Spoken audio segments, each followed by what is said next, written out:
a nice way to By describe the laws of the Greek fraternities that people sign up for. That's what you're court. right. That's a stretch of the terminology. What I can say is that none of this is how it's supposed to happen in terms of joining a fraternal organization. And that process, again, the lines were clearly blurred between being stern on initiates and now attempting to have them involved in some elusive and illicit drug trade. And so, yeah, this is ripped out of a number of television shows that are out there. Even on those shows, they were smaller scales. The fact that they were doing it at the fraternity house and multiple fraternities were involved, this was large scale and problematic from the very beginning. But does it shield them? I mean, does it shield the organization? The pledges.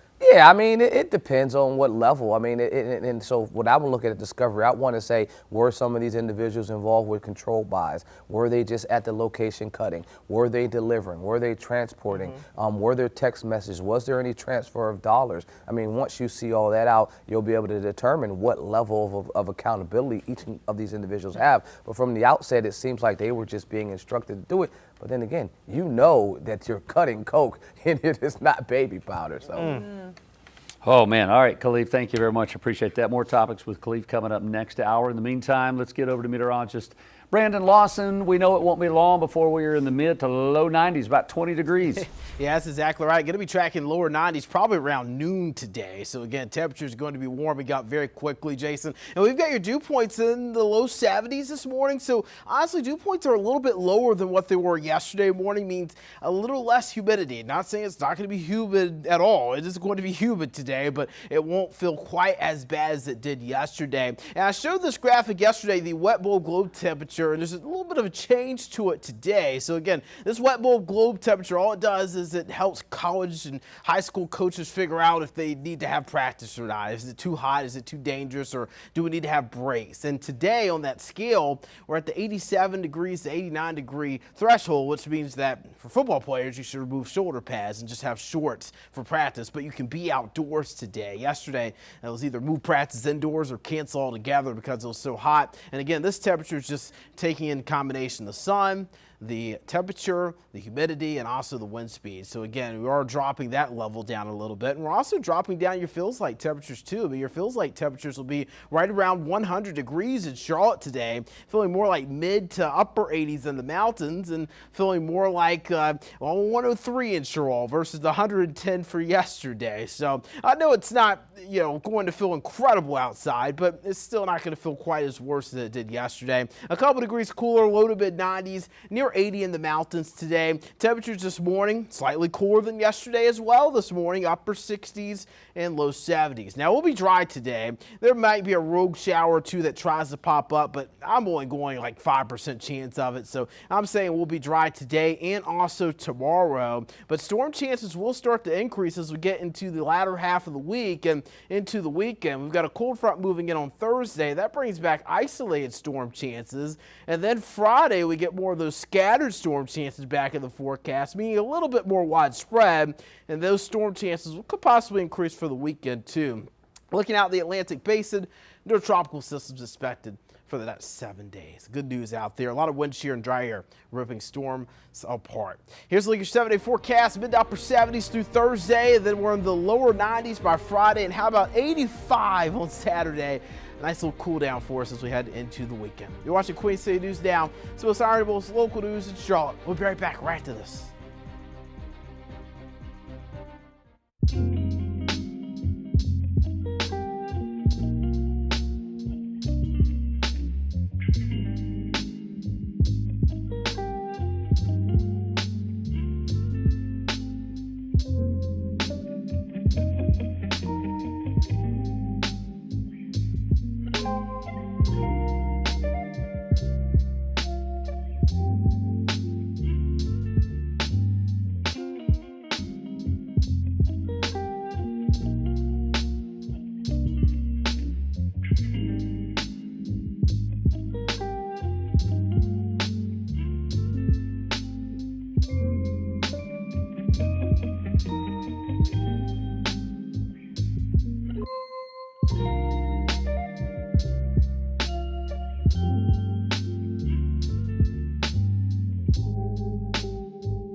Welcome back. Queen City News brings you 6 hours of news each and every weekday morning. And we still have 2 hours left to go. So here's a preview of what's ahead in our 8 and 9 o'clock hours.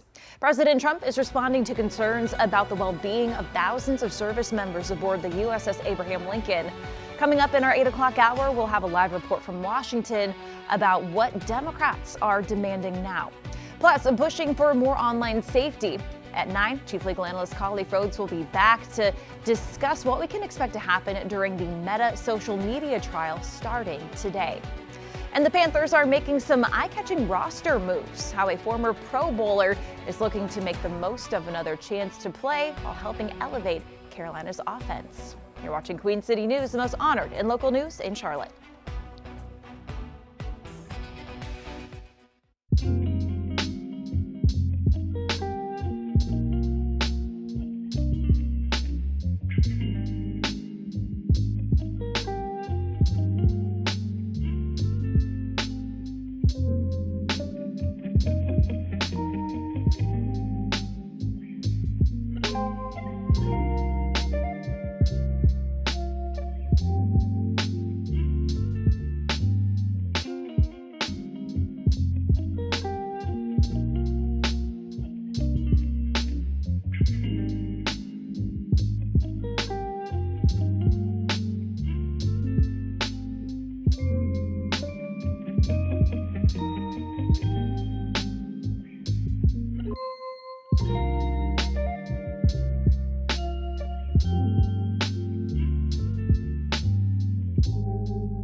Queen City News starts now.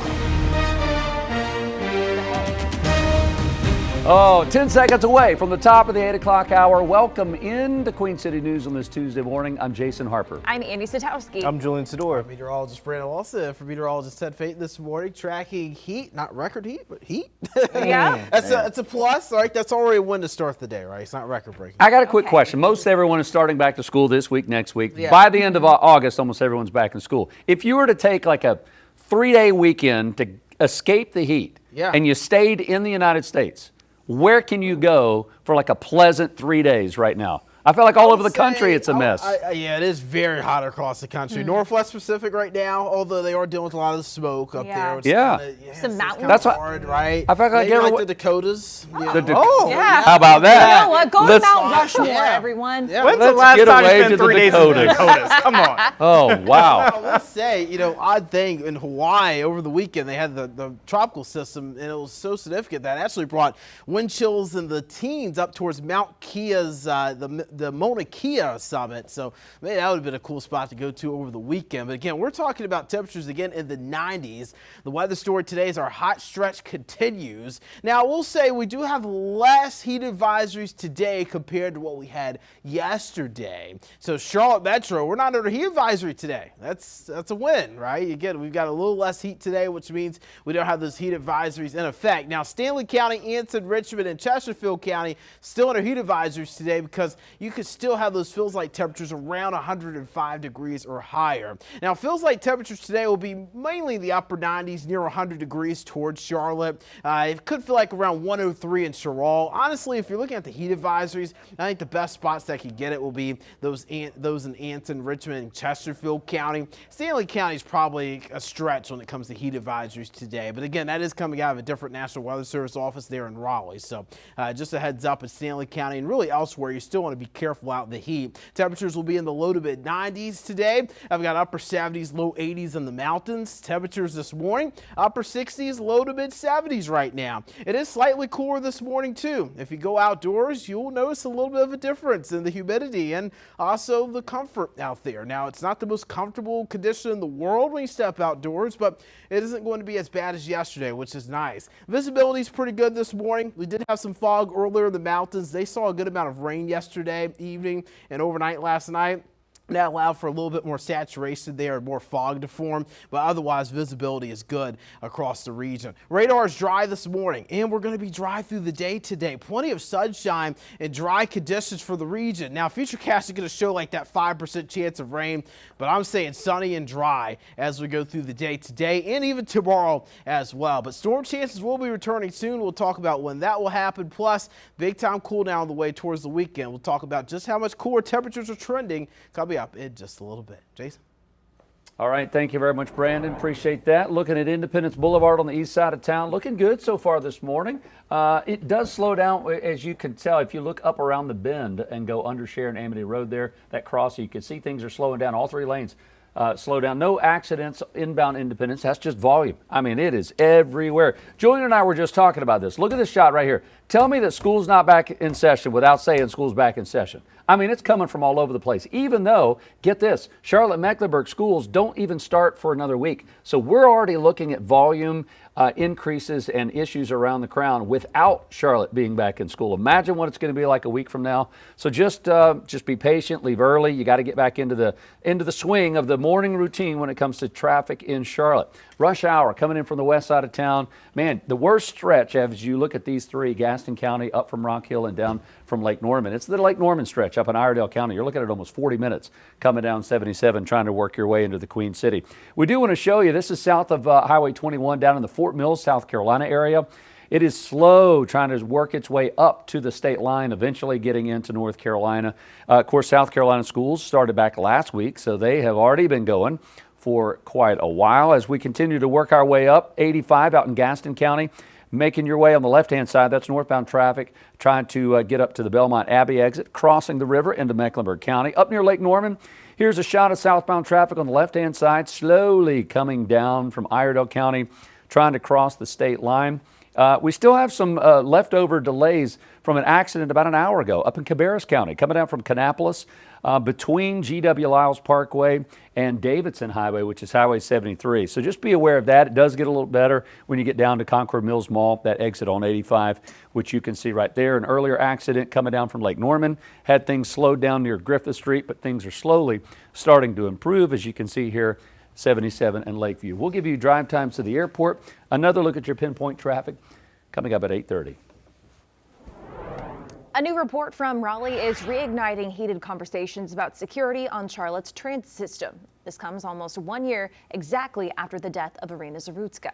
The state auditor says the system has concerning gaps in its fair enforcement and security crews. Queen City News anchor Savannah Rudisell is live along the Blue Line with the city's response. Savannah, good morning.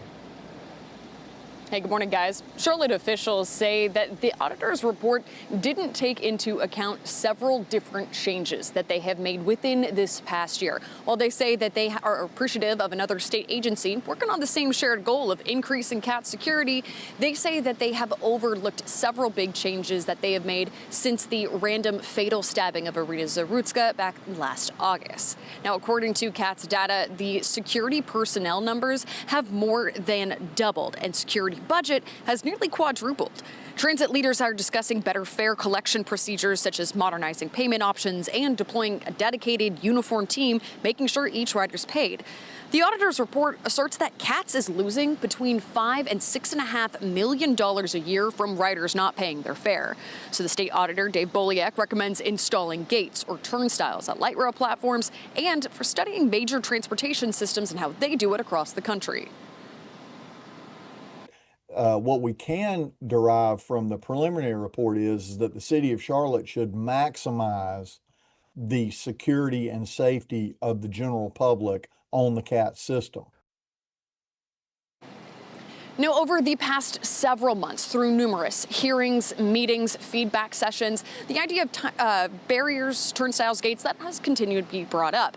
But interim CEO Brent Cagle says because of the nature of the CAT system, the light rail and the streetcar are what they call an open system, meaning these stops are right here, right alongside the sidewalks and the roadways, not closed off in a tunnel-like system, versus they say those enclosures work when it is not an open system. So he says in order to make this work for Charlotte's system, it would have to have gates and barriers that would take millions of dollars to install for them to actually be effective. But Cagle says, of course, they are still monitoring other types of enforcement and barriers, and they say security changes are still ongoing. Reporting live in Charlotte, Savannah Rudisell, Queen City News. All right, Savannah, thank you. President Trump is defending conditions aboard the USS Abraham Lincoln, where sailors have now spent more than 240 straight days at sea. News Nation Washington correspondent Rashad Hudson joins us live to explain the very latest. Rashad, good morning. Hey, Julian, good morning to you. Those conditions are being described as rough, and President Trump is defending the move to keep those sailors out at sea for that lengthy amount of time. It also comes as the U.S. is making major changes to its posture in Asia. 8 months at sea without a port call. The USS Abraham Lincoln has now been at sea for a record 240 plus days. Is there enough food on the USS Lincoln? Yeah, it is. Families and sailors have raised concerns about mental health, supplies, and the strain of the extended deployment. But President Trump is dismissing reports of the conditions and the length of time. Deployment's gone on too long. No. Not nearly long enough. The USS George Washington is headed to the Middle East to relieve the Lincoln. But Democrats on the Senate Armed Services Committee are demanding accountability and a clear timeline for the crew's return. But as the Lincoln's extended deployment highlights strain on the U.S. military, President Trump is scaling back activity elsewhere. He's ordering the Pentagon to reduce joint military exercises with South Korea, citing cost and that country's decision not to get involved with the U.S. and Iran. We can't go around and protect all of these countries, especially when they're not there to help us.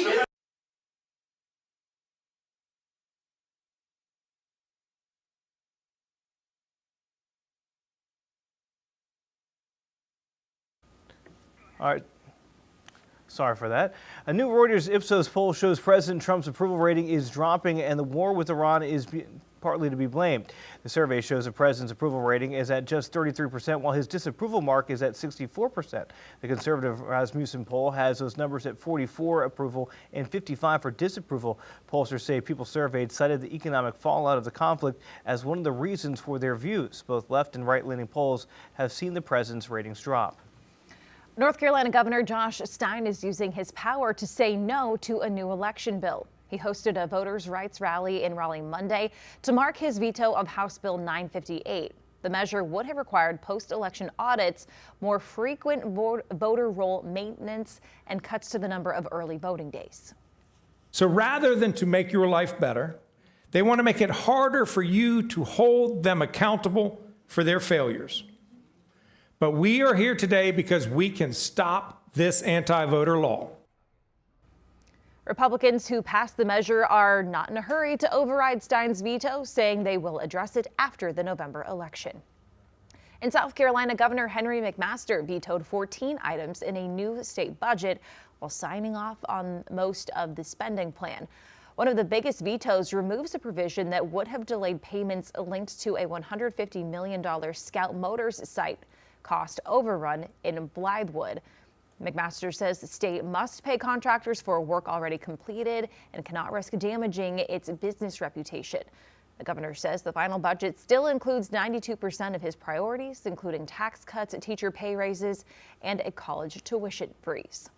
The jury is set and opening arguments begin today in a federal court case against Meta. The outcome could force the owner of Facebook and Instagram to make major changes to its platforms or risk going out of business. 29 states have sued the social media giant, including North Carolina. Meta is pushing back on allegations that it addicted young users and ignored a growing mental health crisis sparked by overuse of its products. Legal experts say that Meta will have to do more than just simply claiming it didn't know that its products could be harmful, following a big loss over those issues in a state trial earlier this month.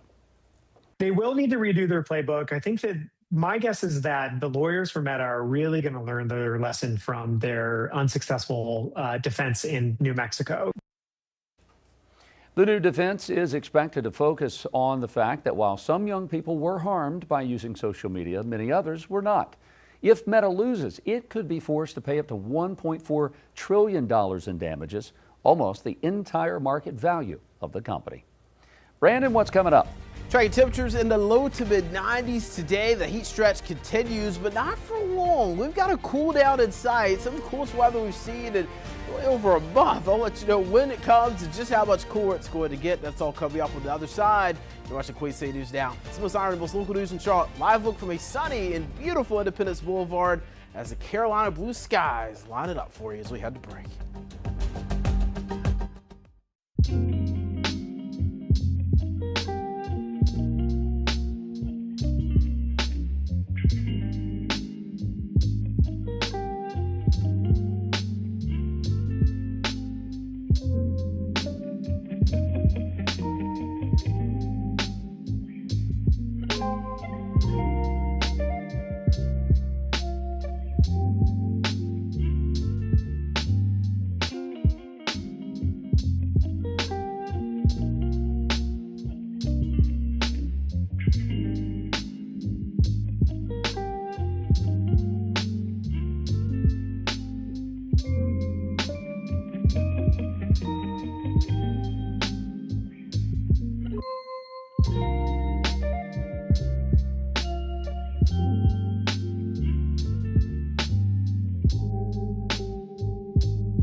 A Mecklenburg County judge is ordering the man accused of multiple violent attacks in South Charlotte to remain in jail without bond.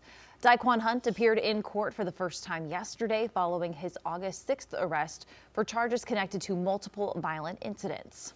He was hospitalized right after he was taken into custody. Now, Hunt is officially charged with assault with a deadly weapon. Videos posted to social media show Hunt allegedly punching and harassing several women in the Dilworth area. Joining us again now, our chief legal analyst, Khalif Rhodes. Khalif, you know, when you look at the seriousness of the injuries here and you hear no bond, do those things work together? I mean, what does that tell you when you hear a judge say no bond? I mean, you got a couple things. 15A533, 15A534, those are the statutes that direct a judge or judicial official, because it could be a magistrate as well, to make a determination on setting conditions for release. One of the conditions for release could be some type of secured bond. The other could be the no bond. Prior to Irene's law being implemented, every charge outside of a homicide case in our state was required that a judge must set a bond. When Irene's law came into place, a number of things changed, specifically the fact that if it was a violent crime, if it was a crime that was involved some type of domestic violence, some type of firearm, some type of violence like this, then now the burden shifts. It's called a rebuttable presumption that no amount of bond, no condition for release, no way would keep the community safe. And so now it shifts to defense having to prove why a judge should set a bond, as opposed to before where it had to be a bond without saying anything. And so I think it's appropriate based on the way our statute is now written and the laws that are in place, specifically Irene's law, changing it for violent offenses like this. And so obviously these videos have gone viral. Talking about the assault with a deadly weapon charge, when we don't see a lot of what happens in these videos, right? But are your hands, can they be considered a deadly weapon if nothing else was used? And that's what I would say, and I would want to see more of the videos. Typically, you're not going to see it when it's just your fist. There has to be some other allegation that it was something other than this fist use. Even if it's a phone in your fist, you know, like brass knuckles back in the day in your fist, something other than your fist has to be a deadly weapon. I mean, most of the time it's going to be, you know, maybe you tried to bump someone with your car, and now your car has become the deadly weapon, but there has to be an instrument outside of your body that is now the deadly weapon to be able to be used for this, because other than that, it would just be an assault charge. But we have other levels of assault, but assault with a deadly weapon would be something other than just your fist. Khalif, can you walk us through what's happening here in terms of the mental health evaluation? Because we know he was at a treatment center before this and he was released, and that's how he was able to have this court hearing yesterday. Because he was released and then allowed to have this court hearing, now he's in custody, does that mean that the mental health evaluation went which way? Because I'm trying to understand, at what point do you again send him and say, okay, he's fit to stand trial? Does that happen later? Walk us through that process. I'd say it's the second portion of your statement, that yes, that's something that would happen later. Is he aware enough to understand that he's charged with a crime? That's enough for him to go in front of the magistrate, to be able to be charged, and then go in front of a district court judge or superior court judge, and them to, again, inform him of his charges, allow him to address counsel, and then once counsel's on board, once they're having that conversation, they could say, okay, I've evaluated this person, you know, just on base appearances, based on communication, and I think there needs to be some type of evaluation, a real forensic evaluation. That's a next step, a way deeper step than something that you want at the initial appearance phase, or at your first appearance phase. This is something, you know, you wouldn't determine if they have the capacity to stand trial until you get to that point where we're gearing up to go to trial. Khalif, quickly, almost out of time. We're coming up on a year of Irene's death.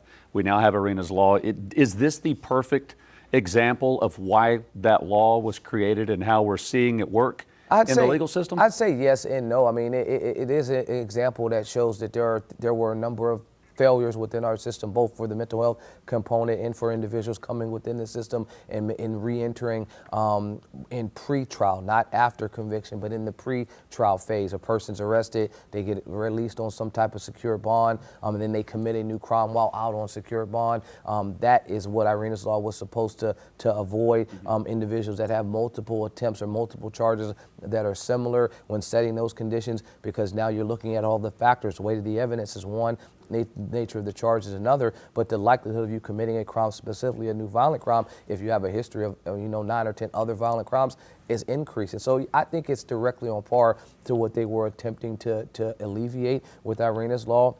This is a scenario that I think checks a number of the boxes. And so a great case study for, is it working? Yes, but again, it's a small subset of what's actually happening on a larger scale. All right, Kali, thank you. 8:20 the time. Let's get over to meteorologist Brandon Lawson here on your Tuesday morning. Brandon, we're hot again today, just not as hot as we have been. Yeah, not as hot, not tracking record heat. We'll be a couple degrees cooler. I've got 95 degrees today. 97 was the high temperature yesterday. We'll be in the mid-90s over the next couple of days. Then Thursday, we're back at the upper 90s again. We do get some relief, though, as we head to the weekend. Temperatures getting back into the mid-80s again by Saturday. So even below average, which will be really nice relief for us here as we go towards the end of the week and into the weekend. We're also getting some relief from the humidity. It's still going to be humid, don't get me wrong, but we're not in that tropical air mass that we were in yesterday. The humidity kind of teetering with that comfortable level by tomorrow evening and Thursday morning. So maybe even Thursday when we heat up quite a bit, the humidity might not increase until later in the day, which would be nice. Here's your feels like temperatures for today. Feeling like upper 90s to near 100 degrees in and around Charlotte today. Southeast of Charlotte towards Sherrall, Rockingham, likely going to feel like around 103 to 104 degrees. So that's why there's heat advisories in effect for Stanley, Anson, Richmond, and also Chesterfield County. That's because they can see those feels like temperatures close to that heat advisory criteria of 105 degrees. So still want to hydrate out there. I mean, low to mid 90s. This is a very hot day today. 80 degrees at Boone. And again, with those feels like temperatures near 100 around the Charlotte area, you're going to be sweating a lot and your body's going to be taking in that pain from the heat. So just make sure that you're hydrating, taking breaks when you can. Upper 60s, low to mid 70s this morning. Slightly cooler start this morning for the kiddos at the bus stop and for yourself as you head out to work. Maybe not having to use the AC this morning as much as yesterday morning. Futurecast keeps us dry today, mostly sunny, dry conditions today and tomorrow. We'll continue to track those drier conditions with plenty of sunshine. We do get rain chances increasing by the end of the week by Friday and Saturday. Notice those rain chances starting to increase. It's a cold front that's moving in. So Thursday we get isolated storm coverage, and then Friday, that's when I expect storm coverage to become a bit more scattered. And even into Saturday, we'll probably see those scattered showers and storms. But the big point is that temperatures will be back in the low 90s on Friday, and then Saturday, we've got 85 degrees for a high temperature. We'll take it before getting back to 90 on Sunday. You're watching Queen City News Now. It's the most iron, most local news in Charlotte. We'll be right back after this short break.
It is 8:25. Welcome back, everyone. You remember the BlackBerry?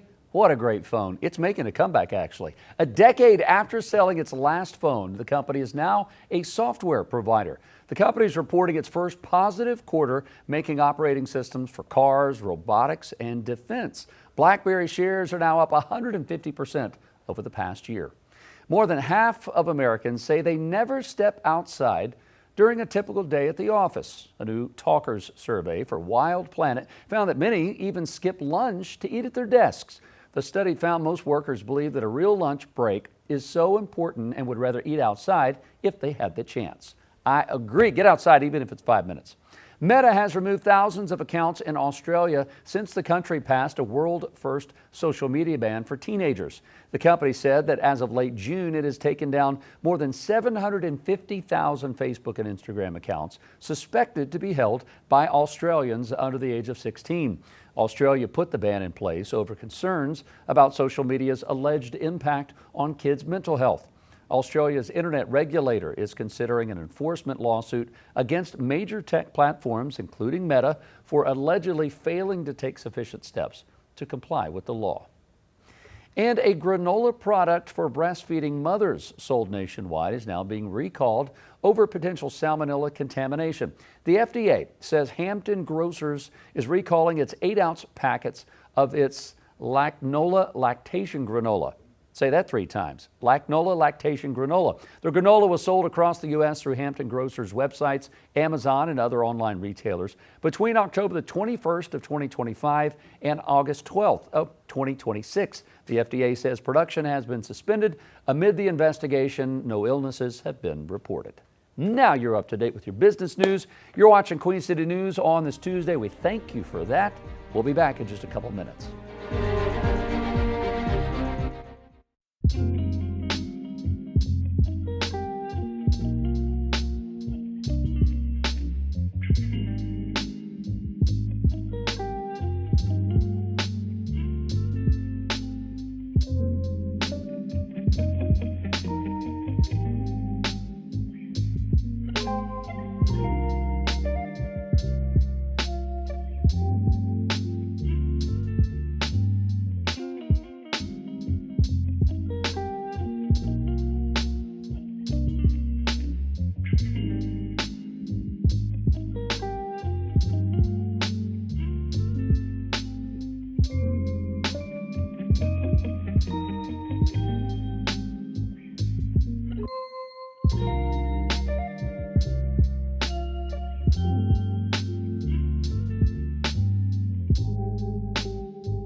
8:30, happy Tuesday. Thank you so much for joining us this morning. I'm Amy Satowski. I'm Julian Sador. I'm Jason Harper. That is meteorologist Brandon Lawson, trying to make us feel cooler than it really is, because it is just so daggum humid and sticky out there. You know, that's all I can do. I've subtracted the word record out of heat today, so I think I'm helping us out a little bit, making it feel a little bit cooler out there.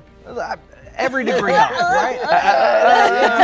Just like, all right, so here's my real gripe. It's like, yes, we don't say record breaking, but that's because the record for today is so much hotter. That is true. The record high today is 101. So the record yesterday was 97. So you're right. If we did get the record high, we'd have to get all the way to 102 degrees today, which we won't be getting there. And we won't be getting triple digits for the rest of the week, which is good news. But man, upper 90s yesterday. It certainly felt like 105 in Charlotte when you looked at the feels like temperature yesterday afternoon. In Charlotte right now, we're at 76 degrees, calm breeze, and our dew points right around 70. So again, dew points are actually a little bit lower this morning, and temperatures are slightly cooler too. So when you step outside, you might notice a little bit of a difference. It's still muggy, but it might not feel as bad as what it was yesterday morning when you stepped out the door. Upper 60s, low to mid 70s, but starting to see some upper 70s. Monroe's up to 79, Sherwall 79 as well, 77 at Albemarle, 77 Lancaster. You know, we're running out of pool days here. Labor Day weekend's fast approaching, usually the last pool day for many folks around here in the Carolinas. And you're talking about temperatures in the mid-90s this afternoon. And if you're getting out there at 10 o'clock when most of the pools open up, we're already in the mid-80s. I've been seeing a lot of people at the pool during the early morning hours of the day, or really I should say mid-morning hours of the day, and also during the later evening hours when it's a bit cooler out there. But still, hopefully the pool can help cool you off from 95 degrees today. We will be storm-free, which is good news. We won't have to worry about any storms this afternoon, bringing any impacts to outdoor plans. Low to mid-90s for high temperatures today, 95 in Charlotte. Just mentioned that. Will be 92 in Hickory. Well, we just got some pictures in from the National Weather Service. There was some significant damage done in Hickory yesterday. Trees down, it looks like a couple homes. So 92 degrees. Hopefully folks are able to get out, maybe clean up the mess a little bit earlier in the day. Low 80s in the mountains. Temperatures about 1 to 4 degrees cooler compared to this time yesterday. And heat advisories are only in effect for areas southeast of Charlotte, including Stanley, Anslin, Richmond, and Chesterfield County. That's where it could feel like around 105 today. Coming up in just a bit, we will be talking about higher storm chances to end out the work week, and also much cooler temperatures as well, Jason. All right, Brandon, thank you very much. 8:30 half hour. Let's go. It's busy, and we still don't have 100% of all the schools back in session. This just shows you what's coming next week when everyone's officially back at school.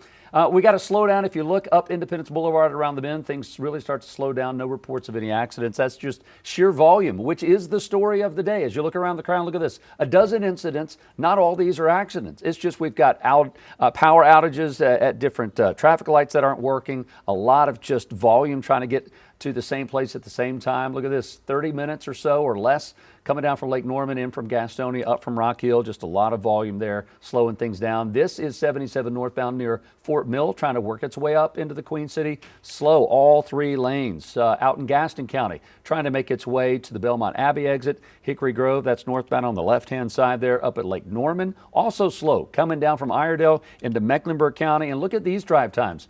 Coming in almost an hour, coming up from Monroe, up 74, trying to get into Uptown. That's no accidents. That's just a lot of traffic, all moving to the same place at the same time. Coming down from Kannapolis and Concord, things are finally moving up near Poplar Tent and 85, and eventually you'll get into the Queen City if that's where you're headed. Slow traffic southbound on the left-hand side. We'll wrap up your traffic reports coming up at the top of the 9 o'clock hour. Annie? 1 year after the murder of Irina Zarutska, North Carolina's state auditor is calling for more changes to increase security on Charlotte's public transit. New turnstiles and additional officers are just some of the recommendations included in a new 10-page report. A report found the system's lack of fare gates at light rail stations made it, quote, unusually easy for non-ticketed individuals to board trains and difficult to identify fare evaders. Katz and city officials say they're actively increasing fare enforcement, but introducing turnstiles doesn't seem to be part of that plan. Chief political correspondent Andy Weber reports. The city of Charlotte should maximize the security and safety of the general public on the CAT system. After issuing a preliminary report on safety on Charlotte Transit System last year, North Carolina State Auditor Dave Bullock has issued a list of final recommendations. The initial report was done in the wake of the murder of Irina Zarutska on the Blue Line in August 2025. At that time, that report mostly focused on security staffing and spending. This preliminary report is a starting point and an opportunity for the City of Charlotte to move forward to make the City of Charlotte's transit system more safe. In this new full report, the state auditor says above all, CATS should install gates or turnstiles to deter fare evasion and study other systems used across the country.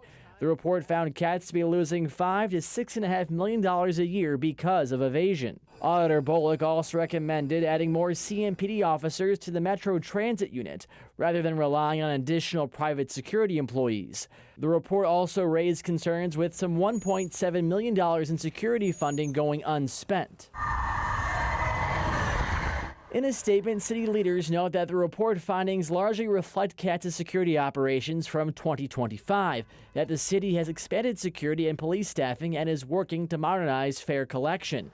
The city also said that unspent funding is due to the complexity and timing of multi-year security plans. A spokesperson also telling Queen City News that, quote, over the past year, CATS has made significant and measurable progress. The transit security contract has increased from $5.8 million to $23.1 million, and contracted security staffing has more than doubled. Off-duty law enforcement officers have provided more than 46,000 hours of coverage on the system. And that was Andy Weber reporting. It's important to note that in the U.S., very few light rail systems like Charlotte's Blue Line use fare gates or turnstiles, but some cities have started to retrofit with barriers and gates to address that very issue. Investigators say human remains found in a South Carolina trash can are those of a missing Chesterfield woman. 43-year-old LaShonda Spurlock has been missing since April of 2024. Police found her remains 4 months ago in a trash can at a Bennettsville apartment complex. Days later, officers arrested Luke Douglas Jr. after he admitted putting Spurlock's decomposed body into the storage area and then the trash. He's charged with desecration of human remains. More charges could be pending. We do have some breaking news in Rowan County where firefighters have rescued a driver trapped in their car after a collision with a tractor trailer. This is on Highway US 52 this morning between Crescent Road and Stone Road near Rockwell. After crews freed the driver, they were taken to the hospital by ambulance. No details on their condition. The cause of that crash remains under investigation. South Carolina firefighters are monitoring for any hot spots this morning after a massive production plant fire. This happened at the M. Lilly Memory Foam Mattress Production Plant. That's in Winsboro, just north of Columbia. Crews say that the fire started Sunday morning when some of the foam products and a conveyor belt caught fire. The initial fire was put out Sunday night, but then reignited by Monday morning. It took over 200 firefighters from all around the state to eventually put that fire out. Officials say the factory has been deemed a total loss. Thankfully, no direct injuries to first responders or workers. Charlotte Douglas International Airport officials are preparing for a future light rail stop near the airport or near the transportation hub.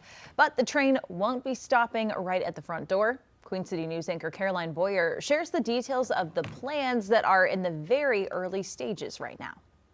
The idea is the light rail stop will be about a mile away from the airport along Wilkinson Boulevard. Riders will have to get off the train, get on what's called an automated people mover, and take about a 7-minute ride to the terminal. Whether they live in Charlotte, I think it would be super efficient in getting people here quicker, faster, avoid the traffic.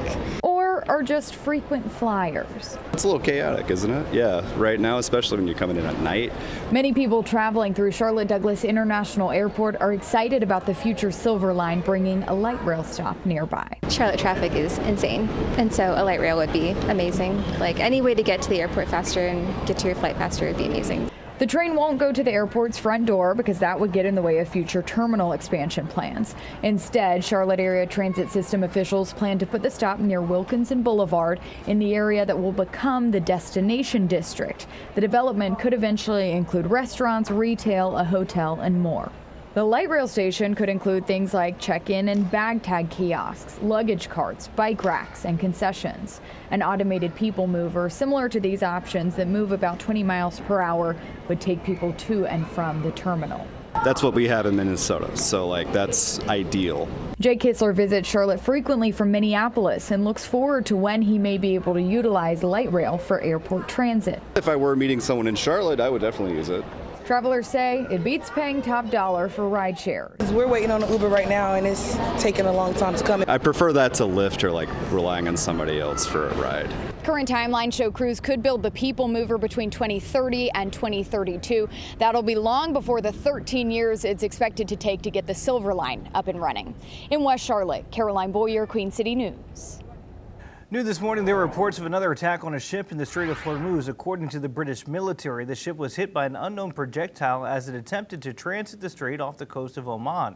There has been no claim of responsibility for the attack as of yet. Now, this comes as the 60-day deadline for a deal in Iran has passed. Still, President Trump says he's in no rush to end the war. The president says his administration has a back channel with Iran's Islamic Revolutionary Guard. However, the IRGC denies that. Meanwhile, the president has also threatened to attack the country of Oman if it interferes in the U.S. efforts in the Strait of Hormuz. Senator Mark Kelly says Oman is a critical negotiator with Iran, and it doesn't make sense to make more enemies by threatening to bomb them. 8:41 the time now. Federal officials are pitching a plan to shield local police officers making immigration arrests from possible financial consequences. They're proposing subsidizing liability insurance for state and local officers trained and deputized to enforce federal immigration laws. The legal insurance cover officers accused of on-duty misconduct during immigration arrests. ICE partnerships with local agencies have soared since President Trump took office for his second term, and the insurance could lead more departments to cooperate. It is 8:41. Coming up after the break, Panthers are making some eye-catching roster moves. How a former Pro Bowler is looking to make the most of another chance to play while helping elevate Carolina's offense. You're watching Queen City News. A good look at traffic on 85. Things are moving well. We'll be back.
Welcome back. The Carolina Panthers have picked up a new potential weapon for Bryce Young. And Charlotte FC is looking to keep that momentum going with another win.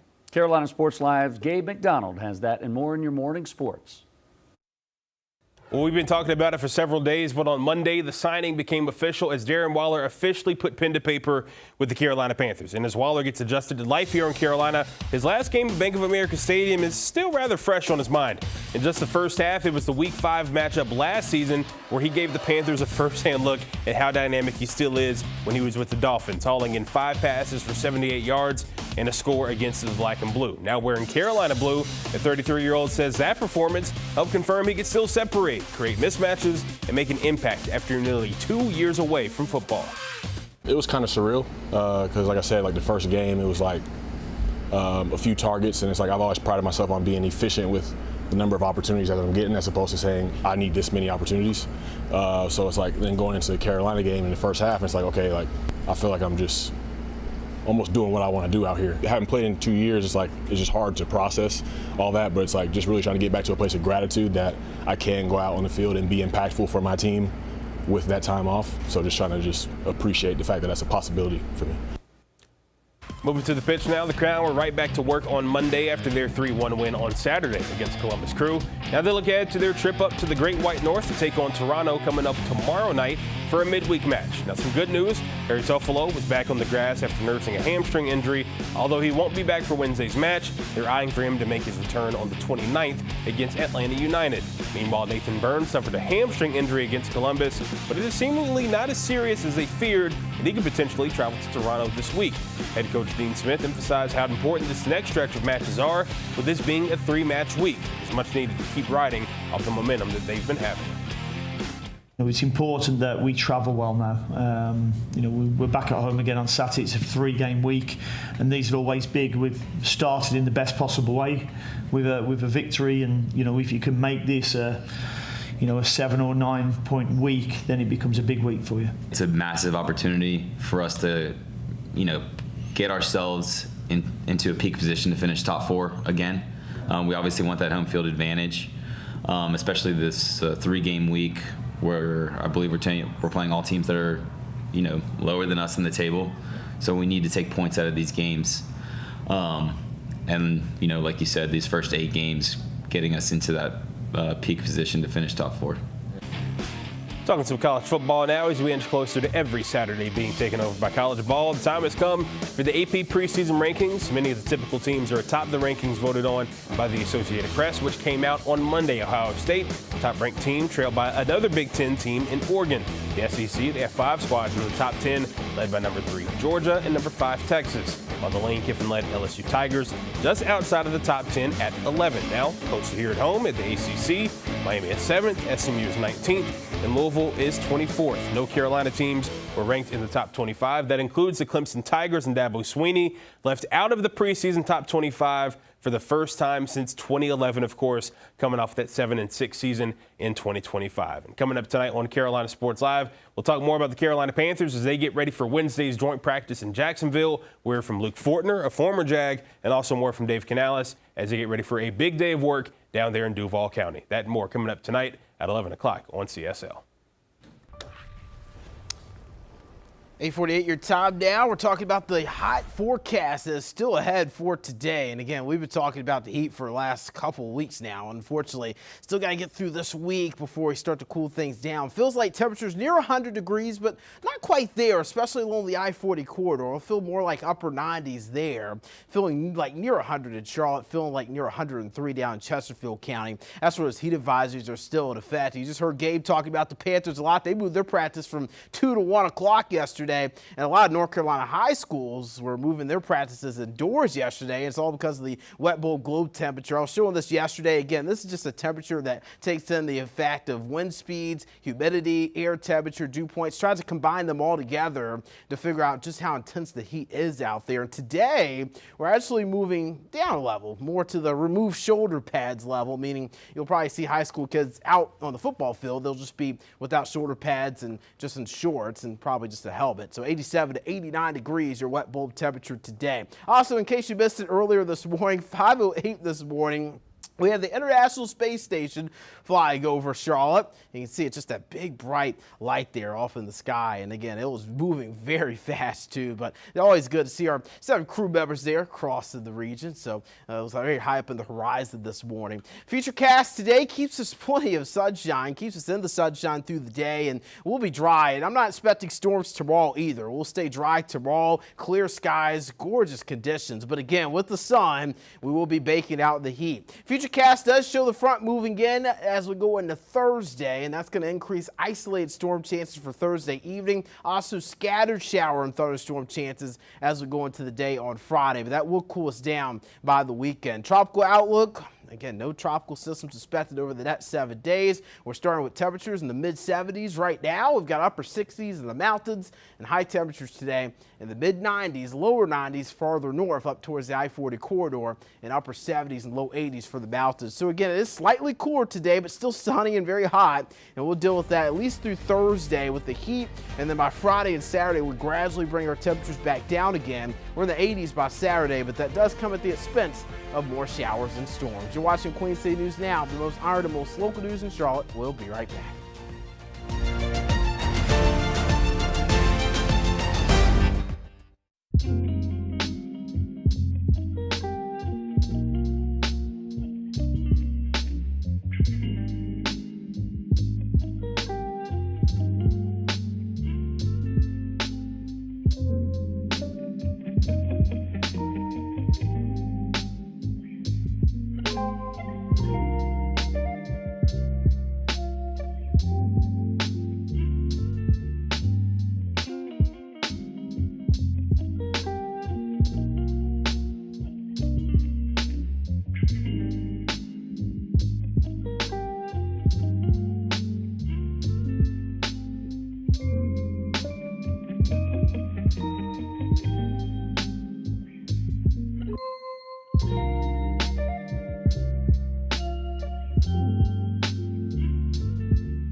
The Panthers are calling on schools all across the Carolinas to show off their team spirit and get a little creative. The Panthers Spirit Rocks Art Contest invites students to paint their school rocks with a Panthers-themed design through September the 4th.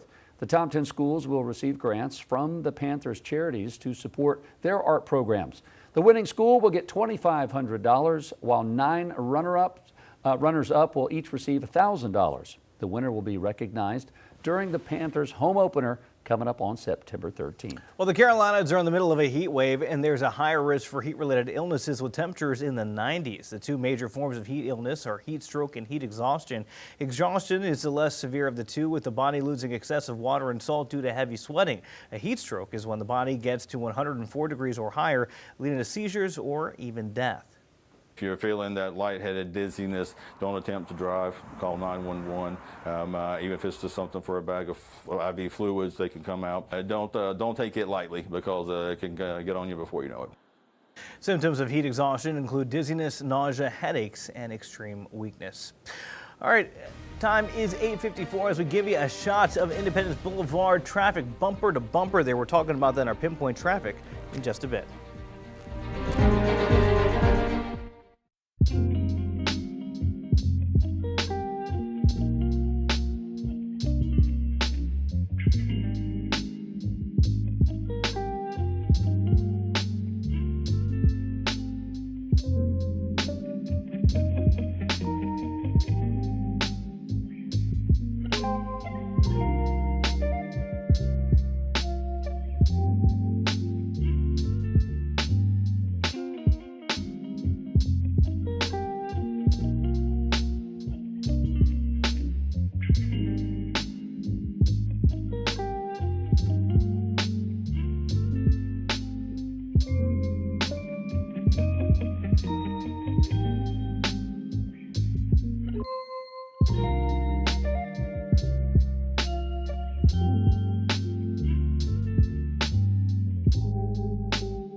Welcome back. Despite decades of messaging around the health risks of using tobacco, a new study finds many smokers still don't acknowledge that smoking and secondhand smoke cause heart attacks and stroke. More than 90% of users reported knowing that smoking does cause lung cancer, but fewer know about its links to other deadly conditions. 80% knew smoking contributes to heart disease and heart attacks. 70% were aware it causes strokes. Across 2 decades, researchers found almost no progress in knowledge of the health risks associated with smoking. Leaders at Bank of America are pledging $250 billion across multiple projects. The company says it plans to distribute that money by July of next year, helping boost investment in AI data centers, energy and critical minerals, while also creating tens of thousands of jobs. The announcement comes days after Morgan Stanley said it would spend roughly $1.5 trillion over the next decade to finance technology and infrastructure projects. Experts say the announcements underscore how major financial institutions are looking to capitalize on the rising demand for AI data centers and the infrastructure needed to support them. All right, coming up on 9 o'clock, our last hour of Queen City News Now is straight ahead.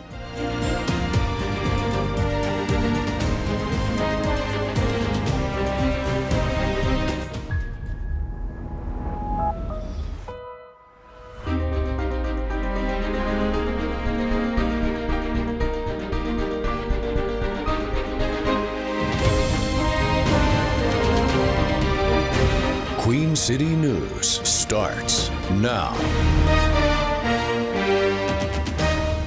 Here we go, coming up on our 9 o'clock and final hour of Queen City News. Good morning, everyone. I'm Jason Harper. I'm Andy Satowski. Julian Sador had to leave a little early for a special assignment. I'm meteorologist Brandon Lawson in for Ted Fate this morning. You know, we're tracking the heat and the humidity. Luckily, we don't have to worry about record heat today, but as Julian kind of called me out on it earlier, this is just because the record's going to be increasing for today. Yeah. But our temperatures do slightly decrease today. Okay, that's good. It's still hot, Brandon, no matter which way you slice it. We're going to have to make it through the rest of the week until we see a little bit more relief. That's exactly right. As we get towards the weekend, we're going to be getting that big cool down everybody's been looking forward to. Here's a live look from Charlotte Motor Speedway. The sun's shining bright over the pavement there in Cabarrus County. It's America's home for racing. And again, we've got dew points in the upper 60s and low 70s this morning. But I will say it is slightly less humid than what it was yesterday. Slightly less humid. Again, and we will be slightly cooler today too. And these slight differences will be noticeable just because of how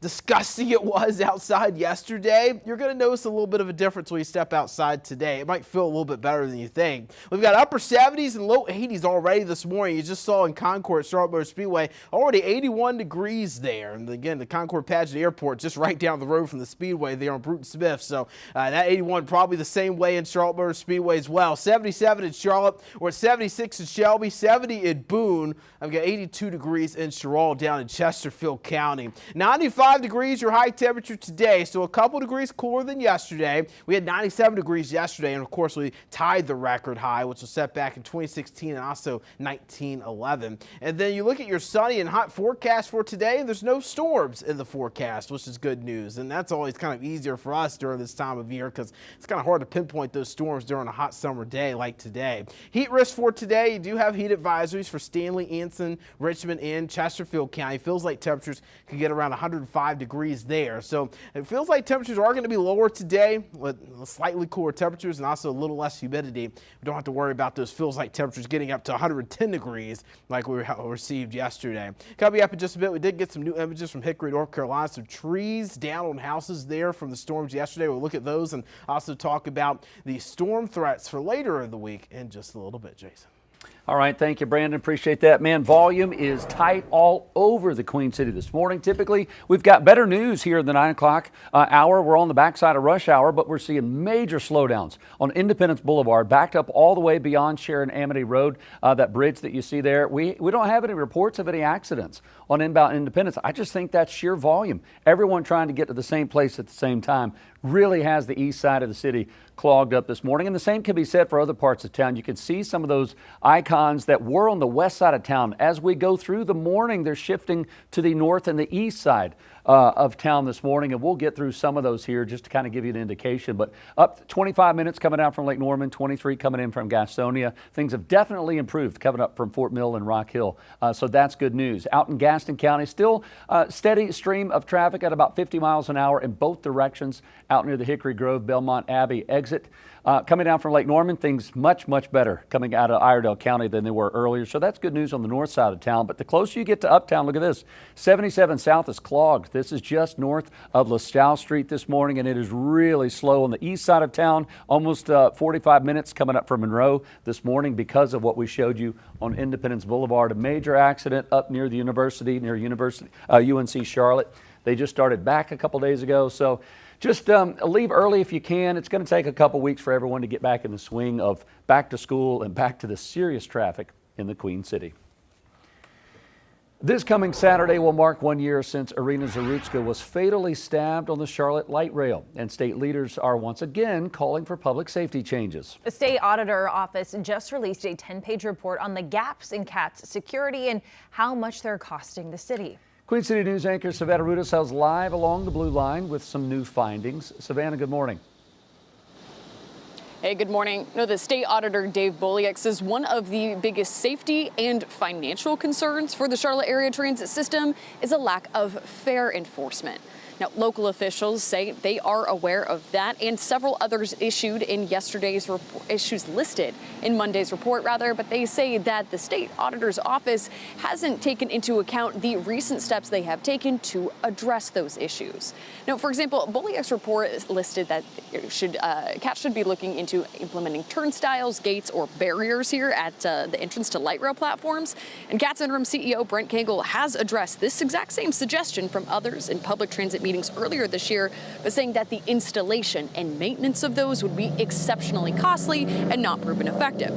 According to the auditor's report, CATS is losing between $5 and $6.5 million a year from riders not paying their fare. Our team's hope is that this preliminary report is a starting point and an opportunity for the city of Charlotte to move forward to make the city of Charlotte's transit system more safe. Now, in response, Charlotte leaders say they are pleased that there's another agency working with them towards the same goal of safety. However, they say the report doesn't accurately factor in the changes that they have made since 2025. In a statement, they tell us, quote, over the past year, CATS has made significant and measurable progress. The transit security contract has increased from $5.8 million to $23.1 million, and contracted security staffing has more than doubled. Off-duty law enforcement officers have provided more than 46,000 hours of coverage on the system.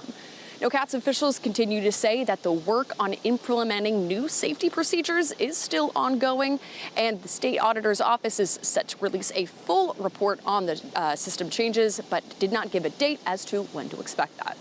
Reporting live in Charlotte, Savannah Rudisell, Queen City News. All right, Savannah, thank you. The jury is set and opening arguments begin today in a federal court case against Meta. The outcome could force the owner of Facebook and Instagram to make some major changes to its platform or risk going out of business. 29 states have sued the social media giant, including North Carolina. Meta is, of course, pushing back on allegations that it addicted young users and ignored a growing mental health crisis sparked by overuse of its products. The new defense is expected to focus on the fact that while some young people were harmed by using social media, many others were not. Now, if Meta loses, it could be forced to pay up to $1.4 trillion in damages, almost the entire market value of the company. All right, so joining us once again is our chief legal analyst, Khalif Rhodes. Facebook has been under fire for years, it seems like, right? And we have 29 states involved in these lawsuits. This is not going away. How do you foresee this trial going? Well, I won't say it's not going away. You can settle at any time. You can settle in the middle of the minds of the public, it's not going away. It's not going away, and this is an issue that obviously they didn't want to resolve prior to trial. You don't go through this process fighting 29 states without having a discussion of, well, what the settlement looked like. It's just they probably were, Grand Canyon size apart. And so now we end up going to trial. We have opening statements that are occurring. And so you're at the point where you selected a jury, you're moving forward, and you're moving forward rapidly. These types of cases are going to be complex and hard for the states to prove, but they do have a number of things where I believe they already have Meta dead to rights. A couple portions. This deceptive consumer practices. They knew what was happening.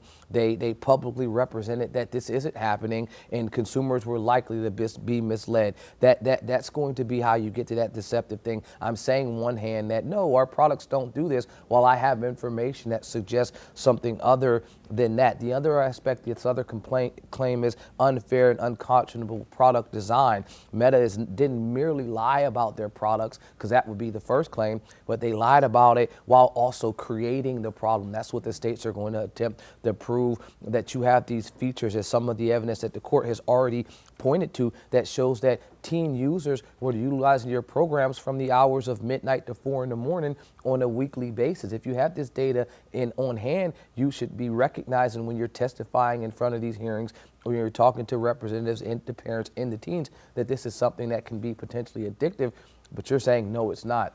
So that defective product, and then on the other hand, that COPA compliance. Are you ensuring that these Children Online Privacy Protection Act is being followed? And the states are arguing you're not even attempting to follow it at all. So those are the three complaints that I think they're alleging, and I know that they're alleging, and the judge is already siding with them on a couple of those areas. Okay, so with those three areas, what do these collective states, what would be realistic changes that they would like Meta to make going forward? Well, I mean, obviously to not make false representations and misstatements statements of what your product does, probably clear warning labels similar to what you see on tobacco products and alcohol products and gambling, things like that. You know that this is a product that could potentially be dangerous. Giving individuals that warning so that when they walk into it, they know what they're signing up for. And because you're dealing with youth, dealing with children and teens, recognizing that you have protections or barriers in place to stop them or at least prevent them from walking into something that they may not even be able to consent to or be aware and appreciate what they are now becoming addicted to. As an adult, if you're addicted to gambling, you're 18 years old, you know what you're walking into, and you may not appreciate the ramifications, but you have the right age to consent to it. As a teen user, you don't even have an age to consent to now something that could have lifelong addicting problems. And so what I would say is you're asking them to create barriers in place so that teen users won't get to it. But now you jump into another hurdle. What First Amendment protections do adult users have in place to ensure that now you're not trampling on their rights while attempting to stop kids from getting access to it? And that's the issue that Meta is having while trying to balance this, and obviously profits as well. But those are the type of concerns that they're dealing with while trying to address this. Really quickly, we all joke that, we're addicted to social media, right?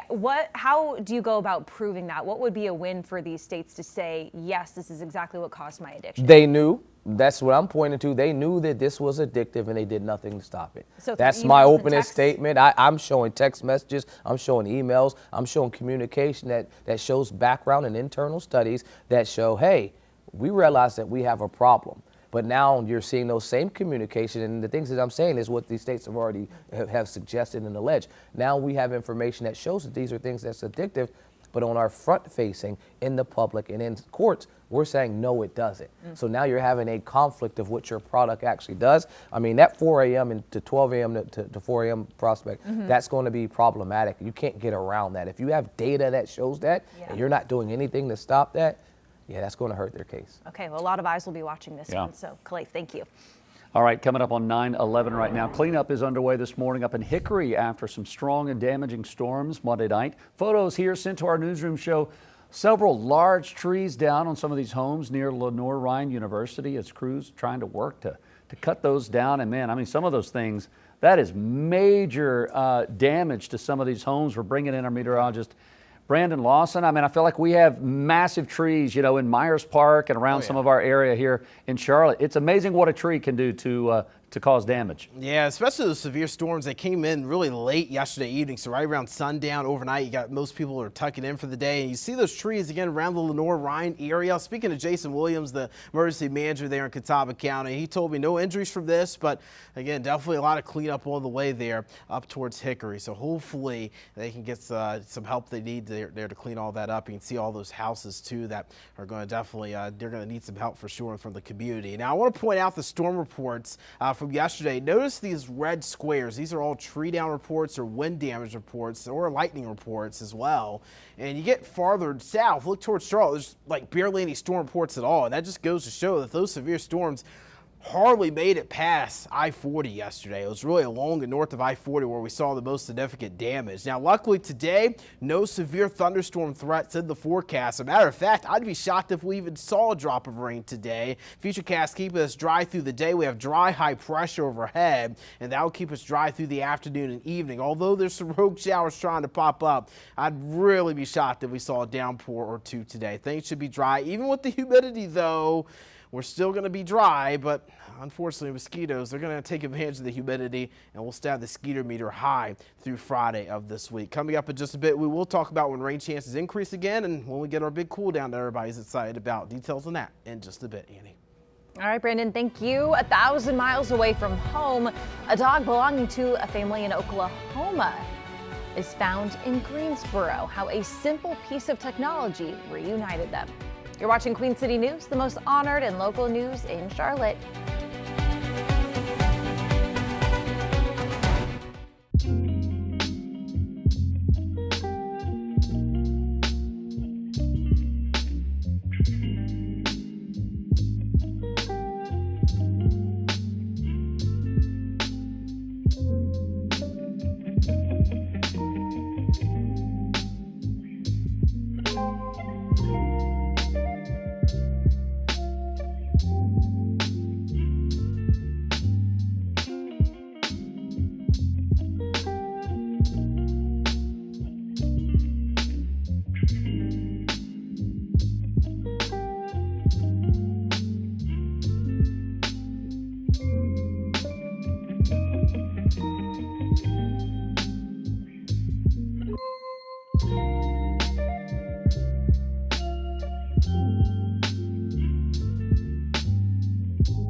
Members of two fraternities at Penn State University accused of running a cocaine distribution network.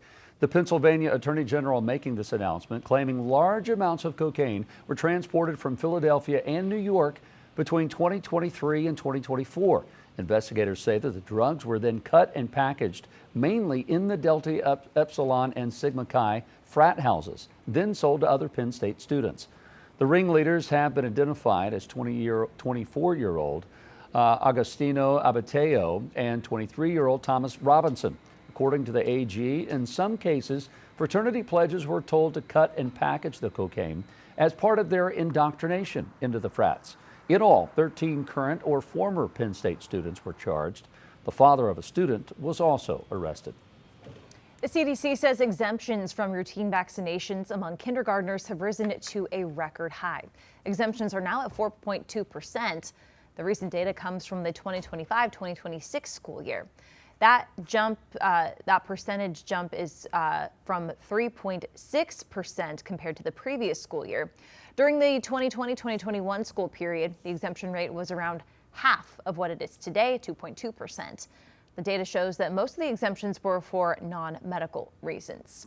North and South Carolina both fall under that national average. In North Carolina, non-medical and medical exemptions sit at roughly 3.2%. In South Carolina, those numbers fall around 3.3%.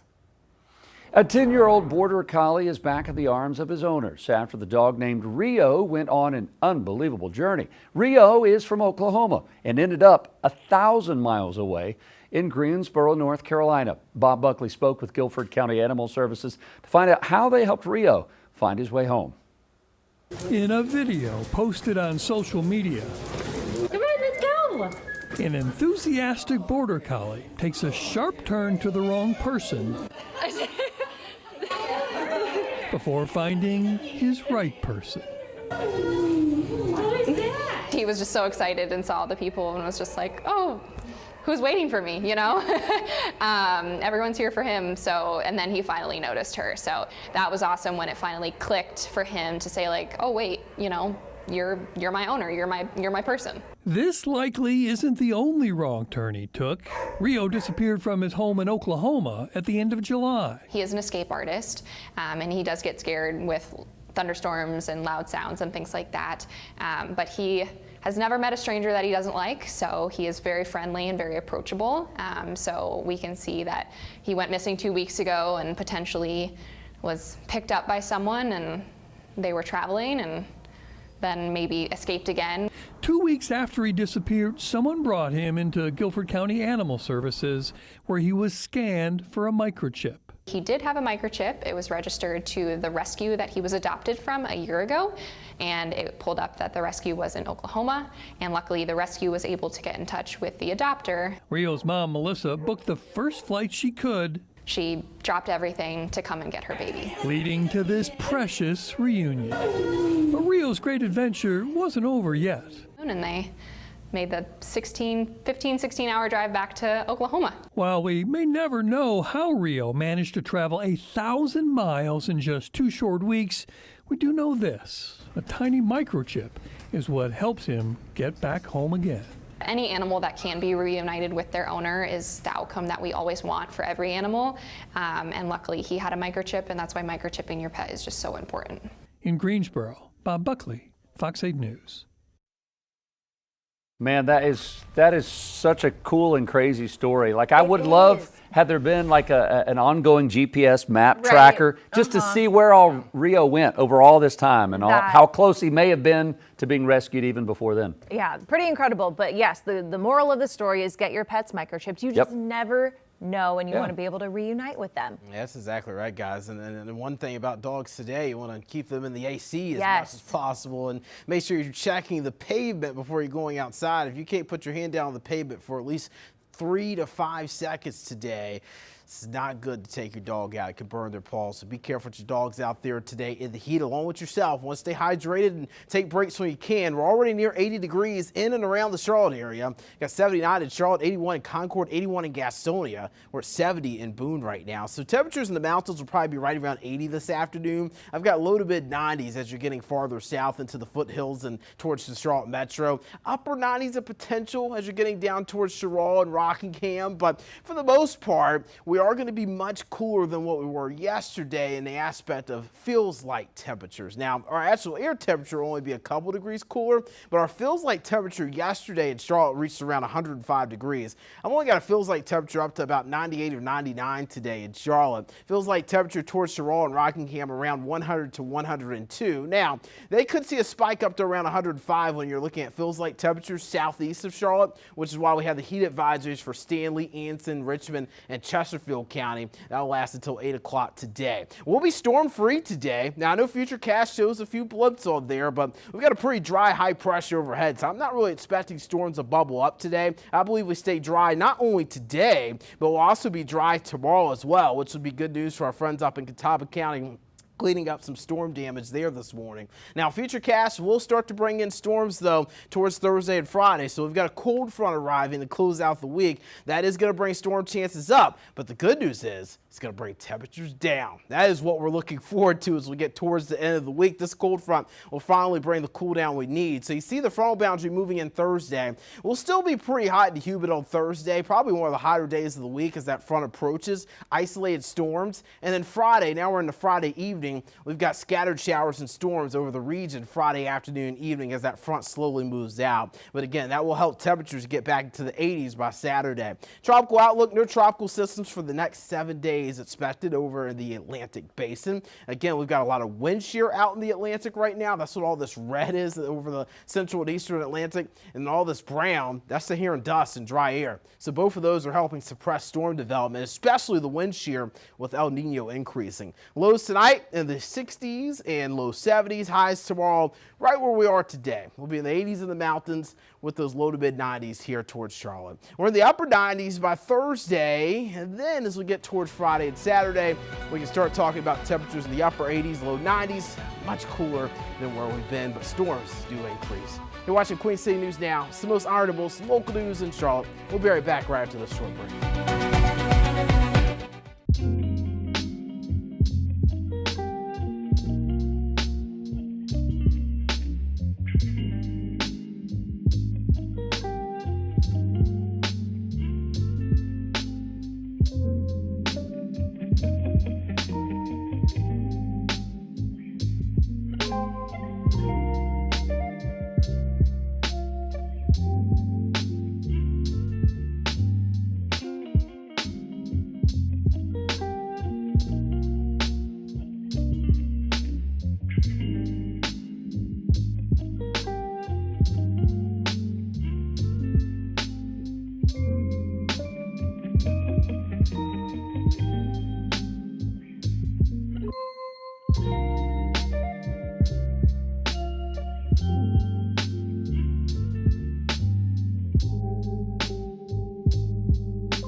Luigi Mangioni's state murder trial has been postponed indefinitely. His attorneys are arguing to have the case thrown out due to his guilty plea in federal court. The state trial, which was scheduled to begin September the 8th, is now being challenged on double jeopardy grounds. Double jeopardy is meant to stop a person from being tried twice for the same crime. The legal challenge comes days after Mangioni pleaded guilty to federal charges, accusing him of traveling across state lines to stalk and kill former United Healthcare CEO Brian Thompson. The Manhattan District Attorney's Office says that the state charges, including murder and firearm offenses, involve different legal elements than the federal case. The DA has until October to respond to those claims. The long-awaited trial of the man accused of orchestrating the killing of rapper Tupac Shakur nearly 30 years ago is now underway. 63-year-old Dwayne Keefe D. Davis is charged with murder with a deadly weapon. Prosecutors plan to call 35 to 45 potential witnesses over the course of the trial, while the defense only plans to call on a handful to testify. Davis has pleaded not guilty. If convicted, he does face life in prison. Heading to a quick break, you're watching Queen City News, the most local news in Charlotte.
All right, it is 9:30. Happy Tuesday. Thank you so much for joining us this morning. I'm Annie Satowski. I'm Jason Harper. Glad you're with us for the final half hour. Julian Sador had to depart on a special assignment.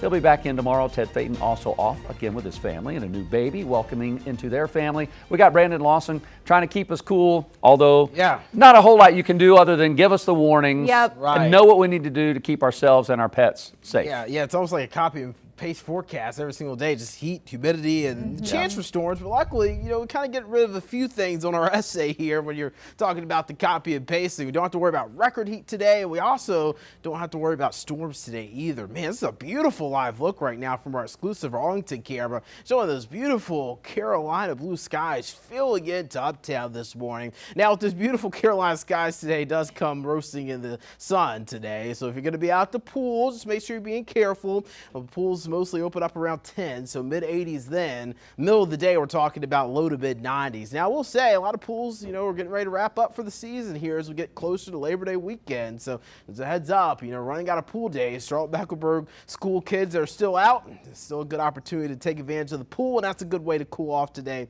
as well. Low to mid-90s this afternoon, upper 70s, low 80s up in the mountains today. The humidity factor not going to be as strong today.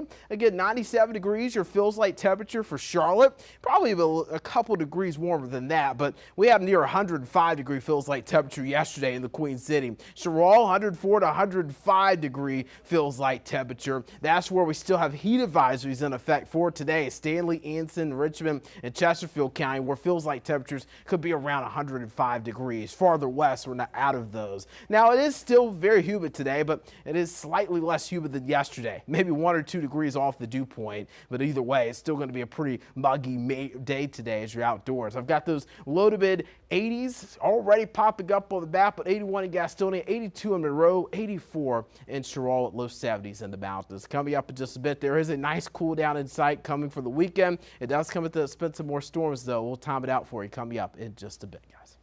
All right, Brandon, thank you, sir. Appreciate that. We're going to go live now to New York City this morning. Kind of a cloudy mix as they start their day here. Futures were kind of trending all day as far as earlier today, kind of a mixed bag as well this morning, but markets opened a little over 2 minutes ago.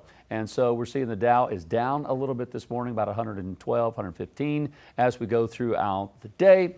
We'll keep an eye on those markets throughout the day. President Trump is defending conditions aboard the USS Abraham Lincoln, where sailors have now spent more than 240 straight days at sea. News Nation Washington correspondent Rashad Hudson reports. The conditions are being described as rough, and President Trump is pushing back on those claims, as well as defending the move to keep those sailors out at sea for that lengthy amount of time. It also comes as the U.S. is making major changes to its posture in Asia. 8 months at sea without a port call. The USS Abraham Lincoln has now been at sea for a record 240 plus days. Is there enough food on the USS Lincoln?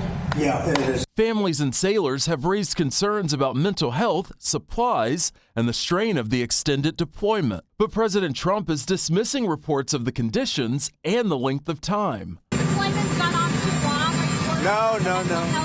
Not nearly long enough. The USS George Washington is headed to the Middle East to relieve the Lincoln. But Democrats on the Senate Armed Services Committee are demanding accountability and a clear timeline for the crew's return. But as the Lincoln's extended deployment highlights strain on the U.S. military, President Trump is scaling back activity elsewhere. He's ordering the Pentagon to reduce joint military exercises with South Korea, citing cost and that country's decision not to get involved with the U.S. and Iran. We can't go around and protect all of these countries, especially when they're not there to help us. And now the question becomes, with fewer military exercises in South Korea, does this open the door for diplomatic conversations with the leader of North Korea? Rashad Hudson, News Nation, Washington. A new Reuters Ipsos poll shows President Trump's approval rating is dropping, and the war with Iran is partly to blame. A survey shows the president's approval rating is 33%, while his disapproval mark is at 64%. The conservative Rasmussen poll has those numbers at 44 approval and at 55 for disapproval. Pollsters say people surveyed cited the economic fallout of the conflict as one of the reasons for their views. Both left and right-leaning polls have seen the president's ratings drop. North Carolina Governor Josh Stein is using his power to say no to a new election bill. He hosted a voters' rights rally in Raleigh on Monday to mark his veto of House Bill 958. The measure would have required post-election audits, more frequent voter roll maintenance, and cuts to the number of early voting days. So rather than to make your life better, they want to make it harder for you to hold them accountable for their failures. But we are here today because we can stop this anti-voter law.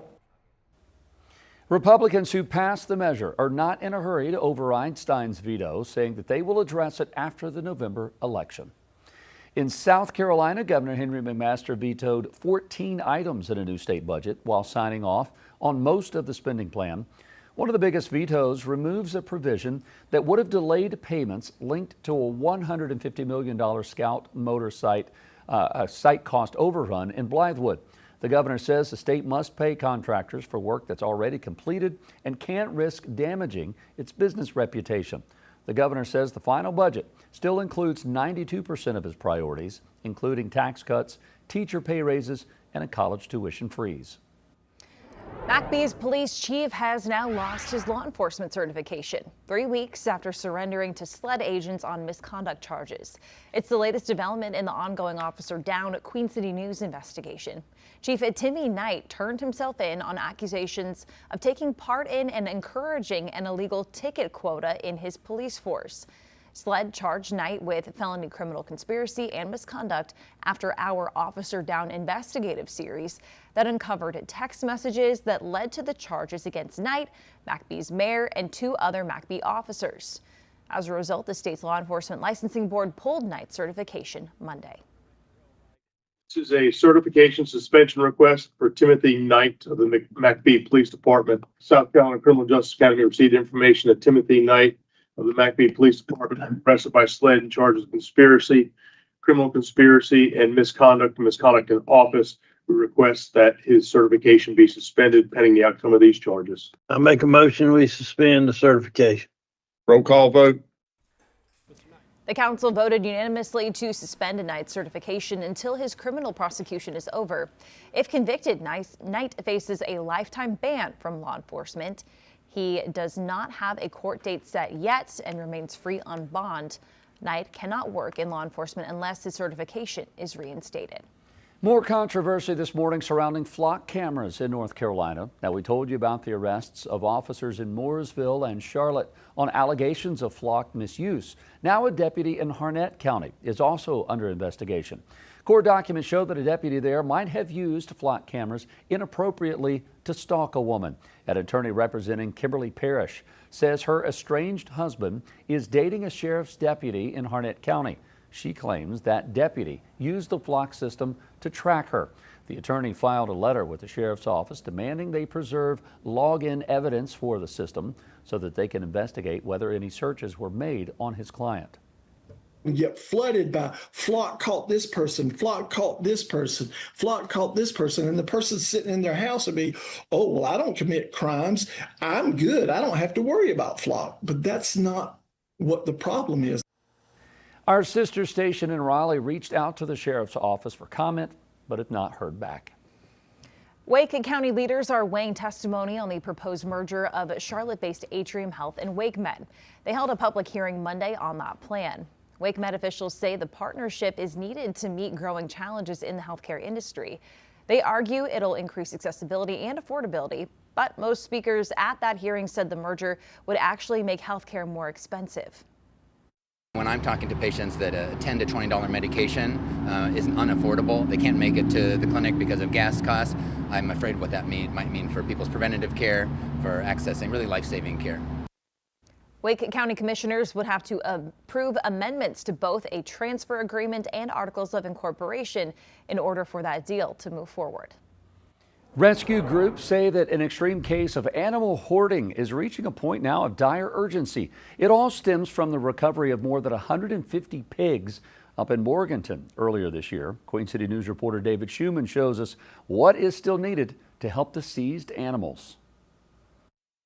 These pigs are alive and healthy thanks to the loving care of several animal rescue organizations in the Carolinas. Jay Yantz with Ziggy's Refuge Farm Sanctuary says his shelter north of Greensboro took in 163 of them in March. They were across the board in pretty bad condition in a variety of different ways, from being starved to being full of parasites, disease. The pigs came from a Morganton home. A Burke County spokesperson says most people wouldn't consider that home appropriate for human habitation. I've done many hoarding cases. This was one of the worst that I've seen with the malnutrition, starvation. Evan Costner with Cotton Branch Refuge Project joined Burke County Animal Services and the other organizations in the rescue effort. It was heartbreaking, but I'm glad that we did have a coalition come together very quickly to get them out of what I would call hell. The Burke County spokesperson said in a statement the number of animals had become unmanageable, but the overwhelming majority of the pigs did not present with conditions that established the elements necessary to support criminal animal cruelty charges. Jantz says taking this on has cost him more than $150,000. He still has about 50 pigs needing homes before the weather turns cold. Myself, my wife Kristen, and all of our staff, we're pushed beyond our limits and have been for quite a while. We're asking the public to help us cross that finish line as quickly as possible. David Schuman, Queen City News. And we do have information on our website, qcnews.com, about donations for those pigs and how you can adopt them. They're here amongst their friends, amongst kids who have been through things just like them. It's a summer camp tradition that feels more like a family reunion. We're looking at the meaningful friendships and the lessons learned at every year at Camp Care. You're watching Queen City News, the most honored and local news in Charlotte.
Every year, a free summer camp gives Charlotte area children with cancer a chance to leave their troubles behind. At Camp Care, they make the most of a normal childhood experience, but they also make time to remember those who have passed. Queen City News storyteller John Lee has more in Faces of the Carolinas.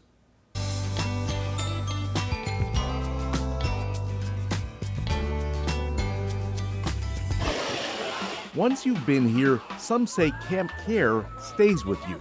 This is family, it's home. What a ride. This is going to be just like going down to Disney World. There we go. I went with Jonelle Newman to the setting that suits him. We're at the lake. Every summer, Lake Lure lures people back to healing waters, connected by more than cancer. You did what? The CARE part of Camp Care stands for Cancer Ain't Really the End. Of course, a lot has changed here over the past 41 years, but the unwavering part is the sense of caring. And we always say we can't care about you. Jonelle, the camp counselor, is still learning. What is that called? Jonelle was diagnosed with leukemia at 9. 25 years ago, he went to Camp Care for the first time. It opened him up to friends he calls family. As a counselor, he's back where he belongs. Holes in my heart were just healed that I didn't even know existed. It keeps the spirit of Camp Care alive is what it does, for these kids to care so much that they come back as adults. But the somber fact is, not everyone returns. I want to welcome you all to our celebration of life. Every year, they remember campers who have passed. Here at camp, we learned that it's okay to have all kinds of feelings at once. We can laugh and miss someone at the same time. My love becomes a bird of light. Go now, I say, and it takes flight. They listened to poetry about life and loss, and they also blew bubbles in tributes. We were campers together. Dayra Marin and her friend Alexandra Shaney of Kannapolis planned on working as counselors together. Sadly, Alexandra died of nerve cancer, just shy of 21. She had relapsed. And so she's been battling that for a while until there was a time that she just couldn't make it. Sorry. So I left a really good friend. The fact that we can celebrate them, that their journey was not in vain. I got it. The relationships become deeper because they keep coming back. Evelyn Tew of Huntersville is here for the 6th year. I can't decide if I'm gonna get a rainbow one. She's making a memory bracelet. Ooh. After that, check this out. She made another memory, squeezing in some tubing on the lake. I never thought I would have such a great experience with people like myself that were cancer survivors. I think that was a cool opportunity. The lake sets the tone for both recreation and reflection. From the outside, it just looks like a normal camp, but to us, it's a family. Just don't ask which one the trapeze is. Oh, I know that's what that was called. No, that's the iceberg. Oh, yeah, you're right. There we go. At Lake Lure, John Lee, Queen City News. That looks like an amazing time for those kids. Camp Care also invites siblings of cancer survivors to come along. Well, switching gears here, two of the greatest women's tennis players of all time back on the court together. Monday, Venus and Serena Williams played their first doubles match together since 2022, but as you can see here, they came up short in a thriller. The sisters nearly recovered from a 6-0 deficit in the match tiebreaker before a double fault by Venus ended their night. They are still iconic. Man, they are for sure. I would never take them on, ever, ever, ever. All right, the Live Golf Team Championship, originally scheduled to happen in Michigan next weekend, has been moved to Indianapolis this weekend. Liv's future has been in doubt since the Saudi Public Investment Fund announced back in April that it would be cutting ties with the league. A new, still unknown investor has pledged to keep the league running at least into 2027 and beyond. This weekend's event will now crown its individual champion and team champion. President Trump hosted a meeting at the White House Monday to congratulate 16-year-old Ryder Williams in person. Williams is the teen lifeguard who risked his life to save a 10-year-old boy who was repeatedly being pounded by the waves while swimming in Santa Cruz, California last month. Video of that rescue went viral online. The president welcomed not only Williams, but the boy he rescued and their families to the White House. So I just want to congratulate Nathaniel Ray for coming through an ordeal. That means you're going to have good luck in life. You know, that's called good luck. After seeing the dramatic rescue online or on video, the president has pledged to bestow a high civilian honor on that teen, calling the rescue truly the best of America. All right, let's get over to Brandon. How high are we going to climb today, sir? Yeah, tracking temperatures in the mid-90s today, and we do have more heat advisories as well. This is for Albemarle. Live look over Albemarle. They have a heat advisory until 8 o'clock later today. That goes in effect at noon, and it's a beautiful day over Stanley County. But again, you can see a lot of sun shining bright out there. Temperatures already getting into the lower 80s across much of the region. 95 today, 95 tomorrow. We'll call it 97 on your Thursday. But then here's the cool down everybody's been been waiting on. By Saturday, I've got 85 degrees for a forecast. We do get back up to 90 right after it, but still, it's a nice cool down, a brief break from what has been several days in the 90s here recently. Rain chances do increase, so again, that cool down comes at the expense of more storms on Friday and Saturday, but then we get drier for the second half of the weekend and into early next week. No storms to worry about over the next couple of days. I know Futurecast is showing a few rogue storms, but it's only about a 5% chance. Most of us, if not all of us, stay dry today, and we'll also stay dry through the day tomorrow as well for your hump day. Plenty of sunshine, staying hot though. Temperatures in the mid-90s, feeling like near 100 in Charlotte when you factor in the humidity. Here comes our cool down though. Front moves in for Thursday.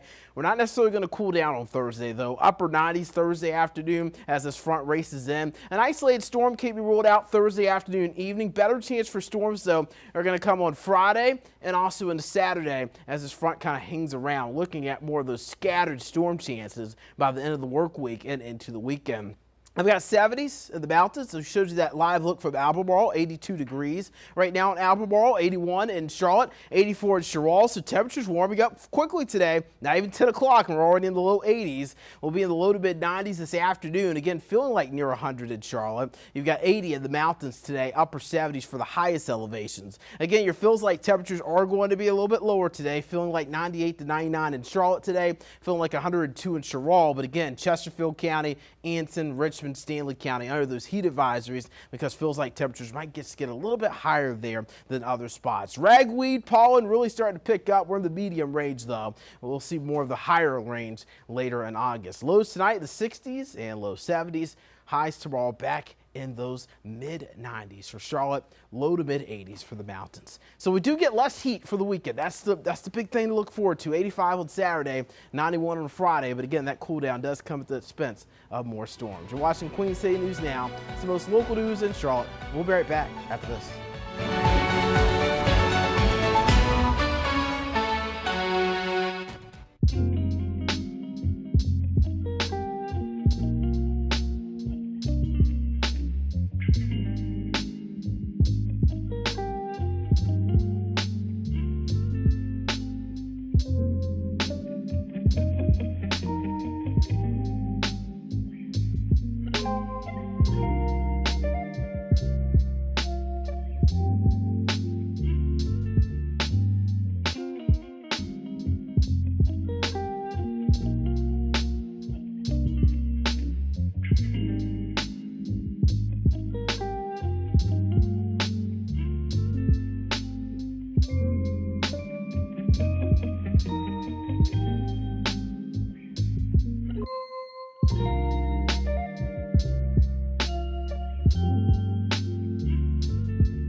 welcome back into Queen City News Now. One last look at your forecast. Again, we had some morning fog in the mountains this morning, getting it to the 80s, though, as we get towards the afternoon. We've got those mid-80s for later this week, but storm chances increasing. We'll cool things down into the 70s for the high country. The 7-day forecast for Charlotte showing those temperatures in the mid to upper 90s through Thursday. Low 90s for Friday, and then we're up to 85 degrees, down to 85, I should say, on Saturday, as storm chances increase. So the cool down that I think everybody's been waiting for, especially Jason Harper, will be here on Saturday. Man, listen, you just got Annie's hopes up. She saw the mountain Mountain forecast. thinking it was our forecast. Oh, yeah. Oh, man. Yeah. 70s and low 80s would be incredible right now. That would be one of these days, it will feel like the mountain forecast here. Yeah. It will. We got to get the fall. That'll be nice. All right, listen, just enough time to share this with you. A one-of-a-kind rotating California home is seeking a new owner. Locals in Novato, California call it the Roundhouse. Very clever. They also call it the spaceship-looking type home. It's been around since 1963. The circular 3-bedroom, 2-bathroom house's most novel feature is that it rotates. It's all thanks to 2 washing machine motors and an old railroad track. What?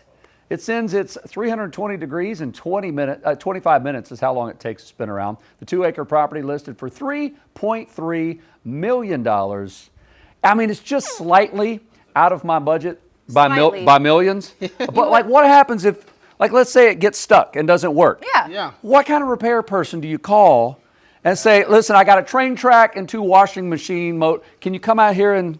Either Maytag or Maytag, the railroad conductor, you know. Oh, okay. There's a lot. I was thinking whoever fixes washing machines is just be able to. Maybe they'd be like, listen, this is a head scratcher. I don't know about that. No. Okay, listen, Liza Mahacek, flying solo on Positively Charlotte. How are we doing, Liza? We're doing so good. We're going to talk about National Fajita Day and also Black Girl, Black Dress. So many fun things, fun events coming up. We're going to talk all about it today. Cannot Fun wait. and fajitas. We'll see you guys tomorrow morning at 4 a.m.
You don't want to miss what we have coming up today on Positively Charlotte. We are turning it up on this Tuesday morning, and we are getting to know your nights. You don't want to miss it. And we're talking with one of the minds behind a dinner event that's equal parts intimate and magical. Get ready for Black Girl, Black Dress. And as summer winds down, we look ahead to a popular fall classic.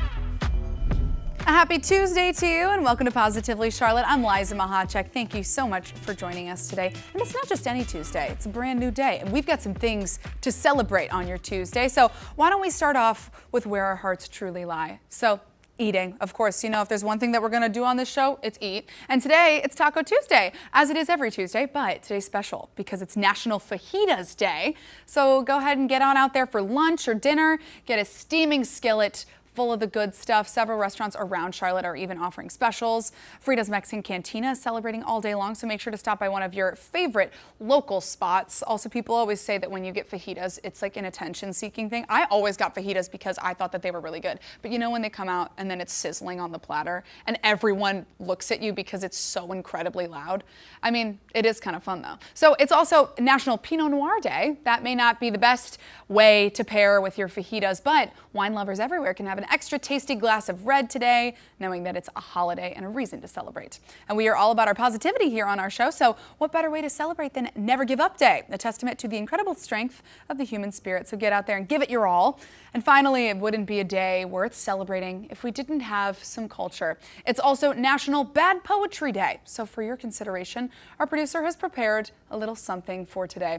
Roses are red, Charlotte's got a lot. Now, please excuse us, these fajitas are hot. So that was Joey. You can thank him for that. Send us your bad poetry as well on our social media at PositivelyCLT. Well, it's Tuesday, and that means that it's time to get to know your nights. Today we are chatting with infielder Ryan Galaney. All right, we're talking to Ryan, getting to know this night. So when you are not playing for the Knights, what's the one team you're rooting for? Ooh, that's a good question. Maybe the Bengals. Okay, yeah, I'm a Cincinnati guy. Yeah, who dat? Here we are. Okay, so when you're off, what do you typically do on a night off? I like to watch movies. I'm Like a big what? movie guy. I just finished the Daniel Craig, James Bond movies. Yeah. I'm watching Jason Bourne right now. Okay, oh, he's the action guy. Yeah, no, I'm usually not, but I am on a little kick right now. Okay, all right. Now, in terms of TV shows, I know you like the movies, but do you have any shows you're binging right now? Not that I'm binging right now. I've binged a couple good ones. I watched How I Met Your Mother last year. That's Good taste, good taste. I watch Seinfeld every once in a while. One of my go-tos. Blacklist, if you've ever seen that. Blacklist. Great TV show. Okay, this man has many talents. Okay, so since you watch all of his TVs and movies, who is your celebrity crush? Dua Lipa. All my friends know about that. Dua Lipa, yeah. He said without hesitation. Actually, not even a question. What does it mean to you to be a Knight? It's awesome, you know, another step in my career, another step in the dream, or towards attaining it. I'm really enjoying it. I love the city. I went to school not too far from here, so I enjoy being around here and being with a bunch of guys that I've played with for a long time. Well, it's still a little on the warm side, or very much on the warm side, but it's never too early to start thinking about some fun autumn activity planning. And what better way to get in the fall spirit than a corn maze? Let's take a look at the history of this fall staple. When it comes to American pastimes, this is the cream of the crop, the corn maze. But when did this fall tradition really begin to grow? I mean, they've been planting corn for a long time now. 1907. 1873. 1791. Like 1910. Yeah, I'd say 1910. 1831. The first corn maze was built in 1993. Nope, your ears do not deceive you. Everyone thinks it was forever, but it's just been 31 years or so. That is the father of the corn maze, Don France. 33 years ago, he created the Amazing Maze Maze in Pennsylvania. The idea began when he realized at 40 years old, he'd never been through a maze. The next morning I flew from Los Angeles to New York and looked down and saw the cornfields weaving across mid-America. And then the idea came about building a maze in a cornfield. But initially, most people were unwilling to put any stock in his idea. When I first spoke about the idea to people, everyone thought it was stupid, crazy, impossible, and just dumb. There must be snakes out there. There could be lightning. What if it catches fire? At the time, France was the associate producer of a little show on Broadway. At the same time, we were talking about Beauty and the Beast becoming a Broadway musical, a cartoon becoming a musical on Broadway. And both of them were defined by most people as the stupidest ideas that you could possibly have. Little did he know he was sowing the seeds of two beloved American fixtures, and that just around the corner, these ideas would be ingrained in American society. He used the advice of the scenic designers from Beauty and the Beast to create the layout. We did the dinosaur. The first time we did it, come see the huge dinosaur buried in the ground in Pennsylvania. And one day, France was talking with Broadway icon Stephen Sondheim about his newest endeavor. I said I want to build a maze in a cornfield, and he said, The Amazing Maze Maze. And hence, the Amazing Maze Maze was born. After the original, France started to pop locations up all across the country, one being here in Huntersville. The corn maze started here at Rural Hill in 1998. There were family farms that were either going broke, and there were history farms. Rural Hill is the original homestead of Major John Davidson, who was one of the signers of the Mecklenburg Declaration of Independence. There's so much history here with that. They fought and just said, trying to keep the Scottish traditions alive. We heard you can bring people to the farm. Turns out corn mazes created a new crop of cash for agricultural tourism. The corn maze is the roller coaster of agritourism. Like a roller coaster propels people to go to a theme park, the corn maze then propelled people to go to the farm. And more than making money, it's made countless memories for Americans. This corn maze has been such a cultural treasure in this area for Huntersville, for Mecklenburg County. It has been a treasure for so many years, for so many people. We had a group that came a few weeks ago. There were 10 or 12 of them, and I think it was their 11th year. I still don't know a event that has become a family tradition quite like the maze. It is the only thing that I've found so far where you can go in 3 generations, and the 3 generations, every participant will have an equal opportunity to be right. From the kernel to the husk, this fall staple celebrates every stage of corn and stage of life. So now that you've learned about the roots of this American tradition, it might be time to go get lost in a corn maze.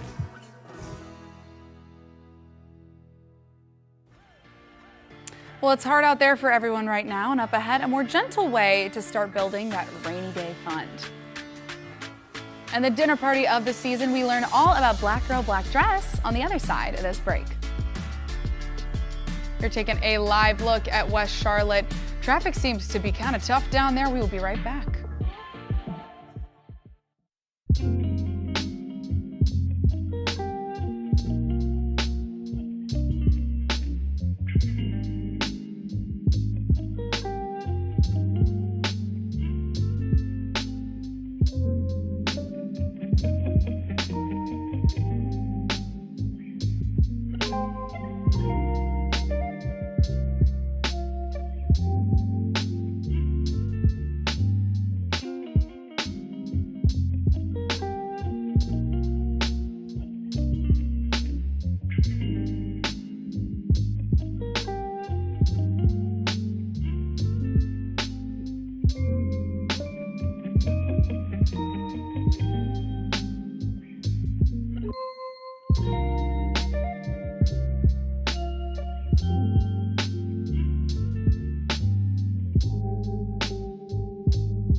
Welcome back to Positively Charlotte on your Tuesday. Black Girl Black Dress is a curated, intimate dinner party where hospitality, entertainment, music, and meaningful connection come together to create something beautiful. And the event is taking place on Sunday, August 30th. And here to tell us more is founder Brandy Nellums.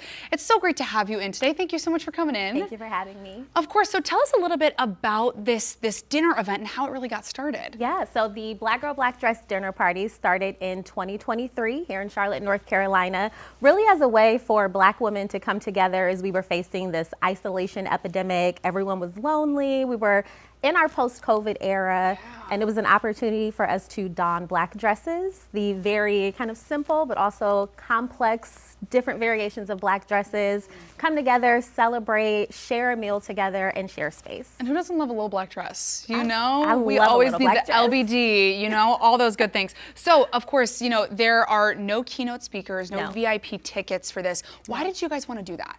It was really important to me that everyone who entered this room enter the same. You cannot pay to have a different experience than any other woman. There's no panel, no keynote speaker, no way for you to have a different experience. The most important conversation that you're going to have that night is probably with a stranger across the table. The best words that you'll exchange may be with a woman who you waited in the restroom line with.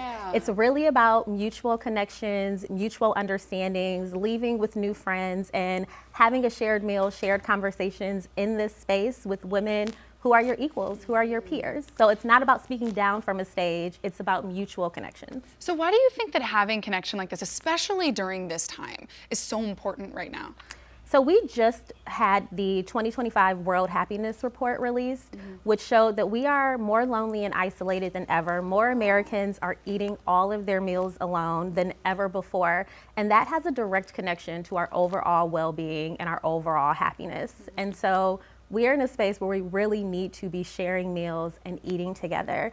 And so opportunities like this, like the annual Black Girl Black Dress dinner party, we're in our 3rd year, is an opportunity for us to intentionally come together, be well together, share together, and share a meal. And especially, I think that, you know, I don't know if it's social media, if it's technology, or just being post-pandemic, where a lot of people just spend more time alone. But, you know, especially when you are trying to make a community and things like that, this is something that's really, really important to do. But why is it important to have a space like this one for Black Girl Black Dress? Well, we're in a city where we have new transplants every day. A couple of hundred people move here every day. We have things that are commitments of us. We are moms, we run businesses, we work places, so many responsibilities to juggle. And it's just hard to have space where you can focus on just you and the things you enjoy. And so this is 4 hours on a Sunday evening where you can put on your LBD.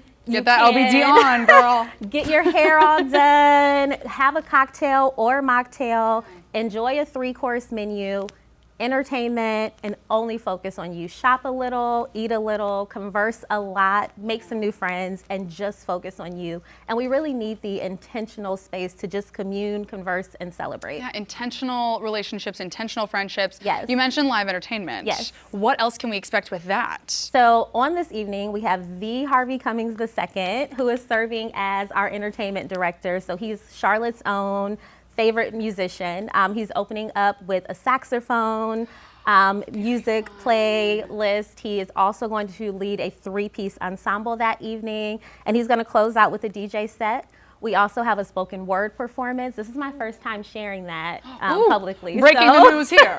Love. Breaking news, there will be a spoken word performance as well. There are also vendors that you can shop from, activations, photo activations, live permanent jewelry. And I'm really excited about a candle making experience where you'll have the opportunity to choose your fragrance, pour your own wax, and blend your own candle that evening. So you'll have a really great takeaway from Black Girl Black Dress that evening. So much fun. So if people want to purchase tickets, where can they head to? Head to Black Girl Black Dress, Black is spelled B-L-K, blackgirlblackdress.com. Awesome. We got the information right there on your screen with the info on when it's happening. Go on over, get your tickets, the website on your screen right there. Thank you so much for coming in and sharing this with us today. We so appreciate it. We're looking forward to it. Well, saving money in a way that doesn't feel so rigid. Laura Hutchinson tells us about the ways that people are building their funds through soft savings. Make way for a more relaxed strategy towards saving your money. Have you heard of soft saving? The growing trend on social media of soft saving among a younger generation of workers. I'm saving and I'm still having fun in my current life. People like Melanie Mannon adapting a less rigid approach toward retirement saving and embracing a budget that leaves room for enjoyment. I set aside 20% of my paycheck. It goes straight into my savings account, and then I use the rest to pay all my bills, and then whatever's left, I allow myself to spend it on experiences and things that I want to go out and do in life. A recent Pew Research Center poll found 82% of adults say it's harder for young adults to save for the future compared to their parents' generation, up from 72% in 2021. When we look at Gen Z, I think we have to look at the financial environment Gen Z entered adulthood in. Housing has become incredibly difficult to afford for many young adults. The cost of living has increased. Some traditional milestones can feel much further away.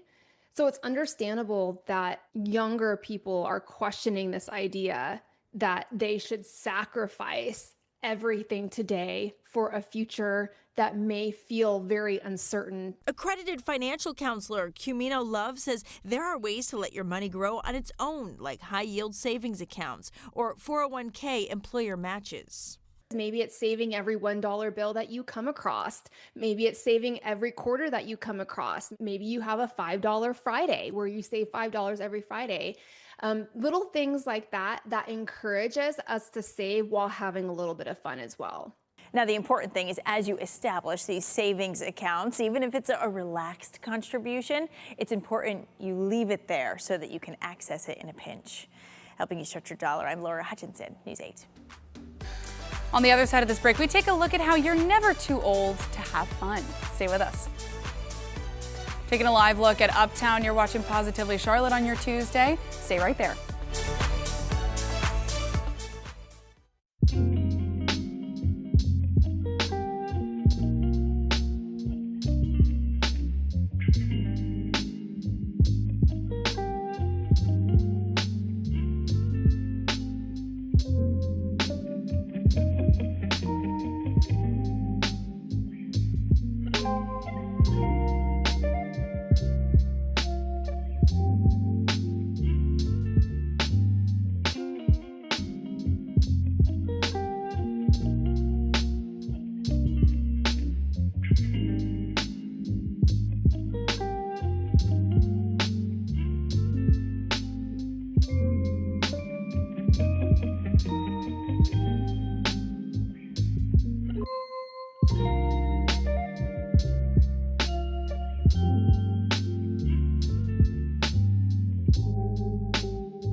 Welcome back to Positively Charlotte. Southern HIV/AIDS Awareness Day is coming up on this Thursday, August 20th, and the South continues to experience the highest regional rate of new HIV diagnoses in the country.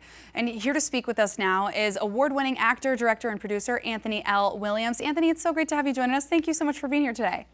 Yes, thanks for having me back. I'm so proud to be here. Thank Of course. you. So, Anthony, it's the 10th anniversary of your award-winning film, Thicker Than Blood, and it explores the intersections of family, faith, sexuality, and HIV. So, is the subject of the film just as timely now as it was 10 years ago? It really is, and I actually have been reminded of that as I've gone back through and looked at a lot of the footage and the successes that we've had with Thicker Than Blood and the impact that it's made with people over the last 10 years. And so now that we are in 2026, we are still seeing new HIV infection rates increase, specifically in the South region. And so it's more important now than ever to have HIV represented in media, so that way people are still familiar with its, being around and still can be on the lookout and protect themselves as we continue through this time. I think it's really surprising to hear that there's an increase, particularly, specifically in the South. So why does the South have some of the highest rates of new HIV diagnoses in the country? Well, I think it's equated to the lack of resources and the lack of education. Not necessarily education, but particularly the access to resources down in the South. I think that it is particularly challenging, specifically with this administration that's in the White House, to continue to want to have gain access to any type of sexual health resources to be able to protect yourself, testing resources to be able to know the infection rates in your area, and to be able to continue to just have access to things to be able to be proactive in our sexual health. And I think that that is lacking and severely impacted with what we're living through today with this administration. So how can storytelling really fill in the gaps in education, representation, and information concerning health? Absolutely. So what we know is that media is one of the top ways that people learn. So the more that something is not represented in the media or not talked about in the media, then the impacts of that we see increase. And so, for example, back in the mid-90s, when HIV was included into storylines on TV shows, for instance, like ER, we saw that the infection rates went down, testing rates went up, and the more that the knowledge was in the general public and media, the more that they knew about it, the more that they were able to protect themselves. And so the more that we see that it's not represented in media or pulled out of media, then we see that those rates increase, they skyrocket, and people, aren't able to access what they need to be able to protect themselves in times like this. So that's why it's important to include these topics in media, whether it's social media, TV, film, books, whatever we're able to do to keep knowledge flowing and accessible. And that's where your film really comes in and helps educate people. So what do you say to people who are thinking, should I be concerned? This doesn't affect my life. What would you say to them? I would say that's absolutely not the case. I've been telling people that if you have blood running in your veins, if you are someone who is sexually active, then that leaves you open and exposed to HIV. And that's exactly what Thicker Than Blood talks about. It does meet at the intersections of people who are living with HIV, people who are part of the LGBT community, people who are a part of Black voices and Black lived experiences, and faith. And so this film is a conversation starter in particular about how HIV has no bounds, it knows no limits, and it is something that can move from anybody that is rich to poor, Black to white, gay to straight. It does not matter. So HIV is something that can affect any type of population. And so that's what, Thicker Than Blood talks about. And we're really excited to be able to have it coming back around full circle for its 10-year reunion, or anniversary rather, particularly in a time like this. And I've been telling people that they should be able to access Thicker Than Blood on Amazon Prime, or they can reach out to us to schedule to host a screening in their local community. Awesome. Well, now we know where to find it. We can go watch it. Anthony, thank you so much for joining us today and for sharing all this helpful information. We really appreciate it.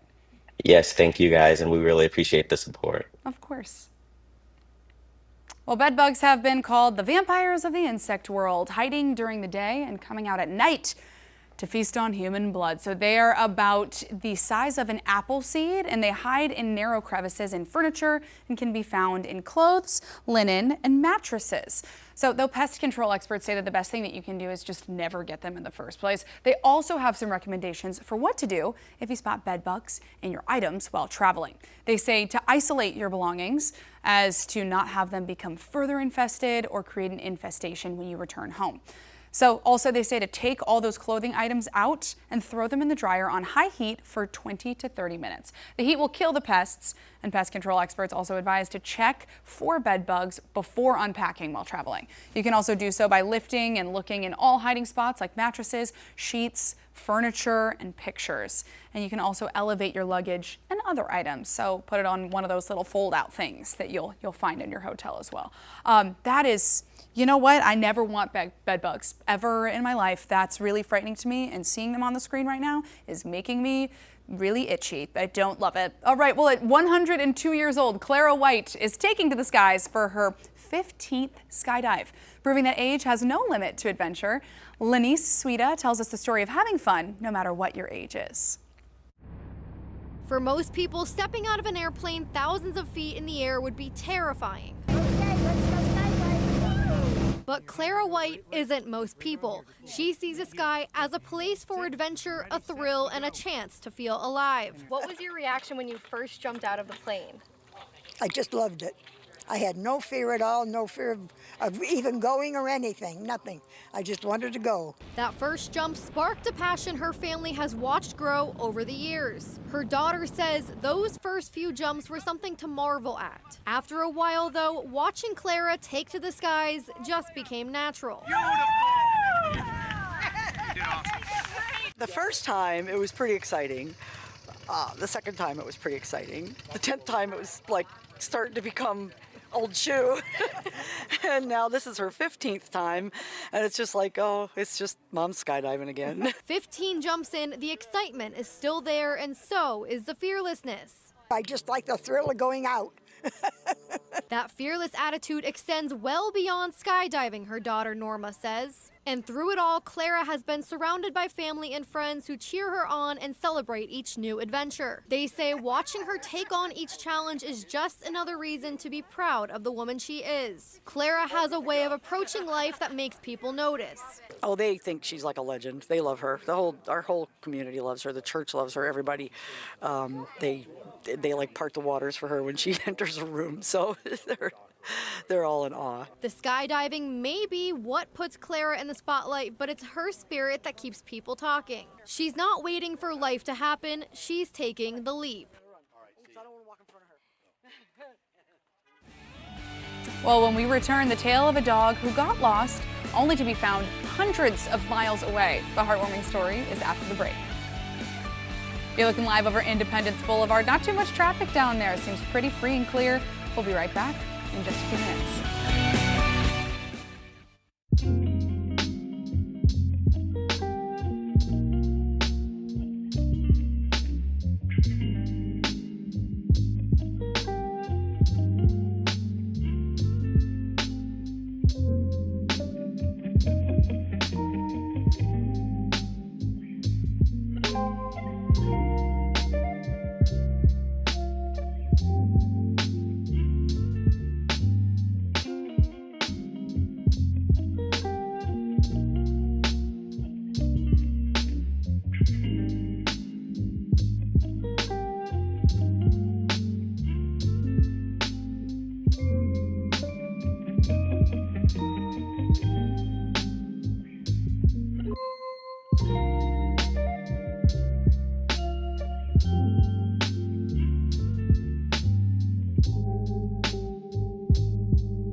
Welcome back to Positively Charlotte on your Tuesday. A 10-year-old border collie is back in the arms of his owners after the dog his name is Rio, went on an incredible journey. And Rio is from Oklahoma and ended up 1,000 miles away in Greensboro, of all places.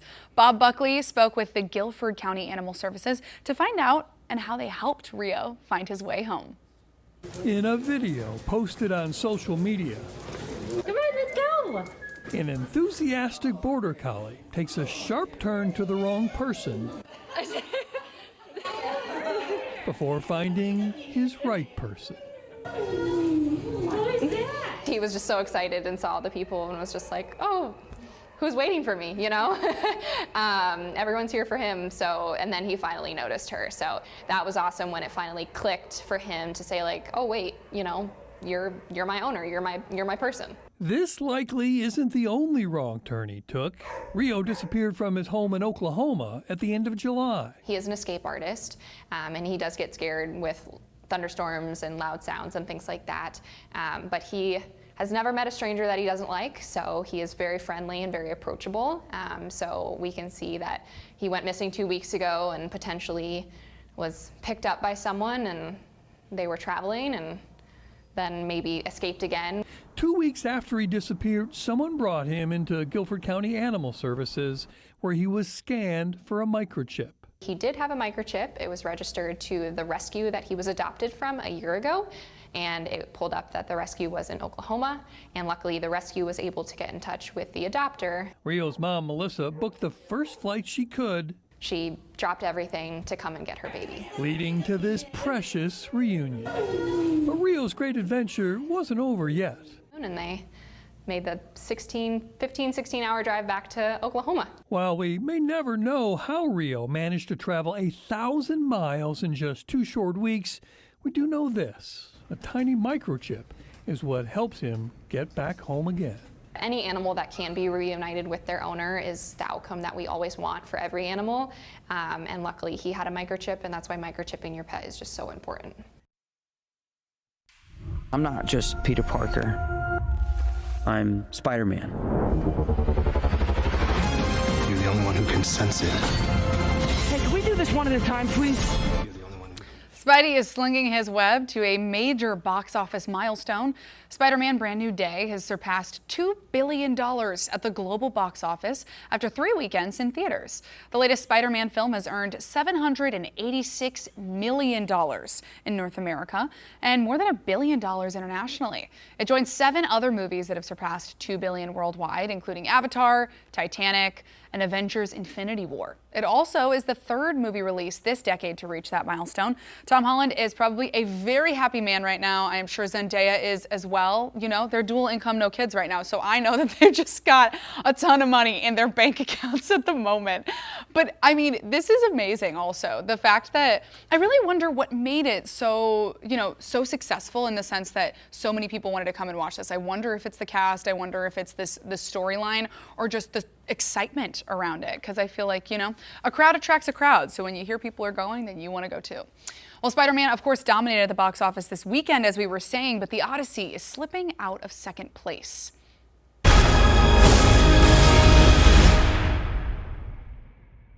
I think our house,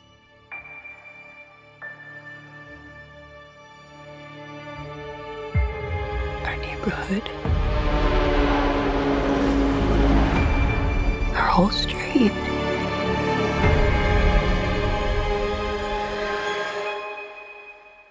has moved. Of Oak Street opened with $8 million in ticket sales on Friday. Experts predict it will earn about $19 million when box office totals are calculated for the entire weekend later today. So as good as that sounds, it's actually considered a soft start for the film, which cost $80 million to produce. And especially when you put it up next to Spider-Man, which made $2 billion internationally.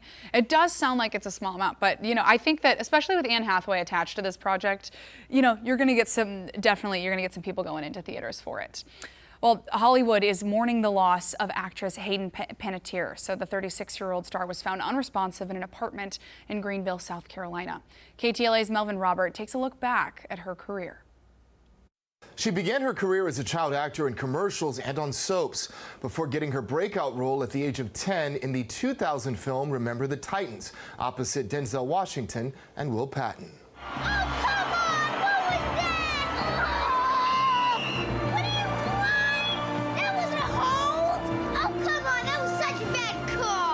But it was her role as a cheerleader with superpowers in Heroes that propelled her to fame.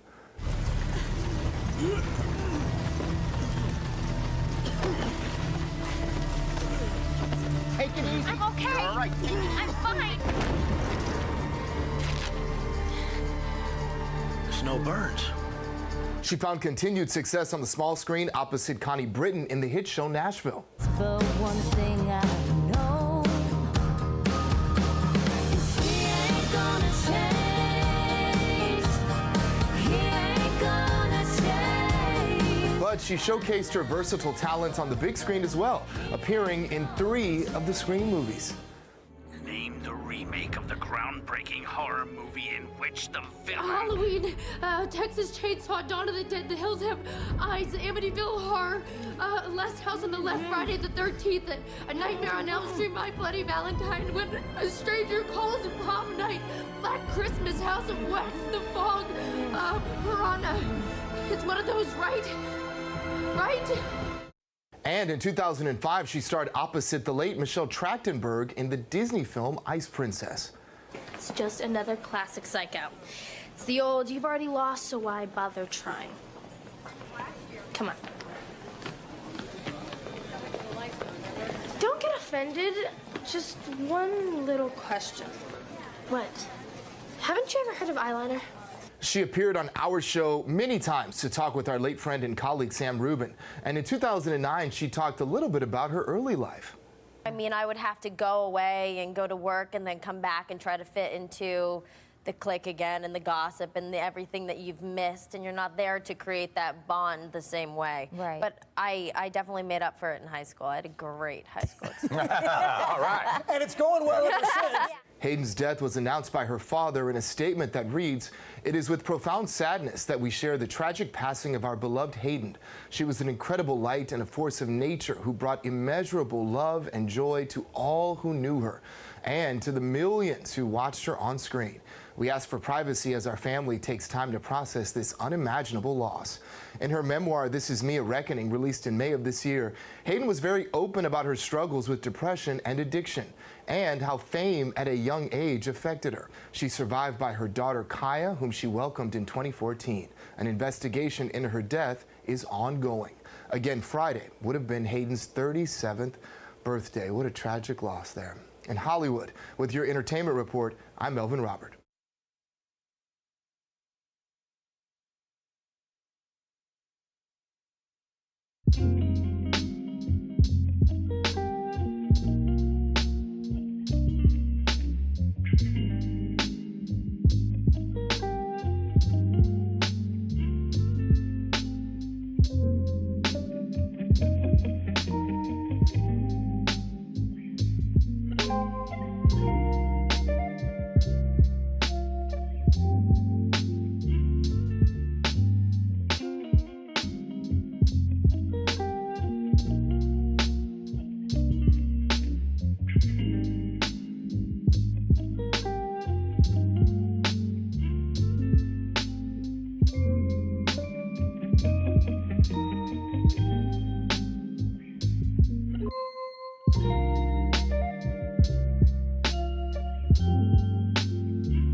Well, scientists say couples who exercise together stay together.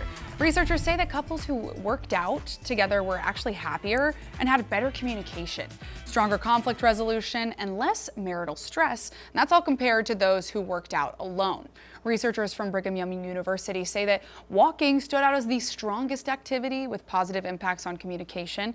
Unlike more intense workouts, walking naturally leaves more room to talk. And they say the couples who exercise together were more likely to report to their spouses, and say that they listened to them and made them feel heard and supported. And I also feel like when you're walking, you might feel a little bit more opportunity to be a little bit more honest, because you don't have to stare each other in the eyes while you're maybe having a disagreement.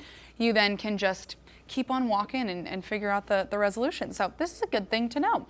Well, the popular language learning app Duolingo is going viral for its response that started with a request from a parent. A user on X claimed that her son had been unexpectedly hospitalized, causing him to lose a 300-day streak of completing his lessons.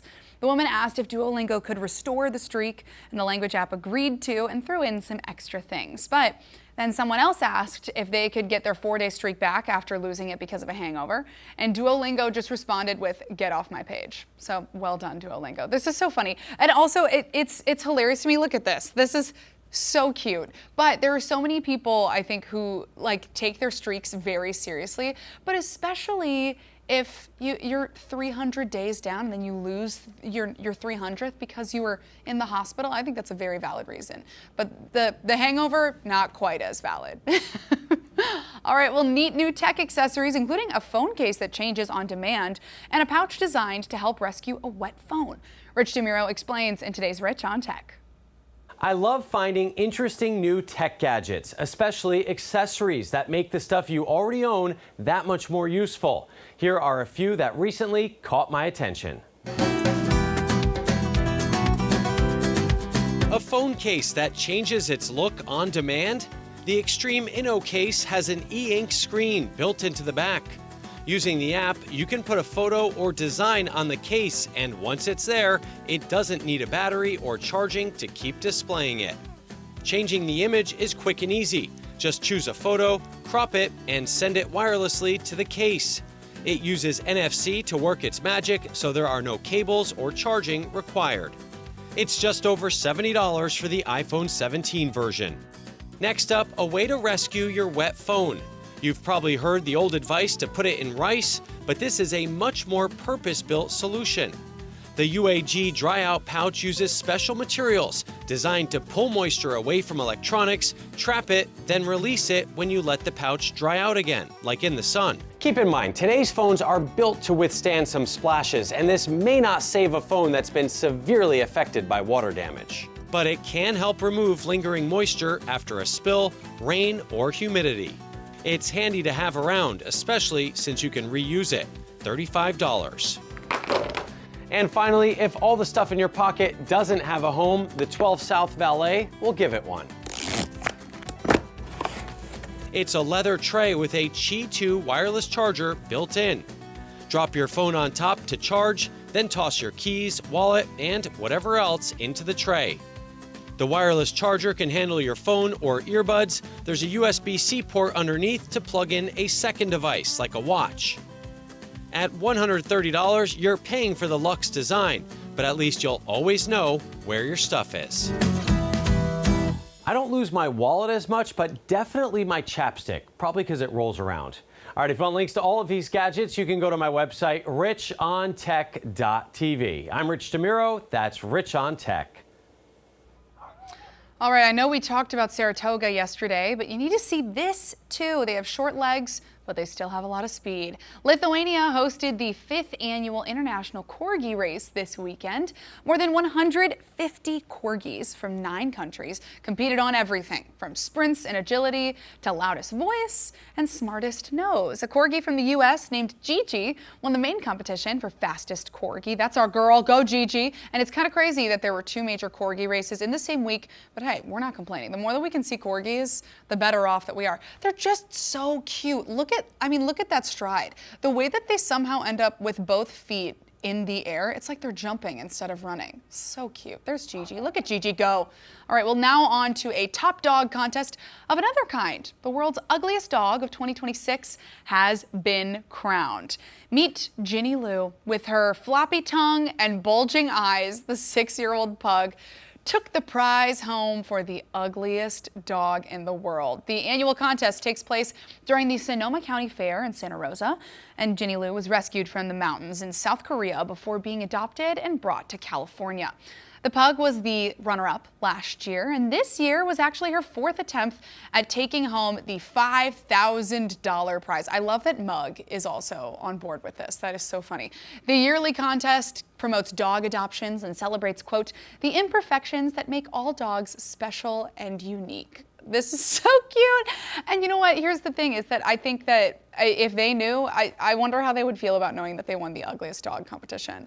But I feel like they're ugly cute. You know, when we say ugly, I think we really mainly mean just adorable. So congrats to Ginny Lou. That's a huge win, and $5,000, hey, that's no small feat. Well, it was the fabric of the 70s from bell bottoms and beyond, but now polyester is the newest Gen Z insult. Man, we're just coming up with more and more creative ways to insult people. Basically, it means anything low quality, tacky, cheap, or inauthentic. The term has become popular in TikTok and video editing communities where intentionally cheesy edits were dubbed polyester edits.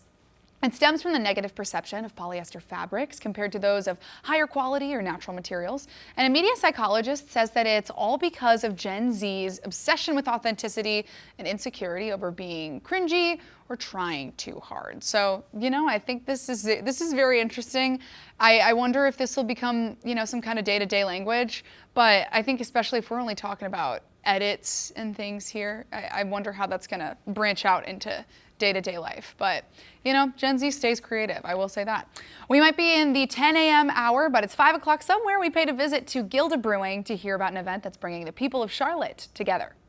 We're bringing the community to Gilda Brewing. I've got Corey Clark, who's the general manager, here with me. And there are so many exciting things happening here all the time. But in particular, you're doing a community appreciation event, right? So tell us all about it.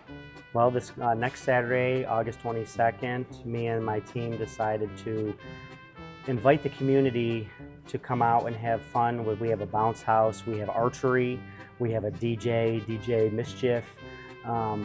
Bruce, my chef, is going to be cooking outside for the community. We wanted to let people know that this brewery is international, but we are also very much part of this community. We are local here. Our brewmaster brews the beer here. And we want everyone in the area to come out and have a good time and get to meet us and know us. Yeah, and this is actually the only location in the U.S., right? That is correct. That's amazing. I mean, how cool that we get to have that here. But there are so many fun ties with these different German aspects, of course, but also, you know, you were saying this is perfect for the family, for everybody to come out. You guys are open to the kiddos, but you've got a bounce house. What is it? We're holding beer? We're doing Stein holding. Stein holding, very exciting. So what's the hope here? Of course, I know that you guys want to invite people in, but you really want to make connections, right? Yes, I mean, we're not just a restaurant here to make money. You know, we opened up to bring the German heritage to a community of Charlotte, which already has a huge German following. A lot of Germans have made this home, and we want to bring that experience and that history of great beer and brewing to the Charlotte area. I love it. And also, you've got great drinks and food, which is a plus too. Tell us about that. When people are coming here, what are the go-tos that you always tell people to pick up when they come? Well, of course, we have German food. We have schnitzels, we have wursts, we have Spätzle, which is, you know, a 90% scratch kitchen. We make everything in-house. And our like the brewmaster's from pretzel. Mockenberg. Yeah, I mean, that's amazing. So also, I want to talk about the pretzel that's the size of your head. Like, it's like this big. It's crazy. So you've got that, then also with your beer too, you know, you've got a lot of German influence. Like you said, your brewmaster is from Germany. He is. Willie is 39 years old this week. Oh my gosh. And, happy birthday, Willie. He is off somewhere doing something, I'm sure, that does not have to do with beer. Well, maybe he's drinking. So if people want to come and celebrate with you guys, when is this event happening and where can they find more information? It's going to be on August 22nd from 12 to 5 here at the brewery. You can find it and more information on gilda1546.com, our Instagram, which is also gilda1546, and our Facebook, which is gilda1546. We love it. You guys keep it consistent. All right, well, we are so excited, and Prost. Prost. Well, there's plenty more positivity ahead after the break, including a friendly wave from beyond the stars. We'll be right back. Taking a live look over Dallas. Stick with us on your Tuesday.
Well, if you missed the friendly wave from the skies this morning, here's some video of the ISS on a flyby. We love seeing the brightest minds say hello as we start our day, so remember to get out there and shine as bright as the International Space Station. So fun that we got to see them. I love it. How exciting. And thanks to Brandon for sending that in to us. All right, well, here's my quote. It sounds boring, but anything is easy to start. Starting a novel, starting a business, it's keeping the thing going that is difficult. And that's from Prue Leith. Those are my closing thoughts for the day. But, you know, especially with, Prue, if you know her, she is from the Great British Bake Off. And last season was her last season on the show. But they're starting things back up again. They just posted recently saying that some new things are going to be coming out soon. But, you know, especially looking forward to seeing that show coming out. But, of course, sad to see Prue go. But as we said, keep those things going. Keep it going, and we will see you back here tomorrow at 10 a.m. Thanks for joining us.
Chris Bledsoe, the world-renowned super experiencer when it comes to UAPs and orbs and the lady. And the author of UFO of God, he is our special guest today on We Are Not Alone. May K. Dealer here with Queen City News Plus. We are in Uptown Charlotte today, the site of the Psy Games. Psy is in psychic. It's a competition between psychics, and it's an opportunity for normal folks to learn how to tune into their intuition. Chris Bledsoe is in town for that. We, of course, are in Charlotte. He's from North Carolina. This was an opportunity to sit down with Chris for a one-on-one interview to see what's on his mind. So, Chris, what is the biggest misconception about you? I think that the biggest misconception was, for the longest time, I was labeled crazy, right? Because of lights in the sky. I'm talking about these magnificent lights that came in and healed me from Crohn's disease, right? And that that backfired on me and turned into labeling me a fruitcake. And so that was probably the biggest misconception of all. I'm not crazy. It's all real. Chris, when did you know this was real? 2007. What was the turning point for you? Did you doubt yourself at first, thinking, what am I seeing? What's going on? Did you ever have doubts? No, because that's what made it so different with what happened to me. A lot of people have these experiences, they're in their dreams, or they wake up with a mark or something strange, or they see a light go by, and then they always have this little doubt, was that a plane, was that a satellite? But with what happened to me was at 5:15 in the afternoon on a sunny evening, these 3 giant balls of fire came out of the sky, took me away for 4 hours. There was a manhunt with 4 other people looking for me. When they brought me back, everybody saw these things, the group with me, and so there was no doubting it because I had other witnesses with me. So it was a blessing you had other people with you, so that could kind of vet your experience. 100%. So back then, today you talk about the lady. Back then, it was like a ship, and because I read your book, of course, there were like things with red eyes. Right. Were they like robotic, do you think, or were they living creatures? I think they're living beings. In fact, it put me on the path of researching biblical angels, right? Because I was out praying, Lord, help me. I was sick. If you read my book, I was in a bad way, and I was ready to give up on life, and crying out to the heavens, these balls of fire appeared. Hence my book, UFO of God. I'm calling on God and UFOs to appear, right? Yes. Why do you think you got help when so many other people are suffering and might be praying, help me, and don't seem to get the help? You know, I've wondered about that, and I've been asked a million times. I have no idea why. I think that they knew that they had a person here that would never back down against a lot of odds and a lot of trauma from the community and the church. They came after me, you know, I'm playing with the devil. You're crazy. I was labeled everything, but I would never back down. And I think whoever's up there knew that this day was coming now, to where everybody's starting to see it around the world. Yeah. So there's actually heaven is revealing itself to earth right now. It's kind of coming into our world, and it's going to get louder and louder until we all fully understand we're not here alone. Chris, before this experience, were you a religious man? And what, if you were, what was your religion? And how do you view religion today? Well, I was born, raised in the country in a little Baptist church that was built during the Civil War, right?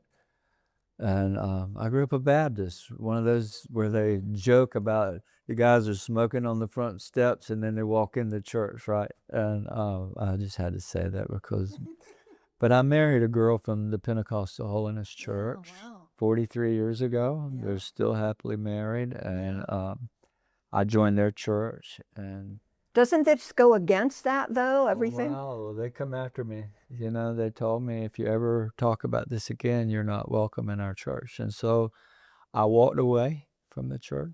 I started seeking every bit of information, scholars, religion I could find, and soaking it up. And I've become stronger with my connection to God than I ever have been, because I can go out and ask it in prayer to come, and here it comes. And it's like, it's a beautiful feeling. it's a beautiful thing. Yeah. And I don't feel the need to be under rules and to explain myself. Do you think religion is man-made? Yeah, 100%. Is it to control people that if you don't believe a certain way, you're going to hell? 100%. And let's just say God is real, more real to me now than ever. And it's going to become more real to everyone once you start seeing this yourself. It's starting to come into this world. But man is religion. Man creates you got to wear this, you can't wear pants, you got to wear a skirt, or you got to wear your hair a certain way. You can't eat on Sunday. You can't cook on Sunday. I mean, these are the kinds of things that religions do. And there shouldn't be any rules on what you wear and drink and eat, and pressure on people. So, Chris, It's all in here. It's all in here. Yeah. Tell me about the lady. Is she Mother Mary for Catholics? Is she Mother Mary? Who is the lady?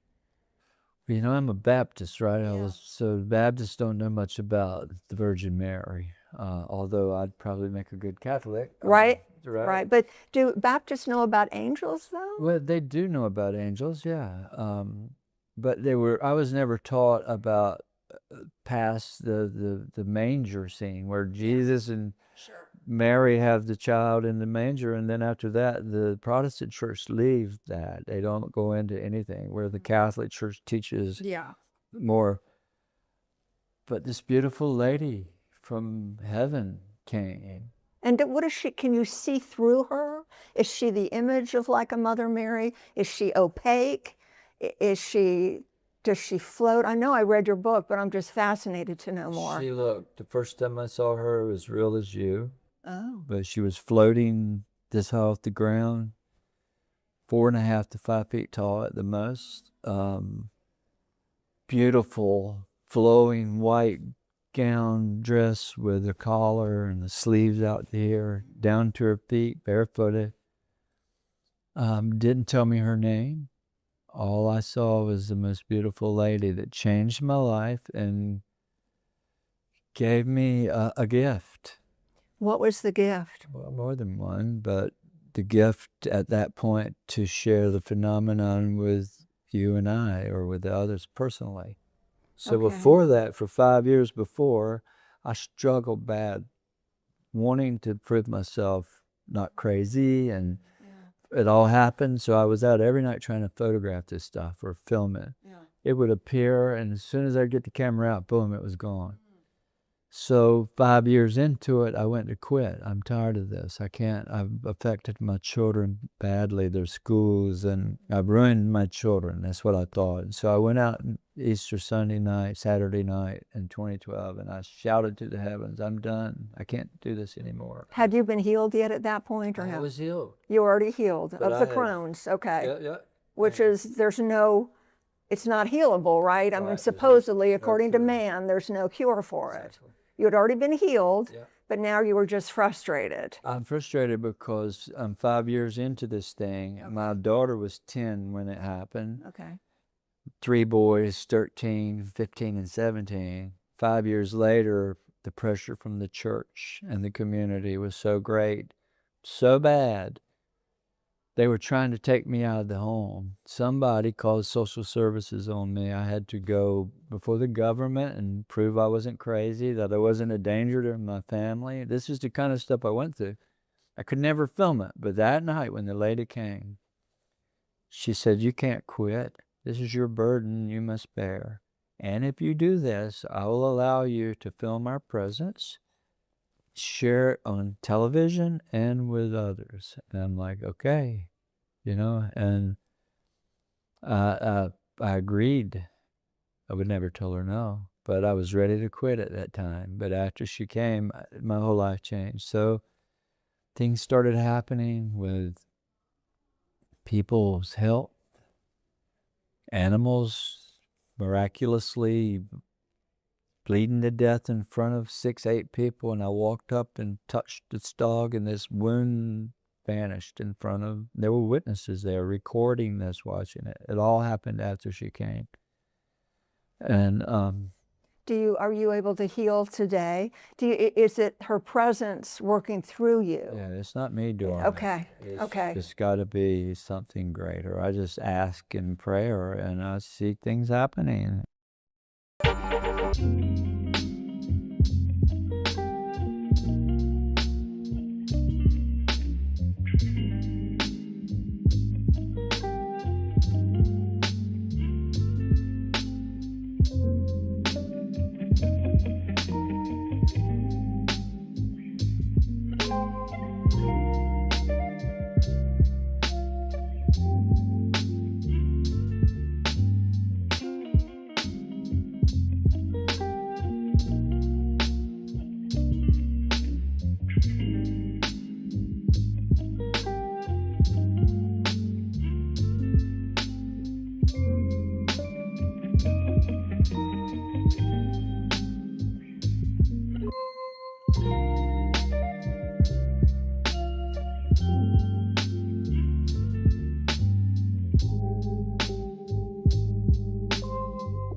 Are these angels or demons? There are people I know, politicians, who have said, oh, these are demons. What are they? You know, in the Bible, it says over 100 times, to fear not, to fear no evil, or do not be afraid. It's like 150 times, I think, in the Bible. But our churches teach you fear. They teach you you're going to burn in hell if you don't repent, and you don't do this, and you don't do that.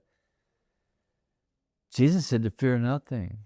So I don't fear anything I can't see. I fear man more than anything. Yeah. I'm more scared to walk down this alleyway down here at night than I am to go outside and look up at the heavens and ask God to share his presence. Because this is what I do. When I go outside, I ask him to the Father, the Son, and the Holy Spirit. If you would share your holy presence with myself and my group, it's with me. And that's when it starts happening. So I have a full understanding with me that they're angelic beings, that they're benevolent. I'm sure there are demons, but I don't think they're physical. I think they're non-physical. Much like in the Bible, the story of Legion, where Jesus cast out 1,000 demonic spirits. And what did they say? Please don't cast us into arid places. We can't survive outside of put us into the pigs. So he put them into the pigs and then caused them to drown themselves, right? They went out and drowned in the lake. But demonic spirits to me are non-physical that possess you, where the light are the angelic beings.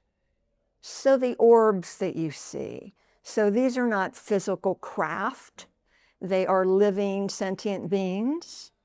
Why now? And what do you want people to know out there who look at you? You're on the world stage. You're in a beautiful position to influence and make an incredible difference in the world.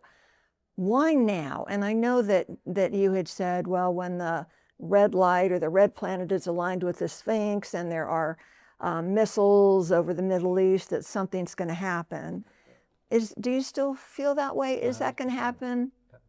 And I know you've been attacked for that too. People go, well, they said it was going to happen at Easter and it didn't. Well, it's happening though. It's happening. Yeah. What? It's in my book. The whole thing. Yeah. And what she told me was in 2026 there would be disclosure. We kind of have it, I guess, already. The president would announce disclosure. Well, I was right about that. Yeah. She told me there would be a war between Israel and Iran before Easter of 2026. I wrote it in my book. I published it. The prediction has all come true. But why did I predict that? What was the reason for all this happening, right? It's simple. We're in World War III, or right there at it. When COVID came in 2019, the lady came again to my home. And at that point, I had rheumatoid arthritis so bad, I was unable to walk more than to the bathroom. My wife pushed me in a wheelchair everywhere. This is in 2019. If I went anywhere, I couldn't walk. And that night during Easter, she came and said that there was a great tragedy that was about to unfold. The suffering of man would be very great, which was COVID. She told me this at Easter. I started telling it. I did 10 interviews from Easter to June saying this is what's going to happen. And she said that because of the suffering of man, we're going to come back to this world and wake the people up and share our presence to them and expose the darkness, the evil. Well, there's a lot of that happening too. Which is very scary, and a lot of people feel hopeless that we can't control anything. There is a lot of negativity and toxicity. We don't want to give it energy. What do you tell people who are suffering inside with fear because they don't know what's next? Well, I'd say to not fear. The fear, that is a cancer. Fear clouds the brain. Live in the present today. Be happy, and know that there's the heavens are have us on their radar. That's what these balls of light are coming. They're not evil aliens like some are trying to label it. They're angelic beings from heaven that are coming into our world because it's much like in World War II. If you remember in World War II when the fighter pilots were going into Germany, the Foo Fighters were on the wingtips, right? These balls of fire. Because we were right near this ultimate disaster. We're back there again, and so the heavens are taking note, and that's what's happening. So that should be joyful to everyone to know that everything we've ever wondered and prayed and dreamed about is really real. It's real. It's a beautiful thing. The talk about the reptilians and the mantis beings and the small grays and the tall grays. Who are they? Do you know who they are?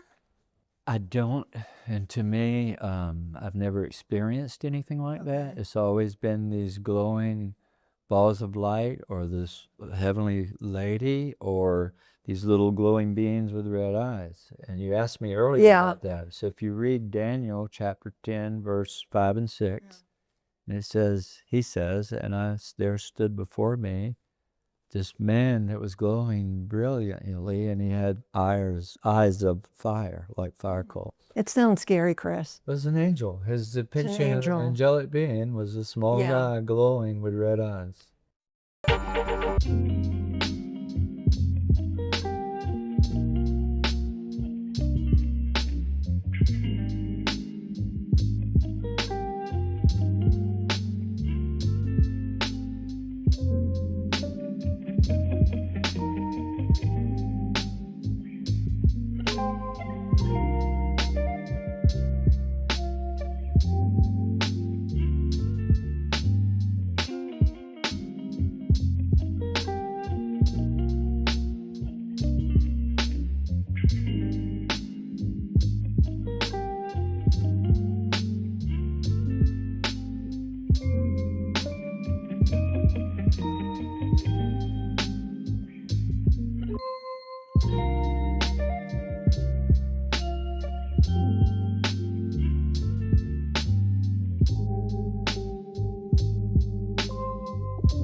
Are they in a different dimension? Yes.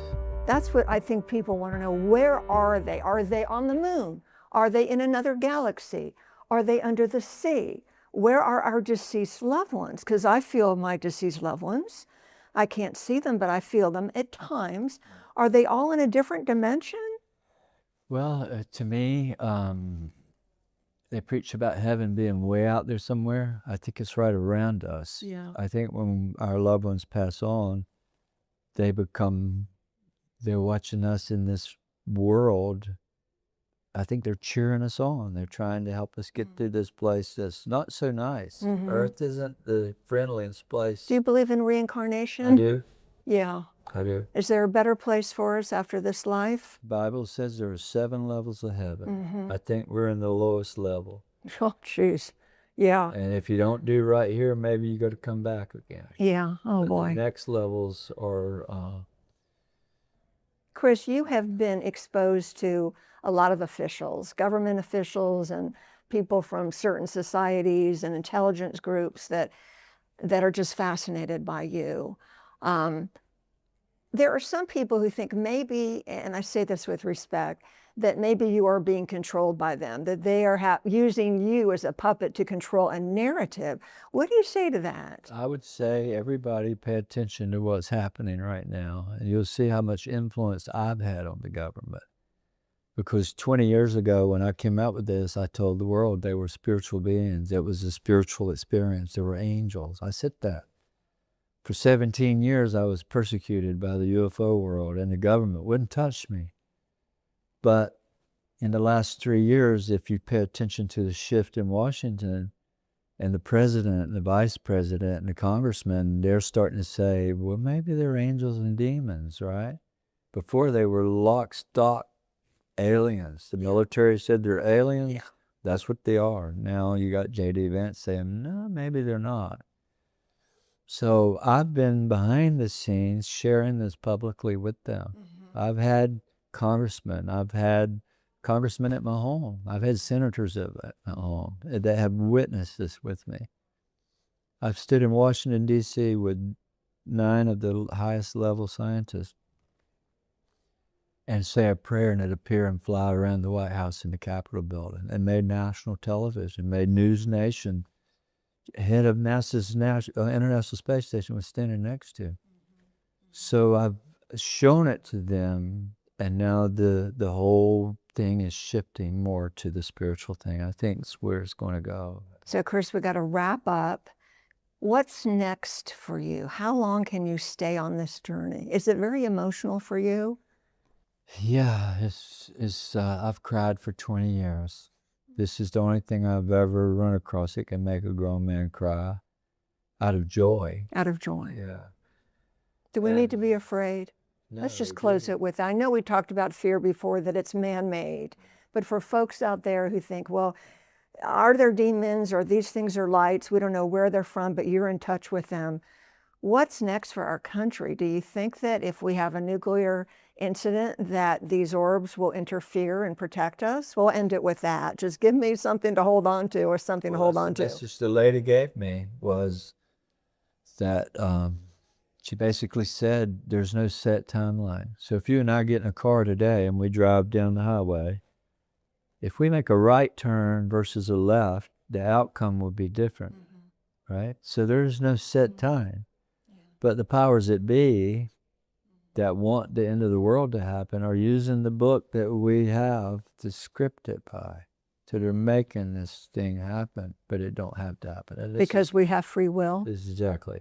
We have free will. And we have the heavens trying to come in and help us now. And so I see peace, I see light coming in a new world of living, knowing that there's something greater around us. We're going to end it with that. I love that. Chris Bless, so thank you for your time. Bless you, sir. Thank you. Wow, that's heavy. And thank you, everyone, for joining us on this special edition of We're Not Alone. I'm May K. Buehler with Queen City News Plus. We'll see you next time.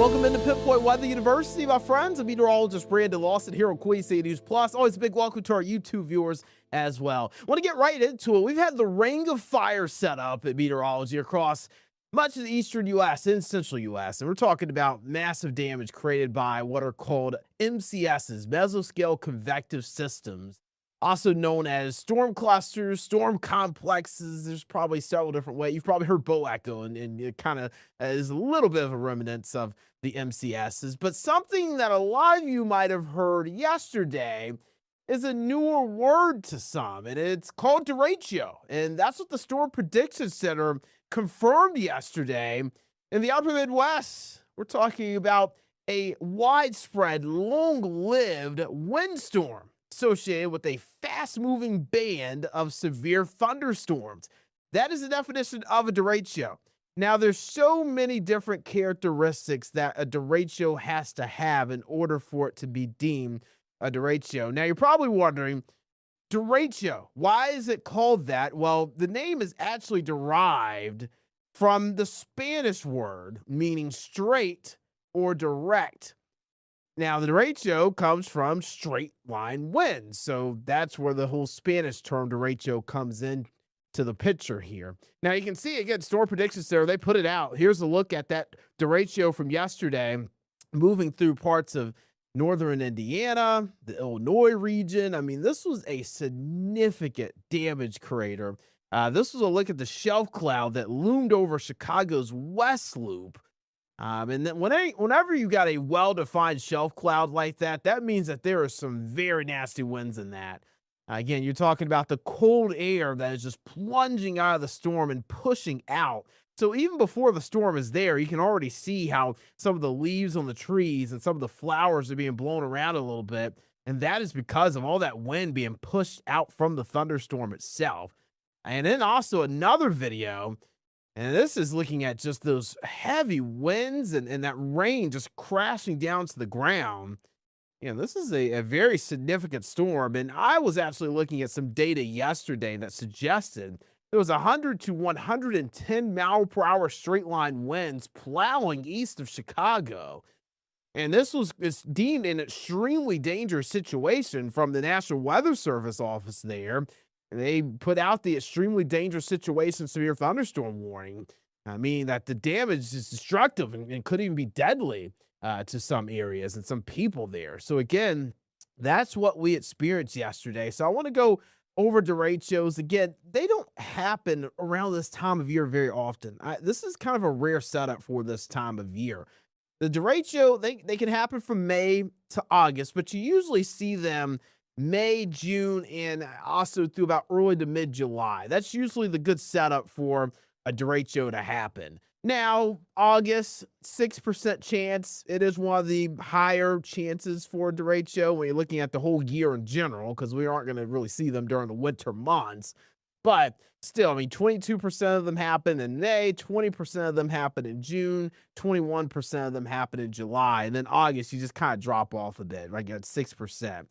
So we're just kind of getting a very, very late season derecho here.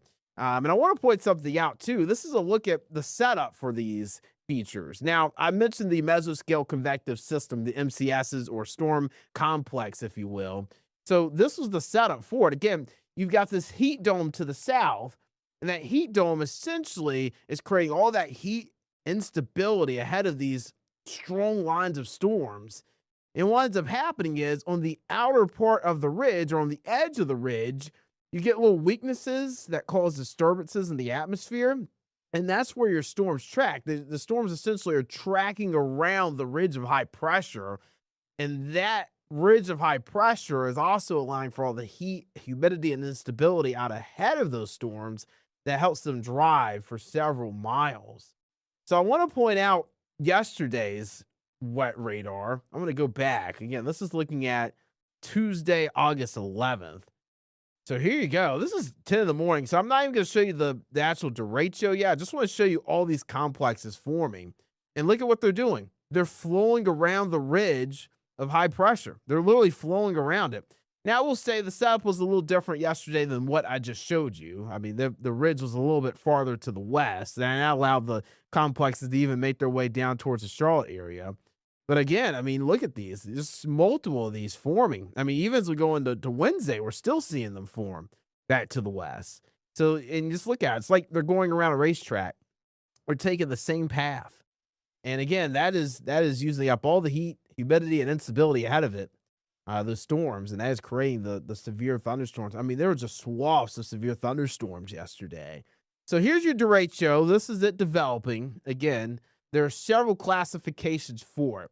So first off, you have to have an area of wind damage that extends for more than 250 miles. So they have to be very long track. Essentially, they have to travel for at least a couple hundred miles here. You need to have wind gusts along the damage path of at least 58 miles per hour or higher, and that is damaging straight line wind gusts. That's severe thunderstorm warning wind gusts right there. When you have straight line winds that are at least 58 miles per hour plus. Now, we do round a lot. You'll see these severe thunderstorm warnings out, and we'll just say 60 mile per hour winds. There's not much of a difference between 58 and 60. You're going to get damage regardless in that case if you have 60 mile per hour straight line winds crashing into a home or on you on the road. It's not going to be very easy to navigate. So we just kind of round it up a little bit when we're talking about it. But another key point with derecho keys is that you have to have several well-separated wind gusts of 75 miles per hour or greater. So essentially, you need to have more extreme wind gusts within this line too. And that's what we saw yesterday up in Chicago. 100+ mile per hour damaging straight line winds reported in Chicago, or not really in Chicago, but east of Chicago yesterday. They issued that towards Gary. So I want to point this out. Let's go ahead and show you the derecho from yesterday. Here it is. Moving through Rockford, Chicago, and then, man, this was probably one of the strongest part of the derecho was right here. I mean, look at it. You can see that bow echo there. Look at that. That's the wind just being forced out. Look at that. Man, that is a powerful storm. And it just kept going. I mean, that was, and then you kind of see it disconnect. And then now you just got like the storm complex that's essentially moving into parts of southeast Ohio and also really southern Ohio, southeast Indiana into southern Ohio, I should say, towards Cincinnati.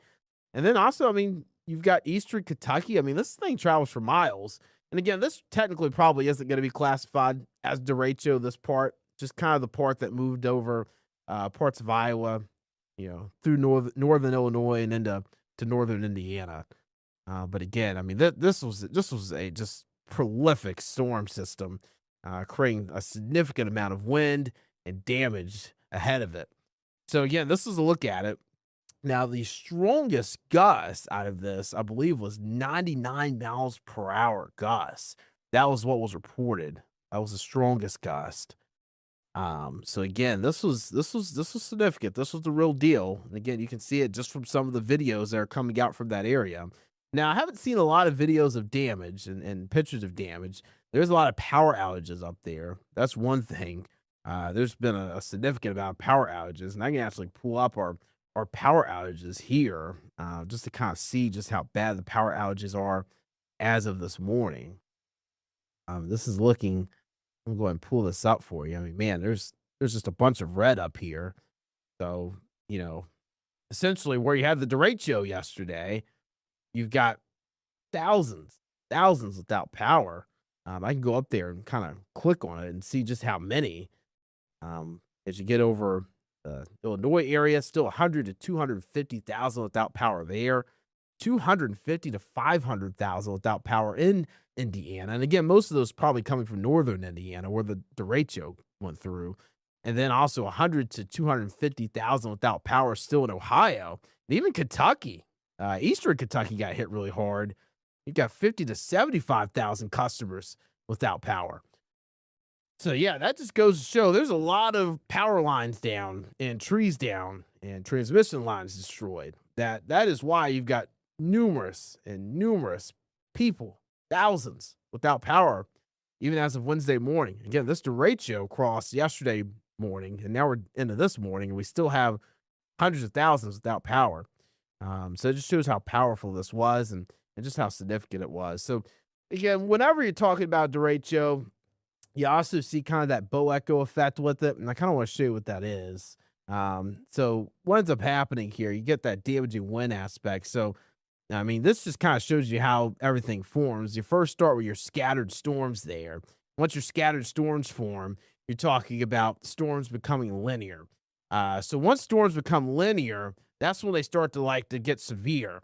And what ends up happening is the back part of the thunderstorm, the backside winds, they get stronger than the winds ahead of the storm.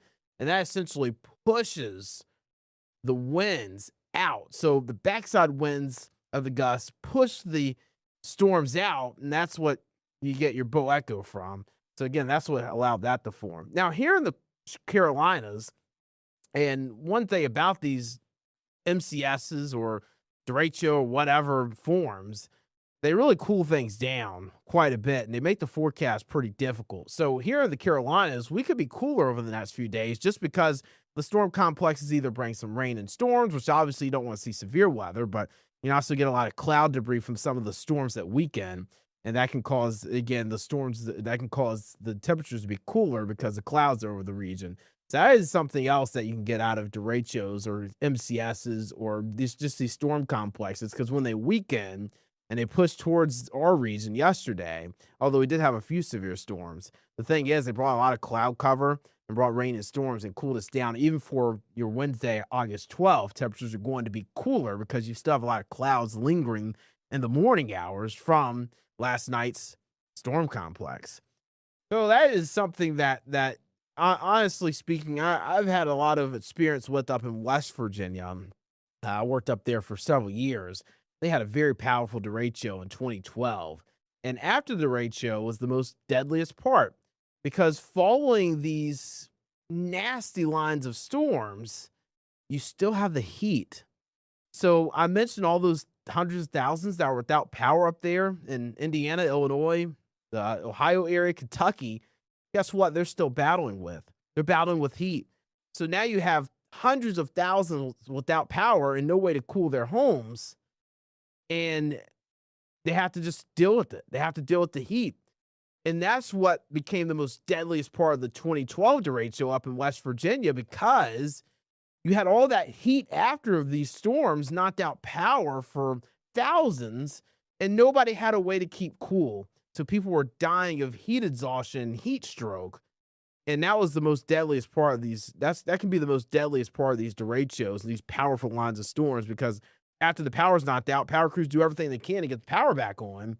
And all of a sudden, you've got people dropping just because of how hot it is outside. There's no way to get cool. Generators, people were running out of gas because there were people in West Virginia that are filling up their gas tank. They're filling up their generators, just trying to keep the power going. And then people were running out of gas. I mean, it was a historic event up there. And luckily, talking to power crews like Appalachian Power up there, they've made a lot of renovations to their power lines, transmission lines, things like that, to prepare for derechos in the future, just so they can get power back on later. And there's also, Duke Energy's they've come up with stuff down here in the Carolinas to where they're making it to where if power goes out due to severe storms, there's ways to get people back on the grid before they even get out there to fix things. So you're seeing these power crews, they're really adapting to severe weather, and severe weather is becoming more common too, with climate change happening, warmer temperatures, hotter air, more rising air, more severe weather. And again, that is something that power crews are having to deal with. It's one reason, actually, when you hear from I've talked to Duke Energy, it's one reason that rates have kind of come up a bit, or there's been rate requests, just because they have to prepare more for severe weather, and they have to spend more money to recover from storms, like we saw with Helene and things like that. So again, severe weather is something we're going to have to continue to deal with more and more with our warming planet. But it just goes to show that crews like power crews and others are still preparing and figuring out ways to navigate these storms after they happen. So that's a look at derechos. I do want to show you exactly just how common they can happen. They seem rare, but again, as I showed you on that chart, about 70% of the derechos that happen in a given year happen during the toasty summer months. So I do want to show you exactly where they can happen. This is looking at a map here. It might be a little hard to read, but anywhere you have this kind of purple pinkish shade, that is an area where you can see a derecho at least once a year. And then where you see this red shade, that's where you see at least one derecho within this given region every 2 years on average. And then every 4 years, more of the yellow shade. And then you're talking about 4 derechos every 3 years. So, I mean, it's just kind of, key gets a little confusing there, but still, just goes to show that this is the region that usually see it, because we usually have our ridge of high pressure in that given region and allows the storms to track around it. So that's a look at derechos. Again, a lot of crews are continuing to repair up there in the upper Midwest, the Ohio Valley, thinking about those folks and our family and friends that you might have up there, and just praying for a quick recovery, and hopefully everything will be okay. Thinking about those folks for sure. Coming up in just a bit, though, we're going to be talking about the Perseid meteor shower. It's one of the best of the year for your summer months. I'll let you know how you can view it, the incredible view you'll get in the night sky. That's next.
Welcome back into Pinpoint Weather University. I'm meteorologist Brandon Lawson. This is going to be my most exciting segment.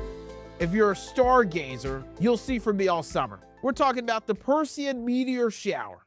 It happens every mid-August. It peaks, and you can see, this is actually a view from Bosnia. You can see the tank there, just kind of point up towards the sky. But look at all of the Perseid meteor showers just striking through the night sky. It's a beautiful view. Folks, this is one you got to get out and watch. This is one that actually matters. And I say that because we see meteor showers often on social media throughout the year. It's like, get out and view this one. You're going to see 100 meteors. You're going to see 200 meteors per hour. And it's just, it doesn't happen like that. This is one that actually really verifies year after year after year in mid-August. And it leads to an incredible show in the sky. So let's talk about how you could view it. Again, the Perseid meteor shower is peaking Wednesday night, August 12th, to your dawn Thursday, August 13th. So let's get into the stats here, show you how you can look at it yourself. Get out with your kids. They'll love this too. We're talking about midnight, so it's late. It's a late night, 11 p.m. to midnight. That's when it's best to get out, view it, because that's when the sky is going to start getting the darkest. And then you can view it until about dawn on your Thursday, August 13th. There's going to be a few clouds here in the Carolinas. I'm not going to speak for every single area in the U.S., but there'll be a few clouds, at least here in the Carolinas, that could block view at times. Now, with the Perseid meteor shower, you often hear 50 to 100 meteors per hour. Now, that is if you're in the most perfect viewing area. And the most perfect viewing area is going to be a dark area away from all light, and looking up into the darkest sky you can ever look into, essentially. That's how you would get your 50 to 100 meteors per hour. Now, we're talking about the mountains. You want to go to the mountains for that. That's where you're going to probably get your best view. Some of the overlooks, because they're away from lights, things like that. Now, here in and around the Charlotte area, some of the bigger cities, Charlotte, Concord, Gastonia, if you live in the cities, things like that, it's going to be probably more of like a 10 to 20 meteors per hour, just because there's a lot of light around, and that can kind of dimmer some of the meteors that would be shooting through the sky. Now, something really cool this year that could make these meteors more vibrant, more the fireballs more vibrant, is we have a new moon And you're probably looking at me like, why does the moon matter? Well, if you have a full moon, the sky is going to be real bright, and that can diminish some of the viewing of these Perseids. Now, when you have a new moon, you have a darker sky, and a darker sky is going to give us a better view and allow these meteors to be more vibrant in the night sky because they'll be the brightest thing out there. You don't have to worry about the moon kind of overshadowing the sky, which is one of the things that we're really going to benefit from this year. Now, you want to look northeast in the northeastern horizon, but if you look straight up in the sky, you should be able to see them pretty well too. If you have an area where it's kind of hard to look northeast, you just want to go outside on the back porch, look at it, maybe just look straight up in the sky. You should get an okay view. Now, again, this is one that you got to get everybody out for, the family. I've seen it a few times, and I'm telling you, folks, there's not much like it. It is a beautiful show. And again, this is what it looks like. Oops, not that. I'm showing you the Chicago derecho damage there, but it looks like this. You can see Perseid meteor shower, and look at it kind of shooting through the night sky. I mean, this is just beautiful, beautiful stuff. And that's even with a few clouds out there, if you notice. Again, that's from Bonzia. You can see it too there. I mean, it's just gorgeous seeing them shoot through the sky like that. And stargazers, you'll get to see all your stars too. I mean, come on, this is awesome. Get out there with the kids, your significant other, maybe a friend, an uncle, an aunt, your grandparents, your parents, whatever, whoever you can grab me. I want to get out there with you and watch this. This is going to be a fun show. It's one that you don't want to miss. Again, it's the Perseid meteor shower. One last view on how you can get it. A good view of it. Best viewed after midnight when the sky is the darkest, 11 p.m. at the earliest, to about dawn on your Thursday, Wednesday, August 13th. We're talking about darkest sky where you're not where you're away from light. You know, you don't have any light pollution around at all. We're talking about 50 to 100 meters per hour, probably in rural areas, especially up in the mountains.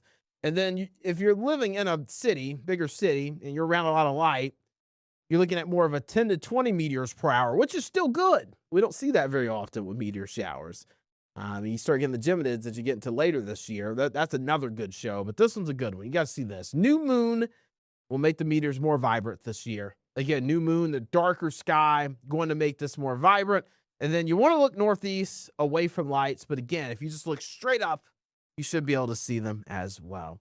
That is a look at the Perseid meteor shower and just how you can get a good view of it.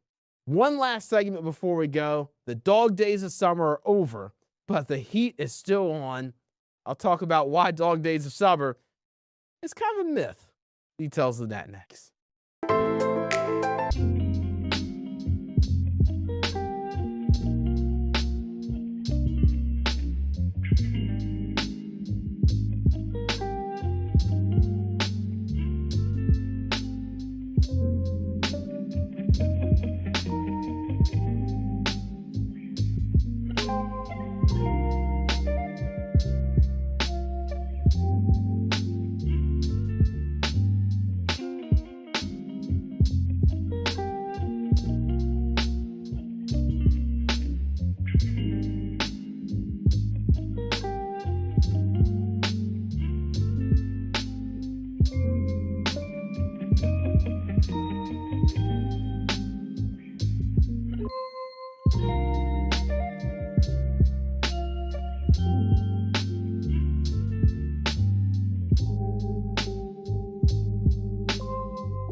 Continuing our astronomy lesson here on Pinpoint Weather University, we're talking about the dog days of summer.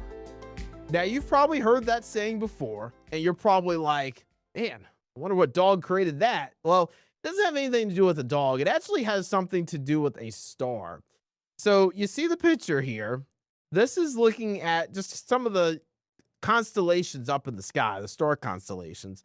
I want you to look at this one, the one I have my mouse on. Canis Major. What does it look like? It's like a dog. Got its tail, it's got his head, got his little paws, its legs, little hind legs. I mean, it's a dog. This is a dog.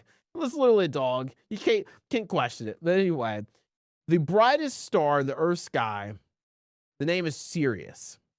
So Sirius is the dog star. So you've probably seen it before. It's a really bright star. It shines really bright.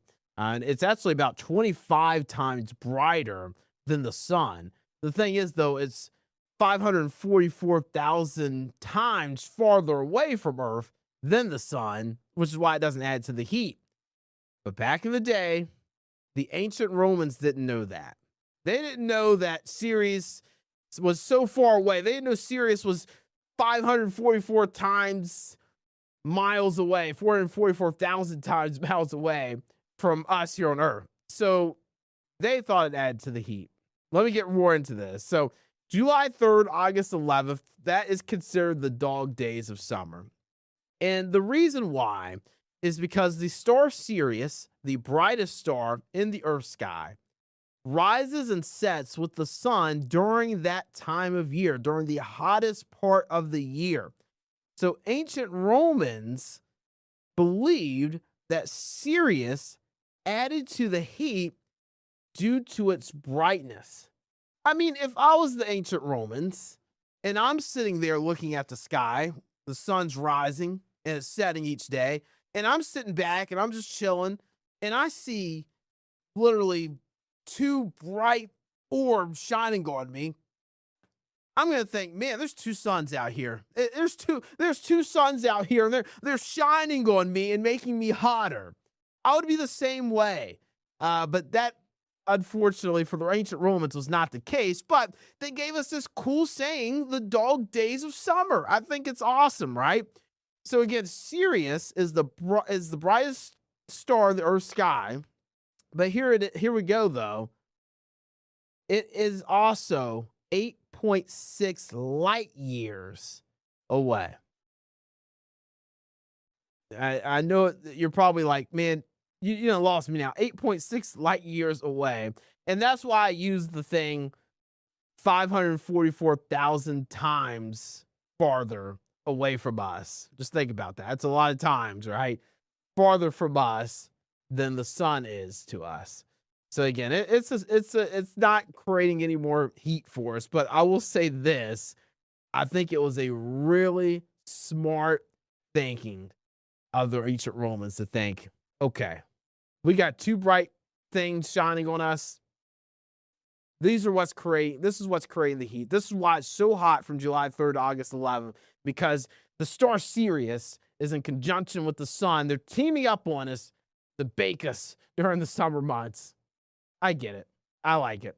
So the dog days of summer, they're over, but unfortunately, that doesn't mean that the heat's over. As a matter of fact, here in the Carolinas, the heat's going to be on for the next couple of weeks at least.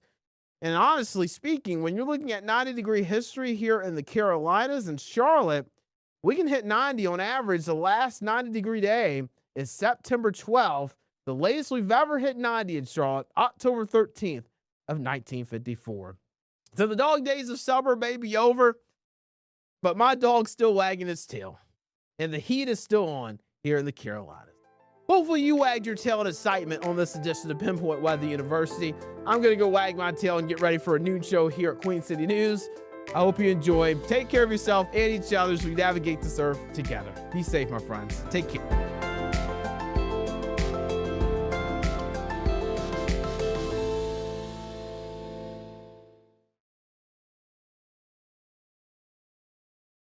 An update into the breaking news and the break-in of Greg Biffle's home just weeks after that he and his family were killed in a plane crash. The new information that we now just are set to learn today. Brandon. And the hot stretch of weather continues over the Carolinas. Temperatures getting well into the 90s again. As this heat stretch continues, we'll talk about just how much longer we have to last in it, and plus a big cool down on the way. We'll detail all that coming up here at noon.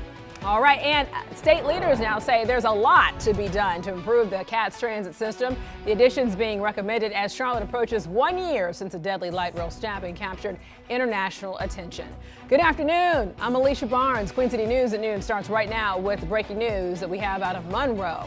Authorities now say the suspect at the center of an officer-involved shooting is dead. This all happened Sunday night on Alder Drive, and officers arrived at the scene after reports of an attempted home break-in. Well, investigators say while there, the suspect, identified as 33-year-old Francisco Martinez Hernandez, pointed a handgun at an officer. And they say the officer then fired his weapon after multiple commands to drop the gun. So no one else was hurt, according to the Monroe Police Department, but officials say right now the officer involved has been placed on administrative leave pending the investigation by the State Bureau of Investigation. Well, this is a developing story. We'll bring you more details of what we're able to find out and what comes into our Queen City newsroom, both on air and also online at QCnews.com. All right, now for a check outside as we take a live look here around the Queen City now, as we're looking at all this hot weather we're dealing with, tracking more heat today with feels like temps getting close to 100 degrees. Very serious out there. Let's get over to meteorologist Brandon Lawson. Brandon, so you're in the Pinpoint Weather Center. This stretch of heat, though, it continues, but we should remain dry today, correct? Yeah, we'll be dry today and tomorrow, so more of a drier pattern taking shape in this heat wave, which I don't know if it's like a good thing. Obviously, you don't want storms in this heat and humidity because you can get severe weather, but on the other side, they can cool you down as well. So we are going to be seeing really any downpours today to cool things down. We're already up to 88 in Charlotte, 90 degrees in Concord, 90 in Monroe, 93 Sherrall, with temperatures in the mid-70s in the mountains. And those feels like temperatures, no hundreds yet. And honestly, it's a little bit cooler than yesterday too, which is nice. We'll take any cool down we can get. Still feeling like 93 in Charlotte, feeling like 99 in Sherrall, so almost feeling like 100 degrees there in Chesterfield County. And those will be the spots like Sherrall, Wadesboro, Rockingham, southeast of Charlotte. That's where we'll likely have those triple-digit feels like temperatures, possibly for Lancaster as well. The heat advisories today are only in effect for Stanley County down through Anson, Richmond, and Chesterfield County. That's where we'll have those feels like temperatures closer to 105 degrees later this afternoon. But even west, it is still pretty humid out there. But dew points were in the mid-70s yesterday. We've got lower dew points today, low 70s. So although it's humid, it's not as disrespectful as yesterday when you walk outdoors. Radar is dry, and we'll stay dry through the afternoon and evening. Coming up in just a bit, though, we'll talk about when those storm chances will be increasing and also the big cool down that I know everybody in the Carolinas is excited about, Alicia. Yeah, thank you, Brandon. And speaking of yesterday, cleanup still underway in Hickory after strong and damaging storms moved through the area last night. So photos sent to our newsroom, look at this. They show several large trees down on homes near Lenore Ryan University as crews now work to be able to cut these trees down. But just severe damage there in that area. Queen City News has a crew headed to this location for a closer look at all the damage and debris left behind. We're going to have the very latest coming up on Queen City News at 4 today. Investigators say human remains found in a South Carolina trash can are those of a missing Chesterfield woman. So 43-year-old LaShonda Spurlock has now been missing since April of 2024. Police found her remains 4 months ago in a trash can at a Bennettsville apartment complex. So days later, officers arrested Luke Douglas Jr. Police say that Douglas admitted to putting Spurlock's decomposed body into a storage area, then the trash. Well, he's charged with desecration of human remains, and more charges could also be pending in this case. All right, heading down to Fort Mill now. Police say an investigation is now underway after a person was found dead over the weekend. This all happened Sunday at a home on Delta Drive. Authorities say they responded to a reported disturbance call. So when they arrived, one person was dead at the scene. A second person was transported to a nearby hospital for their injuries. But police say in Fort Mill there is no threat to the public, and the investigation is now ongoing. So we are expecting also an update today on the Greg Biffle home break-in investigation. A burglary that was reported at the family's Mooresville home back in January, just weeks after Biffle and his family and 3 others were killed in a plane crash. So investigators now say someone stole about $30,000 in cash along with a backpack. And they say friends of the Biffle family may have also conspired to steal money from the family's bank accounts. So the Iredell County Sheriff's Office scheduled a news conference for 2 this afternoon. We will keep you posted on that breaking news of that case. A new report from Raleigh is now reigniting heated conversations about security on Charlotte's transit system, almost 1 year exactly after Irina Zarutska's death. Well, the state auditor's office just released a 10-page report on the gaps in CAT security and just how much they're now costing the Queen City. Queen City News anchor Savannah Rudisell is along the blue line with the city's response. Charlotte area officials say they're pleased to see that the state is also joining them in the effort to make the CAT system safer, but they are pushing back on some of the findings in the latest report. They say that the auditor's office didn't take into account several investments and changes that they have made since the fatal and random stabbing of Irina Zarutska. CAT's data shows since 2025, security personnel has more than doubled, and its security budget has nearly quadrupled. Transit leaders have discussed better fare collection procedures, such as modernizing payment options and deploying a team dedicated to make sure each rider is paid. The auditor's report asserts CATS is losing between $5 and $6.5 million per year from riders not paying their fare. State Auditor Dave Boliak recommends installing gates or turnstiles at light rail platforms and studying other major transportation systems around the country. Our team's hope is that this preliminary report is a starting point and an opportunity for the city of Charlotte to move forward to make the city of Charlotte's transit system more safe. CAT's interim CEO Brent Cagle has addressed the suggestion of turnstiles or barriers before, and he says that due to Charlotte's system being an open air system, meaning it's not contained by any kind of tunnel system, all the stops along the light rail and streetcar line right along up with the sidewalks, he says installing barriers, gates, or turnstiles that would prove to be effective would cost millions of dollars, not just to install, but maintain and make sure they're effective. Now, Cagle says that more security procedures and policies are ongoing and will be coming out in the months to come. Reporting in Charlotte, Savannah Rudisell, Queen City News. Thank you, Savannah, for that. All right, heading down to McBee right now. The police chief now has lost his law enforcement certification 3 weeks after surrendering to SLED agents on misconduct charges. So it's the latest development in our ongoing Officer Down Queen City News investigation by Jody Barr. Chief Timmy Knight turned himself in on accusations of taking part in an illegal ticket quota in his police force. The SLED charged Knight with felony criminal conspiracy and misconduct after our Officer Down investigative series that uncovered text messages that led to the charges against Knight. Well, McBee's mayor and 2 other McBee officers all involved.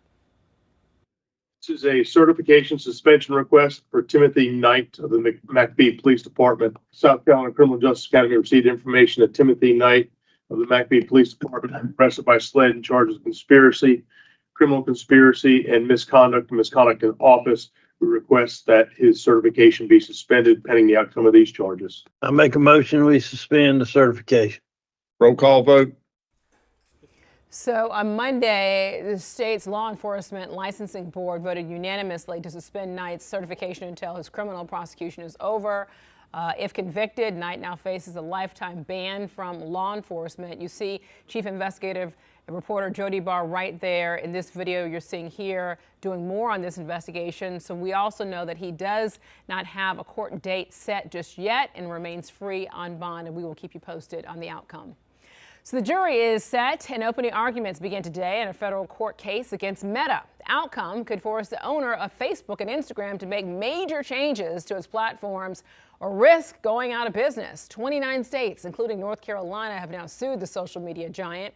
Meta pushing back on allegations that it had addicted young users and ignored a growing mental health crisis sparked by overuse of its products. So legal experts say Meta will have to do more than just simply claim it didn't know that its products could be harmful. They will need to redo their playbook. I think that my guess is that the lawyers for Meta are really going to learn their lesson from their unsuccessful defense in New Mexico. So the new defense is also expected to focus on the fact that while some young people were harmed by using social media, many others were not. So if Meta loses, though, it could be forced to pay up to $1.4 trillion in damages, almost the entire market value of the company. Well, we spoke with Chief Legal Analyst Clive Rhodes about the evidence needed for states to prove their case. Take a listen. They knew that this was addictive and they did nothing to stop it. So that's my opening statement. I'm showing text messages, I'm showing emails, I'm showing communication that shows background and internal studies that show, hey, we realize that we have a problem. But now you're seeing those same communication, and the things that I'm saying is what these states have already have suggested and alleged. Now we have information that shows that these are things that's addictive, but on our front facing in the public and in courts, we're saying no, it doesn't. So now you're having a conflict of what your product actually does. Well, for the full conversation with Khalif, you can head over to our website at qcnews.com. All right, looking live here over at the White House, President Trump defending conditions aboard the USS Abraham Lincoln aircraft carrier, which has now set a record long deployment in the Middle East. And as Trevor Shirley reports this afternoon, the ship is now experiencing deteriorating conditions and low morale. Reports say there's been at least one attempted suicide aboard the USS Lincoln, but now President Trump is pushing back on concerns over the strain faced by crew members. The USS Abraham Lincoln has now been at sea for more than 260 days without a port call or break. Reports say morale is low, with conditions on the ship described as, quote, rough. Is there enough food on the USS Lincoln? Yeah, it is. Families and sailors have raised concerns about mental health, supplies, and the strain of the extended deployment. Reports say at least one crew member attempted to jump overboard.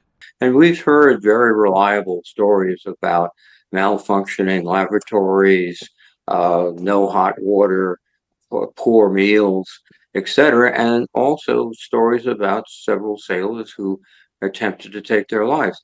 But President Donald Trump is dismissing reports that conditions aboard the ship are in bad shape and isn't concerned about the length of deployment. Deployment's gone on too long. No. Not nearly long enough. Democrats on the Senate Armed Services Committee are demanding accountability from the White House. And rather than facing this directly, honestly, they're trying to make up stories that, oh, there's nothing wrong here. It's still unclear if the Lincoln will head back to the U.S. immediately when it's relieved by the USS George Washington, which is currently en route.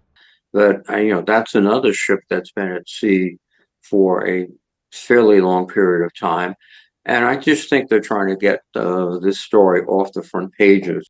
The USS George Washington is expected to arrive in the Middle East in the next few days. Reporting in Washington, I'm Trevor Shirley for News Nation. Concerning conditions for over 150 animals in Burke County could soon lead to criminal charges. The pigs rescued in Hawaii ensuring their safety may now be a race against time. Plus, two high-profile cases put postpartum depression in the spotlight. The challenges that experts say millions of women are facing each day from the illness. And a decade-long project in Uptown at the center of a lawsuit. So why Mecklenburg County leaders are now taking action and what it could mean for the Brooklyn Village area. Brandon. And here at the Pinpoint Weather Center, man, it's been all about the heat lately. Temperatures in the mid-90s this afternoon, slightly cooler than yesterday. I think we'll take any cool down we can get, but there's a bigger cool down on the way towards the end of the week. Some maybe 10 to 15 degrees cooler in some areas. I'll let you know when that cool down comes. We'll also talk about an increase in storm chances to close out the week, too. So I'll coming up with your full Pinpoint weather forecast. All right, thank you, Brandon. We're heating things up here on Queen City News at noon. Your time now is 12:13, 89 degrees outside of the Queen City, and you're watching the most honored and the most local news in Charlotte.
Well, welcome back. Rescue groups now say an extreme case of animal hoarding is reaching a point of dire urgency. So it all stems from the recovery of more than 150 pigs in Morganton that happened earlier this year. Well, Queen City News reporter David Schuman shows us what's still needed to help the seized animals.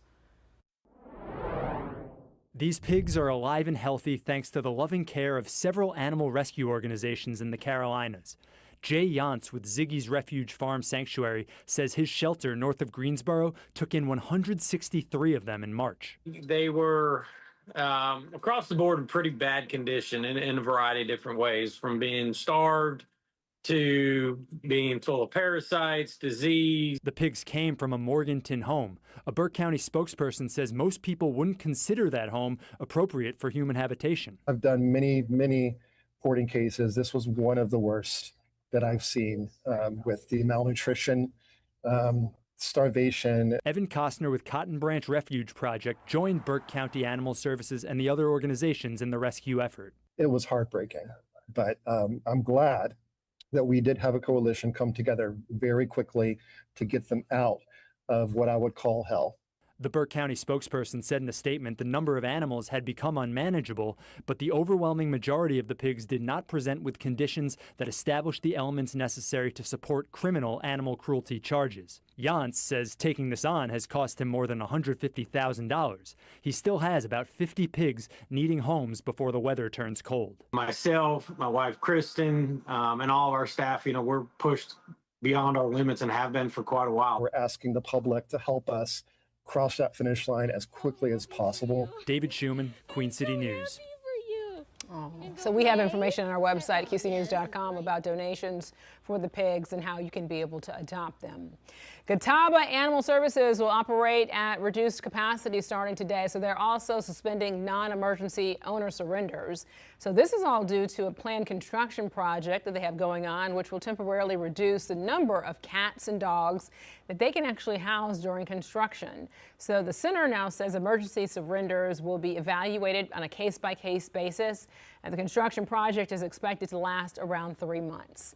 Let's take a live look here over West Charlotte, talk about this hot weather we have outside. Time now is 12:18, 89 degrees already. Let's bring in meteorologist Brandon Lawson. Brandon. Yeah, we're continuing to talk about that heat, Alicia. That is the big story. I'm kind of tired of saying the word heat. We've been saying it so much, but it's summer. We expect it to be hot and muggy. Just not this hot. Temperature's still about 5 to 10 degrees above where they should be for this time of year, but it's the humidity that really adds to it. Here's a look at the muggy meter, though. Notice the muggy meter. It's kind of going down a little bit over the next couple of days. Dare I say comfortable range by tomorrow evening into Thursday morning. So dew points are going to come down slightly over the next couple of days. So that might bring just some slight relief to this heat that we've been dealing with. But today we still have heat advisories in effect for Stanley County, including Anson, Richmond, and Chesterfield County. These go until 8 o'clock this evening. Feels like temperatures could be around 105 there. I think the best bet for that will be in Chesterfield County and maybe Richmond. Farther west, you see towards Charlotte, no heat advisories. That's because those feels like temperatures just aren't going to get as high today. Feels like temperatures more in the upper 90s, near 100 towards Charlotte. Again, spots like Sherrall, Rockingham, I could see them getting up to around 105 today. Those spots just tend to run a little bit hotter. Later today, upper 90s in Rockingham and over towards Sherrall today. 95 in Charlotte, 94 Gastonia later today, 92 in Morganton, 77 in Boone, so a little bit cooler up in the mountains. Again, that dry high pressure is actually kind of helping us cool down a little bit, coming in from the north, bringing in more of a light northerly breeze. This is why temperatures are slightly cooler. 89 in Charlotte right now. Yesterday, we were already well in the 90s, about 93 at this time yesterday. 90 in Concord, Chester at 86, 93 in Sherrall, so obviously Chesterfield County, the warm spot. Those feels like temperatures already knocking on the door of a feels like temperature of 100 in Sherrall. Feels like 96 in Charlotte right now, 90 in Shelby. So again, that feels like temperature.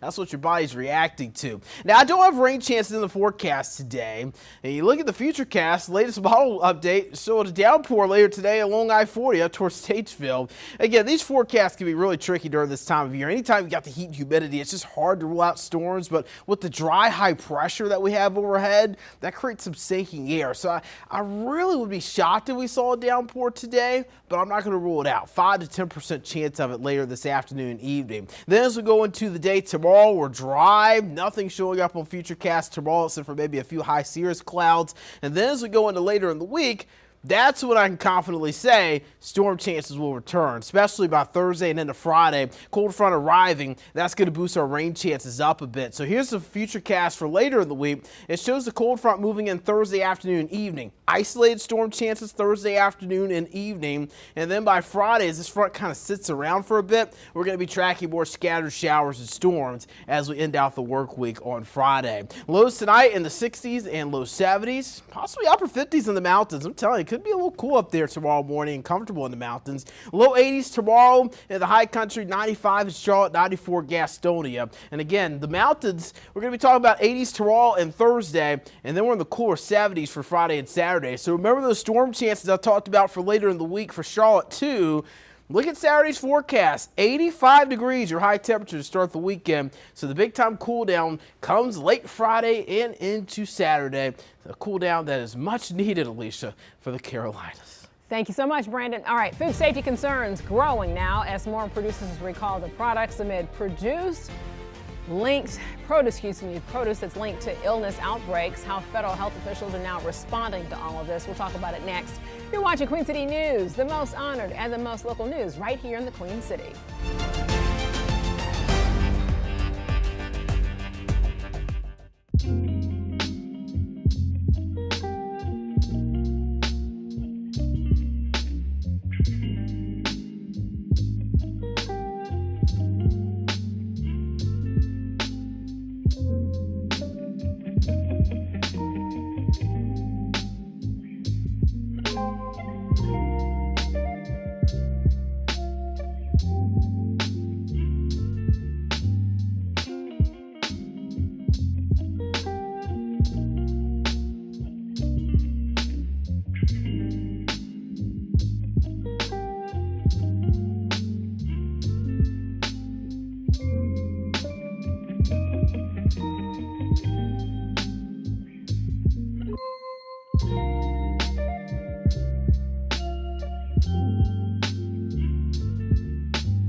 Health officials are now addressing the state of produce in the country now following two major food outbreaks. So the deadly outbreak of a stomach churning parasite is still spreading. Since May 1st, the CDC has confirmed more than 13,000 cases of cyclosporiasis. There have also been 740 hospitalizations and 2 deaths.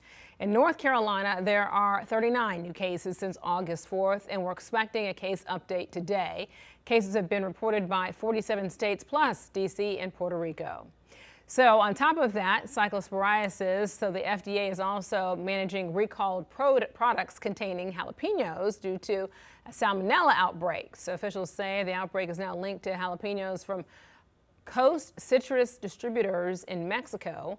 So Products containing the recalled peppers have now been sold at several stores, though, and restaurants like Qdoba and Chipotle have now stopped selling the jalapenos or replaced the distributor. And also, federal officials say all of this is going on. They are going to remain confident that all impacted products are now off the market. The outbreak is not over, though. While the produce is safe, people who've had the outbreak before and people who are spreading oocytes may get sick again and may get other people sick eventually. That's the challenge. And so while I feel confident in the produce, I don't really feel confident that this outbreak is over. So the multi-state Cyclospora outbreak appears to have taken a bite out of demand for lettuce. Supply prices then plunged more than 16% in July, according to the inflation data released this week. So it's the biggest one-month drop on record in the Consumer Price Index. So by comparison, when you look at that, overall grocery prices fell just 0.1% in July. Leaders in North Carolina's largest country and the largest county of North Carolina are still trying to be able to figure out the next steps for potentially merging two medical facilities. Why many people are now pushing against WakeMed becoming part of Atrium Health. You're watching Queen City News, the most honored and the most local news in Charlotte.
Top source of Ong at this hour right now. Authorities say the suspect at the center of an officer-involved shooting in Monroe is dead. This happened Sunday night on Alda Drive. Officers arrived at the scene after reports of an attempted home break-in. Investigators say the suspect, identified as Francisco Montez Hernandez, pointed a handgun at the officer. They say the officer then fired his weapon after multiple commands to drop the gun.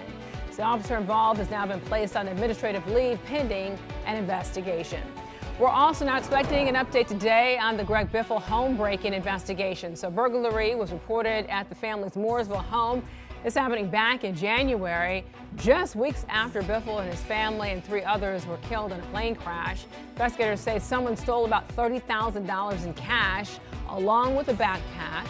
And the Iredell County Sheriff's Office scheduled a news conference for 2 this afternoon. We'll keep you posted. Also, a new report from Raleigh, now reigniting heated conversations about security in Charlotte's transit system. almost 1 year exactly after Irina Zarutska's death. Some new turnstiles and additional officers are just some of the recommendations included in the 10-page report that was released Monday. But the report also raises concerns with some $1.7 million in security funding going unspent. The spokesperson says despite the report, CATS has made significant progress. Let's take a live look here over Independence Boulevard as we talk about all the hot weather we are still seeing. And I bring in meteorologist Brandon Lawson. Brandon. Yeah, we've got those heat advisories southeast of Charlotte this afternoon, mainly for Anson, Stanley, Richmond County, and also Chesterfield County, South Carolina. So again, those are where it feels like temperatures can get up to 105 degrees today. And you look at our tower camera, plenty of sunshine out there. 89 degrees is your temperature in Charlotte, which is about 2 to 3 degrees cooler compared to where we were at this time yesterday. Matter of fact, spots like Hickory and Lincolnton are about 5 degrees cooler compared to what we were at lunch yesterday up in Lincoln County and Catawba County. Our friends at Hickory still picking up a lot of pieces from the storm damage they had yesterday over towards the Lenore Ryan University area. 90 degrees now in Charlotte, so we are starting to heat up a little bit. 90 in Gastonia, 90 Concord, 90 Monroe. So we are starting to get into the lower 90s with those 70s up in the high country. So here's your heat index right now. This is a feels like temperature, feeling like 97 in Charlotte and Concord, feeling like 99 in Sherall. So we'll feel like near 100 degrees this afternoon. So it's a perfect opportunity to get to the pool later today, cool off a little bit. UV index very high. Make sure that you have the sunscreen handy as you go out there. But again, dew points slightly lower than what we had yesterday, which should create a little bit more drier air. Radar is dry for right now. We could see maybe an isolated storm or two later today, but for the most part, we will be dry for the next couple of days. Same can't be said for later this week, though. We'll detail those storm chances to close out the work week and the big cool down heading into the weekend, Alicia. Thank you, Brandon. A Mecklenburg County judge is ordering the man accused of murdering a missing woman to remain in jail without bond. Floyd Long, you see right here, made a court appearance yesterday. Long is accused of killing 29-year-old Shaquina Harris and then stealing her dog. So he's also now charged with concealing or failing to report a death. Harris was reported missing on July 2nd after she was last seen leaving Atrium Hospital in Uptown. Another court date is now set for September the 4th. We're also learning more details about 2 women facing murder charges surrounding a street racing crash that killed a teenager. So this happened on July the 25th on I-85 South near the Sugar Creek Road exit. 22-year-old Julia Henderson faced a judge yesterday where she was denied bond, and the newly filed court documents show Henderson was going more than 130 miles per hour at the time. Investigators say that she and 21-year-old Estrella Gutierrez Perez were racing when Henderson hit a motorcycle. 17-year-old Alex Rodriguez was thrown from his bike and died. Both women are now facing charges for second-degree murder. Gutierrez Perez is now also being held without bond. A new court date is now set for October. Women's mental health, specifically postpartum depression, now thrown back in the spotlight for two big stories right now. And that's after actor Hayden Panettiere was found dead Sunday in a Greenville, South Carolina apartment. The 36-year-old was vocal about her struggles with postpartum depression and also other issues that led to it. There's also the high-profile murder trial underway right now against a Massachusetts mother accused of strangling her 3 young children. Her attorneys claim a postpartum psychosis led to her strangling her children to death and then attempting to be able to take her own life. Queen City News reporter Matt Stell heard from experts who say it's time to be able to end the stigma around an issue millions of mothers deal with every day. What do you want people to know about postpartum depression that you think they miss? That it's real, that it's not something we make up. It's not something we want. Beloved actress Hayden Panettiere opening up earlier this year about her struggles with postpartum depression. Those words taking on new weight following her unexpected death. I never felt any hostility or negativity towards my child, thankfully. But I wasn't connecting with her the way that I knew I should be. The 36-year-old was found dead on Sunday inside of a Greenville apartment. The county coroner's office says Panettiere was in cardiac arrest when paramedics arrived. Greenville police are investigating, but they don't believe foul play was involved. We're not lying when we tell you something's wrong. Panettire's openness about her struggles is putting the topic back in the spotlight, along with the ongoing trial of Lindsay Clancy, a Massachusetts mother accused of killing her 3 children. Her defense argues that she was suffering from postpartum psychosis and was not criminally responsible for her actions. It's hormonal changes, it's stress, it could be lack of sleep and the impact that has on the brain. Mental health expert Dr. Shreesh Johnson says there's no singular cause for postpartum depression, but that any new mother can find themselves dealing with it. One of the things that Hayden Panettiere has said in her conversation was, I wish someone would have told me that this is what I could expect. That's where Charlotte's Mom League hopes to help, offering support groups, newborn classes, and connecting mothers with local resources so they don't feel alone. Maybe we don't recognize it in ourselves, but it takes someone else in our village pointing out like, hey, you don't seem like yourself, or you seem like you're kind of isolating. Sometimes we just need to surround ourselves with more people that can support us and help in different ways. In Charlotte, Matt Stell, Queen City News. Wake County leaders are now weighing testimony on the proposed merger of Charlotte-based Atrium Health and Wake Med. So they held a public hearing Monday on the plan. Wake Med officials say that the partnership is needed to meet growing challenges in the healthcare industry, and they argue it will increase accessibility and also affordability. So most speakers at the hearing say that the merger would make healthcare more expensive. When I'm talking to patients that a $10 to $20 medication is unaffordable, they can't make it to the clinic because of gas costs, I'm afraid what that might mean for people's preventative care, for accessing really life-saving care. Wake County commissioners would have to approve amendments to both the transfer agreement and articles of incorporation for the deal to move forward.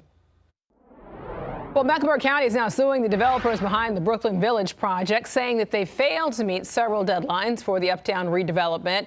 Court documents now filed this month show Mecklenburg County leaders chose BK Partners more than a decade ago to redevelop property in Charlotte's 2nd Ward. So that included a 3-phase project to bring affordable housing, retail and office space and parks to the area. So the county claims much of the work has not been completed, and Mecklenburg County is now seeking damages for alleged breaches of its agreements. Let's talk about this now. Joining me is Chief Legal Analyst Khalif Rhodes. All right, a lot to unpack here. First, kind of lay this out for me. I can lay it out as far as we want to go back to. I mean, we can go all the way back to the Civil War. Brooklyn neighborhood, which now is the 2nd Ward, was a thriving, what was once known as a city within a city, one of the most bustling black communities in the country. And then what happens in the 60s, 1960 to 1977, they come out and wipe away 1,000+ families, 200+ businesses, more than 1,400 structures were demolished for government buildings and other types of parks and institutions. So then the city and county recognizing that there was a wrong at some point gets into a partnership to kind of revitalize and bring back Brooklyn Village. Enter into this partnership with BK Partners, a partnership between 2 organizations, most notably the People's Corporation, black-owned construction company nationwide, one of the largest in the country. But this got a lot of fanfare during the time. But when you start to peel away and look at what was happening behind the scenes, there were deadlines that were being missed. Specifically, BK Partners was required to demolish a building in 2025 in July. It didn't happen. The county puts them on notice that you guys failed to meet this contractual obligation in August, and gave them formal notice. Peoples comes back and says, well, hey, we couldn't have tore down the building because there was asbestos. The city comes back, or I should say the county comes back and says, that's not our issue. This was a contract dispute. The contract is that, did you demolish this building by this date? You didn't. You've now in breach of your contract. And so now we're here at this moment because of a number of things that were missed, but most notably that contract. So you have this breach of contract, and they're trying to figure out, well, why are you guys repeatedly, as the county says, even in November of 2025, repeatedly manufacturing excuses not to do what you're contractually obligated to do? Peoples comes back and says market conditions have changed, contracting issues in terms of the cost to do something like this has changed. But then also there was a foreclosure issue that significantly changed. They took out a loan against this project, a $23 million financing construction loan secured by phase 1 of the property. Well, now the bank does a lien on that loan. So then what does People's Property do? They turn over that property, that phase 1 property, to the bank. So now you don't even own the property that you're supposed to be building on, which further complicates and diminishes people's argument. So I don't think it's open and shut. But it does seem like the county has a number of strong issues, specifically the contractual. But second, you guys don't even own the property that you can now go and build this land on or do this project on. So there are a number of issues, I think, for the People's Group and Brooklyn BK Partnership in this deal. All right, but colleague, one of the big issues, though, the county waited years as these deadlines just went by. So does that weaken the case here? When you have projects like this, it's going to be layered in different phases. We were still at phase 1 of the project, but even within phase 1, there are a number of things that are supposed to be happening even within that phase of the project. And so I don't think it weakens it. If you sit on your hands, yeah, you have a duty to mitigate as a plaintiff. So if I know that you're doing something that could harm me, I have a duty to stop you from harming me. That's the mitigation phase. But if I'm communicating with you, if I'm explaining to you that you're missing deadlines, if there's a master development agreement in place, and I see that you're missing a number of those things, as long as I'm communicating with you that this issue is there, then I'm saving myself for litigation in the future. Now, if I'm just sitting on my hands and saying, hey, they're just missing deadlines, and then 3 or 4 years later I try to sue, yeah, the court would take issue with that. Yeah. Colleague Rhodes, thank you so much. Appreciate it. They're here amongst their friends, amongst kids who have been through things just like them.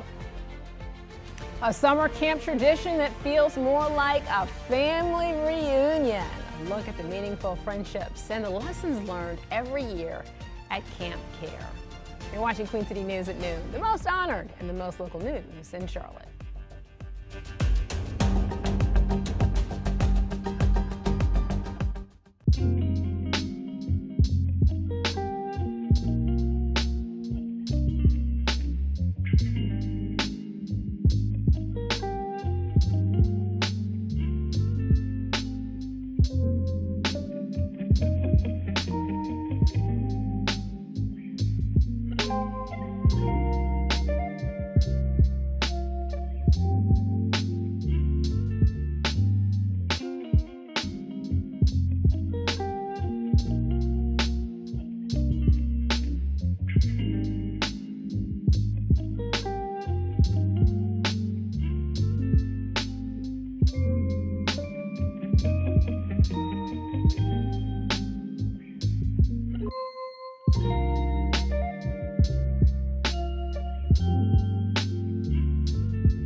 Well, every year, Free Summer Camp gives Charlotte area children with cancer a chance to be able to leave their troubles behind. At Camp Care, they make the most of a normal childhood experience, but they also make time to remember those who have passed away. Queen City News storyteller John Lee has more in Faces of the Carolinas.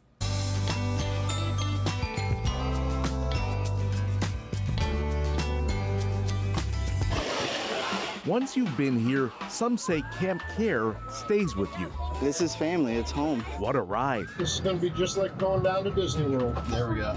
I went with Jonelle Newman to the setting that suits him. We're at the lake. Every summer, Lake Lure lures people back to healing waters, connected by more than cancer. You did what? The care part of Camp Care stands for Cancer Ain't Really the End. Of course, a lot has changed here over the past 41 years, but the unwavering part is the sense of caring.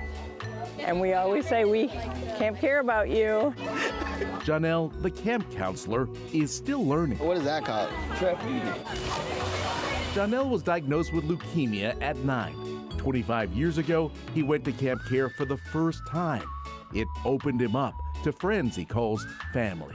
As a counselor, he's back where he belongs. Holes in my heart were just healed that I didn't even know existed. It keeps the spirit of Camp Care alive is what it does, for these kids to care so much that they come back as adults. But the somber fact is, not everyone returns. I want to welcome you all to our celebration of life.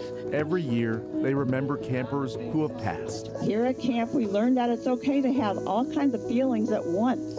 We can laugh and miss someone at the same time. My love becomes a bird of light. Go now, I say, and it takes flight. They listened to poetry about life and loss, and they also blew bubbles in tribute. We were campers together. Dayra Marin and her friend Alexandra Shaney of Kannapolis planned on working as counselors together.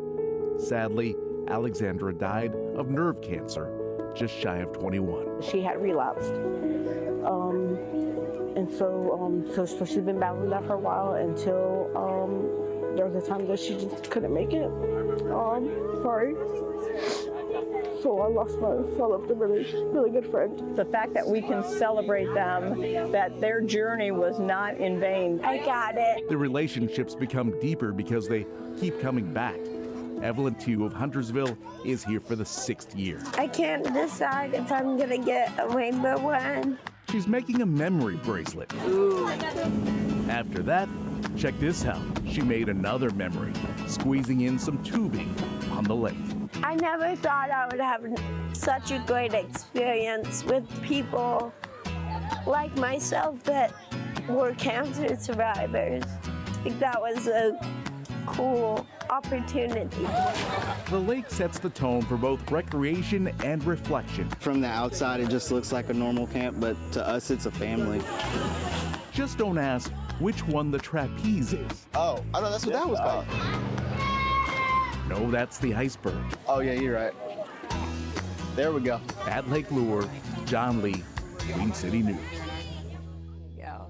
Well, Camp Care also invites siblings of cancer survivors to come along. For more information, head over to see the story on our website at qcnews.com. All right, let's take a live look here over at Lake Norman as I bring in meteorologist Brandon Lawson. Brandon, so right now we know it is hot out there. It is getting hotter, 89 degrees right now as we take a live look here over at Lake Norman. Yeah, that's exactly right. The heat just keeps on building again day after day after day. We cannot get out of it right now, but we do have a big cool down the way for later this week and into the weekend. 85 degrees for Saturday. Man, I am looking forward to that, and I know many people around the Carolinas are looking forward to that. Could have a few storms Saturday, but still going to be much cooler weather. Speaking of storms, we do have lower storm chances over the next couple of days. I'm not going to rule out a rogue downpour somewhere today, but honestly, it's a very low chance. Only about a 5 to 10% chance of rain. And my rule, if we're under 20%, I'm not putting it on the map. We're dry today. We're going to be dry as we go through the day tomorrow as well. And then you see Futurecast not even showing storms for the day tomorrow. A few high-thin cirrus clouds overhead. We do have a frontal boundary that's going to be moving in for Thursday. A few isolated storms can't be ruled out Thursday afternoon and evening. And even as we go into Friday, we're going to be dealing with a few more scattered showers and storms as moisture builds in from the south and also rides along this frontal boundary. So storm chances will get a bit higher for later this week. Kind of your typical summertime pattern by Thursday and Friday. But notice by the weekend, look, I know I'm showing your weekend forecast on Tuesday. I know it's far out, but everybody's looking forward to the weekend, right? You get off and everybody can spend time outdoors and enjoy 85 degrees instead of 97 or 95 degrees. It'll be a little bit cooler for Saturday, less heat, scattered storms, 90 degrees for Sunday. Here's Legion Mountain forecast this weekend. Temperatures in the 70s there. Should be a little bit lower with the humidity by Sunday, but still a few storms and humid weather in the high country on Saturday. Want to get you out in the tropics. Speaking of humidity, moisture, not really much going on out there in the Atlantic Basin right now. No tropical systems are expected over the next week. And you're probably like, man, didn't we have like 3 or 4 disturbances out here last week? Well, we did. but wind shear and dry air has really shut things down. So the tropics staying calm for now. The left picture on your screen, this is a graphic I pulled from this morning. Look at all the wind shear over the Atlantic basin. That red, that is high wind shear. That prevents those thunderstorms out in the Atlantic from getting tall and big and strong and producing your hurricanes. And then you've got the Saharan dust that is really filling into the central and eastern Atlantic, and even as you're getting towards the Caribbean, and that suppresses the hurricane activity. It limits the moisture available for hurricanes. So again, we are continuing to get into more of a calmer hurricane pattern right now, and we're getting closer to peak season.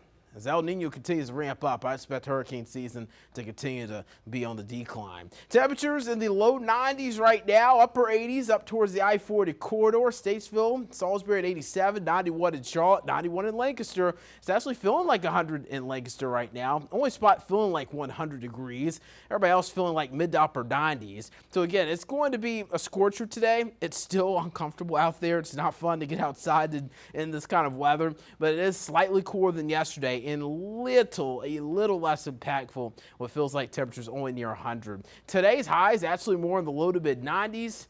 Upper 70s, low 80s in the mountains, 60s and 70s tonight, and then highs tomorrow in the 80s in the mountains and 90s towards Charlotte. So mountain forecast showing 80s again tomorrow, 83 on Thursday. Storm chances and cooler weather towards the weekend. And then your Charlotte forecast showing those temperatures in the mid to upper 90s through Thursday, lower 90s on Friday, 85 on Saturday. So we do get cooler for the weekend, but it does come at the expense of more storms.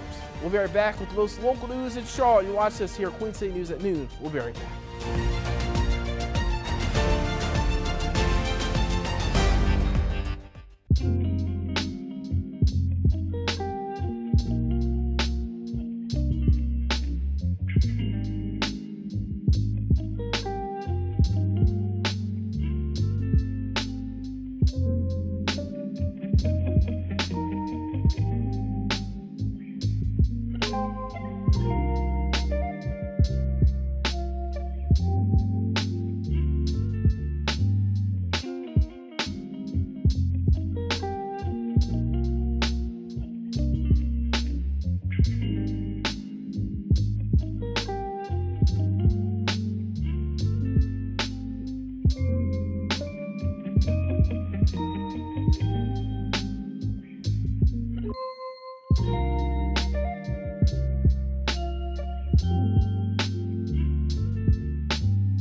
Well, Queen City News brings you 11 hours of news every weekday. So here's what we're working on, starting on Queen City News at 4. Strong storms last night leave behind a path of damage in Catawba County.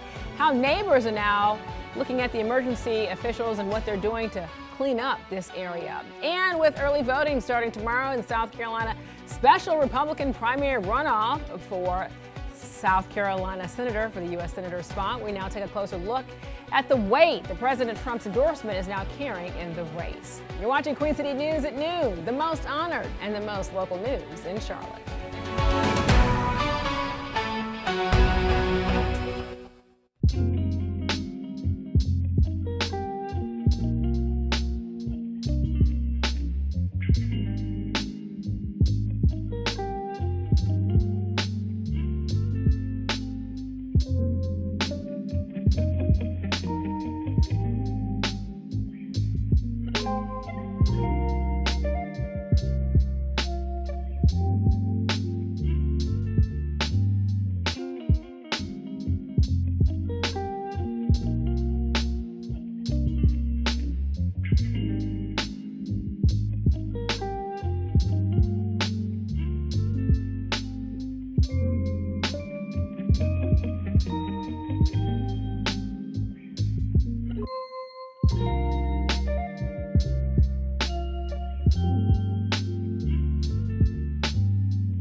All right, a couple minutes left to get this in. Queen City News has a whole new way to stay connected to us when we are live.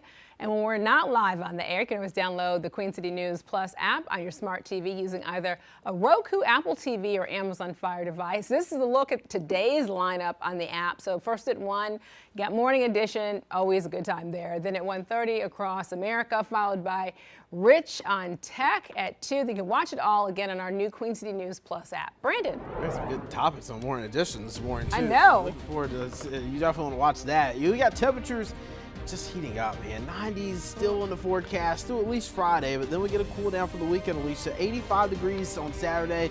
Does come to the expense of more storms, but you know what? I'll take it. We need a cool down. We do. All right, thanks for joining us at noon. We'll see you next at 4.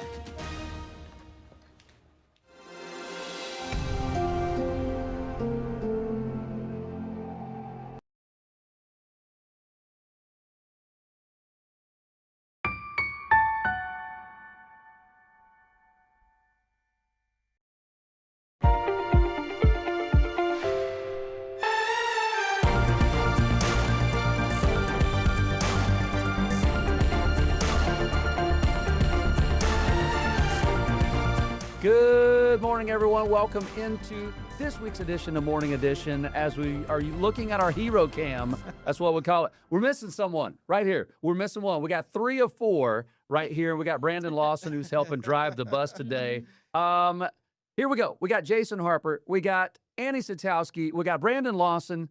Annie, who we missing? We're missing Juju. There he is. What's up, brother? You were with us this morning for most of the show, and now you're not. What's going on? Playing hooky? No, you see, it's y'all know that Reba song about being a single mom.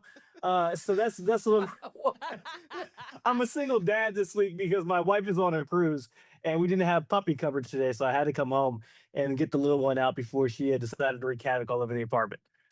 So that's why I had to leave early. Exciting. Well, you That so is graciously actually important. you decided to join us via Zoom. You were going to go and then come back, and we were like, no. But the topic that we have coming up, not immediately, but in the middle of this, is a good one, and you didn't want to miss it. So that's why you're joining us. But your whole situation sparked a conversation, as it does on the desk this morning. Harper, you have 4 cats or 3?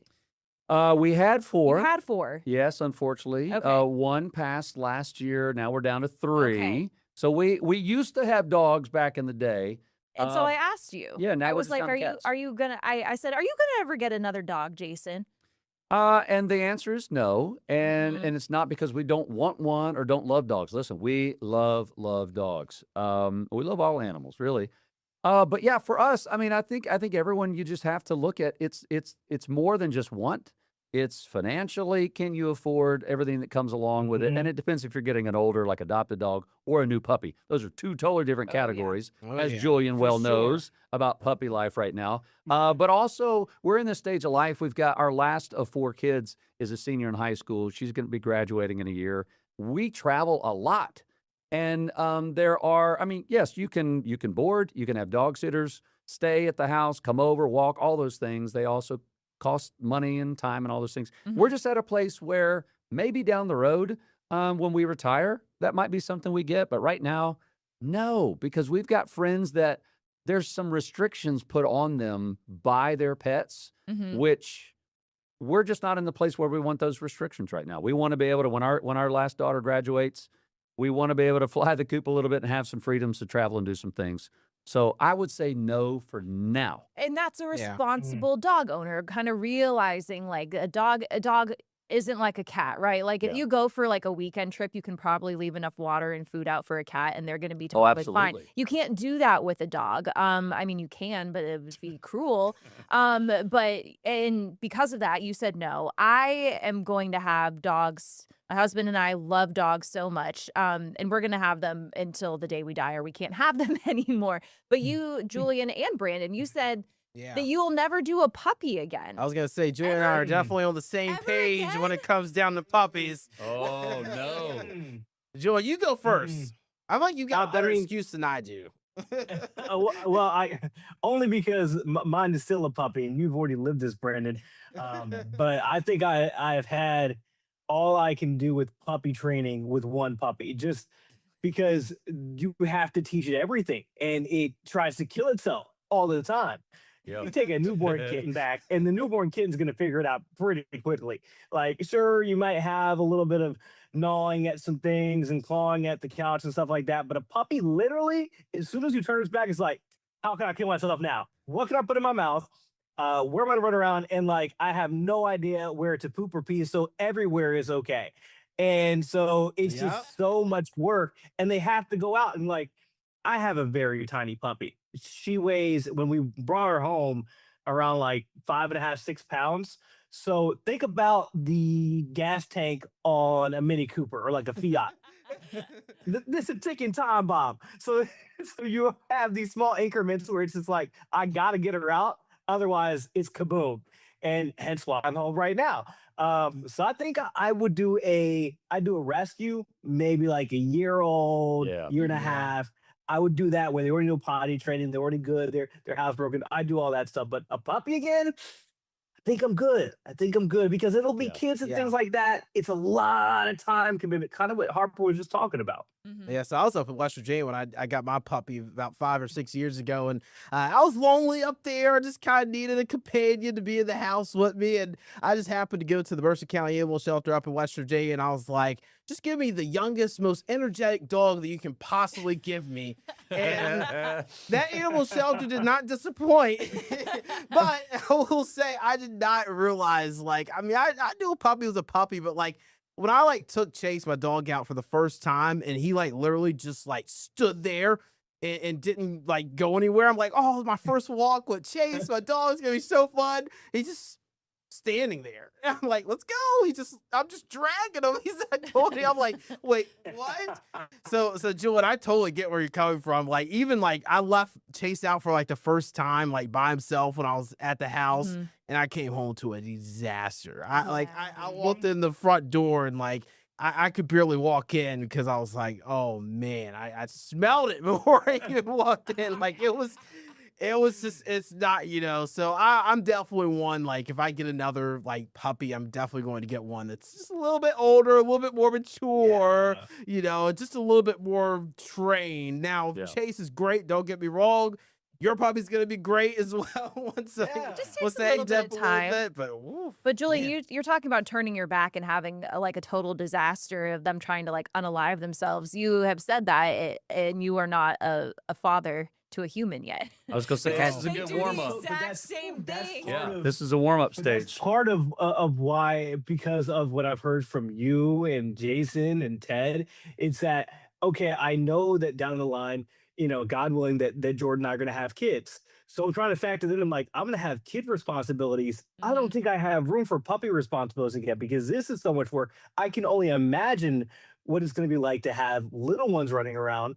So I feel like the workload of being like an active parent, looking after them and trying to look after a puppy, I'm like, I can only keep so many alive. No, exactly. Too many lives. I would definitely not recommend them doing them at the same time, like an infant or toddler and a puppy. No. Absolutely not. But no, Man, that just sounds scary. it sounds frightening. Well, and it would be, but I mean, like a pet is supposed to bring joy Yes. to your life, not added stress. And so it also depends on who you are. You have to know kind of what your buttons are. And if this is if it's causing you stress, if you're at work and all you can think about, what's my pet doing? Are they good? Are they not good? Or you're having to watch a monitor that you set up in your house so that you can watch it all day.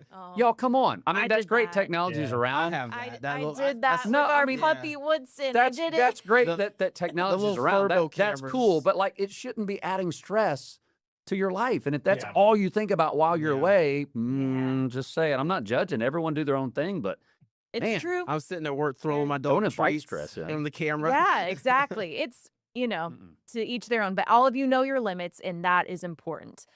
Speaking of knowing limits or not knowing limits, our next story that we're going to talk about that we had very strong opinions. Maybe when you're a young person, you don't know your limits. Maybe you do. But as it turns out, more college kids are not quite engaging in the same activities that maybe we did.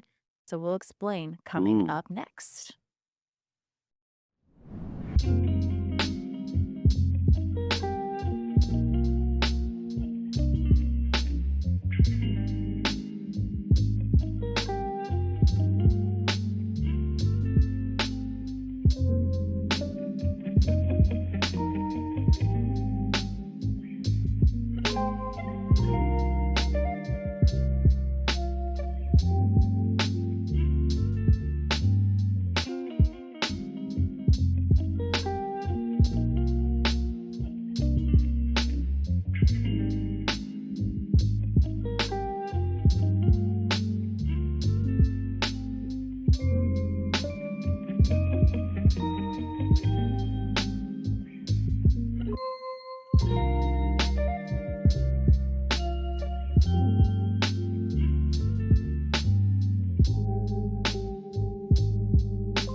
Welcome back into Morning Edition. If you ever need a reminder of how much different the youth are than you are, just go over these studies, because there's always a new study about what college kids are doing, what the kids are doing, and apparently college parties are changing.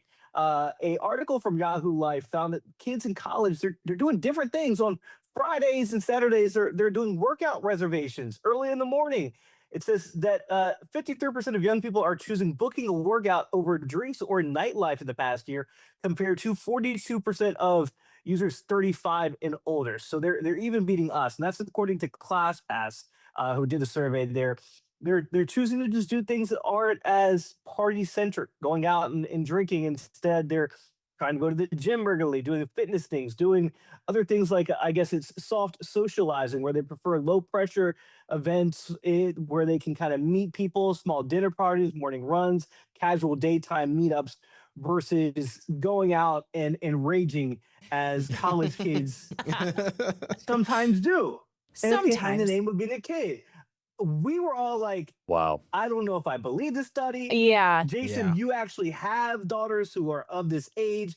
You say hogwash. I mean, swear, is this where we are?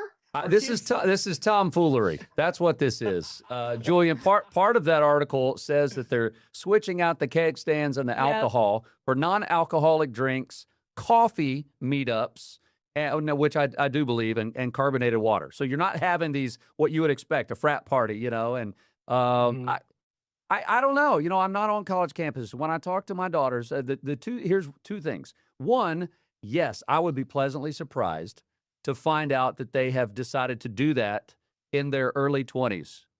Wake up early and go work out and not stay up late and have drinking moments. That is not, I don't think that's always the case. And I said earlier this morning, if I were to find out that they got up early to go to Pilates or yoga and they went to bed at 8 or 9 o'clock and they're choosing coffee on the weekend instead of maybe having an adult beverage, I'd be like, what is wrong with you? Go see the school nurse right now.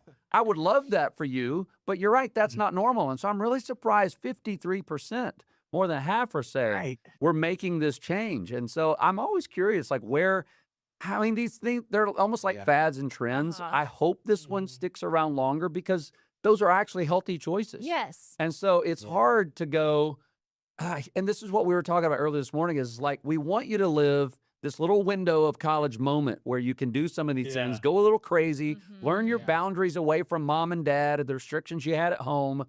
I mean, obviously, don't make bad choices. Don't get yourself in prison. Don't create a record for yourself. Don't get pregnant. I mean, all those things that, like, these are serious, these are serious conversations. Have fun, but everything to this day, everything in moderation. Yes. And to your point, yes, these are healthy behaviors, right? But Julian and I were like, go live your life.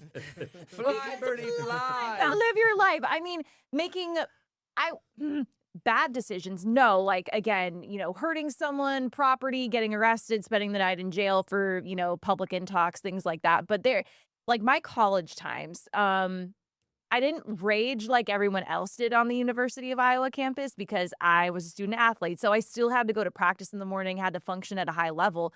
But like, you better believe when it wasn't season, like we were going out and we were out until 2 o'clock in the morning. And if we didn't have practice and all these things. So I'm never going to get that time back. And that was the time that we're like, I could literally fall asleep at like 2 or 3 a.m. after going out drinking. And then, I would be up at maybe like 8:39 and can go like study and do all these things and not feel a hangover at all. God, And like, yeah. now if I have 2 glasses of wine, like on my couch, I didn't even leave my house. Like I wake up in the morning and I'm kind of like, and good wine too, not like cheap wine, like good wine. I'm like, oh man, I feel a little bit off this morning. So Your body will never recover the same it'll way. never No, recover never the again. same way. You can never go have your 2 a.m. post-bar pizza at the age you hot are dog. now without like regretting it and being like, oh. Yeah, like destroy the next day.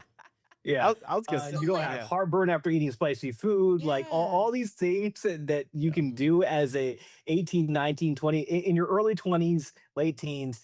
The other part of this article brought up, and I wonder what you guys think about it, is that their algorithms are shaping the way they think about partying. And so they're saying that a lot of these algorithms, and it's kind of geared towards women, but they're saying it's showing you the it girl that's constantly glowing up. She's going to the gym. She's doing all these things. She's not out partying and being like sloppy or whatever. So do you think that plays a role in it shaping? Because I mean, I think Annie, you and I, and Brandon, I think you too, the social media was there, but I don't know if it was fully shaping No. the way we Right, partied to move around or and stuff spent like that. time. Yeah. I think Maybe it's different now. It might be yeah. influencer based too, because you know the joke from my algorithms is like people my age, like the millennials, making fun of the Gen Zers of like, here's my 21-step skincare routine, and it was like, girl, I was drinking jungle juice out of a bathtub, like at your age, kind of a thing. Like, I didn't know where anything came from, just did it, and but now it's like I think influencers are, you know, seeing their friends around them, or you know maybe they're getting money for doing all of these, you know, health related things like, oh, come with me and make my matcha this morning, like, Right. Yeah, you know, Excuse it's me. interesting. Our second oldest, who's now a senior in college, she just moved into a house with 3 other roommates. One, they're all friends, but one of the roommates is super, super healthy. I'm not saying the other 3 are unhealthy. She's just the healthiest. And so while one might be having an adult beverage and ramen, as a college student should, right? The other one is making avocado salad and putting tuna on top and having water. And so very, very different. So to watch, even though they've only lived together for a couple of months, that one person, and she's not necessarily posting this stuff, so it's not like she's a social media influencer. She's just a real, like in life, we live in the same home influencer. That's already changing the other 3 and their decisions. Like they don't want to party as much as they did when they lived on campus. Now, granted, they're in a neighborhood. There's an HOA. There are some restrictions. They're feeling a little bit of the positive pressure that comes with, I'm about to be an adult. I'm about to graduate. I kind of feel like I need to start making some more adult decisions. But they've also gone through the phase of having parties and making not some of the best decisions in the world. But that one healthy person is really starting to influence some of they're like, I'm going to pass. We don't do vodka as much. We might do a glass of wine on the weekend. I'm like, yeah. Oh, what?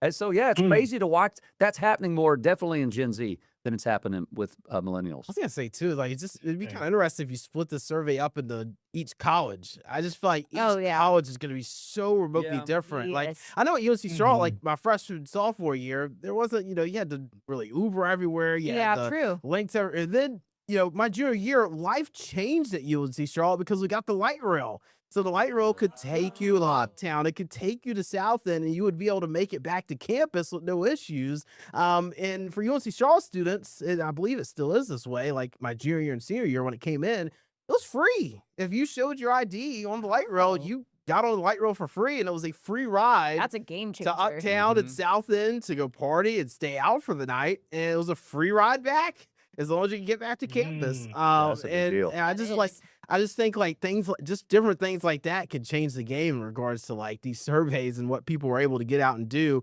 But then, like we mentioned, the influencers too. Like I feel like you see run groups more often than what we used to. Oh see yeah, run groups. good point.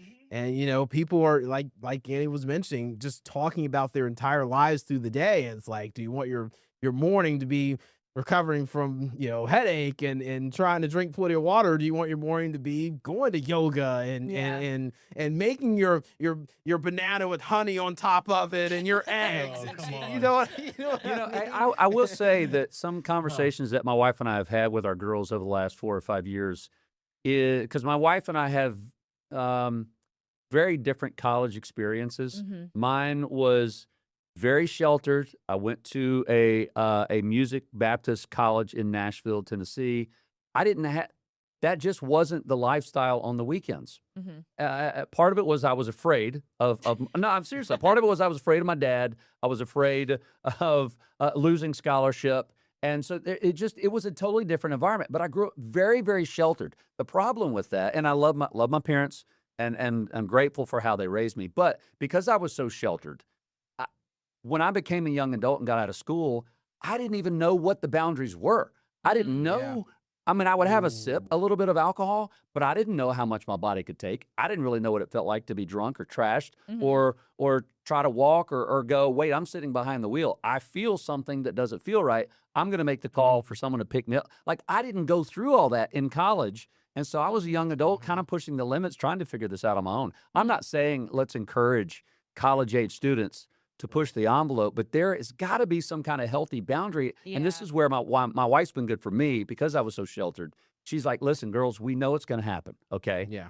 We don't want it to happen, especially if you're underage. If you're going to do it, You have got our number. We will always love you. Call us at 2 in the morning if you're somewhere and you've had too much to drink, if someone gave you something, if you don't feel right.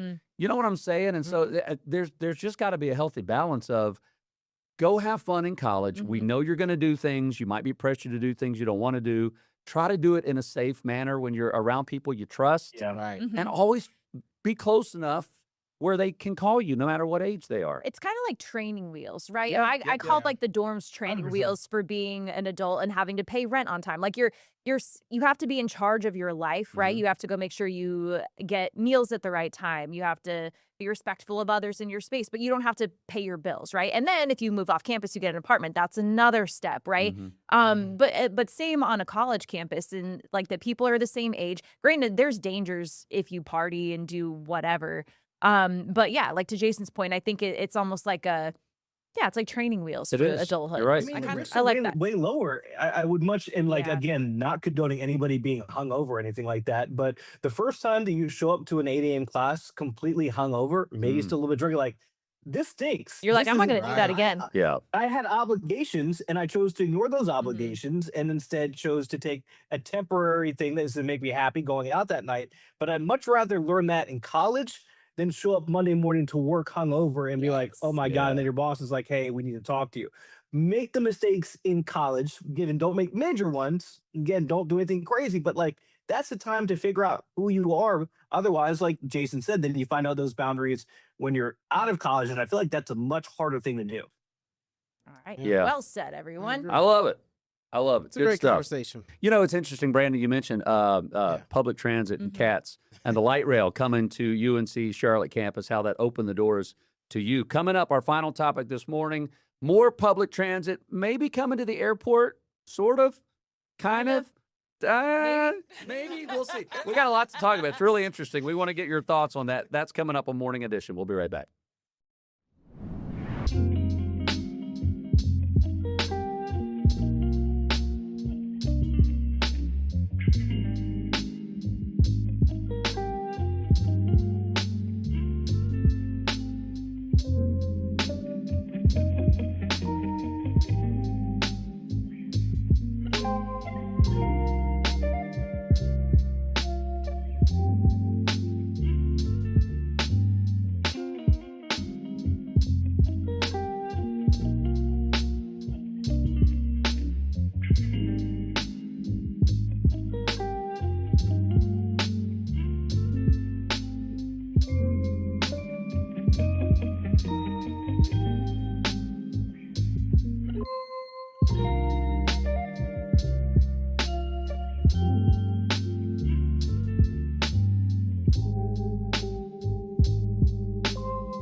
Welcome back to Morning Edition. Whether you've been in Charlotte for a minute or you've been here like Brandon your whole life, right? After moving around a little bit, you know that we have traffic issues. We've been talking about the light rail a lot lately. There's new funding for it to expand it. But one of the more recent plans is to build, I believe it's called the Silver Line, right? And it would take people to Charlotte Douglas International almost. It would be Almost to the finish line. Oh my gosh, almost. We're trying so hard, y'all. It'll be about a mile away from the airport. And then the plan is for right now, and this is very early stages, is to have a people mover of sorts. So if you think about like the monorail at Disneyland, Disney World, like this is at Okay. LAX. So it would be Okay. something like that to take you for that final stretch right up to the gate. Thought. We wanted to talk about it because I think we need it. We need public transit like this. I mean, like we've all been to major international airports where you have the public transit. The one I've taken the most is O'Hare, right? Chicago's the third biggest city in the country. So the blue line that takes you right from downtown Chicago to underneath the airport, and then you go about your merry way. This will not be the same thing. Clearly, we can't do something like that, but it's all, we're trying so hard to be a big metro, and we are. We have the population to prove it, but we just, again, don't have the infrastructure for it. So I think this is potentially a good idea, but like Jason, Julian, and I were saying, and Brandon, you can weigh in on it too, of like, I don't want to take it and have it get me like almost to the airport. And then I have to get on another thing. And then you have to get out on another thing. I was thinking it was going to be a bus, which I hate buses, but I would be more inclined to ride something like that. It reminds me of like the things that take you around Dallas International. So I like the people mover better, but what do we think, y'all? I remember like, yeah, go ahead, Joanne. Go ahead. No, I was going to say before we get it, the only reason that Charlotte Airport is saying they're against the light rail going all the way there is because they say it's going to impede on their future expansion plans, which I don't know about all that. So it's like, I understand that, but still, I'm with you guys. I feel like New York is a great example. You can take the subway there from JFK, and it literally goes right to the airport. We have one in DC. You can take the subway, the metro, all the way to Reagan National. It makes it so much easier without having to worry about getting on a separate people mover. So I'm with you, Andy. I would rather go all the way there. Like that's what we were talking about, than have to get on the light rail, get off, then get onto a people mover, because you already parked your car somewhere. It's too many extra steps. Too many extra steps. And I mean, not everyone travels with just carry on. You know, if you got a couple suitcases, Or you got a kids. family. That's what I'm saying. I mean, oh my gosh, the thought of unpacking, getting onto the rail, taking you 1 mile, taking you closer, but then you got to take all that crap off and get on another transportation. No way. And part of like, I know Annie and I were saying that where we have lived around the Charlotte area, there hasn't been any type of public transit near us. And so if we're going to Uptown, if we're going to Bank of America, or we're going to somewhere else to a ball game or a concert or something, like I don't want to drive halfway there, wait on a train, go through all the train stop. Like I'm just going to drive there and park. And so I don't know. I think it just depends, again, where you're located and how it works in your situation. And I don't know where it even comes to, like if it would go to Waxhaw or if it No. would go to Lake Norman. No, I'm going to drive 30 minutes just for me to get To a to the closest station. And if I go 10 more minutes, I'm almost in Uptown. Like that doesn't make sense. Yeah, I think, I remember when the light rail first came in, it was junior year of college, and came in, we could ride it to Uptown and South End, and it's crazy, like, how much of a topic this has been for years. That we need to build the light rail all the way to Charlotte Airport, and we are still not doing that with the changes. So I don't know. I think it's difficult to Real quick, would you take it? I would not, no, because I wouldn't want to take it and then have to take something else to get. So I feel like it just take too long. When I can just Uber or Lyft, so you know what I mean? Again, I will try anything once. I will try it to see how either frustrating it is, or it's like, wow, I is was great. completely wrong. I'm sorry, cats. This is a great thing.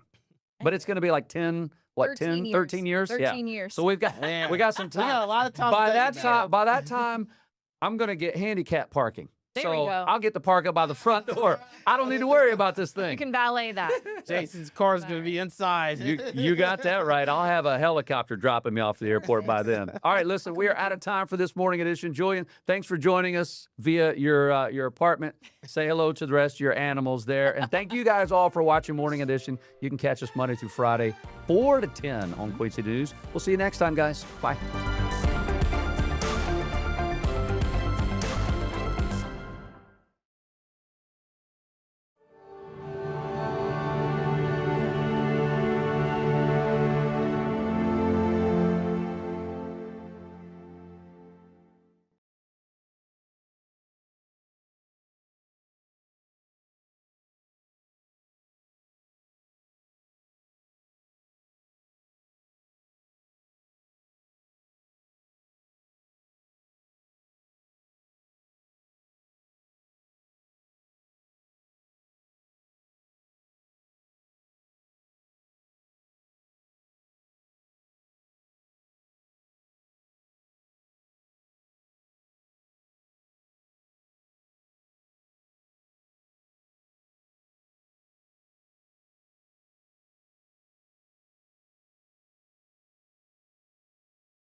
that is the major flaw in AI, which is good for the world because it says there still needs to be a human in the loop to verify the information that's coming out of those responses.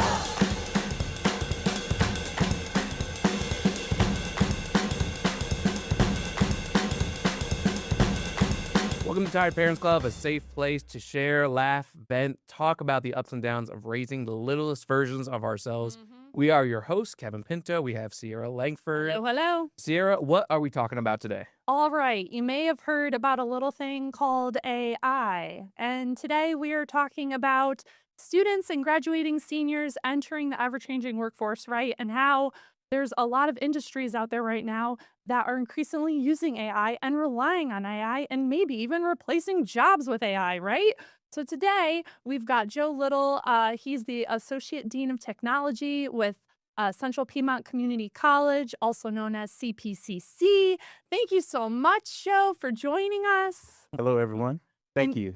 And with your background and everything, please tell us just like a little bit about yourself. What brought you to CPCC? Yeah, I can get into it. So Joe Little, Central Piedmont Community College.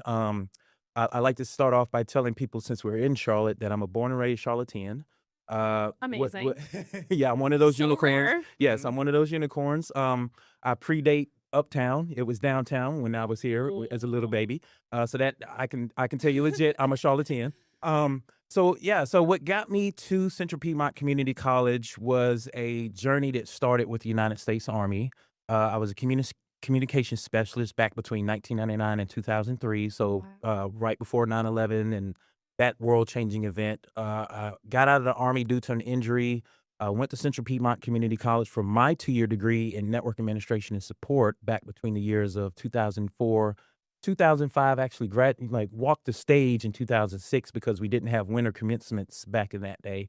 And then worked at the ITS help desk for part of that career. So even after I graduated, I stayed connected to the college because Central Piedmont does that to you, right? Once the key word in that name is community. And we're all about building community and supporting our community here in Charlotte and surrounding areas and connecting with people and making sure that they can change their lives for the better. So what that college did for me, and I'm very proud of it, is I got my 2-year degree. I got some industry certifications.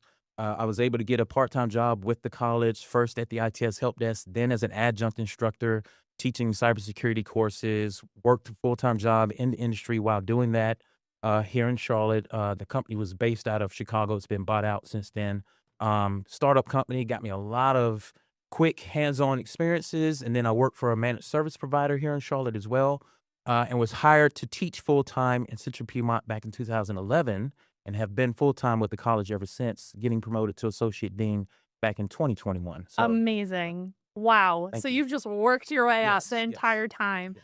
So tell us about this AI program that CPCC offers. Yes, so we have a now 2-year artificial intelligence degree program. It also has a certificate along with it. So depending on what your skill set desires are, you don't have to sit for the entire 2-year degree program. You can do the fundamental certificate if you so choose, and then decide to major in the 2-year degree pathway beyond that if you desire to do so.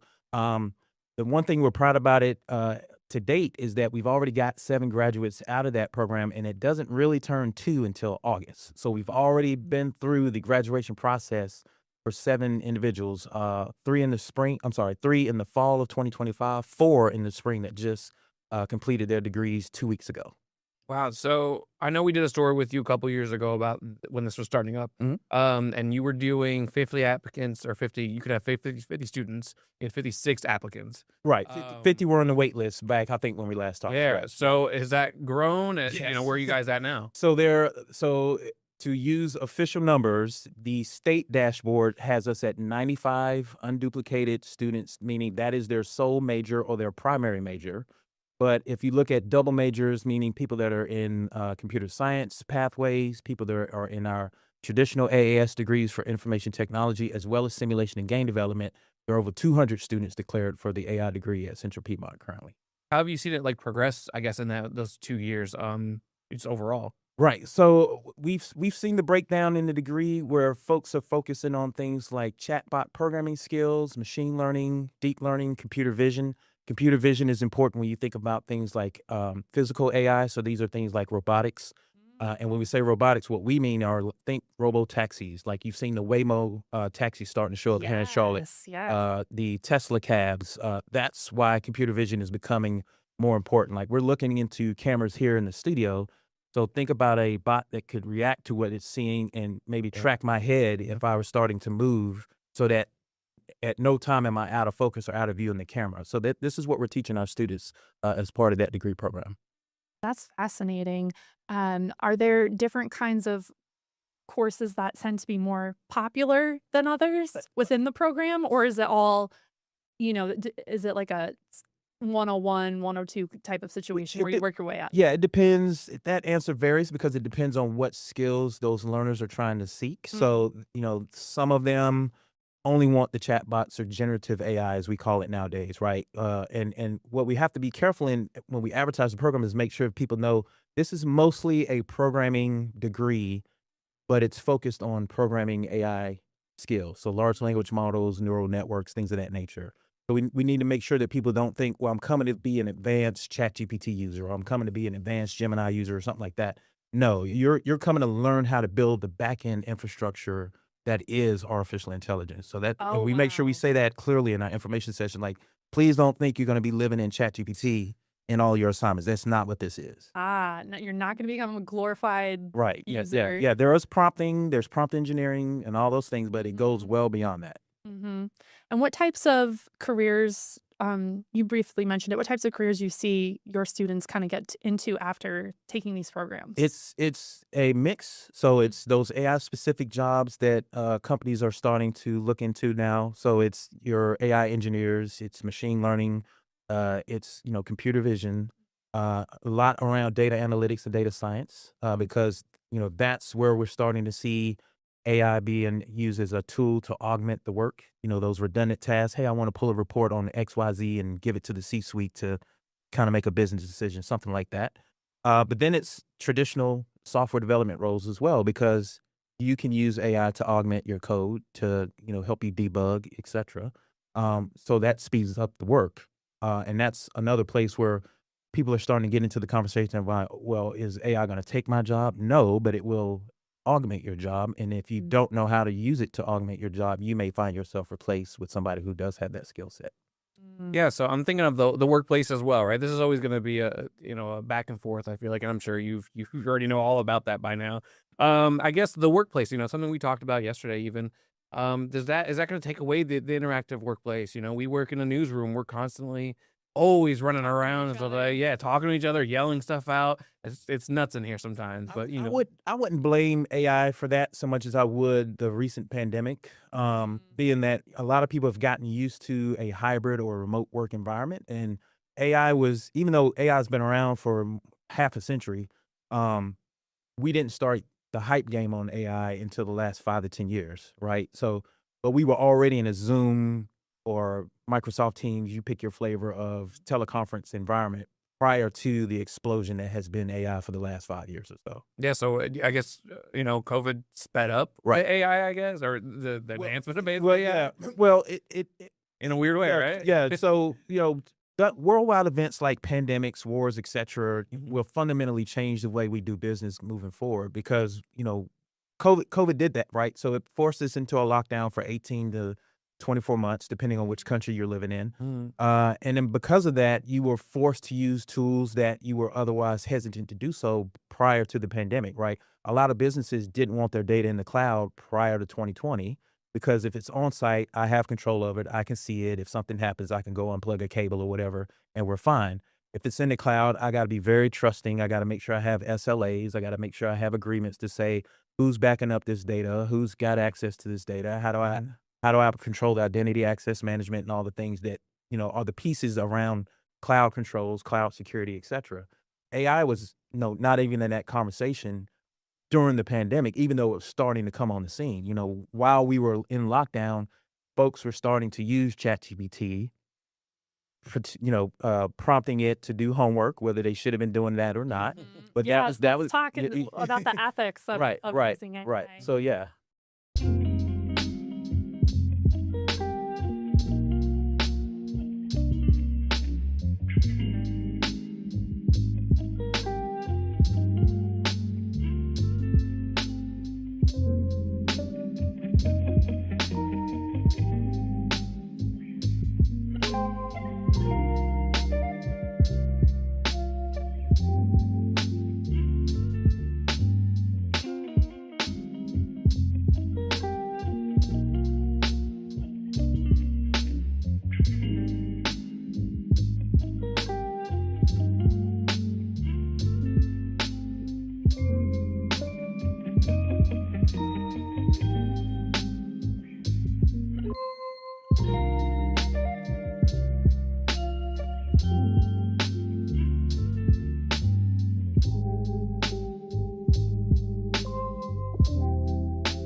We wanted to ask you, I know you have an ethical portion of this class. What really goes into that course?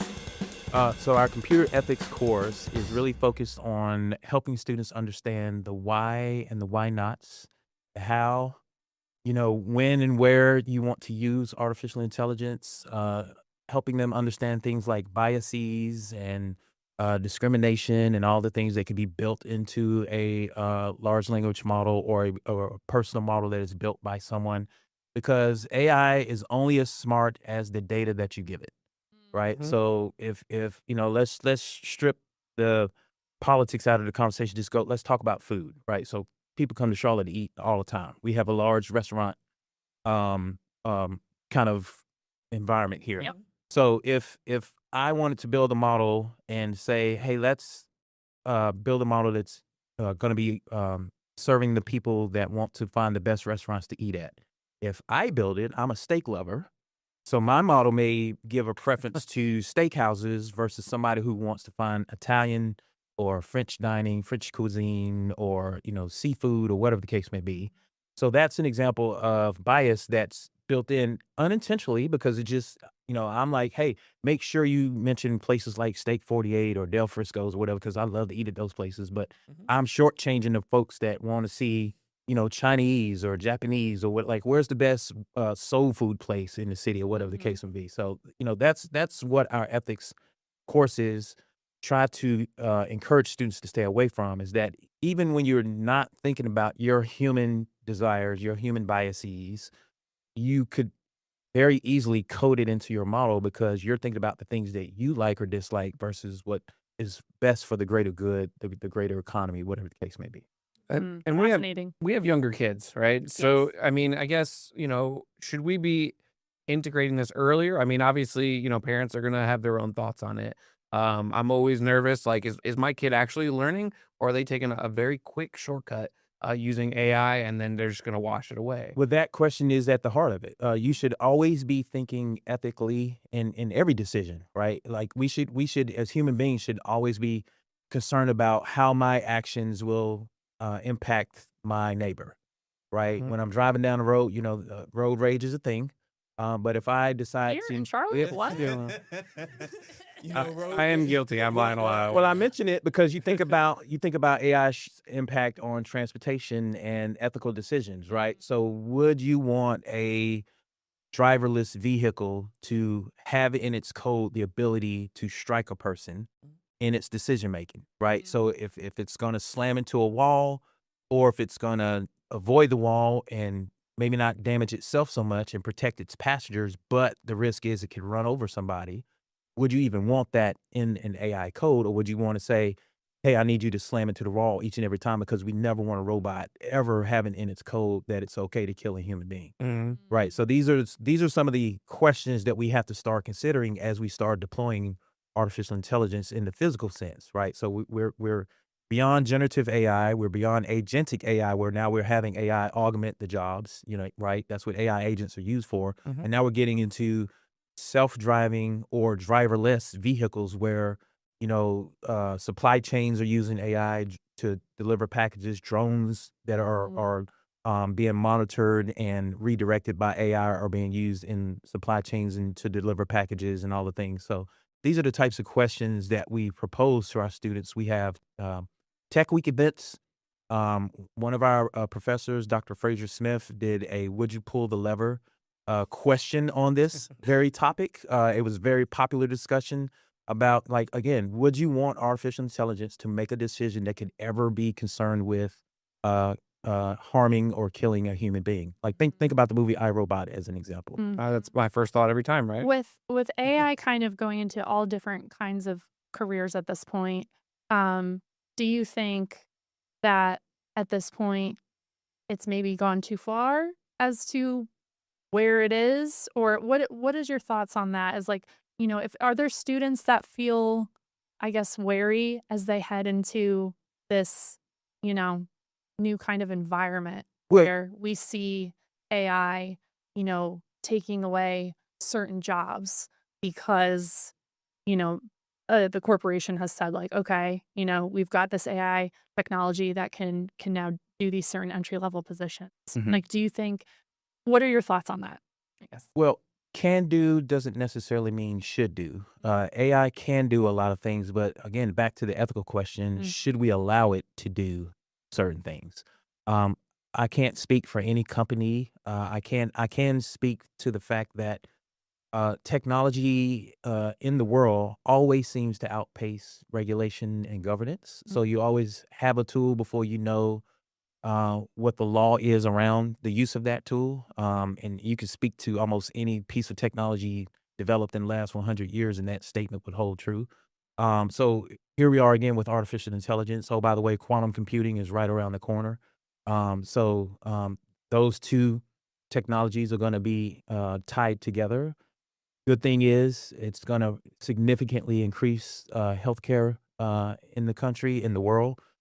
There's experiments being done right now with quantum computing around cancer treatments and all the wonderful things. But on the other side of it, here comes cybersecurity. Like, what does quantum computing do to encryption, to your ability to have virtual private networks, and like, what are we going to do in response to this new technology? Like, we're talking about AI, but quantum is right behind the curtain. Like, it's ready to be deployed. It's just a matter of, can we get the error rate down in the qubits? So once that happens, here we go again with a discussion, right? Well, we don't even have federal regulation on AI use yet. What are we going to do about quantum?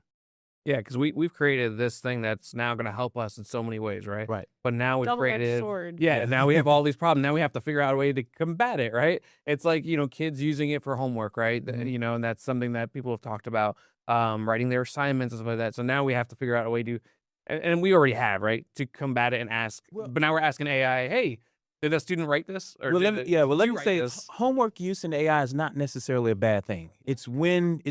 So if you're using it as a checker, okay. If you're using it to do the work for you and you're missing out on the learning opportunities, and you don't understand why the comma, you don't understand why the comma belongs where it belongs, the period belongs where it belongs, etc.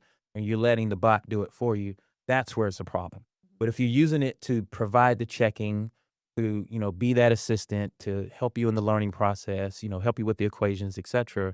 Now it's augmenting your learning, which is what you want it to do. You want it to augment the learning, not take over the learning, because then it defeats the purpose. Yeah, and that's kind of what I brought up to you earlier today. Even I was like, well, is it gonna make us dumber or is it gonna make us smarter? Because the idea is hopefully it's helping us learn, but are we just putting in blind prompts and seeing whatever happens? Like, I still want my kid to learn, not just use that information immediately and then. Well, there is the phrase trust but verify, right? So AI does still hallucinate, even though models get updated, new technologies get deployed. AI is still capable of hallucinating, which means it's capable of making up an answer for the benefit of wanting to satisfy the user.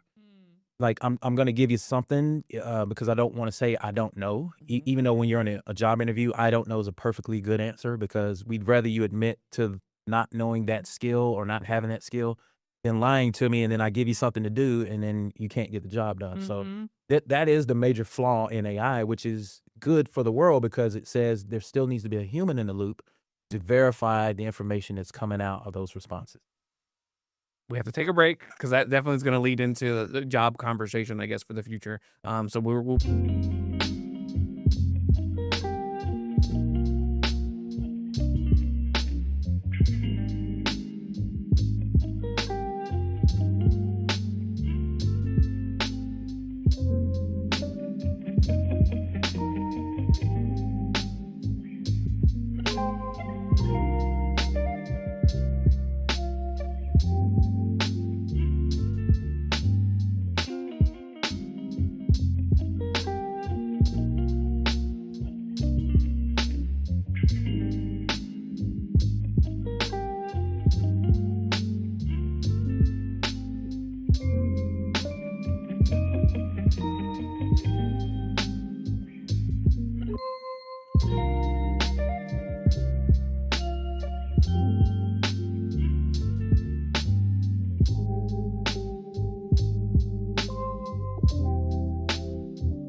be right back. We are living in a time of profound change. That's an understatement, right? Profound change. Change is exciting, very exciting, and let's face it, change can be daunting. The rise of artificial intelligence is the next industrial revolution. Oh, whoa.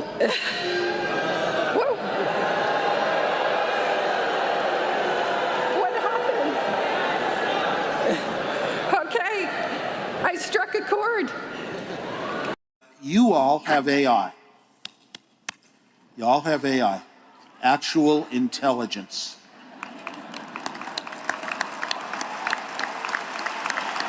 My entire life in the technical world, I've been following people that were trying to figure out how to make a brain, software or hardware, synapse chips. And I was at a company where the engineers figured out how to make a brain. It takes 9 months. All right, welcome back to Tired Parents Club. Obviously, we started with some of these clips. We will bring back Joe Little. I mean, what is your response? I guess first to the booing one. Why would students? Yeah, I felt so bad for her. And there she is again. We'll bring She her just back up. really thought she had something. She's like, they're gonna love this. Why would students react that way? It's misinformation is part of it, right? There's a lot of misinformation out there about it. What I'm going to tell you is what has happened, like we were talking about before, is that technology is outpacing regulation and governance. And so now we're in a situation where there was a lot of hype around it, like we were talking about during the COVID pandemic and things of that nature. We were using it at home. We were using it for homework, et cetera, but we have this infrastructure demand that's going on. Like, what do we do with millions of subscribers to all of these online platforms? Where is this data going to live? How are we going to implement it? And oh, by the way, how can we do this with, again, while considering the negative impacts of our neighbors and mitigating those negative impacts as much as we possibly can? So that's where we are in today's world. Like, AI is not going anywhere. But the question is, how do we reduce the negativity when it comes to community impacts, when it comes to building out the infrastructure that supports all of these online platforms? Yeah, and much like the other video, right, where the other students seem to be embracing it. Right. I guess. So, I guess, so what are those kids what are they just nervous about? I get, what do we tell our kids, even anyone graduating, who wants to know more about AI or scared of AI stealing their stuff? What do we tell them? So it's you got to break that up into 3 groups. You have your early adopters, right? Your tech heads who, anytime something new comes out, they're jumping all over it. Fully Right? embracing it, yeah, all the way. Yeah, new iPhone, new Google phone, whatever their favorite tech is. They're always using the voice activated AI bots. Hey Alexa, hey Bixby, hey Siri. They're just on top of it. Then you got the middle adopters who they don't want to be first. They want to kind of see how it plays out, but they are cautiously optimistic.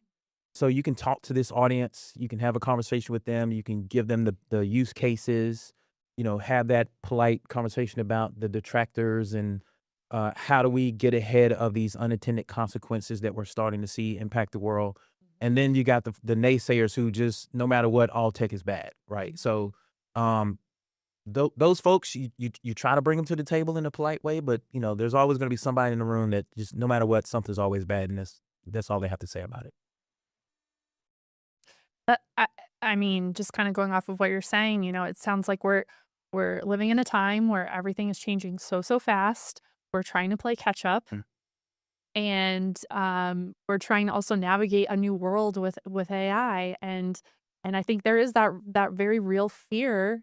Students who are graduating, that really real fear of like, well, how do I fit into the world with all of this, and how do I make a living with AI existing? And so, as you said, it's going to be an ongoing conversation, and it's not something that's going to go away. And how do we move forward with it? For sure. My best advice is just to use it, practice with it, have a conversation with it. I'm a history buff. I'll plug this in, so just ask it a historical question, and just see what kind of output it gives you. Just use it. Yeah, because I mean, our kids are going to grow up with this, so this is a serious conversation for us, especially. I'm always like, well, is it once you go AI, you're not going back, kind of thing, right? Like, yeah, that's it, right? Because I don't know, how do you? Because you get into AI, you're locked in, you can't. You get trapped, maybe, especially at a younger age. And maybe that's just my mindset, which isn't necessarily a bad thing, right? I don't think it's a bad thing. We should all take healthy breaks from technology, right? Like, when you're working, stand up from time to time, get out of the chair, get away from the screen, go for a walk. Touch some grass. Yep. Do all those healthy things us human beings have gotten away from because of the digital age. So, yes, use it, but at the same time, use it in a responsible manner and stay away from those digital addictions and things like that. But yeah, take screen breaks and all that good kind of stuff. Yeah. Sierra, I ask you, I mean, this is something that you are going to introduce a little bit younger. Sometimes they're going to find out regardless, right? I don't know when to do it. That's the thing. To introduce AI to my child, probably a while. He's 3.5. If we do have any screen time, I try to keep it to Miss Rachel and Sesame Street and Bluey has become popular in our house. So trying to find like really slow paced, kid friendly with learning built into the show. That's what I'm doing right now. Kid shows, right? Yeah, kid shows, fun kid shows. But down the road, as you said, we can't keep them sheltered forever, and you don't want them to be sheltered. Okay, question. Do you have smart appliances in your home? Yes. Yeah. So I do. you have AI in the home. It's definitely already there. Oh yes. I know they're listening. Our phones are in our pocket, right? This is right. So if they have access to a tablet or a phone, then they've got access. Like, just hey Siri, and there you go.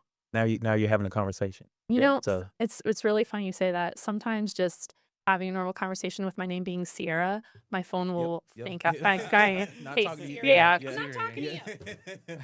Right. Stop it. All right, Joe. 30 seconds. What's the biggest advice for parents that you have that are Did it again. against AI?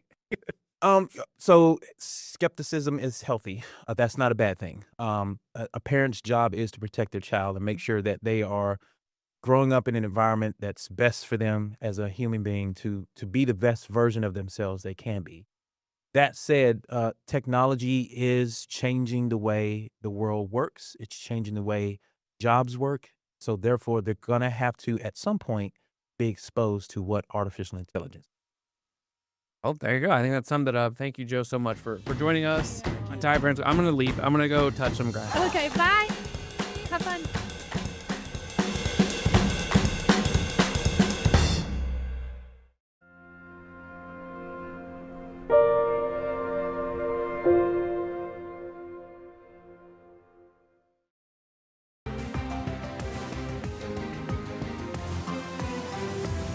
Good Tuesday afternoon to you, and welcome here to Queen City News Plus Live as we are 3 o'clock straight up today, coming to you live from the Blue Room here at Queen City News Studios. We've got myself, Brian Blakely, along with two of the most talented people that we have here at Queen City News. We got anchor Morgan Francis and also Chief Meteorologist Tara Lane, and of course, Matt Deeren, who is one of the most talented individuals who's ready for some fantasy football What kind coming of up. brownie here soon. points are you looking for, Brian? Absolutely, right? Well, let's get into some, talk about some news today, Morgan. One of the top stories that we're going to be looking at today, Walt Disney ABC Company suing the Federal Communications Commission right now. They're seeking to stop the station license renewal. The FCC has tried to start that process early, and they're trying to fire back at them. So you may be thinking out there watching, what's the big deal? So, I mean, it's a lot earlier than they typically would review these station licenses. It's 8 Disney-owned ABC stations. They weren't due for renewal until 2028 or to 2031. Here's the thing. ABC is saying that they're trying to either pressure or punish ABC over its programming, editorial decisions. There are a number of examples. One of them being Jimmy Kimmel. He made the crude joke about Melania Trump, that she was glowing like an expectant widow. A number of kind of decisions on the way that they've covered the Trump administration throughout the years. And now that their ABC stations are coming up for renewal, all of a sudden the FCC is reviewing that license a little bit early. So and they've announced that, and they announced that back in April that they are going to ask for that renewal a little bit earlier, and they're going to now look at that a little bit more with a mic, put that under the microscope. Now the FCC is saying that their reasoning is because they're looking at kind of unlawful discrimination with these. With ABC in terms of the company's focus on DEI policies. So that's what they're saying their reasoning is, but ABC isn't buying it. It has not been a nice relationship, cozy relationship that the Trump administration or the FCC has had when it comes to shows that are not favorable to the Trump's administration. But this is also what the FCC is looking to do and try to change the whole game plan here for a lot of the way of broadcast licensing. Broadcasting has changed quite a bit over the last few years. And so the FCC also says that it is going to look at things a little bit differently as well when they're going forward. And then as far as the Kimmel thing goes, he is off the air right now for ABC. So this suit requests that the U.S. District Court of Columbia immediately stop the FCC from taking or threatening and taking any action against Disney and the ABC stations in relation to that early license renewal for the applications. Talking about news coverage, there is a wild story that's emerging regarding it's California and Wisconsin. So there is this poll that came out that was saying that the Democratic Socialist in Wisconsin, Francesca Hung, was up by 20 points. She ended up losing for the gubernatorial race there. And then also LA Mayor Karen Bass was at one point leading by a wide margin, leading Nitya Raman by 12 points. Those polls were completely fake. And they admitted that.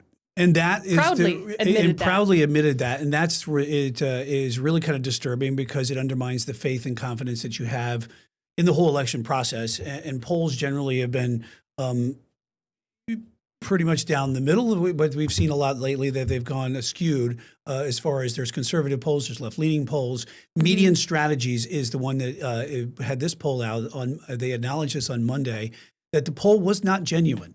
They concluded its polling project was they're not going to publish additional. It was a social experiment, is what they're calling that in the poll, and kind of goosing up the numbers for Bass over Raman. And that's what's really... Well, it worked. It worked. Their social experiment was to see how far a fake poll could go. And there were 2 outlets. One was the Fox News station in LA, and one was one of the, I believe, papers, California Post, that ran with this poll. And I think it puts the focus back on the media and this company, Median Strategies, was to see how far a fake poll would go unchecked. And this got published, and then Mayor Bass, shared out that poll because she was leading by 12%. She was feeling pretty darn good. And within that poll, it said most of the Spencer Pratt's voters appeared to be treating Bass as a more familiar, more moderate option, basically saying that, that his voters were voting former mayoral for candidate for her. Los Angeles, former Right, television reality which should star. have been a red flag. But it wasn't. And I think, these news organizations, we only use polls from certain Credible organizations. websites, yeah. And if you get a poll in your inbox, not to just run with it. Yeah, and that's the thing too. You have to be much more discerning as a news organization, as we are.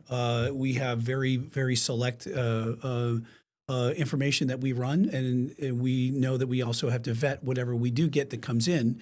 But some of these other stuff we get information in all the time. But it also goes to the consumer of these polls as well, the viewer or whatever have you.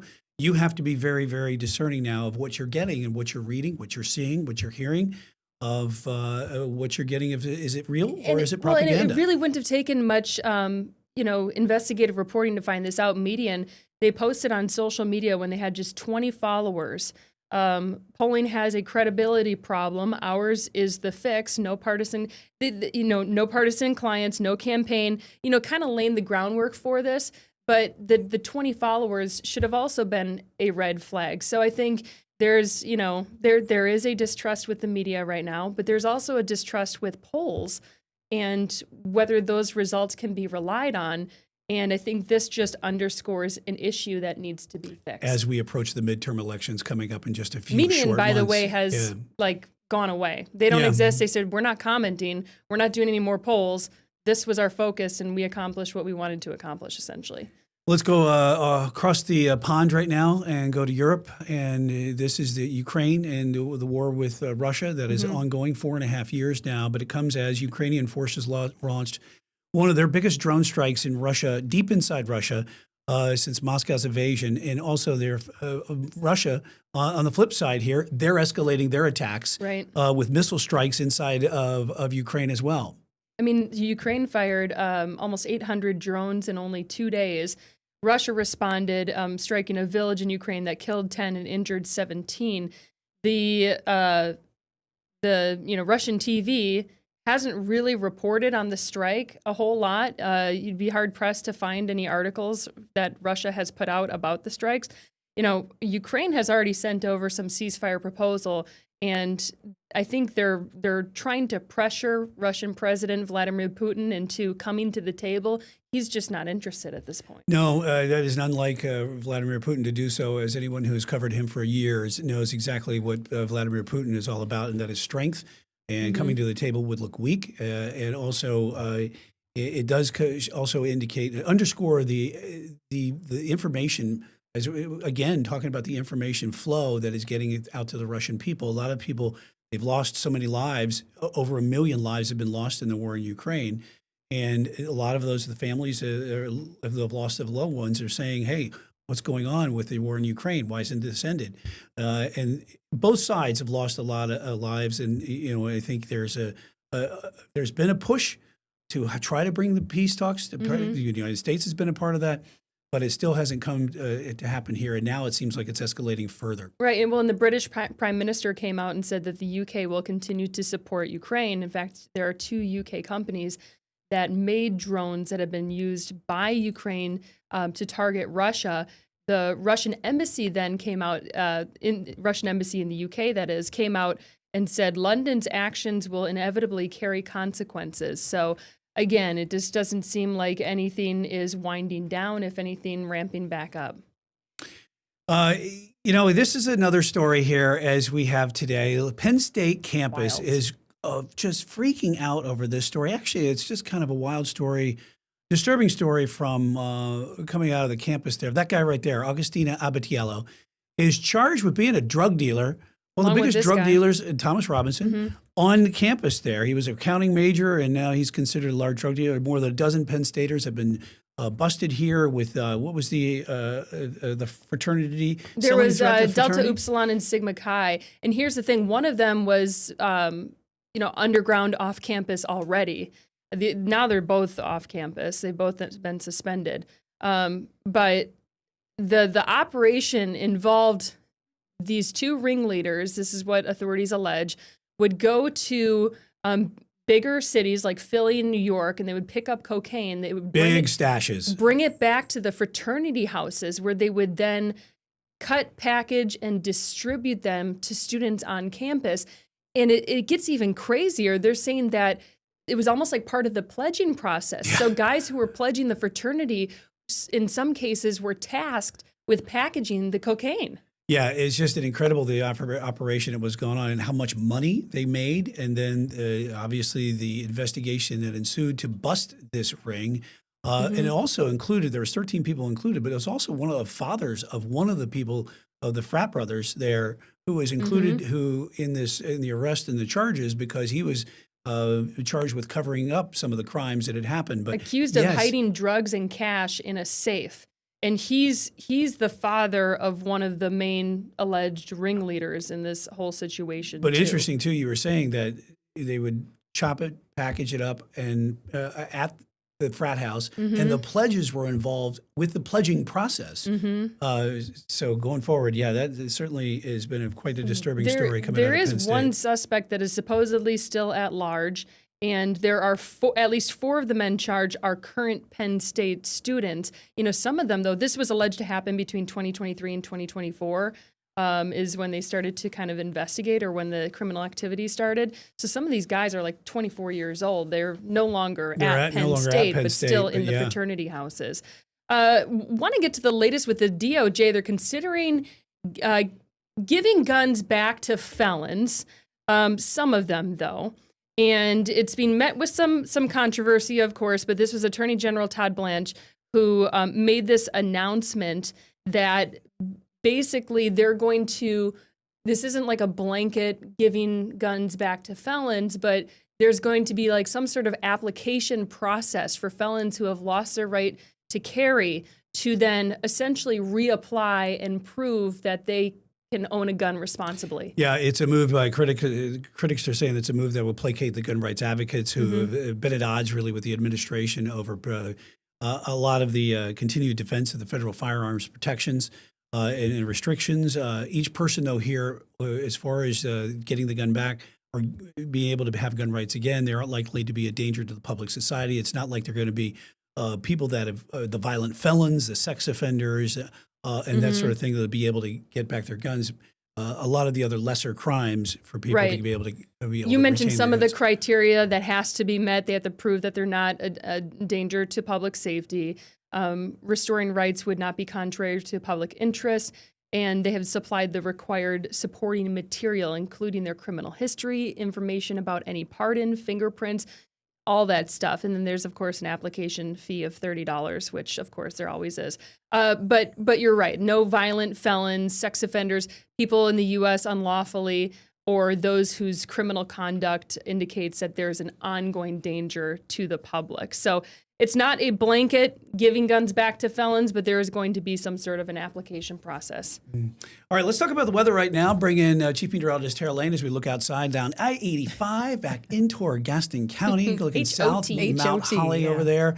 Not too bad on the roadways, but also very hot outside. Yes, it is. 93 degrees according to their bug. We tied a record yesterday. We did. Yeah. What about today? 97. And in case you're wondering, so 97, not the hottest of the year so far. If you recall, back before July 4th on the 2nd, July 2nd, that has been our hottest day where we actually hit 99. So we were even 2 degrees hotter than yesterday. But basically, yes, we know this. It's been a long, hot stretch here. We look at most of those days on the calendar that I'm showing you now from last week, and wherever you see kind of that yellowy looking color indicating above average highs, and we're sticking with that obviously so far this week. The average is only about 89 these days. So we've got the heat advisory that continues until 8 o'clock for areas east of Charlotte, with those feels like temperatures up around the 105 degree mark, maybe even a little hotter at times. 92 right now in the Charlotte area. We've got those hot mid 90s off to the east, but you factor in the humidity and there we go. It feels like triple digits, 100 in the Queen City, feels like 102 so far in places like Cheraw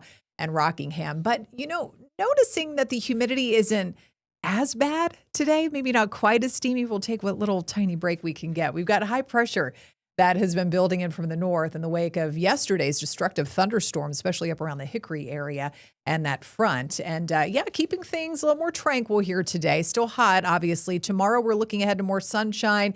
Humidity level just a little bit lower, still generally in the humid zone, but not as tropical feeling as maybe we've been feeling here lately. So just a tiny chance of a spot shower or thunderstorm today and tomorrow. Thursday, we get a much better chance of rain with our next front starting its approach, and that will continue into Friday and Saturday. So still more, actually Friday looking like the highest rain chance and storm chance out of the next few days as we kind of kick off the weekend, but there could still be some lingering showers out there even into Saturday as well. So just keep that in mind for any outside plans you may have coming up here later on this week. But here tonight, just mostly clear, partly cloudy, mostly dry. Temperatures start warm, kind of muggy. Actually, a little cooler up there in the mountains, only around 60 in the morning, low 70s everywhere else. We're back in the hot low and mid 90s tomorrow afternoon, lower 80s. So when could we get some relief? Well, notice starting Friday. Doesn't look like it. Of course, I know. A little bit of relief. Look at Saturday, 85. So yeah, we're keeping those highs mainly in the 90s for the rest of the week, but a little bit of a break, 85 on Saturday. Lower humidity, though, so it'll still be hot, but with less humid conditions, it looks like early next week. That's one of the things I noticed, Morgan, is that when you go outside, I mean, it's super steamy and hot. It's pretty humid out there. I know that mountain forecast with 60s in the morning. I'm just thinking coffee on the front porch sounds really nice, but I don't want to sweat Trip like this we would weekend, here. maybe, yeah. Yeah, exactly. Hey, did anyone here store anything on the cloud? Pictures, probably. Yeah, your iPhone, right? Yeah. What if all of a sudden one day the cloud disappears? What do? Do you get your stuff back? Get ticked There's a company out of Well, St. Louis that lost 70 years worth of information. Because that's why I back up my phone. You have the backup, right? Yeah, So but you what if think the it's safe, backup but- goes away? Right. Yeah, we'll talk Ugh. about that story coming up in just a little bit. More Queen City News Plus Live when we come back.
Welcome back to Queen City News Plus Live on this Tuesday, 3:20 your afternoon. Taking a look at I-85. Looking pretty miserable as normal with all the traffic that's headed out of town. Hey, Brian, got a number of stories we want to get to here. First one being Ticketmaster. They might now require you to submit a photo ID in order to purchase tickets. Consumers, this is for you because this is in an effort to, Ticketmaster says, to root out the bots, root out all the problems that they've had with Ticketmaster over the past few years, and to root out a lot of the ticket brokers that buy up tickets in advance. Everyone can remember back in 2022, the whole Eras tour with Taylor Swift. And so this is one of the reasons why Ticketmaster has done this, not to mention the lawsuits that Ticketmaster has had for antitrust over the last few years. So this is something, one of the things that they're doing is to try to stop this and use the photo IDs to make sure that whoever's buying a ticket, they know exactly who it is. Well, I don't know if everyone's going to be on board with this, though. I mean, the verification process is through Persona, and it stores your data for no more than 60 days. However, if you have an unsuccessful verification, it might store it up to 3 years. So people who are kind of dinged one time can't go back and get a ticket then. Yeah, exactly. I mean, so try customer service on that one. Hey, there's a PBS station out of St. Louis that is suing a data center. And it's kind of going to get technical here, but they're suing a data center because they lost 70 years of programming that it had stored on open source storage. It was a cloud server. Open source went bankrupt. The company that stores this warehouse that stores the servers I'm with you. says, I'm with you. We can't just give you that footage. There's serious data privacy concerns. We could get in trouble. So this PBS station is stuck in the middle, 70 years of footage that they could potentially entirely lose. And that's why there's this lawsuit, because the company that did own is gone. There's nobody around. But the servers are there in, what is it, Iron Mountain Data Centers there. So they're trying to get in with Iron Mountain to sue them to give them their data, which covers COVID. It covers a lot of different things. I mean, currently the judge has ruled that Iron Mountain can't delete the data. So the archives are still intact, and Iron Mountain, the building, is supposed to help 9 PBS recover this data from these servers. But the cloud company is gone. I mean, they went bankrupt, so they don't even have like a customer service number to call. Oh yeah, so we're going to see where this one goes, and that's something good to find because there's a lot of history. Because PBS has a lot of so many history stories throughout the years, right? That they have lost there for St. Louis in that area. The other story too that we're looking at today. Let me center myself up. Roger Goodell says the NFL will likely have a team outside the U.S. We've kind of known that. We've kind of seen that. Surprise. With these international games. But he is saying, quote, no doubt that it's in the league's future that there will be a city that is in the NFL, there will be an international city. And that even then, after that, there could possibly even be a Super Bowl. Here's my question. Is it a Super Bowl or the Super Bowl? Are we going to have separate leagues, like a UK league or something like that has its own Super Bowl? You brought up a good point in the break, which is saying that if you're going to have international teams, that would be a way to go, is to have an international league unto itself.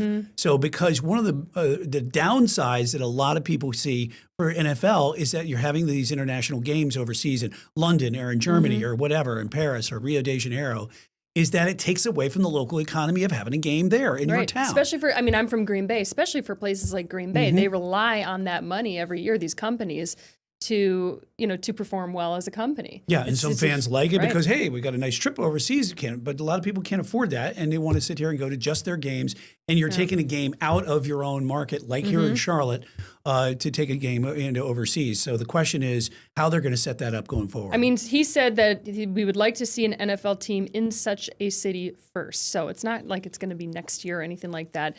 They want to establish the NFL abroad and then maybe consider a Super Bowl down the line. We will see. Yeah, and because the NFL again having more what will happen international first, games. An international Super Bowl or a Charlotte Super Bowl? You know what? Now that's a good question. What do you think about that out there? Even. Because we were just talking about this about 2 months ago with Goodell in town talking with David Tepper. and his execs about Charlotte going forward.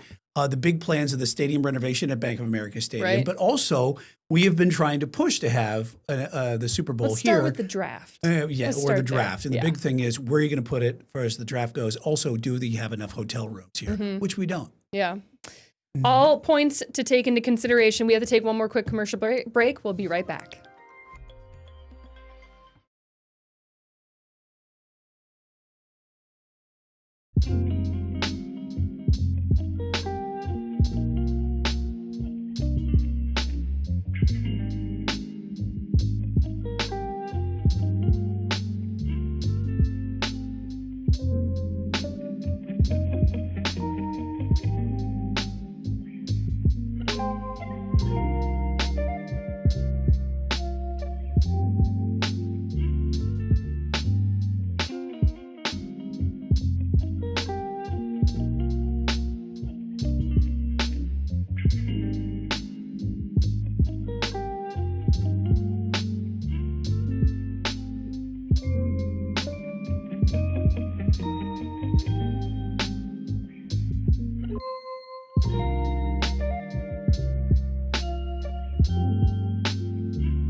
Welcome back to Queen City News Plus Live. Thank you for joining us on Facebook, YouTube, also Charlotte CW here today, as we always are with you for 3 o'clock. We always have some great video. We got some good video here to take a look at this FedEx driver who jumped into action, started to see a brush fire. This happened in Oklahoma, where they've had a lot of brush fires. Kind of started the brush fire. This was Well, that's another point there. So he went in On to play accident. hero, knocked on the door, and says, "Well, I'm just going to go jump into action and get the hose and put it out right now." So if you look early in the video when it loops back around, the driver's van backfired, and then and the sparks hit the dry grass and ignited the lawn. This was in Oklahoma, and had the awareness to see what had happened, stopped the van and got out and went straight to the door. The homeowners did answer at one point, but he obviously knew there wasn't enough time. Yeah, so he just grabbed the hose and went right into action like he did. A good Samaritan would, or a good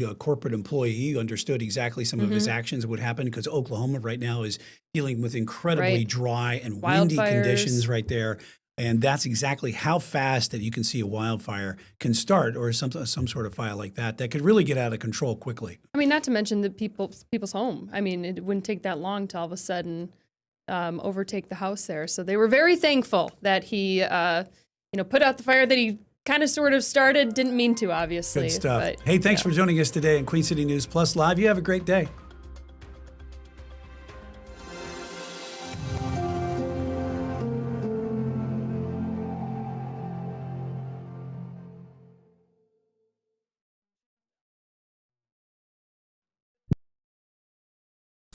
this is gonna hurt to say, and I'm sorry for the fella, but he did come to one of the dates smelling really bad. And No, I'm sorry for the girl he was dating. I'm sorry for that fella. Oh my God.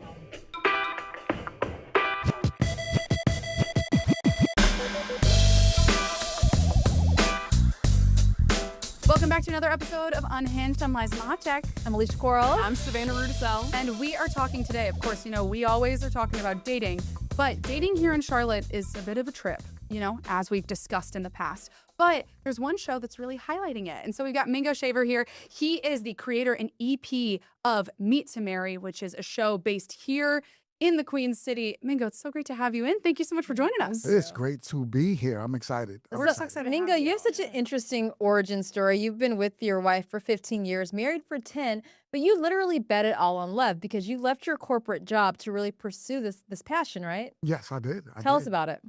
Well, I believe if you truly believe in something that you're doing, you take the risk, right? And when I started realizing that, this is bigger than me, it's more about the audience, it's more about the process. I had to bet on myself. Yeah. And what is the show about? And kind of how did you come up with this idea and why is it important for us to have here in Charlotte? So I'm talking to a lot of singles out here in Charlotte, and it's like they feel like struggling. Yeah, they're Struggle bus. We So, know it. I'm like, what could I do to help fix that? So, I had a YouTube channel, and I was like, you know what? Instead of just talking to people online and why don't I try to fix the problem? So I created this show, and man, I started having singles sign up from all over. It reached California. Wow. The singles are reaching out asking me, can they join the show? Well, Mingo, what is the premise of the show? So the show is one main contestant, and we introduce them to three. So let's say you, right? Yeah. We'll have you meet three men. And you can eliminate two and possibly choose one, but that one can also eliminate you.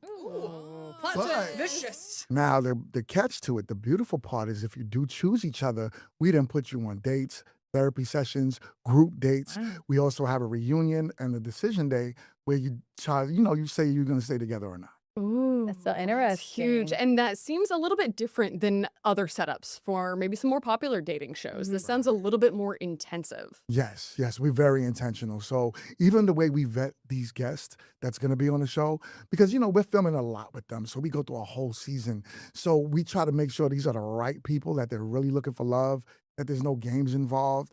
The incentive is, yes, you can grow your social media as well, but are you really here looking for love? Because there are so many people that go on these dating shows who they do not care at all. They're like, I'm just trying to get some brand deals Do it for clout. and all that stuff. Right. But I love that you are really trying to get people set up. But can you tell us about some of the funniest reasons that people have turnoffs from people? Because they're in the trailer alone, you can see some funny ones. Right. So, oh man, and this is gonna hurt to say, and I'm sorry for the fella, but he did come to one of the dates smelling really bad. And No, I'm sorry for the girl he was dating. I'm sorry for that fella. Oh my God. it was pretty bad. So, and she kind of called it out on camera. So, I'm Good for not her. saying nothing that wasn't in public. But, other than that, though, I try my best to show the best of the people, right? Where they're not necessarily embarrassed by being on the show. Sure. And there's a lot of stuff that we actually edit out in order to try to make people look good. For you, we're both from New York. Do you feel like the Charlotte dating scene is worse? Because I just knew. I was like, I'm going to find my husband in the South. I've found nobody. I've found nobody in these streets. So what's the Charlotte dating scene? I really think, so remember, I've been out of the dating market for a long time. Right, but you're the expert. Right. I just feel as if, I don't think it's as bad talking to people. What I feel like is that people tend to look only for their preferences, and they tend not to look for, something that's actually good for them. So it keeps them single. Interesting. Like you kind of like bar yourself off. Yes, that's correct. That's correct. Liza, date that barista. Should I sit with you? Exactly. And with the show too, first impression makes a big difference about who you're choosing, who you're going on this journey with. Right. How do you feel like people can find that compatibility and not mistake that for just chemistry? It's on these Good on these question. first So, impressions. Well, the good thing with us is how we vet them, right? So we go through interview after interview, just trying to find out that we're putting these people with not only with what they say they want, but also what we could see could be good for them. So we had like a fella like in this current season that we're producing now who's like, I don't want to date a woman with kids. But, you know, I'm like, well, maybe a woman with kids would be good for you because of her stability. So I put them together. It seems to be working out. Oh my gosh. Were you always a natural matchmaker, or, you know, like what qualifies you to be in here and be the authority on this? No shade. No, I completely understand. Who am I, right? Listen, I am no Steve Harvey, right? But you know, I just believe in listening to people. And I think when you do that, you don't necessarily have to be an expert. You just kind of have to understand and empathize with what people's desires are. So that's been something that I believe set me apart from most. Where do you think it ends? Where I think that there's certain things where if you can kind of cross these things where you're like, oh, this is a no for me, this is a yes for me, this is a must. Where is the line where you're like, you know, like let's say if you have different religions or if you have different political beliefs, things like that, where typically people are like, oh, well, I wouldn't want to date someone who isn't in this same kind of realm or in agreement with me on this. Where do you think that line where you can toe that and be like, you know what, this actually could work and I'm just holding myself back? So you are right. Definitely the line has to be where you're not equally yoked, right? If one person, you can't be you know, an atheist and trying to date someone that's a 7-day Adventist. Like the two won't mesh. And I would never recommend that because I do believe, you know, when you build relationships, it's about family, community, and then it's also children involved, hopefully, right? In most cases. So if we're trying to bring children, we have to at least agree with each other.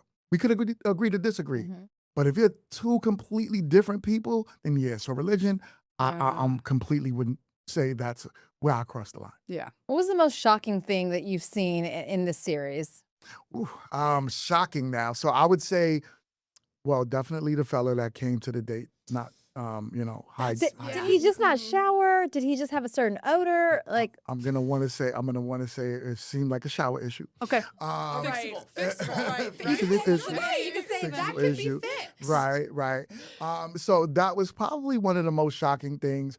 Also, just other things that happen behind the scenes that, you know, where the contestants bring a lot of their personal drama to me. That's the hardest part of this. All right, guys, we're gonna have more with Mingo right after this break.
Welcome back to Unhinged. We are here with Mingo, who is the executive producer, founder of Meet to Marry. It is the Charlotte-based dating show for those looking for love. Okay, so Mingo, let's talk about it. You're the expert. You've been happily married for a long time.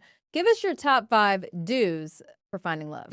Ooh, dudes, top 5. So first, I would say, when you're looking for love, I would say 1, be ready. Like I'm talking, when I say be ready, I'm saying know what you want. Right? I think a lot of us enter the dating scene and don't really understand what we're really looking for, and then we're surprised when we don't get the results we want.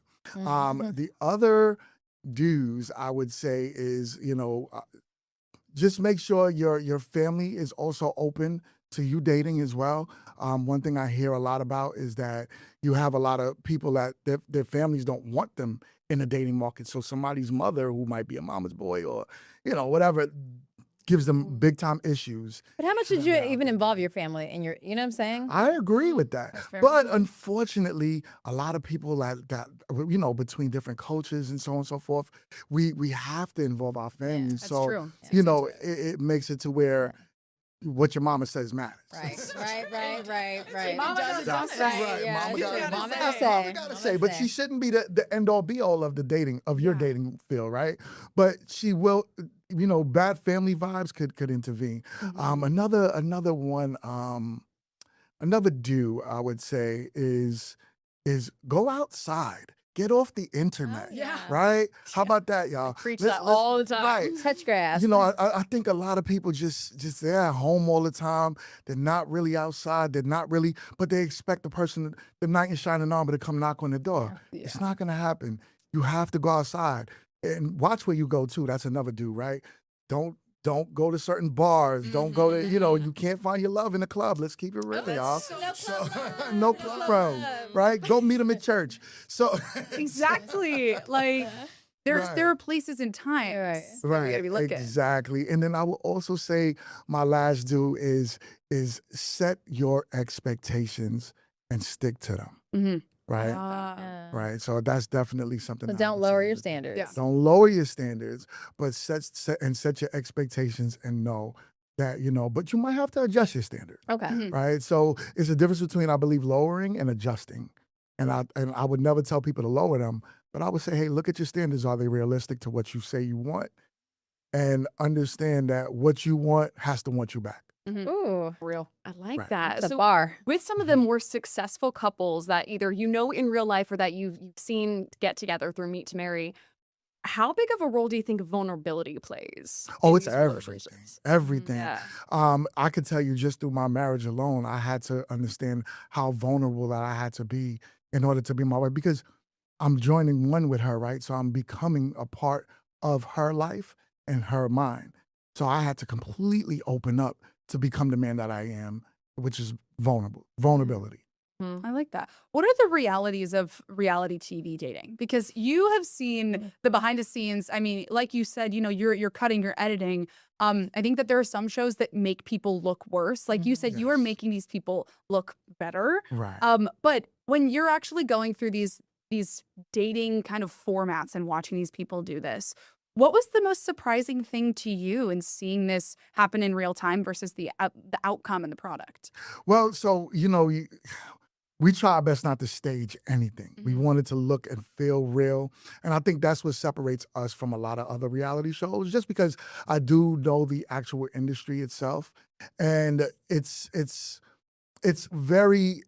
fun to learn, it's fun to watch, but you see as we build these shows up, the ins and outs of different personalities.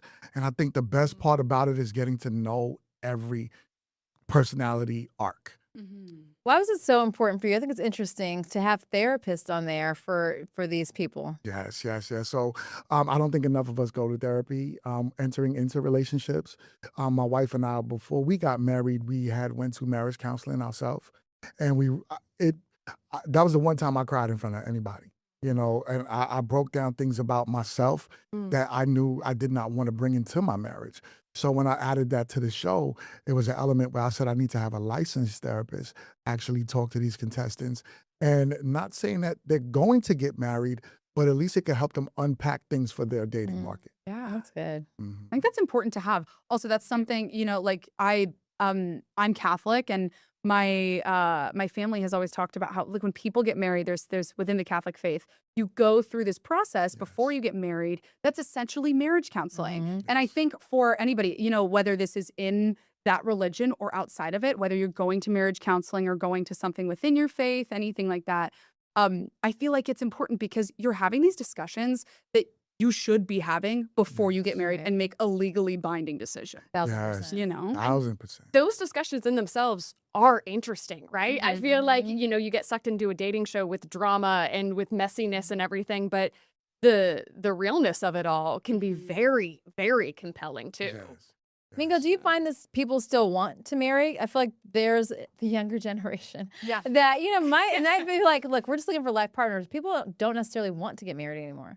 So I think as you get older, you tend to realize like life is not meant to be lived alone. And then you start to understand also that the sanctity of marriage, right? Like marriage is more than just a paper you sign, right? I truly believe that marriage has a lot to do. Well, if you're religious, you believe in God, you should follow that scripture. But let's just say you just want to have fun, just kind of be with a partner and do things like that, then I don't think you should have high expectations of the person, right? Like, how can you expect that person to come in and pay all your bills and take care of the kids? And I mean, I still expect that. I'm just kidding. Right. So like. Right. Yeah. I'm not lowering my standards, Mingo. I think if I was in the dating market, the expectation for me was still to get married, right? Because I have that protector, provider mindset. My mindset was to take my wife out of her 9 to 5 because it's not something that she wanted to do. And I believe she deserves that life. So that's why I say marriage is important, because it's not only a mindset, it's also something that if you hold true to some belief, you follow through. You show commitment.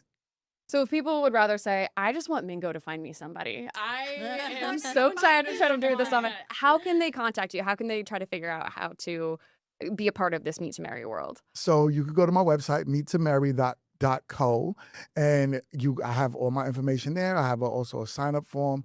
You can also go to my Instagram and just send me a direct message. I do my best to reply to everybody that messages me. There's a lot of people. But I try my best to reply. So my Instagram is meettomarry1. My YouTube channel, there's so many ways you can reach me. Mingo, what's your message as we close out this segment with you for those looking for love in Charlotte? Don't give up. Don't give up. It's out here. There are people. I just always would say it's where you go, right? It's where you go. It's who you choose to entertain. But I would say pay attention to the signs. People usually show you who they are. They don't usually tell you who they are. That's true. I like it. Mingo, Thank you wealth so of knowledge. much. Thank you so much. Thank you. We should Thank appreciate you coming all in. of y'all. No, I appreciate y'all.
Welcome back into Unhinged. We are talking about not only the Charlotte-specific dating shows, but all of the ones that, whether we like it or not, definitely change a little bit of our perception about the modern dating world. What do you feel like you guys have learned from your dating shows? And what do you like to watch, by the way? You know what? And this is like selfish. Dating shows make me feel not as bad about my own life. Love So life. true. Love life. 'Cause I'm like, not everybody. A lot of people are struggling. Struggling. Like, you know, so it makes you feel less alone, I think. That's true. And I also think that it is, especially when a particular dating show is super popular, you're able to have these conversations of morals and beliefs without it specifically pertaining to you. I think that it's a great opportunity, not only with like friends, but especially if you watch a dating show with your partner, then you're like, oh my gosh, I would never do this. You can like kind of figure out what people's morals, what their standards are, like the way that they would navigate a certain situation. It's almost like you're going through these theoretical tasks and experiences and seeing how the both of you would handle them. Because if you're like, I would never do that, or I really don't think that person's in the wrong, then it kind of gives you a little bit of insight into how your relationship would look if that situation came up between the two of you. It's like social currency and a moral compass rolled into one. There was one season of The Ultimatum. Like it was just new, it was freshly coming out. And I knew, I was like, oh, I don't really know if I want to watch this show, but I was going through a breakup. My mom was there, so we're like, let's turn on some trash TV. And I sat through and probably cried at almost every single episode because it was like, oh my gosh, that was something that was in there. And I didn't know how to talk about it and let alone like describe that to someone else. So sometimes when you see what you feel like is your story playing out on the screen, and then you're like, that's how I can describe it to my friends and family. Like, do you remember this person? Like, and Jackson Brittany, he was Jax. Like that kind of thing, you know? So I think that that can be really, really validating. If we didn't have these jobs, would either of you be on a dating show? No, I couldn't. I just could never. I think I'll let Savannah know you will. Let's hear Savannah. I want to hear this. Wait, no, give me your reasons why I should. No, I just think that honestly, I don't think that I would be enough trauma. Like I think that you'd be plenty. I would go on a date, but also the thing is that I feel like when, like, let's say like the Bachelor or Bachelorette, like that kind of situation. I just don't think I could subject myself to dating somebody that is also dating 32 other You would women. be good TV because you would not be with the nonsense. You'd be That's like, true. hold That's up. true. But also, I just feel like I would not want to like confront people with these issues that I had with them. You know what I mean? I just don't think I would be good at it. Yeah. You know? I never said I'd be good at it, but I did say I'd want to do it. Okay, And why would here's you how wanna do I'd it? want to do it, right? Yeah. I'd want to go on ideal situation. I'm like the mole, right? Like I'm friends with the lead more than like actual romantic interest, but like enough to keep me along. Keep me to like final four or whatever, but I'll tell you who's like really in for it and who's not. So you're not really contesting. You're I'm just here there for an alliance. You're being an investigative I'm a little reporter. bit too much of a competitor to actually probably be a contestant. Gotcha. Okay. Maybe so. However, I still want to do it because again, like I don't know what it is. They're train wrecks. Yeah, they really Of a show, not the people themselves, because I also hate to cast too much judgment on people. Another thing with like how much dating shows have been part of cultural zeitgeist is the way that people just feel so free to comment. Oh my gosh, I know. On other people's relationships and other people in general, especially like with Love Island, is really where it's coming up. That's true. And I think that in general, like these are situations where 90% of people would never find themselves in, you know? And so like these are ways where you don't know how you would handle that and how you would navigate it. Also with a lot of these things, you know, you don't have touch with the outside world. You've been with these people for what, like a month? In a Barbie dream house. In a Barbie dream house villa. You know, there are these things where it's like, and the other thing is that what you said, Savannah, is that like that's also why I wouldn't want to do it, is because you are subjected to so much public scrutiny. I couldn't handle it. Yeah, but these people come out and they're like famous and rock stars. Look That's at true. Olandria Or from infamous. our infamous, but you know, obviously Love Is Blind was filmed in Charlotte. And it's like every time you see one of these people out, like, oh, I saw so and so. Exactly. So it can definitely change the trajectory of your life. That's true. It absolutely can. Again, and it's just all a part of putting yourself out Yeah, there. it It's is. just one of them has a national implication. Yeah. True. The other, I don't know. Do you guys feel that like when you're in your own relationships, like you are the dating show for your other friends? I don't know. I feel that way a lot. Like I honestly, am. Savannah, Yeah. you are my dating show. You're a dating show. I love hearing about your love Yes, life. yes. And I'm It the is so dating much show for fun my to me. friends for sure. They're all married, so they're always like, Alicia, what happened next? And I'm like, I'm not your dancing monkey. This is not entertainment. My pain is not your entertainment. But I will tell you. But yes, Savannah, you are definitely your own show. I know. I guess that's fair. That's fair. I was catching up with somebody. And I was like, "You'll never believe how I broke up with this guy." And he's like, "No, how did you do it?" Yeah, it was terrible. It was terrible. The little baby bop. Yeah, I know. And it's just, bless his heart, as nice as could be. Nothing wrong. You're just honest. Nothing wrong. And I'm really working on being honest, being vulnerable, saying my mind as soon as I feel it. And there was just like something off there, right? And so I was trying to use all of the words, all of your therapy, all my words. And I'd love an analogy. I've probably used several on this show. But I told this gentleman I was dating, I was like, it's not like it's platonic, but I do kind of feel like sometimes I'm dating my younger brother's coolest friend. He's going to be in therapy over that. This Savannah. is so. Like, you crushed that little mainstream. I didn't. But here's the thing. Here's what I will say. Is that when you explicitly tell someone, when you shut a door and you're like, "Hey, there's absolutely no chance," then there is no question about the coming back to the relationship. Like, it's so much easier to move on. He's a man. They always try to come back. That's fair. And has he? No. See, and It's very respectful in terms of when you shut the door, then it allows them to move on more quickly. I think that, like, if you shoot your shot and you get struck down, then automatically you're like, okay, well, let me and her little brother's friend. And I don't even have a little brother. I think maybe the term brother should just never be brought up. But okay, picture the type of dynamic, right? Where No, I you're see. like- I see what you were saying. It's like I hear you. It's there. very. We love you. We're going to help you on your delivery. Thank you. That's it. Thank We're going you, to soften guys. your delivery. That's all. Thanks. That's what I need. That's what I need. Oh my gosh. Appreciate you guys. Yeah. Thank you all for watching. Yeah, we really appreciate you tuning in to another episode of Unhinged. That's where I'm alive. We'll see you next time.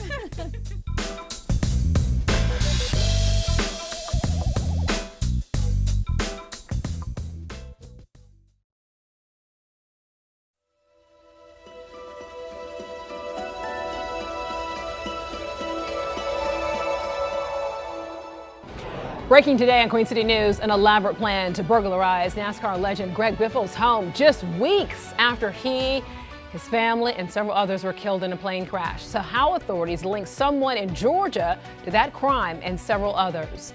And strong storms leave behind a path of damage in Catawba County. Look at this, how residents are now picking up the pieces. Thankfully, we are not tracking the threat of severe storms here today. In fact, we're shower and storm free all across the region. Still feeling the heat, though, and still some of that humidity. High temperatures up into the 90s for yet another day, but we get a break from that in the extended forecast. That's coming up. Well, good afternoon. I'm Alicia Barnes. Queen City News at 4 starts right now with breaking news. We have an update now on the break-in at the late Greg Biffle's Mooresville home. So a suspect from Georgia now facing charges for the break-in, which happened just weeks after the NASCAR legend, his family, and 3 others died in a plane crash. Queen City News reporter Jen Cardone joining us live right now from the Mooresville Police Department. Jen, big break right here in the case. So how did officials connect the suspect to the crime? Well, Alicia, they say that it was a ring that Terrell Williams was found with whenever he was connected to another case that was a high-profile case in Georgia that was memorabilia of Greg Biffle. So a big connection there, and that sheriff's office in Cobb County directly contacted the Iredell County Sheriff's Office on July 29th, and that's how they were able to connect the dots. Now, looking at the surveillance footage that we got from police earlier this year, detectives say they executed about 24 search warrants and a cell phone data search, and they say that Williams's digital footprint places him at the Biffle residence the night of the January crime, but due to low light and infrared surveillance footage, they could not conclusively identify Williams from the video alone. The sheriff says Williams monitored news headlines and social media to find out when homeowners were likely away, and we're told that he used an RF detector to locate security cameras and wireless surveillance equipment while moving throughout the Biffle residence. Officials say the day after the burglary, he used stolen cash from the Biffles to buy a vehicle that they were able to connect using flock camera technology. I'm just glad that we're able to get a little bit of relief, I think is a good way to put it, and to get some of the valuable things back to their family.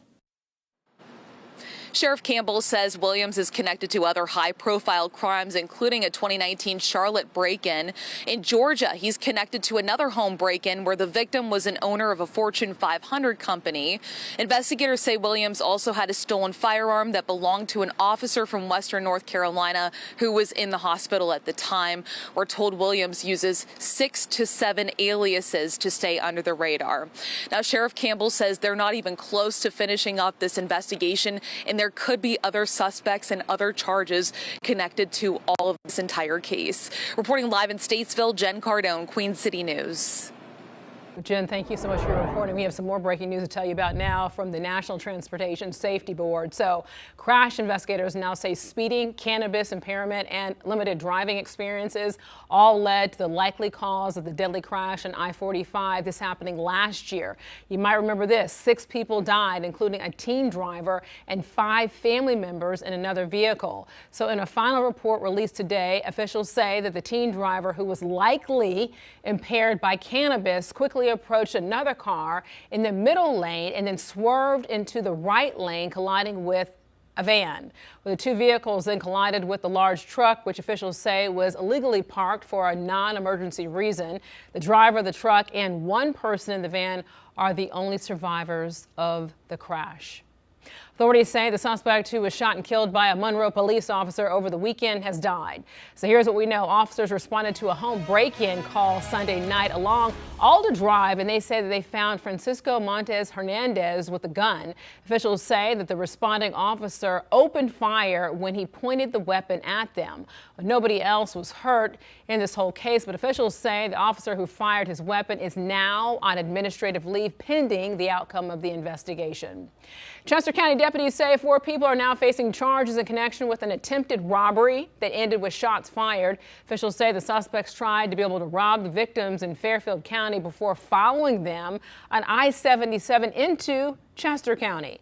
Deputies received reports of a disturbance between 2 vehicles leading to the 4 suspects' arrest. That's what you're seeing here. Their mugshots. All but 1 are now facing attempted murder charges. 1 person was found with a gunshot wound. Each suspect, though, has been booked into the Chester County Jail.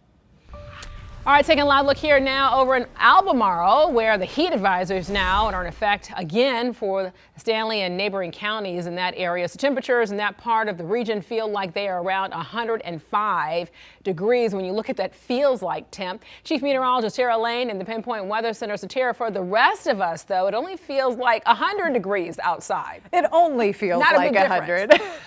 I know. I mean, it's just hot all around, Alicia. We have been dealing with this heat for much of the past week. I mean, you look at the August temperatures, high temperatures so far, and you look back at most of last week, and where we see those yellow boxes and right on through the weekend, that indicates above normal temperatures. The average high these days, by the way, being only about 89. And then, of course, yesterday we had that record-tying 97. In case you're wondering, what has been the hottest temperature we've gotten up to so far this year, so far this summer? That was actually last month. Back on July 2nd, we topped out at 99 degrees out of the airport in Charlotte. So 97 yesterday, not the hottest we felt here so far, but close, obviously. And yes, as we mentioned, we do have the heat advisory in effect. Stanley, Anson, Richmond County down through Chesterfield County, where it feels like up around the 105 degree mark. We're not quite that hot in the Queen City. We've got an official temperature right around 91 right now, but look at that 97 in Chesterfield County. Still though, once you factor in the humidity, it feels like 101 in Charlotte. 100 is what it feels like out there at Sherrod. But high pressure keeping things nice and dry, shower and storm free today. That will change by the end of the week. Another front will give us some heat relief coming in too by the weekend. Check that out, my Pinpoint weather forecast in a few minutes. Thank you, Tara, for that. So people in Hickory now cleaning up after heavy rain and strong winds toppled several trees overnight. Look at here, the damage that we saw. The fire department responded to close to 50 calls in just 1 hour. Queen City News anchor Will Lewis visited the area as neighbors begin to clean up. From the Catawba Science Center to Lenore Rhine University, tree debris is scattered all over Hickory. The first calls for help came in after 8 Monday night. We ran about 41 calls in about an hour and a half. Power lines down were a big number of the calls. We had trees that came down that took power lines, or we had trees that came down and landed on structures as well. Catawba Emergency Management shared some of the damage from the trees falling onto the homes. Fire crews say they checked on the homeowners to make sure they were safe. It was horrendous. The amount of lightning alone, it was like consecutive lightning. Betty Bogue had a tree come down in her yard, and then while on her walk, the Lenore Ryan alum came across a huge tree blocking the main entrance to the university. I mean, that tree is old. You know, all these trees are pretty old. It's interesting how this tree came up, roots and all. The good news, so far no injuries have been reported. Just a lot of people working to save their home from trees left dangling, and emergency crews still offering a warning. We're still asking people to be cautious, though. If they are out in the area and they see a power line down, tree down or something, just use exercise caution with that, because if there are power lines down in that tree, it could harm them if they're still energized. Much of the cleanup is done, but officials say some areas will take a bit longer. Will Lewis, Queen City News. Well, Charlotte-Mecklenburg police saying 3 people are now facing charges after an officer was injured while responding to a report about people stealing copper wire. Officers responded to Robinson Circle last week and then found 4 suspects at the scene. They say when the suspects took off, 1 was in a vehicle and injured an officer in the process. So 3 people are now facing a range of charges, from possession of stolen goods to malicious use of an explosive to damage property. Eric Clay has been charged with assault and assault on a government official. He is being held now in jail without bond. Queen City News continues to dig deeper into the North Carolina Auditor's report on safety issues within the Charlotte area transit system. So a portion of the audit focuses on gates or turnstiles, specifically at light rail stations. Officials say the lack of barriers makes it, quote, unusually easy for non-ticketed individuals to board trains and difficult to identify fare evaders. So in the past, CATS leaders have now said turnstile or gates would not be effective on light rail platforms because of the open areas. Well, that report also calls for an increase in police staffing and also stepped up fare enforcement. A city spokesperson tells us that since Irina Zarutska's death nearly a year ago, CATS has invested millions of dollars more into security and has brought in extra police. Well, coming up at 5, our Matt Stell speaks with Dave Bullock about the report and then also takes a closer look at what turnstiles could look like at Charlotte's light rail stations. East Charlotte residents finally have found new ways to be able to get around. So city leaders today celebrated the opening of a new sidewalk and traffic signal. Crews also made improvements to the bus stop at the intersection of Harrisburg Road and Timbertop Lane. Officials tell us neighbors are already using the finished project. Already, since the sidewalk has been built, I have seen people walking. We have a lot of people who walk between this neighborhood or the neighborhood across the street to the Food Lion down the street. And so bicyclists who are actually cycling for exercise or getting to where they need to be, this is extremely important to the mobility and safety of our residents. Can't forget about safety. So the project is through the city's Strategic Investment Areas pilot program, and $55 million was invested 2 years ago to speed up projects aimed at helping residents get around Charlotte. Tara. Pretty nice weather out there today for being out and about. That is, of course, if you can take the heat, at least for a little while. And a beautiful sunshine. We've got lots of blue sky. We're shower and storm free, actually, but still have those heat advisories going for areas east of Charlotte. If we get any relief later on this week and when some of those higher rain and storm chances return, that's next. And finding the right place for the Alec Murdaugh retrial. So the issue the state and Murdaugh's defense team now facing as they try to nail down a location. And President Trump throwing his support behind certain Carolina candidates before midterm elections. So look at how much he could influence the results. You're watching Queen City News. Your time now is 4:11, 91 degrees outside of the Queen City, but we know it feels hotter. You're watching the most honored and the most local news right here in Charlotte.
Midterm elections are still several months away, but President Trump is already weighing in on a handful of local races, and that includes the South Carolina Republican primary for U.S. Senator and also a potentially competitive House race in Western North Carolina. Chief political correspondent Andy Weber explains what impact the president could have.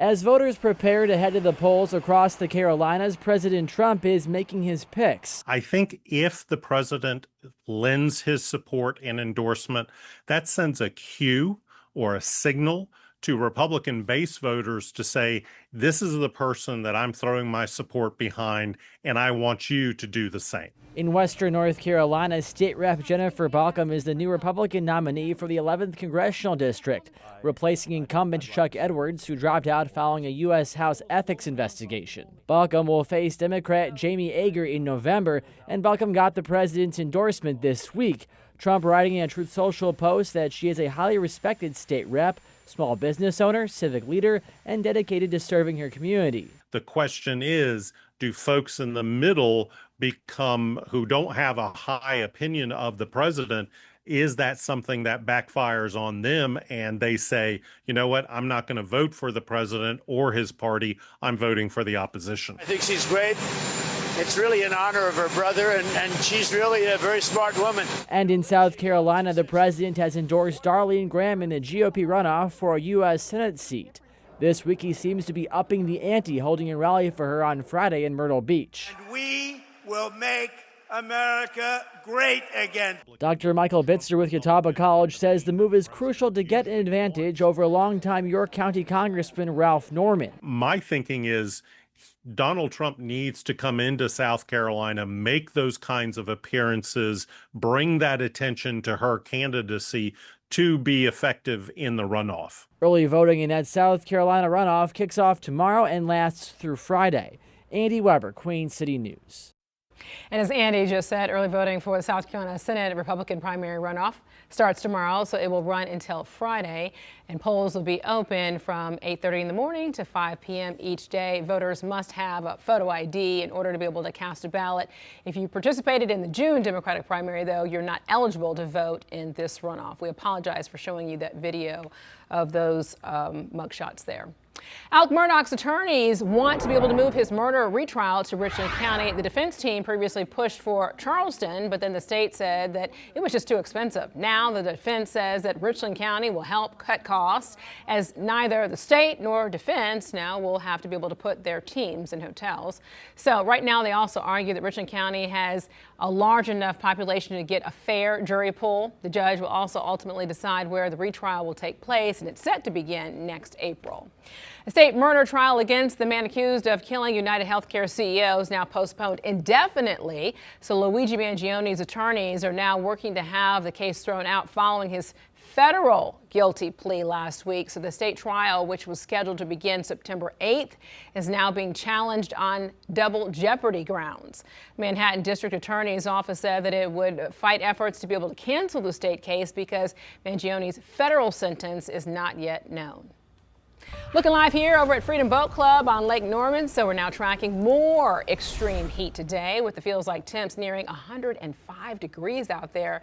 In some areas just so hot. Chief Meteorologist Tara Lane right now joining us. Tara, now you're tracking no storms though today. Right, we're looking good. But for the most for part, tomorrow, we got a lot of changes coming in our forecast. Yeah, tomorrow. So tomorrow it's starting to turn a little bit hotter once again. Okay. Likely still shower and storm free, but Thursday and then heading into the weekend, we get another front approaching, may kind of stall over the area and get us back into that more unsettled pattern too. Okay. And heading into the weekend, so that could It's going to be affect. humid. It is, yeah. Still some of that humidity around, not quite as high of a level of heat and humidity as what we were feeling yesterday with that record tying 97 degrees yesterday, and we even had the warmest low temperature on the day, which was 76 in the morning. So we weren't quite that hot out there. And this morning and here this afternoon, we've got currently still, yes, it's hot, 91 degrees outside of our studios, but a few degrees cooler than the 97 that we had yesterday. In fact, you can see that temperature change here in the negative. So running several degrees, not as hot as 24 hours ago, but we still do have that heat advisory going for those eastern areas. So friends in Stanley County, Anson County, Richmond County, Chesterfield County, where you see the counties highlighted in orange there. That's where it could still potentially feel like, and maybe has been already at times, up around 103, 104, 105 once you factor in some of that humidity out there. It's a hot 97 though in Cheraw. We've got mid-90s, Wadesboro, Rockingham, lots of 91-degree readings showing up across the Piedmont. Just a touch cooler than that in Hickory. 86 degrees and right around 80 up in the higher elevations, but you factor in the humidity and there we go. It feels like 101 in the Queen City, feels like 100 exactly in Chesterfield County. Either way, I mean, high 90s, lower 100s. It is just hot all around, but it is dry. As we scan around on radar, we've got a little area of high pressure that is building in behind last night's front that brought us that destructive line of storms, especially moving through the foothills as we saw from that damage in Hickory around Lenoir-Rhyne University out there yesterday evening. And we were here tracking the storms along with you here and posting those updates across the screen and on social media as well. But here this evening, not too much worried about that. Temperatures will stay kind of hot and steamy out there. Temperatures eventually cooling back into the lower 80s by 9 p.m., but staying mostly dry and mostly clear with that lingering sunshine.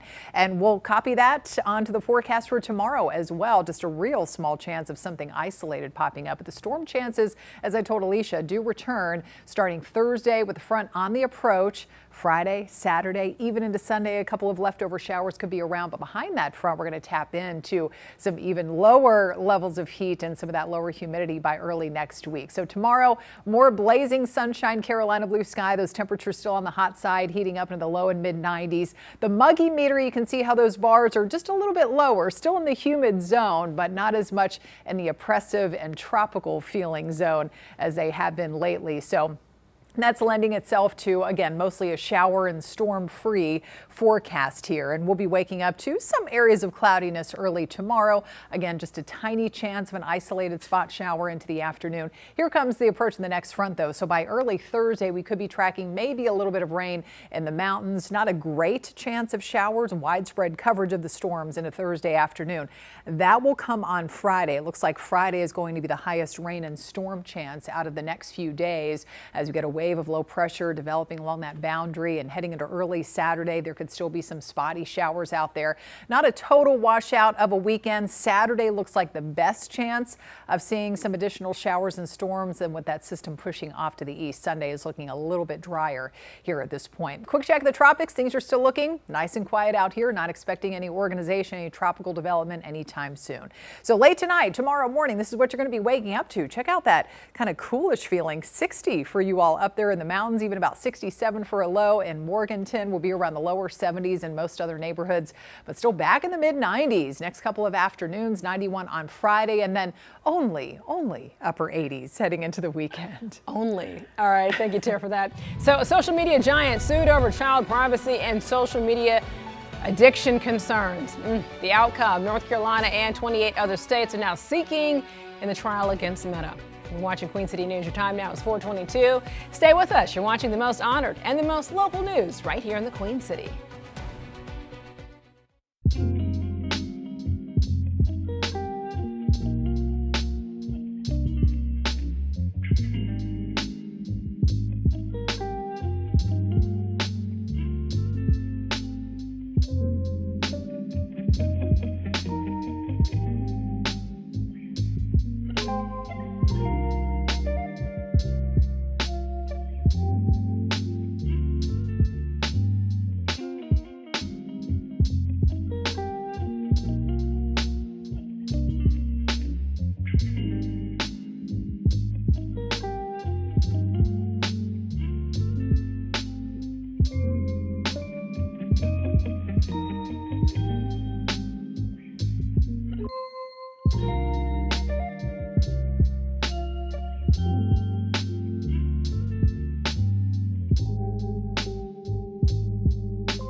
So the first phase of the Meta lawsuit trial is now underway. North Carolina is one of 29 states suing the social media giant. The lawsuit accuses the company, which owns Facebook and Instagram, of now designing its platforms to be addictive to children and for collecting data on kids under the age of 13. So the states are now seeking significant financial penalties and changes to features central to the platform's user experience.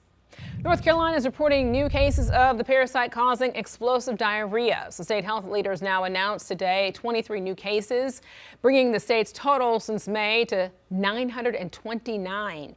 There was only one new hospitalization reported. South Carolina's current case count is 65. That could rise, with health officials there now preparing to give an update tomorrow. A year later, crash investigators now lay out what is likely was to happen in a deadly crash on I-45 in Charlotte, what officials now say contributed to the deaths of 6 people last July. And strong storms leaving behind a path of damage. The cleanup now underway in Catawba County. You're watching Queen City News, the most honored and the most local news in Charlotte.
We continue to follow the breaking update that we have in the break-in case to the late Greg Biffle's Mooresville home. So, suspect from Georgia now facing charges for the break-in, which happened just weeks after the NASCAR legend, his family, and 3 others died in a plane crash. Queen City News reporter Jen Cardone tells us how officials connected the suspect to the crime. It was a ring that Terrell Williams was found with when he was arrested in Georgia that officers were able to connect to memorabilia of Greg Biffle. Sheriff Darren Campbell says the Cobb County Sheriff's Office called his office July 29th and they were able to connect the dots. Looking at surveillance footage we got from police earlier this year, detectives say they executed about 24 search warrants and cell phone data. They say Williams's digital footprint places him at the Biffle residence the night of the January crime, but due to low light and infrared surveillance footage, they could not conclusively identify Williams from the video alone. The sheriff says Williams monitored news headlines and social media to find when homeowners were likely away. We're told he used an RF detector to locate security cameras and wireless surveillance equipment while moving through the Biffle residence. Officials say the day after the burglary, he used stolen cash from the Biffles to buy a vehicle that they were able to connect using flock camera technology. I'm just glad that we're able to get a little bit of relief, I think is a good way to put it, and to get some of the valuable things back to their family. Sheriff Campbell says Williams is connected to other high-profile crimes, including a 2019 Charlotte break-in. In Georgia, he's connected to another home break-in where the victim was an owner of a Fortune 500 company. Investigators say Williams also had a stolen firearm that belonged to an officer from Western North Carolina who was in the hospital at the time. We're told Williams uses 6 to 7 aliases to stay under the radar. The sheriff says they're not even close to wrapping up this investigation and are looking into other suspects and charges connected to this case. Reporting in Statesville, Jen Cardone, Queen City News. Thank you, Jen. So now to more breaking news from the National Transportation Safety Board. Crash investigators say speeding, cannabis impairment, and limited driving experience likely caused a deadly crash on I-45 last year. 6 people died, including a teen driver and 5 family members in another vehicle. In a final report that was released today, officials say the teen driver, who was likely impaired by cannabis, quickly approached another car in the middle lane and then swerved into the right lane, colliding with the van. 2 vehicles then collided with a large truck, which officials say was illegally parked for a non-emergency reason. The driver of the truck and 1 person in the van are the only survivors of the crash. Authorities say the suspect, who was shot by a Monroe police officer over the weekend, has died. So officers responded to a home break-in call Sunday night along Alda Drive and say they found Francisco Montes Hernandez with a gun. Officials say the responding officers opened fire when he pointed the weapon at them. Well, nobody else was hurt. Officials say the officer who fired his weapon is now on administrative leave pending the investigation. Chester County deputies say 4 people are now facing charges in connection with an attempted robbery that ended with shots fired. Officials say the suspects tried to be able to rob the victims in Fairfield County before following them on I-77 into Chester County. Deputies received reports of a disturbance between 2 vehicles, leading to these 4 suspects being arrested. Here's their mugshots. All but 1 now facing attempted murder charges. 1 person was found with a gunshot wound, and each suspect has been booked into the Chester County Jail. Taking a live look here now over Albemarle, where heat advisories are now in effect again for Stanley and neighboring counties. Temperatures, though, in that part of our region feel like they are around 105 degrees. Chief Meteorologist Tara Lane in the Pinpoint Weather Center. Tara, I mean, even hot for us here in the Queen City area. I mean, it's so humid, too, when you walk outside. I know, yeah. We're feeling that humidity, feeling the 90s for yet another day. That is outside of the mountains, and even some of the foothills are a little bit cooler, like Hickory. I saw only 86 degrees at last check. But yes, I mean, it has indeed been a hot stretch. Let's see, since Saturday, August 8th, we've had those highs straight in the 90s. The average high for this part of the month is only about 89. So where you see these yellow boxes, that's indicative of above average heat here. And all last week, we had those temperatures up into the 90s, exactly 90 last Wednesday, but lots of times we were in the mid 90s, 96 degrees last Friday, Saturday, and of course we had that record tying 97 yesterday from the airport in Charlotte. In case you're wondering, was that the hottest of the year so far? The answer is no. If you recall, back on July 2nd, before the 4th of July, we topped out at 99 in the Queen City. And yeah, certainly feels like that at least out there today, especially in those typically hotter spots out toward Chesterfield County, Richmond County. Feels like up to around 105 degrees with those heat advisories in effect. Do we have them in effect for tomorrow? We'll check that out when we get some more heat relief on the way. That's ahead in a few minutes. All right, Tara, thank you for that. People in Hickory now cleaning up after heavy rain and strong winds toppled several trees overnight. I mean, take a look at the damage here. The fire department responded to close to 50 calls in just 1 hour. Queen City News anchor Will Lewis visited the area today as neighbors begin to clean up. From the Catawba Science Center to Lenore Rhine University, tree debris is scattered all over Hickory. The first calls for help came in after 8 Monday night. We ran about 41 calls in about an hour and a half. Power lines down were a big number of the calls. We had trees that came down that took power lines, or we had trees that came down and landed on structures as well. Catawba Emergency Management shared some of the damage from the trees falling onto the homes. Fire crews say they checked on the homeowners to make sure they were safe. It was horrendous. The amount of lightning alone, it was like consecutive lightning. Betty Bogue had a tree come down in her yard, and then while on her walk, the Lenore-Rhine alum came across a huge tree blocking the main entrance to the university. I mean, that tree is old. You know, all these trees are pretty old. It's interesting how this tree came up, roots and all. The good news, so far no injuries have been reported. Just a lot of people working to save their home from trees left dangling, and emergency crews still offering a warning. We're still asking people to be cautious, though. If they are out in the area and they see a power line down, tree down or something, just use exercise caution with that, because if there are power lines down in that tree, it could harm them if they're still energized. Much of the cleanup is done, but officials say some areas will take a bit longer. Will Lewis, Queen City News. Well, Charlotte-Mecklenburg police say 3 people are now facing charges after an officer was injured while responding to a report about people stealing copper wire. While officers responded to Robinson Circle last week and found 4 suspects at the scene, they say when the suspects took off, one was in a vehicle and injured an officer in the process. So 3 people are now facing a range of charges, from possession of stolen goods to malicious use of an explosive to damaged property. Eric Clay has been charged with assault on a government official. He's being held in jail without bond. A newly released incident report provides new details about the death of actress Hayden Panettiere. Now, in Greenville, South Carolina is where she died. A responding officer noted that the 36-year-old did not seem to have any physical reasons to be unresponsive.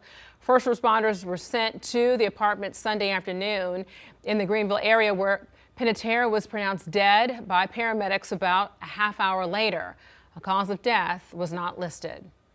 Queen City News continues to dig deeper into the North Carolina Auditor's report on safety issues within the Charlotte area transit system. So a portion of the audit focuses on gates or turnstiles, specifically at light rail stations. Officials say that the lack of barriers makes it, quote, unusually easy for non-ticketed individuals to board trains and difficult to identify fare evaders. So in the past, CATS leaders have said turnstiles or gates would not be effective on light rail platforms because of the open areas. So that report also calls for an increase in police staffing and stepped-up fare enforcement. Well, a city spokesperson tells us that since Irina Zarutska's death nearly a year ago, CATS has now invested millions of dollars more into security and has also brought in extra police. Coming up at 5, our Matt Stell speaks with the North Carolina Auditor, Dave Bullock, about the report and also takes a closer look at what turnstiles could look like at Charlotte's light rail stations. Well, East Charlotte residents finally have new ways to get around. City leaders today celebrated the opening of a new sidewalk and traffic signal. Crews also made improvements to the bus stop at the intersection of Harrisburg Road and Timbertop Lane. Officials tell us that neighbors are already using the finished project. Already, since the sidewalk has been built, I have seen people walking. We have a lot of people who walk between this neighborhood or the neighborhood across the street to the Food Lion down the street. And so bicyclists who are actually cycling for exercise or getting to where they need to be, this is extremely important to the mobility and safety of our residents.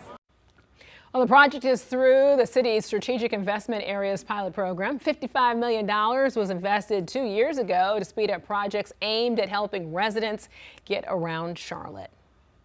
NASCAR dedicating today, August 18th, as Kyle Busch Day for the sport. It pays tribute to the late racing legend through his famous car numbers. And Busch died at the age of 41 back on May the 21st when pneumonia progressed into sepsis.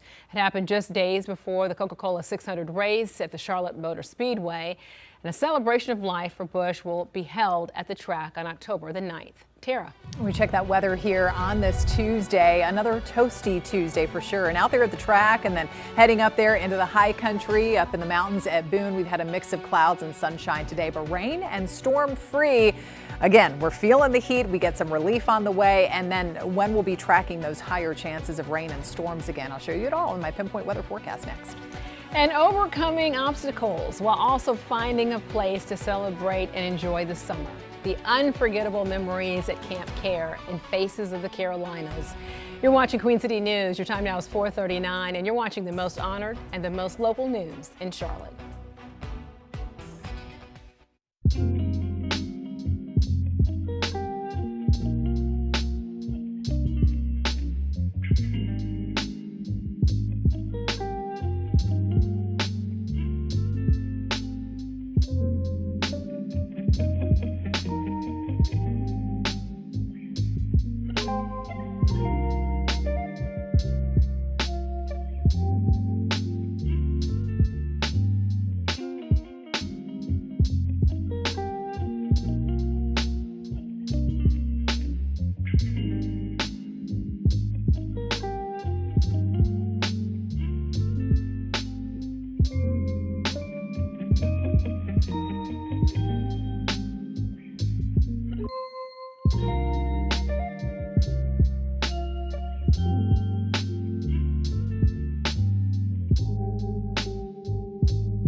Welcome back. Every year, a free summer camp gives Charlotte area children with cancer a chance to be able to leave their troubles behind. At Camp Care, they make the most of a normal childhood experience, but they also make time to remember those who have passed away. Queen City News storyteller John Lee has more in Faces of the Carolinas.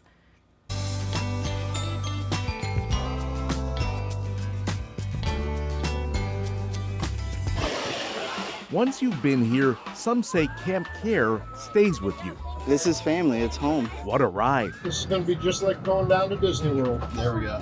I went with Janelle Newman to the setting that suits him. We're at the lake. Every summer, Lake Lure lures people back to healing waters, connected by more than cancer. You did what?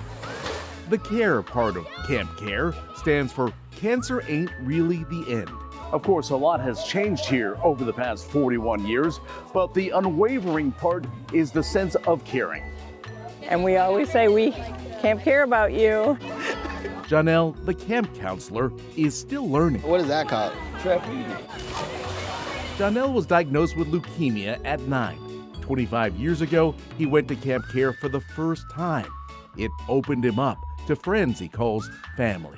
As a counselor, he's back where he belongs. Holes in my heart were just healed that I didn't even know existed. It keeps the spirit of Camp Care alive is what it does, for these kids to care so much that they come back as adults. But the somber fact is, not everyone returns. I want to welcome you all to our celebration of life. Every year, they remember campers who have passed. Here at camp, we learned that it's okay to have all kinds of feelings at once. We can laugh and miss someone at the same time. My love becomes a bird of light. Go now, I say, and it takes flight. They listened to poetry about life and loss, and they also blew bubbles in tributes. We were campers together. Dayra Marin and her friend Alexandra Shaney of Kannapolis planned on working as counselors together.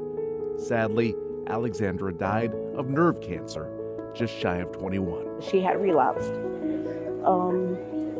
So she's been battling that for a while until there was a time that she just couldn't make it. Sorry. So I left a really good friend. The fact that we can celebrate them, that their journey was not in vain. I got it. The relationships become deeper because they keep coming back. Evelyn Tew of Huntersville is here for the 6th year. I can't decide if I'm gonna get a rainbow one. She's making a memory bracelet. Ooh. After that, check this out. She made another memory, squeezing in some tubing on the lake. I never thought I would have such a great experience with people like myself that were cancer survivors. I think that was a cool opportunity. The lake sets the tone for both recreation and reflection. From the outside, it just looks like a normal camp, but to us, it's a family. Just don't ask which one the trapeze is. Oh, I know that's what that was called. No, that's the iceberg. Oh, yeah, you're right. There we go. At Lake Lure, John Lee, Queen City News. Oh, Camp Care also invites siblings of cancer survivors to come along. I love that. Thank you, John Lee. And let's take a live look here over at King Street in Boone. So another scorching day with heat advisories in place for multiple counties all across our viewing area. Chief Meteorologist Sarah Lane joining me right here as we talk about what we're doing to be able to get closer to possibly a cool down. Yeah. We're smiling. That means that we're not going to have a cool down anytime soon. Well, cool down as in we go from, say, the higher 90s to maybe 80s. the upper 80s. There we go. Mid and upper 80s. Okay. So we'll take it. Just a little bit of that heat relief. We get closer to kind of more seasonable conditions as we head into the weekend. But that will come with more rain chances too. So break it all down here today, though. As you mentioned, heat advisories going for those eastern counties, those typical hotter spots, places like Chesterfield County and Richmond County and Anson County, feeling like up around maybe near 105 at times here today. But again, a little bit of a cool down coming, not really until the weekend. Still a hot 91 degrees as we look outside of our studios and from our West Charlotte tower camera. Just a nice mix of Carolina blue sky and sunshine. A little hazy looking out there, of course, too, with some of that humidity, which is a little bit lower today too. If you notice that, maybe not quite as steamy and the sweat factor not as high as it has been here lately, but still, I mean, don't get me wrong. Obviously, it's hot and it's still humid out there. 94 top temperature today in the Queen City, so several degrees above the average of 89, but not making the record of 101. That's the record today from back in the late 1980s. We got just a little bit cooler this morning, too, with a low of 72. We've got high 80s right now, Statesville, Salisbury, about 86 degrees, one of the cooler spots up there in Hickory and around Taylorsville, but we're about 10 degrees plus above that once you head down closer to the Sandhills around Sherrod, a hot 97, 90, Lancaster and Chester, South Carolina with the upper 70s up in the beautiful North Carolina high country. Heat advisory, again, Stanley, Anson, Richmond, Montgomery County and down to Chesterfield County with those feels like temperatures up around 105. So far, I have not seen a heat advisory issued for tomorrow. And so with some of that slightly lower humidity, that means feels like temperatures aren't quite as oppressive and dangerously high as they have been here these past couple of days. But still, it does feel like 102 out there in Chesterfield County and some of those higher 90s in parts of the Piedmont, those feels like temps. And we do not have any cooling areas of rain or thunderstorms out there today. That's a good thing after the destruction that we saw up around Hickory yesterday with that line of storms that we were tracking across foothills moving through the region. It did significantly get weaker, obviously, as it moved in the Charlotte metro. But now we've got high pressure briefly taking over behind last night's cold front, and that's keeping things just a little more stable out there here today. So mostly clear while we're sleeping tonight. Temperatures, look at this, down even close to the upper 50s and some of the highest elevations in the mountains. We'll be waking up to about 67, Morganton, Lenoir, and just low to mid 70s. So pretty warm and kind of humid conditions to kick off the day. Back in the 90s tomorrow afternoon, but with wall-to-wall sunshine, just a few of those scattered clouds, and much like today, expecting it to stay mostly dry across the region. There's some of that cloud cover early in the day and kind of breaking apart through the afternoon. Just a tiny chance of an isolated spot shower or two. Now Thursday, we get in on a slightly higher rain chance. We get our next front approaching from the west, and so as that continues to close in, moisture increases again with a chance of some scattered showers even in the morning up in the mountains, and maybe a few spotty showers and storms in the afternoon. Thursday, though, not a washout. Friday is when the rain and storm chance gets even higher. Saturday and Sunday, some showers or a storm could still be in the mix, but it is looking drier again and less humid, much less humid to kick off next week. Mountain forecast, watch for some areas of fog early on tomorrow. Once again, Thursday, some scattered showers and storms around with the approach of that front. Friday, the chance increases there as well. And 77 degrees heading into the weekend. Not too bad with some of those upper 50s in the high country, waking up early Sunday morning. Not too bad. So high temperatures tomorrow, again, back on the hot side. We just get another day with these readings in the low mid 90s, lower 80s up in the higher elevations. So we'll keep it that way right on into the end of the week on Friday. But there it is, Alicia, upper 80s for the weekend for a few days. Right. Thank you, Tara, for that. More children are heading back to the classroom unvaccinated. So why doctors are now concerned this could lead to a bigger problem. You're watching Queen City News at 4, the most honored and the most local news right here in Charlotte.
Fewer kids are getting their shots ahead of the new school year. Doctors say that's a problem, but the Trump administration says it's prioritizing bigger health risks. So new CDC data now shows vaccine exemptions among kindergartners hit a record high. a 4.2% last year. The report's release comes a week after President Trump signed an executive order changing the childhood vaccination schedule. Medical groups point to resurgent diseases like the measles, with only 92% of kids getting the MMR shot last year. So that's below the 95% threshold needed to maintain herd immunity. Don't really have herd immunity for anything anymore, and so you got to build the immunity in your own little personal herd. That's your family. I wouldn't tell you to do something for your child that I haven't already done for myself or for my own child. Well, the Department of Health is now pushing back on the criticism, claiming that obesity is a much bigger issue and fighting ultra-processed foods is the top priority for now. A Charlotte Mecklenburg Schools transportation team now launching an enhanced bus tracking app. It's called the Alpha Portal, and it's for families who rely on the bus for their students. So some of the new features include live bus tracking, arrival notifications, route alerts, and more. So tonight on Queen City News at 10, our Caroline Boyer will have more details on the app and the district's back-to-school preparations. The South Carolina Department of Social Services now launching the Healthy Food SC project. So this is a 2-year initiative to help households receiving SNAP benefits make healthier choices. The U.S. Department of Agriculture approved the program. Candy and sweetened drinks like energy drinks and soda will be excluded from the list of eligible foods under SNAP. South Carolina will update the definition of SNAP eligible foods starting August the 31st. On Queen City News at 5, a year later, crash investigators now lay out what likely happened in a deadly crash on I-45 in Charlotte, what officials say contributed to the deaths of 6 people last July. In North Carolina, the state auditor now pushes for turnstiles or gates at Charlotte's light rail stations to cut down on fare evaders. How he's now responding to local leaders' claims that the additions are just not feasible. You're watching Queen City News. I'm Alicia Barnes. Morgan Francis is up next at 5, and you're watching the most honored and the most local news in Charlotte.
Right now in Queen City News, an elaborate plan to burglarize NASCAR legend Greg Biffle's home just weeks after he, his family, and several others were killed in a plane crash.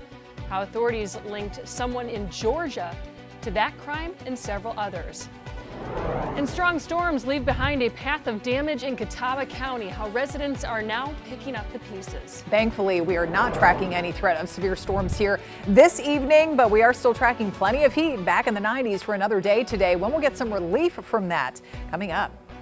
Good evening to you. I'm Morgan Francis. Queen City News at 5 starts right now.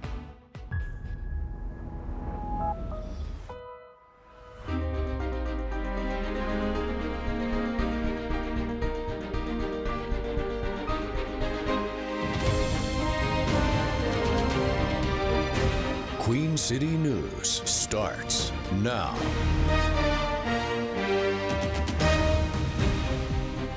First on Queen City News at 5, an update to the break-in case at the late Greg Biffle's Mooresville home. A suspect from Georgia is now facing charges for the break-in, which happened just weeks after the NASCAR legend, his family, and 3 others died in a plane crash. Queen City News reporter Jen Cardone tells us how officials connected the suspect to the crime. It was a ring that Terrell Williams was found with when he was arrested in Georgia that officers were able to connect to memorabilia of Greg Biffle. Sheriff Darren Campbell says the Cobb County Sheriff's Office called his office July 29th and they were able to connect the dots. Looking at surveillance footage we got from police earlier this year, detectives say they executed about 24 search warrants and cell phone data. They say Williams's digital footprint places him at the Biffle residence the night of the January crime, but due to low light and infrared surveillance footage, they could not conclusively identify Williams from the video alone. The sheriff says Williams monitored news headlines and social media to find out when homeowners were likely away. We're told he used an RF detector to locate security cameras and wireless surveillance equipment while moving through the Biffle residence. Officials say the day after the burglary, he used stolen cash from the Biffles to buy a vehicle that they were able to connect using flock camera technology. I'm just glad that we're able to get a little bit of relief, I think is a good way to put it, and to get some of the valuable things back to their family. Sheriff Campbell says Williams is connected to other high-profile crimes, including a 2019 Charlotte break-in. In Georgia, he's connected to another home break-in where the victim was an owner of a Fortune 500 company. Investigators say Williams also had a stolen firearm that belonged to an officer from Western North Carolina who was in the hospital at the time. We're told Williams uses 6 to 7 aliases to stay under the radar. The sheriff says they're not even close to wrapping up this investigation and are looking into other suspects and charges connected to this case. Reporting in Statesville, Jen Cardone, Queen City News. And to NTSB crash investigators say speeding, cannabis impairment, and limited driving experience likely caused a deadly crash on I-485 last year. 6 people died, including a teen driver and 5 family members in another vehicle. In a final report released today, officials said the teen driver, who was likely impaired by cannabis, quickly approached another car in the middle lane and swerved into the right lane, colliding with a van. The 2 vehicles then collided with a large truck, which officials say was illegally parked for a non-emergency reason. The driver of the truck and 1 person in the van are the only survivors of the crash. Authorities say the suspect, who was shot by a Monroe police officer over the weekend, has died. Officers responded to a home break-in call Sunday night along Alda Drive, and they say they found Francisco Montez Hernandez with a gun. Officials say the responding officers opened fire when he pointed the weapon at them. Nobody else was hurt. Officials say the officer who fired his weapon is now on administrative leave pending the investigation. Chester County deputies say 4 people are facing charges in connection with an attempted robbery that ended with shots fired. Officials say the suspects tried to rob the victims in Fairfield County before following them on I-77 into Chester County. Deputies received reports of a disturbance between 2 vehicles, leading to the 4 suspects' arrests. All but 1 are facing attempted murder charges. 1 person was found with a gunshot wound. Each suspect has been booked into the Chester County Jail. Taking a live look now in Albemarle, where heat advisories are in effect again for Stanley and neighboring counties. Temperatures in that part of the region feel like they're around 105 degrees. Chief Meteorologist Tara Lane is in the Pinpoint Weather Center. Tara, for the rest of us, It only feels like it's give or take 100 degrees outside. Only, say, 91 outside of our studios currently. But I know either way you look at it, it's hot, it's humid. It has been for really most of this month, and especially since last week when you can see the string of yellow boxes indicating the above average level of heat. Average, just for reference, average high this time of the year should only be up around 89. So we've had lots of days here, low, mid 90s, including yesterday, more like out toward the upper 90s. We tied the record of 97 in the Queen City. In case you're wondering, was that the hottest of the year and of this summer so far? The answer is no. If you recall, back on July 2nd, so before the 4th of July, we topped out at 99 in the Queen City. Not that hot again here today. We've got 92 from out of the airport in Charlotte. Dew points are still in the humid zone when you see them in the mid and upper 60s, but not as stifling and muggy and sticky as it was, say, last week when those numbers were well into the 70s. We've got a hot 97 right now in Chesterfield County, 70s up in the mountains. But yes, heat advisories continue for those areas east of Charlotte where, for example, it feels like 102 in Chesterfield County. But some relief is ahead. I'll show you when, my pinpoint weather forecast in a few minutes. People in Hickory are cleaning up after heavy rain and strong winds toppled several trees overnight. The fire department responded to close to 50 calls in just an hour. Queen City News anchor Will Lewis visited the area as neighbors begin to clean up. From the Catawba Science Center to Lenoir-Rhyne University, tree debris is scattered all over Hickory. The first calls for help came in after 8 Monday night. We ran about 41 calls in about an hour and a half. Power lines down were a big number of the calls. We had trees that came down that took power lines, or we had trees that came down and landed on structures as well. Catawba Emergency Management shared some of the damage from the trees falling onto the homes. Fire crews say they checked on the homeowners to make sure they were safe. It was horrendous. The amount of lightning alone, it was like consecutive lightning. Betty Bogue had a tree come down in her yard, and then while on her walk, the Lenoir-Rhyne alum came across a huge tree blocking the main entrance to the university. I mean, that tree is old. You know, all these trees are pretty old. It's interesting how this tree came up, roots and all. The good news, so far no injuries have been reported. Just a lot of people working to save their home from trees left dangling, and emergency crews still offering a warning. We're still asking people to be cautious though. If they are out in the area and they see a power line down, tree down or something, just use exercise caution with that, because if there are power lines down in that tree, it could harm them if they're still energized. Much of the cleanup is done, but officials say some areas will take a bit longer. Will Lewis, Queen City News. Charlotte-Mecklenburg police say 3 people are facing charges after an officer was injured while responding to a report about people stealing copper wire. Officers responded to Robinson Circle last week and found 4 suspects at the scene.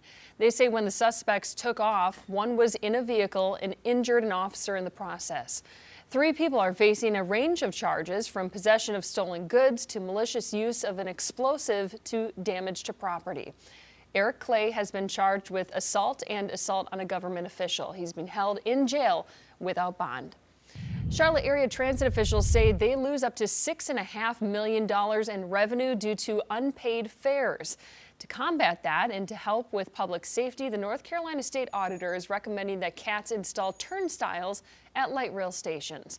But as Queen City News reporter Matt Stell explains, everyone isn't on board with that idea, and some aren't sure if it would even work. Attention passengers. Failure to show valid proof of payment may result in a citation.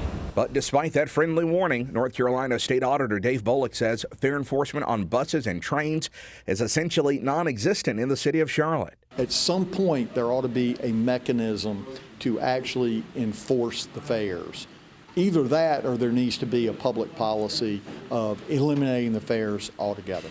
In his final report regarding CATS's safety and security, which comes nearly a year after Irina Zarutska was killed on Charlotte's Blue Line, Bullock strongly recommends that CATS add turnstiles or gates to every light rail station. It's an idea that many have called unfeasible or too costly because of how the open-air platforms are built. What I've heard in feedback is that it's hard and difficult to do. Well, just because something's hard and difficult doesn't mean we shouldn't do it. Now, for instance, here at the Parkwood station in Noda, under the auditor's recommendations, CATS would have to add turnstiles or at least gates to at least 1 or 2 of these entrances to the open-air platform. Then Cats would also have to add fencing to keep fare evaders from easily hopping over. But that's just here at Parkwood. That would have to happen at every stop along the Blue Line. In the city of St. Louis, transit officials there are spending more than $50 million to add turnstiles and enclosed light rail platforms as part of safety upgrades. But Charlotte City Council member Dimple Ajmer believes Charlotte isn't ready to spend that type of money yet. Before we throw away millions of dollars in installing gates and turnstiles, we need to make sure that the evidence shows that it will help us keep our system safe. Instead, Ajmer believes that Cats should focus more on truly enforcing its exclusion list, which essentially bans problem passengers from riding after multiple offenses. Otherwise, it's just a list if you don't enforce it. And that's where the rubber meets the road. In response to the auditor's recommendations, Cats pointed to improvements that it has already made in the last year, but did not commit to adding turnstiles or gates to platforms. In Charlotte, Matt Stell, Queen City News. East Charlotte residents finally have new ways to get around. City leaders today celebrated the opening of a new sidewalk and traffic signal. Crews also made improvements to the bus stop at the intersection of Harrisburg Road and Timber Top Lane. Officials tell us neighbors are already using the finished project. Already, since the sidewalk has been built, I have seen people walking. We have a lot of people who walk between this neighborhood or the neighborhood across the street to the Food Lion down the street. And so bicyclists who are actually cycling for exercise or getting to where they need to be, this is extremely important to the mobility and safety of our residents. The project is through the city's Strategic Investment Areas pilot program. $55 million was invested 2 years ago to speed up projects aimed at helping residents get around Charlotte.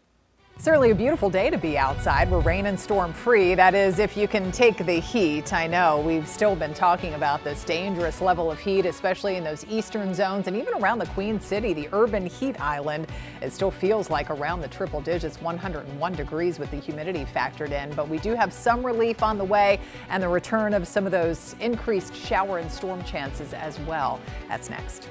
Finding the right place for the Alec Murdaugh retrial, the issue the state and Murdaugh's defense team are facing as they try to nail down a location. And President Trump is throwing his support behind certain Carolina candidates before midterm elections. A look at how much he could influence the results. You're watching Queen City News, the most honored and most local news in Charlotte.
Midterm elections are still several months away, but President Trump is already weighing in on a handful of local races. That includes a South Carolina Republican primary for U.S. Senator and a potentially competitive House race in Western North Carolina. Chief political correspondent Andy Weber explains what impact the president could have. As voters prepare to head to the polls across the Carolinas, President Trump is making his picks. I think if the president lends his support and endorsement, that sends a cue or a signal to Republican base voters to say, this is the person that I'm throwing my support behind, and I want you to do the same. In Western North Carolina, State Rep Jennifer Balcom is the new Republican nominee for the 11th Congressional District, replacing incumbent Chuck Edwards, who dropped out following a U.S. House ethics investigation. Balcom will face Democrat Jamie Ager in November, and Balcom got the president's endorsement this week. Trump writing in a Truth Social post that she is a highly respected state rep, small business owner, civic leader, and dedicated to serving her community. The question is, do folks in the middle who don't have a high opinion of the president, is that something that backfires on them and they say, you know what, I'm not going to vote for the president or his party, I'm voting for the opposition? I think she's great. It's really in honor of her brother, and she's really a very smart woman. And in South Carolina, the president has endorsed Darlene Graham in the GOP runoff for a U.S. Senate seat. This week, he seems to be upping the ante, holding a rally for her on Friday in Myrtle Beach. And we will make America great again. Dr. Michael Bitzer with Catawba College says the move is crucial to get an advantage over longtime York County Congressman Ralph Norman. My thinking is Donald Trump needs to come into South Carolina, make those kinds of appearances, bring that attention to her candidacy to be effective in the runoff. Early voting in that South Carolina runoff kicks off tomorrow and lasts through Friday. Andy Weber, Queen City News. And just as Andy said, early voting for the South Carolina Senate primary, Republican primary runoff starts tomorrow. It will run until Friday. Polls open from 8:30 a.m. to 5 p.m. each day. Voters must have a photo ID in order to cast a ballot. If you participated in the June Democratic primary, you are not eligible to vote in this runoff. Alec Murdaugh's attorney wants to move his murder retrial to Richland County. The defense team previously pushed for Charleston, but the state said it was too expensive. Now the defense says Richland County will help cut costs, as neither the state nor defense will have to put their teams in hotels. They also argue Richland County has a large enough population to get a fair jury pool. The judge will ultimately decide where the retrial will take place, set to begin next April. Absolutely. The state murder trial against the man accused of killing United Healthcare's CEO has been postponed indefinitely. Luigi Mangione's attorneys are working to have the case thrown out following his federal guilty plea last week.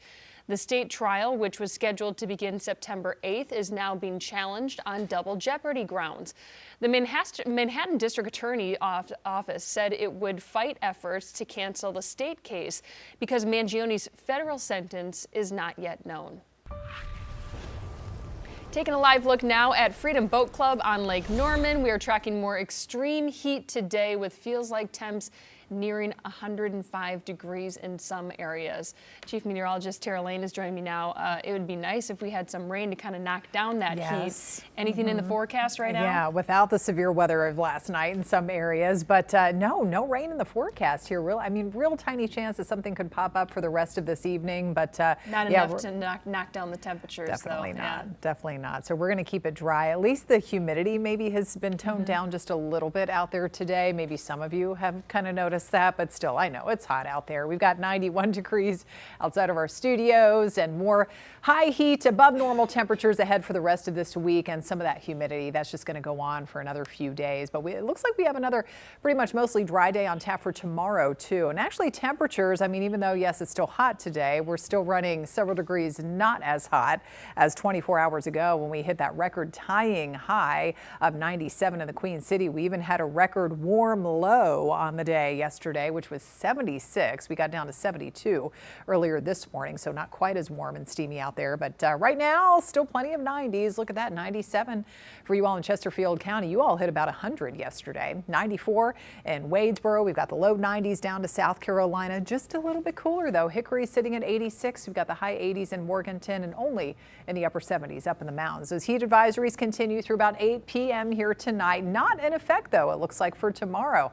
Stanley, Anson, Richmond, Chesterfield County, those typical hotter spots when you factor in the humidity, feeling like 100 plus, especially in some of those areas to the east. Even around the Queen City, we have that feels like temperature right around 101. But with that slightly lower level of humidity, it's not expected to feel quite as stifling into tomorrow afternoon, but still hot. We're not getting that major relief just yet. Dry scan, yes, as we look around on the radar imagery, we've got high pressure taking over here, a little bit behind last night's front, which brought, as we saw with Will's report, some of those destructive thunderstorms up into parts of the foothills. Several reports of trees down also around the Morganton area yesterday evening, and here this evening, not expecting that. Mostly clear to partly cloudy, obviously warm. Temperatures 8, 9, 10 o'clock only backing off into the lower 80s a little bit. So we keep it mostly dry through tomorrow, but the storm chances do make a comeback here as early as Thursday and heading into the weekend with another front moving in that will give us that heat relief and some higher humidity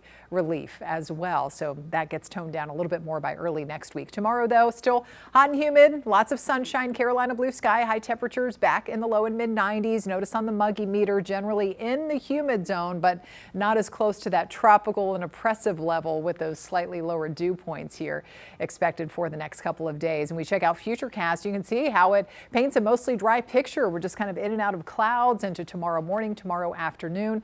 Tiny chance of something isolated popping up, a spot shower, thunderstorm or two until we get into Thursday. So as the front approaches, we'll start to see a chance of maybe a little bit of rain early in the morning up in the mountains and just a couple of scattered showers, maybe an isolated storm going into the afternoon. But the rain chance goes on through Friday. Front moves in and kind of stalls here across the area with a wave of low pressure developing more scattered storms by late Friday and heading into early Saturday. Saturday afternoon again could involve the chance of a few developing showers and storms. Saturday looks like the more unsettled half of the weekend. Sunday is looking a little bit drier overall if you do have some of those outside plans. And a quick check of the tropics as we continue to roll through this Atlantic hurricane season. Still expecting mostly quiet conditions here over at least the next 7 days. And our 7-day forecast shows that heat relief in sight. I mean, we're still talking about mid to upper 80s for the weekend, but at least the 90s are backing off, at least for a few days, and enjoying some of that lower humidity and back to lots of sunshine to kick off next week. All right, thanks, Tara. A social media giant sued over child privacy and social media addiction concerns. The outcome North Carolina and 28 other states are seeking in the trial against Meta. You're watching Queen City News, the most honored and most local news in Charlotte.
Two Gaston County men are facing charges for their alleged role in a South Carolina dogfighting ring. SLED agents obtained a search warrant for a property in Blacksburg after a tip stated that fighting dogs were being kept there. Officials say Dennis Williams is the owner of the property. When authorities arrived, they found 40 dogs, 38 of which had scarring. Mail and dog medicine connected with Samuel Mobley was also discovered. Both Williams and Mobley were arrested and charged with ill treatment of animals. The first phase of the Meta lawsuit trial is now underway. North Carolina is one of 29 states suing the social media giant. The lawsuit accuses the company, which owns Facebook and Instagram, of designing its platforms to be addictive to children and for collecting data on kids under the age of 13. The states are seeking significant financial penalties and changes to features central to the platform's user experience. North Carolina is reporting new cases of the parasite causing explosive diarrhea. State health leaders announced 23 new cases today, bringing the state's total since May to 929. There was only one new hospitalization reported. South Carolina's current case count is 65. That could rise with health officials. They are preparing to give an update tomorrow. A year later, crash investigators lay out what likely happened in a deadly crash on I-45 in Charlotte, what officials say contributed to the deaths of 6 people last July. And strong storms leaving behind a path of damage, the cleanup now underway in Catawba County. You're watching Queen City News, the most honored and most local news in Charlotte.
We have an update to the break-in case at the late Greg Biffle's Mooresville home. A suspect from Georgia is now facing charges for the break-in, which happened just weeks after the NASCAR legend, his family, and 3 others died in a plane crash.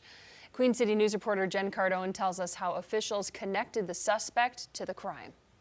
It was a ring that Terrell Williams was found with when he was arrested in Georgia that officers were able to connect to memorabilia of Greg Biffle. Sheriff Darren Campbell says the Cobb County Sheriff's Office called his office July 29th and they were able to connect the dots. Looking at surveillance footage we got from police earlier this year, detectives say they executed about 24 search warrants and cell phone data. They say Williams' digital footprint places him at the Biffle residence the night of the January crime, but due to low light and infrared surveillance footage, they could not conclusively identify Williams from the video alone. The sheriff says Williams monitored news headlines and social media to find out when homeowners were likely away. We're told he used an RF detector to locate security cameras and wireless surveillance equipment while moving through the Biffle residence. Officials say the day after the burglary, he used stolen cash from the Biffles to buy a vehicle that they were able to connect using flock camera technology. I'm just glad that we're able to get a little bit of relief, I think is a good way to put it, and to get some of the valuable things back to their family. Sheriff Campbell says Williams is connected to other high-profile crimes, including a 2019 Charlotte break-in. In Georgia, he's connected to another home break-in where the victim was an owner of a Fortune 500 company. Investigators say Williams also had a stolen firearm that belonged to an officer from Western North Carolina who was in the hospital at the time. We're told Williams uses 6 to 7 aliases to stay under the radar. The sheriff says they're not even close to wrapping up this investigation and are looking into other suspects and charges connected to this case. Reporting in Statesville, Jen Cardone, Queen City News. NTSB crash investigators say speeding, cannabis impairment, and limited driving experience likely caused a deadly crash on I-485 last year. 6 people died, including a teen driver and 5 family members in another vehicle. In a final report released today, officials said the teen driver, who was likely impaired by cannabis, quickly approached another car in the middle lane and swerved into the right lane, colliding with a van. The 2 vehicles then collided with a large truck, which officials say was illegally parked for a non-emergency reason. The driver of the truck and 1 person in the van are the only survivors of the crash. Authorities say the suspect, who was shot by a Monroe police officer over the weekend, has died. Officers responded to a home break-in call Sunday night along Alda Drive, and they say they found Francisco Montez Hernandez with a gun. Officials say the responding officers opened fire when he pointed the weapon at them. Nobody else was hurt, and officials say the officer who fired his weapon is now on paid administrative leave pending the investigation. Taking a live look now in Albemarle, where heat advisories are in effect again for Stanley and neighboring counties. Temperatures in that part of the region feel like they're around 105 degrees. Chief Meteorologist Tara Lane is in the Pinpoint Weather Center. And Tara, I mean, 105, 100, 90, it all feels like the same, right? It's hot all around. And we've been, I mean, definitely, obviously, in this hot stretch here for a good part of the month of August, especially over the past week. You see all these yellow boxes here on the calendar. These are official highs on the day from the Queen City out of the airport in Charlotte. Average high, just for some perspective, is about 89. So most days last week involved above normal levels of heat here. And of course, especially yesterday, we tied that record of 97 in the Queen City. In case you're wondering, was that the hottest of the year so far? The answer is no. If you recall, back in early July 2nd to be exact, a couple of days before the 250th birthday of the country here, we hit 99 degrees. So some hot stuff, a sweltering summer out there for sure. 92 right now in the Charlotte area with the northwest wind at about 5 to 10 miles per hour. Still, though, mid-90s, 97 out there in Chesterfield County. We've got some upper 80s up there along the I-40 corridor and only around 80 up in the high country. But as we said, heat advisories continue for those counties shaded in the orange color there from Stanley County, Anson, Richmond County, Chesterfield County, where it could feel like as hot as around 105. In fact, at last check, feels like 102 with the humidity factored in Chesterfield County. And it's dry, too. We've got high pressure taking over behind last night's front, which brought us, and especially up in the foothills, those destructive thunderstorms, all the wind damage reported up that way around Hickory, out through Morganton as well. So we're in the clear for now. Coming up in my Pinpoint weather forecast, not only will I show you when we'll get more of this heat relief coming, lower humidity too, but when those higher chances of storms returns as well. That's in a few minutes. All right, thanks, Tara. People in Hickory are cleaning up after heavy rain and strong winds toppled several trees overnight. The fire department responded to close to 50 calls in just an hour. Queen City News anchor Will Lewis visited the area as neighbors begin to clean up. From the Catawba Science Center to Lenoir-Rhyne University, tree debris is scattered all over Hickory. The first calls for help came in after 8 Monday night. We ran about 41 calls in about an hour and a half. Power lines down were a big number of the calls. We had trees that came down that took power lines, or we had trees that came down and landed on structures as well. Catawba Emergency Management shared some of the damage from the trees falling onto the homes. Fire crews say they checked on the homeowners to make sure they were safe. It was horrendous. The amount of lightning alone, it was like consecutive lightning. Betty Bogue had a tree come down in her yard, and then while on her walk, the Lenoir-Rhyne alum came across a huge tree blocking the main entrance to the university. I mean, that tree is old. You know, all these trees are pretty old. It's interesting how this tree came up, roots and all. The good news, so far no injuries have been reported. Just a lot of people working to save their home from trees left dangling, and emergency crews still offering a warning. We're still asking people to be cautious though. If they are out in the area and they see a power line down, tree down or something, just use exercise caution with that, because if there are power lines down in that tree, it could harm them if they're still energized. Much of the cleanup is done, but officials say some areas will take a bit longer. Will Lewis, Queen City News. A newly released incident report provides new details about the death of actress Hayden Panettiere in Greenville, South Carolina. A responding officer noted that the 36-year-old did not seem to have any physical reasons to be unresponsive. First responders were sent to an apartment Sunday afternoon where Panettiere was pronounced dead by paramedics about a half hour later. A cause of death was not listed. Charlotte area transit officials say they lose up to $6.5 million in revenue due to unpaid fares. To combat that and to help with public safety, the North Carolina State Auditor is recommending that CATS install turnstiles at light rail stations.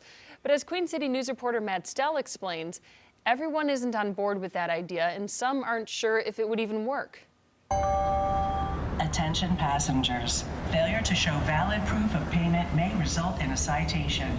But despite that friendly warning, North Carolina State Auditor Dave Bullock says fare enforcement on buses and trains is essentially non-existent in the city of Charlotte. At some point, there ought to be a mechanism to actually enforce the fares. Either that, or there needs to be a public policy of eliminating the fares altogether. In his final report regarding CATS's safety and security, which comes nearly a year after Irina Zarutska was killed on Charlotte's Blue Line, Bullock strongly recommends that CATS add turnstiles or gates to every light rail station. It's an idea that many have called unfeasible or too costly because of how the open-air platforms are built. What I've heard and feedback is that it's hard and difficult to do. Well, just because something's hard and difficult doesn't mean we shouldn't do it. Now, for instance, here at the Parkwood station in Noda, under the auditor's recommendations, CATS would have to add turnstiles or at least gates to at least one or two of these entrances to the open-air platform. Then CATS would also have to add fencing to keep farevators from easily hopping over. But that's just here at Parkwood. That would have to happen at every stop along the Blue Line. In the city of St. Louis, transit officials there are spending more than $50 million to add turnstiles and enclosed light rail platforms as part of safety upgrades. But Charlotte City Council member Dimple Ajmer believes Charlotte isn't ready to spend that type of money yet. Before we throw away millions of dollars in installing gates and turnstiles, we need to make sure that the evidence shows that it will help us keep our system safe. Instead, Ajmer believes that CATS should focus more on truly enforcing its exclusion list, which essentially bans problem passengers from riding after multiple offenses. Otherwise, it's just a list if we don't enforce it, and that's where the rubber meets the road. In response to the auditor's recommendations, CATS pointed to improvements that it has already made in the last year, but did not commit to adding turnstiles or gates to platforms. In Charlotte, Matt Stell, Queen City News.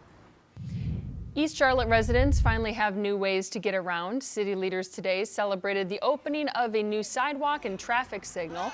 Crews also made improvements to the bus stop at the intersection of Harrisburg Road and Timbertop Lane. Officials tell us neighbors are already using the finished project.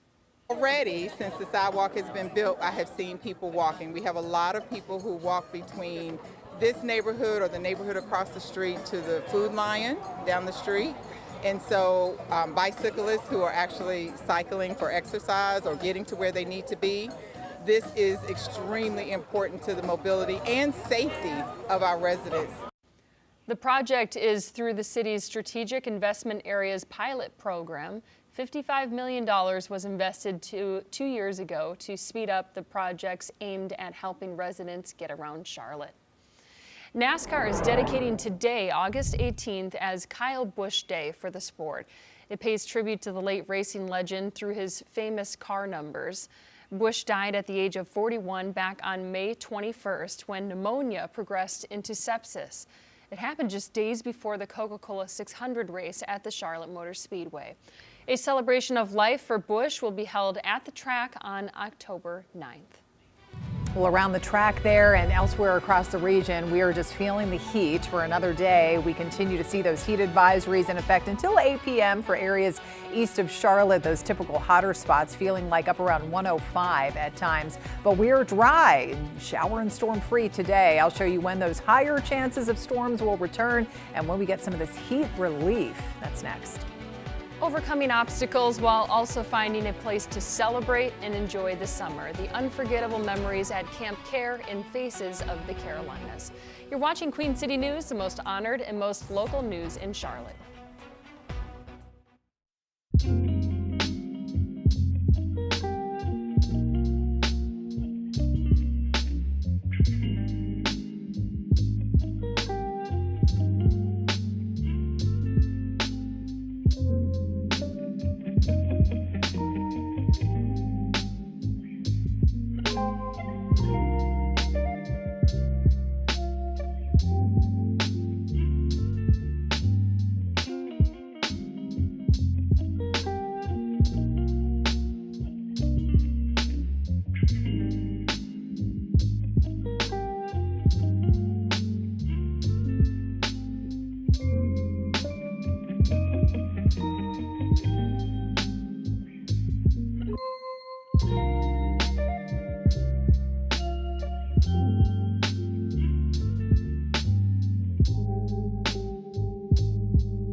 Every year, a free summer camp gives Charlotte area children with cancer a chance to leave their troubles behind. At Camp Care, they make the most of a normal childhood experience, but they also make time to remember those who have passed away.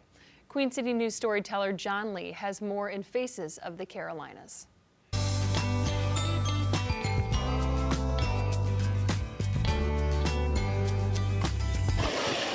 Once you've been here, some say Camp Care stays with you. This is family, it's home. What a ride. This is going to be just like going down to Disney World. There we go. I went with Jonelle Newman to the setting that suits him. We're at the lake. Every summer, Lake Lure lures people back to healing waters, connected by more than cancer. You did what? The CARE part of Camp Care stands for Cancer Ain't Really the End. Of course, a lot has changed here over the past 41 years, but the unwavering part is the sense of caring. And we always say we can't care about you. Janelle, the camp counselor, is still learning. What is that called? Janelle was diagnosed with leukemia at 9. 25 years ago, he went to Camp Care for the first time. It opened him up to friends he calls family. As a counselor, he's back where he belongs. Holes in my heart were just healed that I didn't even know existed. It keeps the spirit of Camp Care alive is what it does, for these kids to care so much that they come back as adults. But the somber fact is, not everyone returns. I want to welcome you all to our celebration of life. Every year, they remember campers who have passed. Here at camp, we learned that it's okay to have all kinds of feelings at once. We can laugh and miss someone at the same time. My love becomes a bird of light. Go now, I say, and it takes flight. They listened to poetry about life and loss, and they also blew bubbles in tribute. We were campers together. Dayra Marin and her friend Alexandra Shaney of Kannapolis planned on working as counselors together. Sadly, Alexandra died of nerve cancer, just shy of 21. She had relapsed. And so she's been battling that for a while until there was a time that she just couldn't make it. Sorry. So I left a really good friend. The fact that we can celebrate them, that their journey was not in vain. I got it. The relationships become deeper because they keep coming back. Evelyn Tu of Huntersville is here for the 6th year. I can't decide if I'm gonna get a rainbow one. She's making a memory bracelet. Ooh. After that, check this out. She made another memory, squeezing in some tubing on the lake. I never thought I would have such a great experience with people like myself that were cancer survivors. I think that was a cool opportunity. The lake sets the tone for both recreation and reflection. From the outside, it just looks like a normal camp, but to us, it's a family. Just don't ask which one the trapeze is. Oh, I know that's what that was called. No, that's the iceberg. Oh, yeah, you're right. There we go. At Lake Lure, John Lee, Queen City News. What an incredible outlet for those campers. Camp Care also invites siblings of cancer survivors to come along. You're looking live at King Street in Boone. Another just scorching day with heat advisories in place for multiple counties across our viewing area. Lake Lure would have been a much better shot. Oh, yes. This. I mean, refreshing. it is so hot out there. The good news is Tara has been talking about a little bit of relief that's in sight. Probably wouldn't have considered it like relief. Yeah. But we've experienced these 90+ degree temperatures for so long. And in case people out there are wondering, I did get a message from one of our loyal viewers, Richie, and he was asking, he said, you know, Tara, it's so difficult getting around, as I'm sure many of you feel the same, but how many 90+ degree high temperature days have we had so far this year? We're now up to about 53. There you go, Richie. So now there you go. Thank you for I watching just and sent him for a message chiming back. in. Yeah. So 53. The average is only about 44. The record for the amount of 90 degree days, 88 from the hot year that was 1954 in the Queen City. So hopefully we don't get all the way up to that number, but I'll tell you what, even after we get this little bit of relief coming in here for the weekend, it looks like we will tack on at least a few more 90s going into next week. And we know that, I mean, it could stay pretty hot at times right on through, you know, even as we enter the official fall months, and humid too, but we get a little bit of a break from that going into early next week as well. Today, another 90 degree high temperature day, but today, unlike yesterday when we tied the record of 97, we didn't quite make the record of 101 from back in the late 1980s. 94 our top temperature, and so several degrees above the average of 89. 72 was our low this morning, also warmer than normal. We've got a hot 97 right now at Sharam, lower 90s down to South Carolina, 92 in Lincolnton, friends up in Hickory, as some of the cleanup continues, as we saw with Will's report there, 88 degrees, but it is dry, thankfully, no threat of severe storms into tonight. And we've got those upper 70s up in the mountains. Heat advisory for areas east of Charlotte, places like Stanley County, Montgomery County and Anson, Richmond County, Chesterfield County, and that's because we have more of that dangerous level of heat out that way. 100 plus feels like temperatures even as hot as 105 at times currently, with the humidity factored in. Feels like 102 at Sherrod, feels like 95 in Lincolnton, feels like 100 in Lancaster, South Carolina. But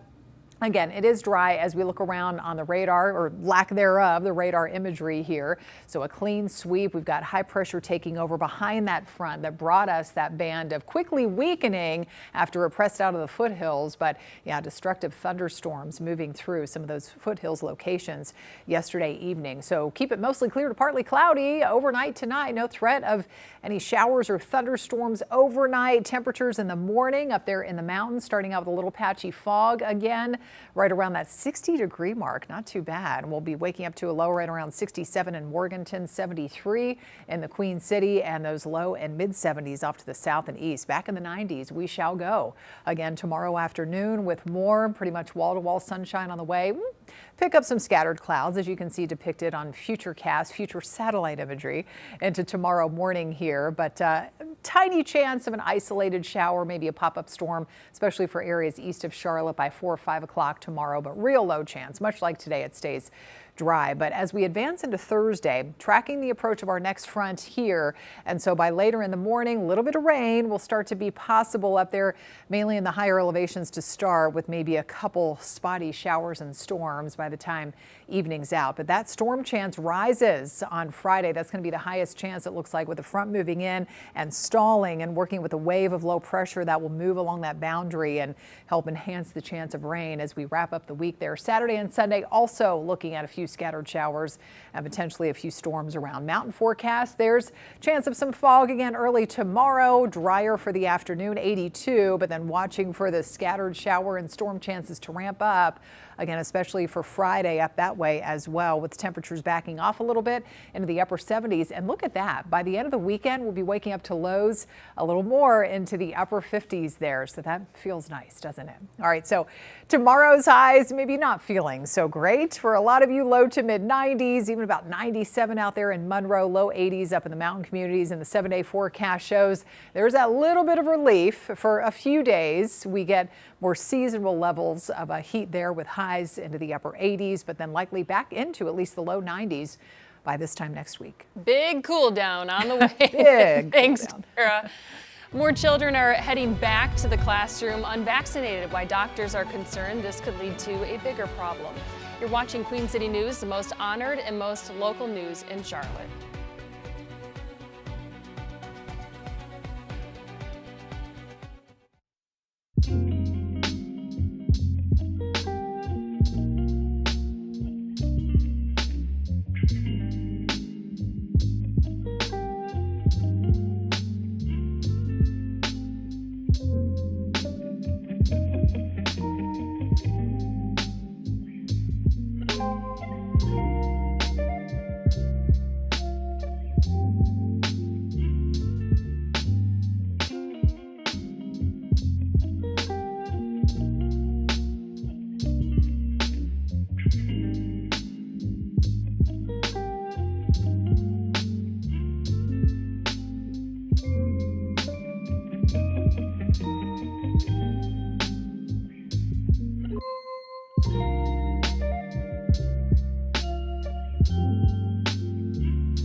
fewer kids are getting their shots ahead of the new school year. Doctors say that's a problem, but the Trump administration says it is prioritizing bigger health risks.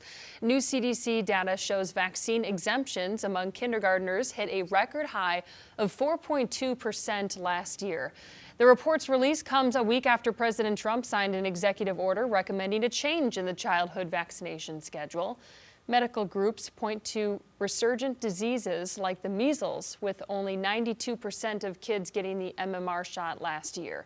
That's below the 95% threshold needed to maintain herd immunity. Don't really have herd immunity for anything anymore, and so you got to build the immunity in your own little personal herd. That's your family. I wouldn't tell you to do something for your child that I haven't already done for myself or for my own child.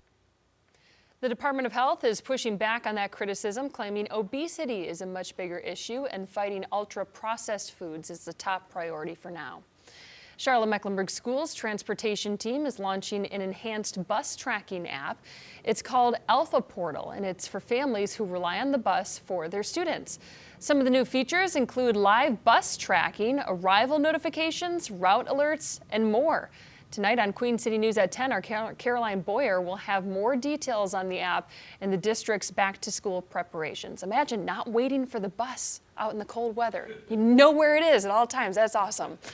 On Queen City News at 6, a year later, crash investigators lay out what exactly happened in a deadly crash on I-45 in Charlotte, what officials say contributed to the deaths of 6 people last July. And North Carolina state auditor pushes for turnstiles or gates at Charlotte's light rail stations to cut down on fare evaders.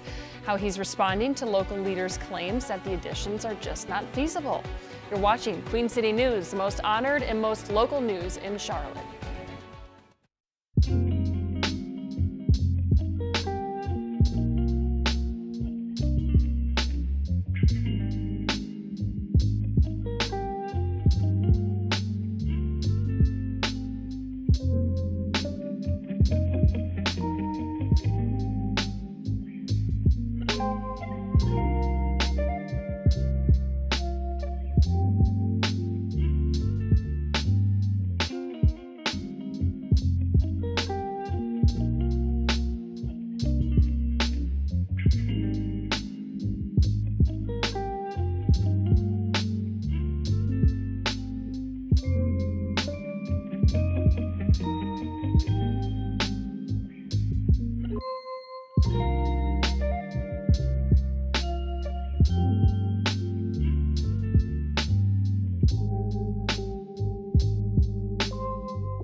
Now on Queen City News, an elaborate plan to burglarize NASCAR legend Greg Biffle's home just weeks after he, his family, and several others were killed in a plane crash.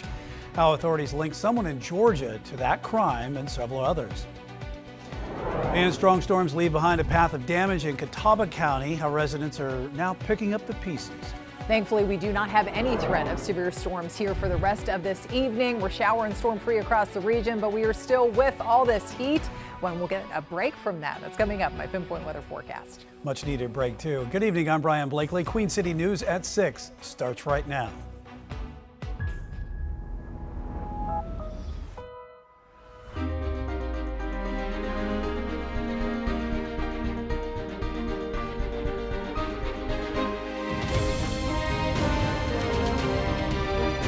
Queen City News starts now.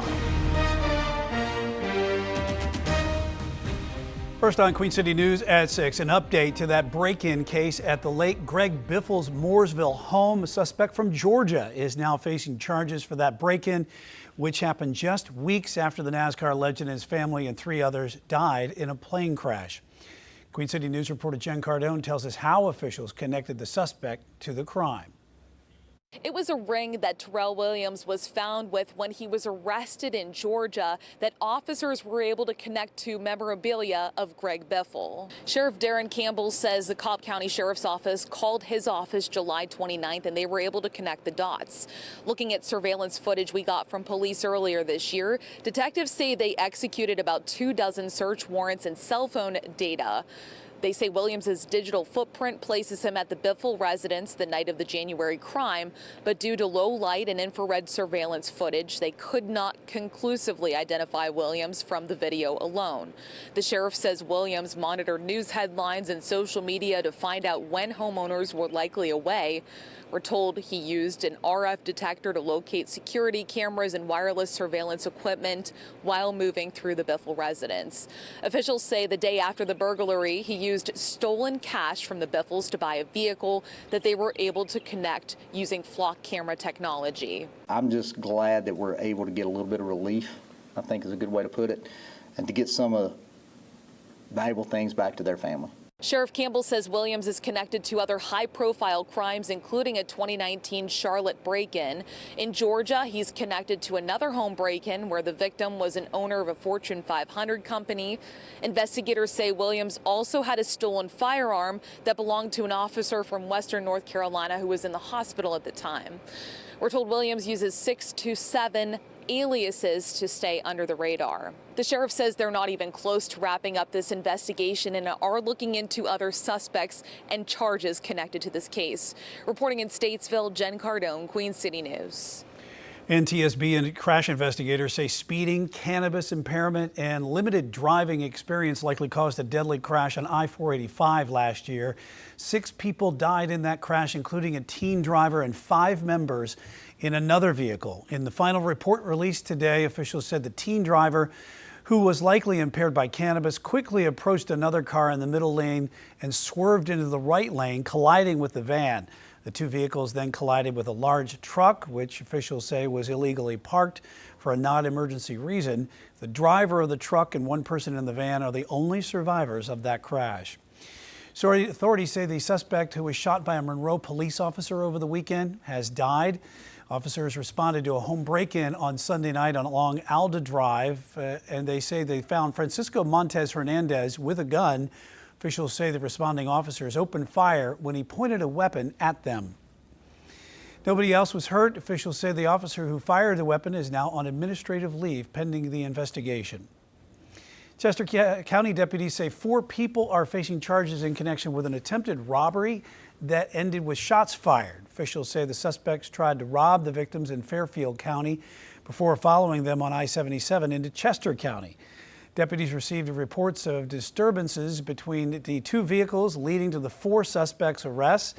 All but 1 are facing attempted murder charges. 1 person was found with a gunshot wound. Each suspect has been booked into the Chester County Jail. Let's get to the weather right now as we take a live look over Albemarle, where heat advisories are in effect again in Stanley and the neighboring counties.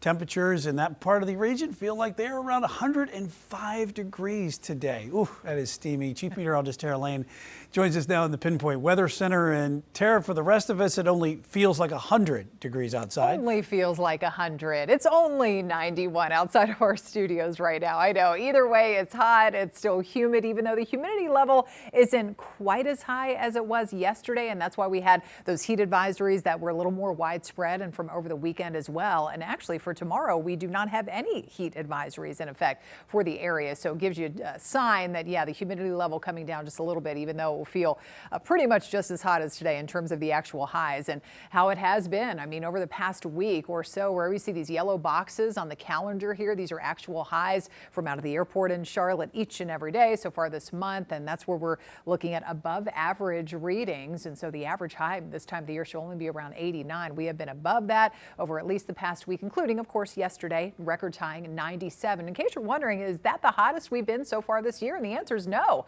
Actually, we were a couple of degrees hotter back on July 2nd with that official high of 99. That's the hottest temperature we've had so far this year. Hopefully it stays that way. 93 right now in Charlotte with a northwest wind at about 7. Dew points again are a little bit lower. A lot of us out of the 70s, so they've been coming down just a little bit. We've got 95 at Sharon, 93 again in the Queen City, and some upper 80s up in the foothills. Again, heat advisories going for another couple of hours. They will expire at 8 p.m., but it still feels like 100 out there in Chesterfield County. But there is a little bit of relief in sight, along with some higher chances of showers and storms again to talk about as well. When all of that arrives into our area, we'll take a look in a few minutes.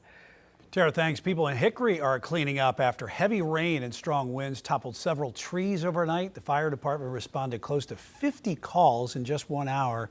Queen City News anchor Will Lewis visited the area today as neighbors begin to clean up. From the Catawba Science Center to Lenoir-Rhyne University, tree debris is scattered all over Hickory.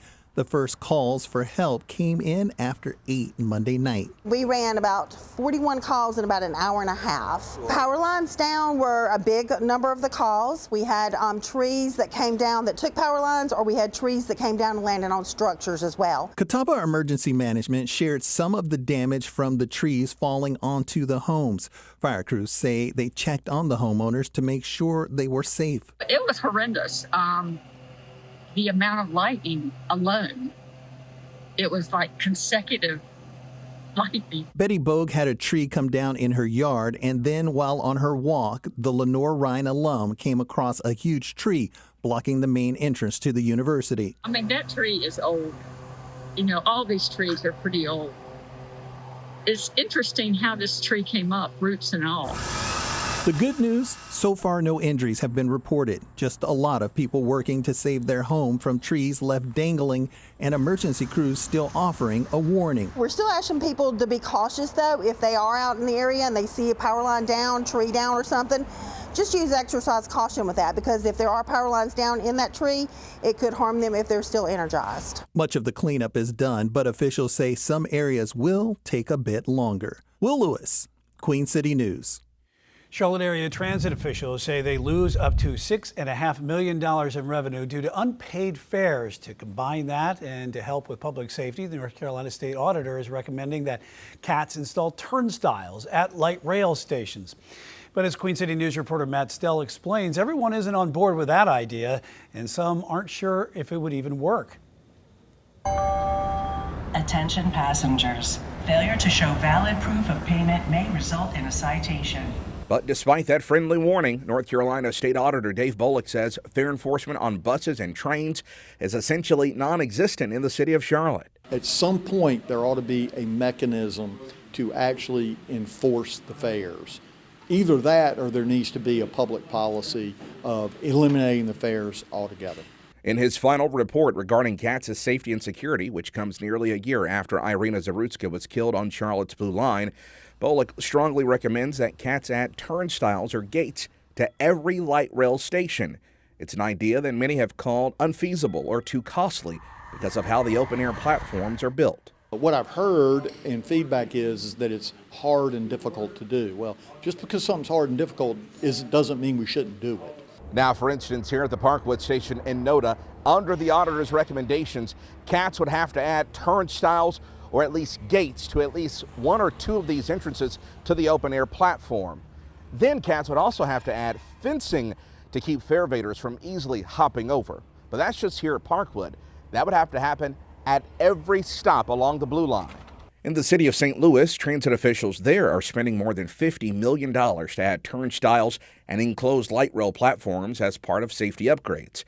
But Charlotte City Council member Dimple Ajmer believes Charlotte isn't ready to spend that type of money yet. Before we throw away millions of dollars in installing gates and turnstiles, we need to make sure that the evidence shows that it will help us keep our system safe. Instead, Ajmer believes that CATS should focus more on truly enforcing its exclusion list, which essentially bans problem passengers from riding after multiple offenses. Otherwise, it's just a list if we don't enforce it. And that's where the rubber meets the road. In response to the auditor's recommendations, CATS pointed to improvements that it has already made in the last year, but did not commit to adding turnstiles or gates to platforms. In Charlotte, Matt Stell, Queen City News. East Charlotte residents finally have new ways to get around. City leaders today celebrated the opening of a new sidewalk and traffic signal.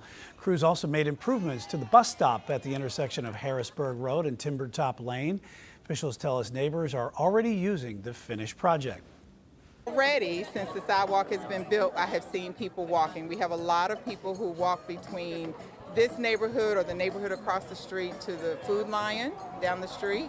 And so bicyclists who are actually cycling for exercise or getting to where they need to be. This is extremely important to the mobility and safety of our residents. Project is through the city's Strategic Investment Areas pilot program. $55 million was invested 2 years ago to speed up the projects aimed at helping residents get around Charlotte. And if you were able to be out there early enough today or maybe a little bit later on here, the sun going down this evening, taking an evening walk, certainly lovely to be outside with the rain and storm-free conditions that we're not too worried about. But the heat is still a concern, especially for those areas east of Charlotte. It's coming down just a little bit, at least the humidity level over the next couple of days. We get more heat relief heading into the weekend. Pinpoint weather forecast is next. Finding the right place for the Alex Murdaugh retrial, the issue the state and Murdaugh's defense team are facing as they try to nail down a location.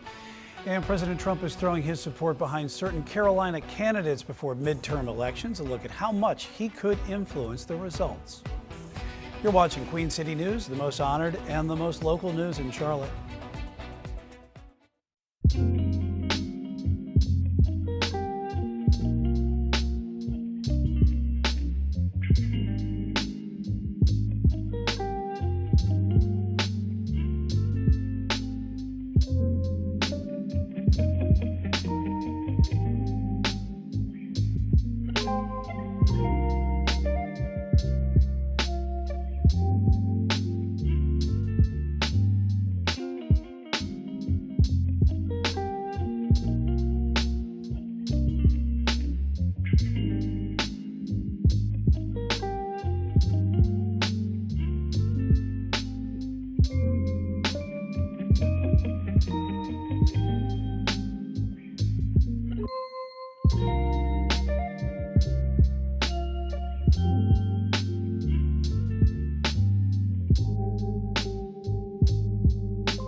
Midterm elections are still several months away, but President Trump is already weighing in on a handful of local races, and that includes South Carolina Republican primary for U.S. Senator and potentially competitive House race in Western North Carolina.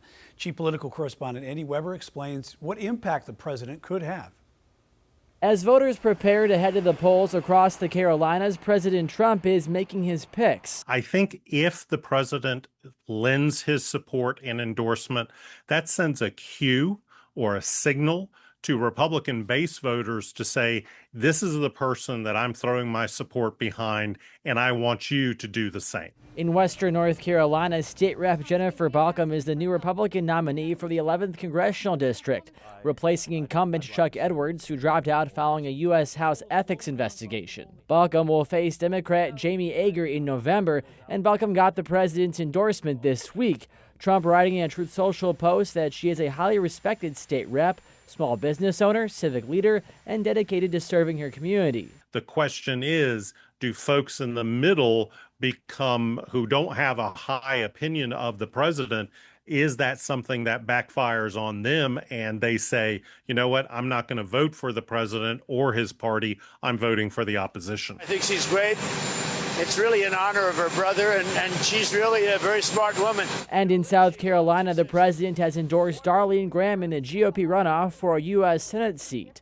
This week, he seems to be upping the ante, holding a rally for her on Friday in Myrtle Beach. And we will make America great again. Dr. Michael Bitzer with Catawba College says the move is crucial to get an advantage over longtime York County Congressman Ralph Norman. My thinking is Donald Trump needs to come into South Carolina, make those kinds of appearances, bring that attention to her candidacy to be effective in the runoff. Early voting in that South Carolina runoff kicks off tomorrow and lasts through Friday.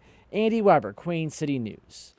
As Andy just said, early voting for the South Carolina Senate Republican primary runoff starts tomorrow. It'll run until Friday. Polls open from 8:30 a.m. to 5 p.m. each day. Voters must have a photo ID in order to cast a ballot, and if you participated in the June Democratic primary, you are not eligible to vote in this runoff. New Elon University poll gives a different snapshot of North Carolina voters. It found that North Carolinians have more in common than politics may suggest. Elon University asked 800 people in this survey how they identified themselves in political and social groups. The most common identity was working class. More than 3 in 4 North Carolinians say that label describes them. And that goes beyond party lines. 84% of Republicans, 79% of Democrats, and 71% of independents say they are working class. We're in a moment where most people are pointing out that economic issues are critical for their vote in November. We're seeing inflation and cost of living in particular showing up as the top issue, both in North Carolina and around the country. That's not the only common ground between right and left. 83% of Republicans and 76% of Democrats and 65% of independents identify as proud North Carolinians. Alex Murdaugh's attorneys want to move his murder retrial to Richland County. The defense team previously pushed for Charleston, but the state said it would be too expensive. Now the defense says Richland County will help cut costs, as neither the state nor defense will have to put their teams in hotels. They also argue Richland County has a large enough population to get a fair jury pool. The judge will ultimately decide where the retrial will take place. That trial is set to begin next April. To the weather now as you look at live at the Freedom Boat Club on Lake Norman this afternoon. We are tracking more extreme heat today with the feels like temperatures near 105 in some spots. Let's talk to Chief Meteorologist Tara Lane right now. Any storms in the area that might cool things off? No. So we are shower and storm free here today. So that is some good news. Remaining hot. Yeah. So staying hot here. Coming in hot. Coming in hot. Going to be a hot evening out there, and it's going to be staying hot. I mean, really for the rest of the week. We've got more 90-degree temperatures on the way. I was telling Morgan last hour in our 5 o'clock show that we are now up to 53 90-plus degree temperature days in the Queen City, and we will be likely adding on more as we go into next week and after we get this little bit of a break. break in this 90-degree stretch, it looks like, as we head into the weekend. And even the temperature change, I know I'm trying to be optimistic here compared to yesterday. We're just a few degrees not as hot as the record-tying 97 that we had yesterday afternoon. In the Queen City, we still, though, are at a hot 93 right now. In the 6 o'clock hour, it's a sizzling 95. Out there in Chesterfield County, we've got some upper 80s, places like Statesville, Salisbury, Hickory's at 88, 87 in Shelby, and mid-70s up there in the mountains at Jefferson, right around 80 up there in the high country at Boone. Heat advisory for areas east of Charlotte. We've been talking about that. Stanley, Montgomery, Anson, Richmond, Chesterfield County. Feels like temperatures up near 105 at times today. We've seen that earlier. Right now, it still feels like it's close to the triple digits. East along that Highway 74 corridor feels like 100 in Chesterfield County, and still feels like just the 90s to near 100 around the Queen City and other parts of the Piedmont. So just any way you look at it, it's hot, it's still humid, although the humidity level coming down just a little bit here today. And that's one of the reasons why we don't have that heat advisory coming up for tomorrow. The humidity comes down just a little bit. And so without the higher level of moisture in the atmosphere too, it's clean sweep. As we look around on radar, there's not much moisture to work with to get any showers or storms going like yesterday. And yesterday we had the front approaching and coming in too, so helping to give us that more focusing mechanism for that line of some destructive thunderstorms to get going across the mountains and foothills before it really just kind of weakened moving across Piedmont. So high pressure taking over and keeping things mostly dry across the region for the rest of this evening. We'll stay mostly clear, just a few leftover scattered clouds around prior to midnight. Those temperatures still quite warm, but starting to back off into the lower 80s. So we're going to copy and paste this type of weather onto tomorrow's forecast as well. Highs are back around the low mid 90s. The weather stays mostly dry. Storm chances do, though, make a comeback as we hit late week. So starting Thursday, Friday through the weekend with the approach of our next front, and that will drop the heat level and the humidity too even more, especially by early next week. So tomorrow, just more blazing sunshine on the way. We'll start with some scattered clouds around and temperatures back on their way into the low to mid 90s. But as I said, you can see a little bit of a drop in the bars showing up on the muggy meter. We're still generally in the humid zone, but a little closer to that line, kind of the border between comfortable and humid. So not as oppressive and as steamy feeling as it has been feeling here lately.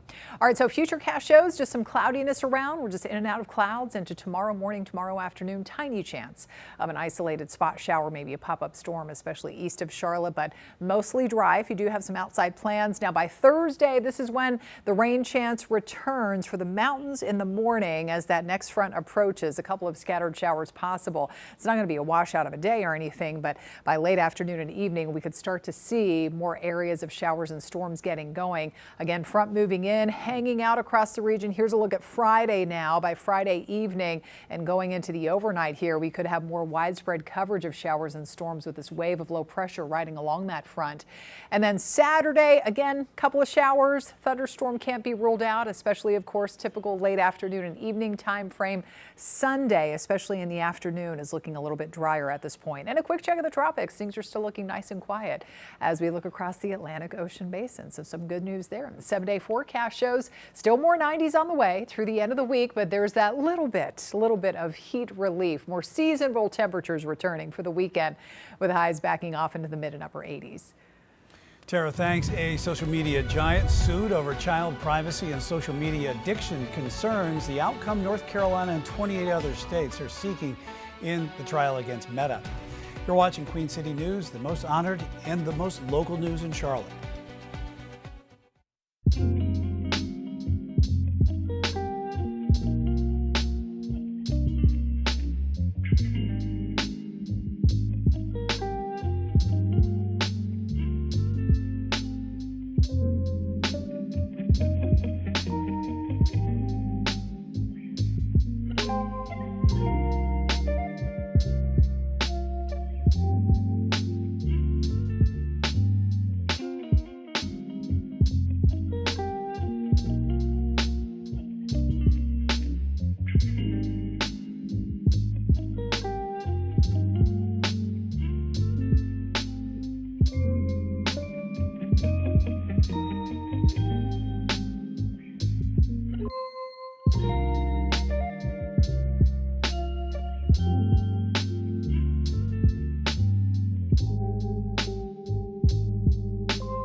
The first phase of the Meta lawsuit trial is now underway. North Carolina is one of 29 states suing the social media giant. That suit accuses the company, which owns Facebook and Instagram, of designing its platforms to be addictive to children and for collecting data on kids under the age of 13. States are seeking significant financial penalties and changes to features central to the platform's user experience. North Carolina is reporting new cases of the parasite causing explosive diarrhea. State health leaders announced 23 new cases today, bringing the state's total now since May to 929. There has been one hospitalization that's been new to be reported. South Carolina's current case count is 65, but that could rise with health officials as they are preparing to give an update tomorrow. 1 year later, crash investigators lay out what likely happened in a deadly crash on I-485 in Charlotte, what officials say contributed to the deaths of 6 people last July. And strong storms leaving behind a path of damage, the cleanup now underway in Catawba County. You're watching Queen City News, the most honored and the most local news in Charlotte.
Right now at 6:30, an update to that break-in case at the late Greg Biffle's Mooresville home. A suspect from Georgia is now facing charges for that break-in, which happened just weeks after the NASCAR legend, his family, and 3 others died in a plane crash.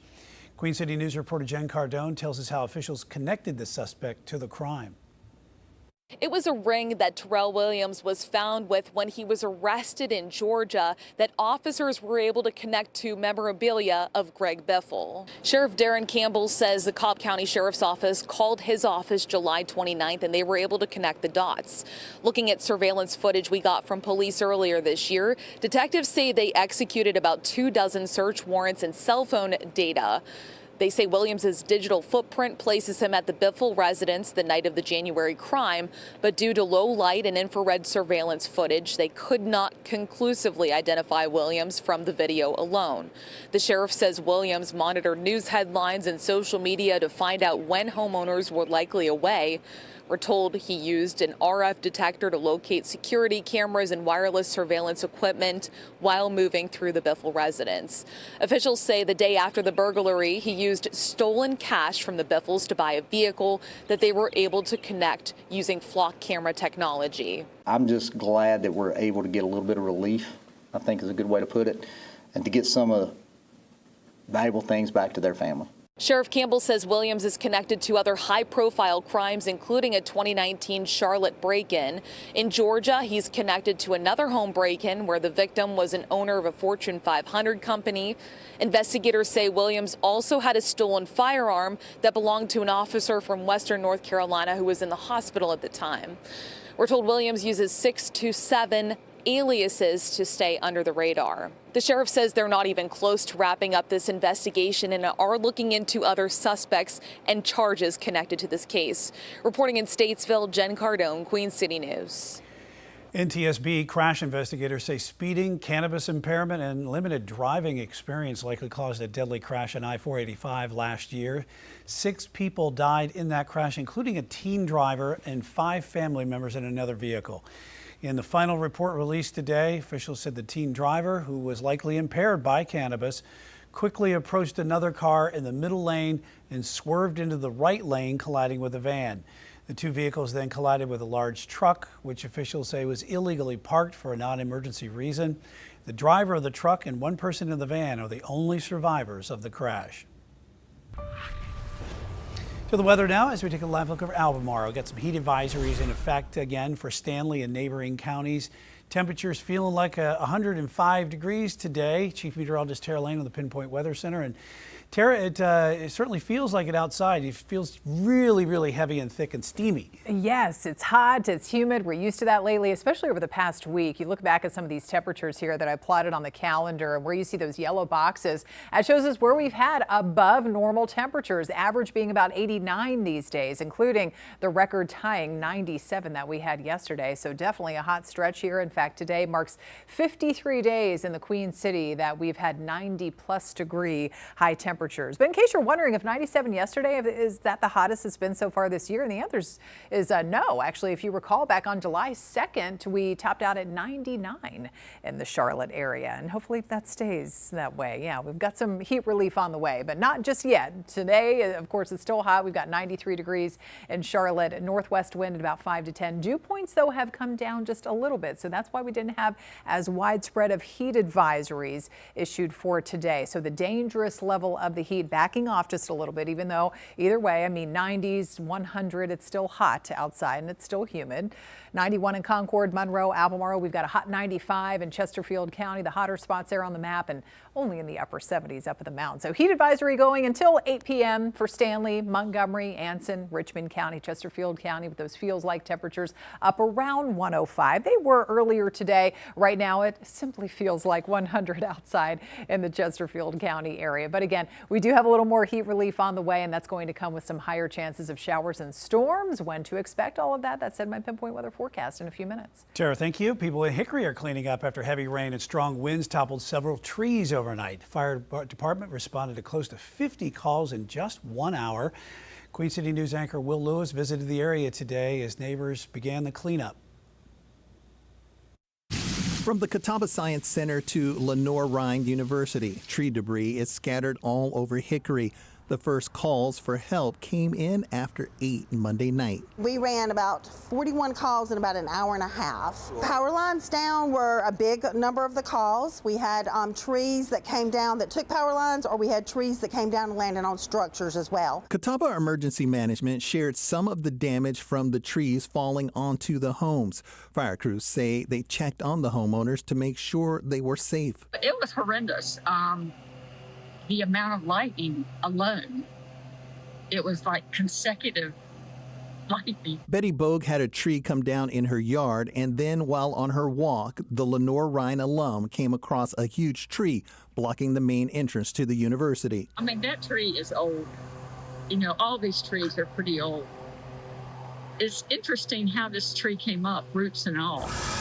The good news, so far no injuries have been reported, just a lot of people working to save their home from trees left dangling and emergency crews still offering a warning. We're still asking people to be cautious though. If they are out in the area and they see a power line down, tree down or something, just use exercise caution with that, because if there are power lines down in that tree, it could harm them if they're still energized. Much of the cleanup is done, but officials say some areas will take a bit longer. Will Lewis, Queen City News. Charlotte-Mecklenburg police say 3 people are facing charges after an officer was injured while responding to a report about people stealing copper wire. Officers responded to Robinson Circle last week and found 4 suspects at the scene. They say when the suspects took off, one was in a vehicle and injured an officer in the process. 3 people facing a range of charges, from possession of stolen goods to malicious use of an explosive to damage property. Eric Clay has been charged with assault and on a government official. He is being held in jail without bond. Charlotte area transit officials say they lose up to $6.5 million in revenue due to unpaid fares. And to combat that and to help with the public safety, the North Carolina State Auditor is recommending that CATS install turnstiles at light rail stations. But as Queen City News reporter Matt Stell explains, everyone isn't on board with that idea, and some are not sure if it would even work at all. Attention passengers. Failure to show valid proof of payment may result in a citation. But despite that friendly warning, North Carolina State Auditor Dave Bolick says fare enforcement on buses and trains is essentially non-existent in the city of Charlotte. At some point, there ought to be a mechanism to actually enforce the fares. Either that, or there needs to be a public policy of eliminating the fares altogether. In his final report regarding CATS' safety and security, which comes nearly a year after Irina Zarutska was killed on Charlotte's Blue Line, Bolick strongly recommends that CATS add turnstiles or gates to every light rail station. It's an idea that many have called unfeasible or too costly because of how the open-air platforms are built. What I've heard and feedback is that it's hard and difficult to do. Well, just because something's hard and difficult doesn't mean we shouldn't do it. Now, for instance, here at the Parkwood station in Noda, under the auditor's recommendations, CATS would have to add turnstiles or at least gates to at least 1 or 2 of these entrances to the open-air platform. Then CATS would also have to add fencing to keep fare evaders from easily hopping over. But that's just here at Parkwood. That would have to happen at every stop along the Blue Line. In the city of St. Louis, transit officials there are spending more than $50 million to add turnstiles and enclosed light rail platforms as part of safety upgrades. But Charlotte City Council member Dimple Ajmer believes Charlotte isn't ready to spend that type of money yet. Before we throw away millions of dollars in installing gates and turnstiles, we need to make sure that the evidence shows that it will help us keep our system safe. Instead, Ajmer believes that CATS should focus more on truly enforcing its exclusion list, which essentially bans problem passengers from riding after multiple offenses. Otherwise, it's just a list if we don't enforce it, and that's where the rubber meets the road. In response to the auditor's recommendations, CATS pointed to improvements that it has already made in the last year, but did not commit to adding turnstiles or gates to platforms. In Charlotte, Matt Stell, Queen City News. East Charlotte residents finally have new ways to get around. City leaders today celebrated the opening of a new sidewalk and traffic signal. Crews also made improvements to the bus stop at the intersection of Harrisburg Road and Timbertop Lane. Officials tell us neighbors are already using the finished project. Already, since the sidewalk has been built, I have seen people walking. We have a lot of people who walk between this neighborhood or the neighborhood across the street to the Food Lion down the street. And so bicyclists who are actually cycling for exercise or getting to where they need to be, this is extremely important to the mobility and safety of our residents. Project is through the city's Strategic Investment Areas pilot program. $50 million was invested into this area 2 years ago to speed up projects aimed at helping residents get around Charlotte. NASCAR is dedicating today, August 18th, as Kyle Busch Day for the sport. It pays tribute to the late racing legend through his famous car numbers. Busch died at the age of 41 back on May 21st when pneumonia progressed into sepsis. It happened days before the Coca-Cola 600 race at the Charlotte Motor Speedway. A celebration of life for Busch will be held at the track on October 9th. And out there around the track and elsewhere all across the Carolinas, well, and of course, we're feeling the heat again for another day, but the humidity level will continue to back off a little bit, giving us just a touch of relief. More of that on the way, along with some higher rain and storm chances again. That's next. Overcoming obstacles while also finding a place to celebrate and enjoy the summer. The unforgettable memories at Camp Care in Faces of the Carolinas. You're watching Queen City News, the most honored and the most local news in Charlotte.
Every year, a free summer camp gives Charlotte area children with cancer a chance to leave their troubles behind. At Camp Care, they make the most of a normal childhood experience, but they also make time to remember those who have passed.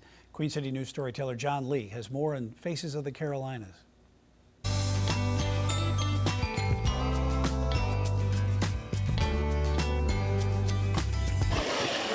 Once you've been here, some say Camp Care stays with you. This is family, it's home. What a ride. This is going to be just like going down to Disney World. There we go. I went with Jonelle Newman to the setting that suits him. We're at the lake.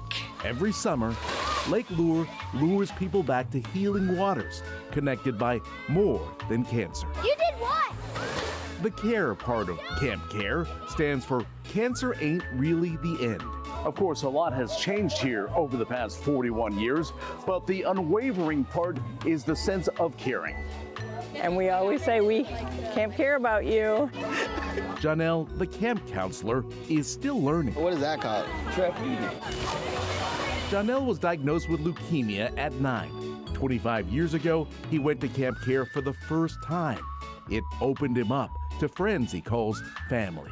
As a counselor, he's back where he belongs. Holes in my heart were just healed that I didn't even know existed. It keeps the spirit of Camp Care alive is what it does, for these kids to care so much that they come back as adults. But the somber fact is, not everyone returns. I want to welcome you all to our celebration of life. Every year, they remember campers who have passed. Here at camp, we learned that it's okay to have all kinds of feelings at once. We can laugh and miss someone at the same time. My love becomes a bird of light. Go now, I say, and it takes flight. They listened to poetry about life and loss, and they also blew bubbles in tribute. We were campers together. Dayra Marin and her friend Alexandra Shaney of Kannapolis planned on working as counselors together.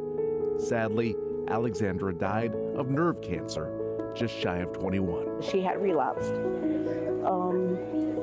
So she's been battling that for a while until there was a time that she just couldn't make it. Sorry. So I left a really good friend. The fact that we can celebrate them, that their journey was not in vain. I got it. The relationships become deeper because they keep coming back.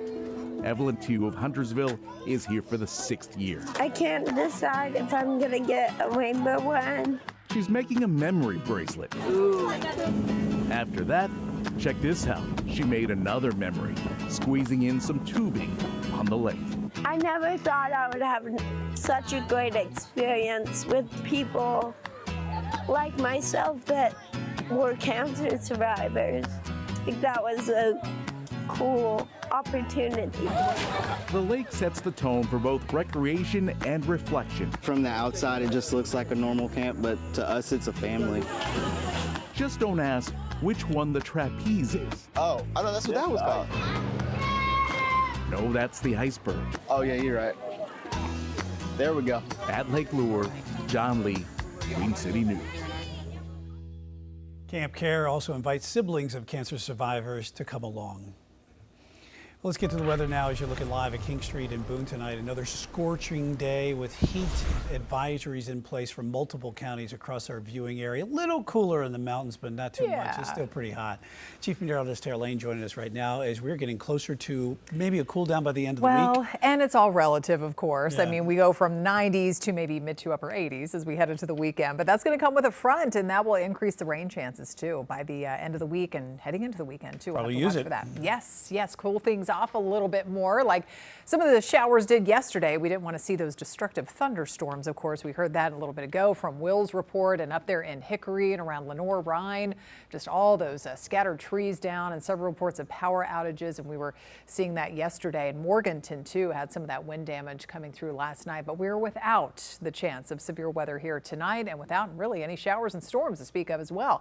94 degrees top temperature here today in the Queen City. So just a little bit below 3 degrees from the record tying high of 97 that we had yesterday. So the record today of 101 from back in 1988 is safe for another year. 72 was a low this morning. We've got 92 right now in Rock Hill, upper 80s from Hickory through Taylorsville, Statesville, Salisbury, and lower 90s still in the mid 90s. Hot 95 out there in Chesterfield County. We've got the mid and upper 70s. Pretty nice up there in the higher elevation. So yes, the heat advisory does continue for about another hour until 8 p.m. with those feels like temperatures east of Charlotte, Stanley, especially Chesterfield County, maybe Richmond County, 100 plus, and especially earlier today, those numbers are coming down a little bit as the humidity level is dropping just a little bit here for the next couple of days. And so that will keep temperatures and keep those heat indices from really rising much above the actual highs, which will still be hot, but up in the low to mid 90s over the next couple of days. Clean sweep, dry scan as we look around on radar in the wake of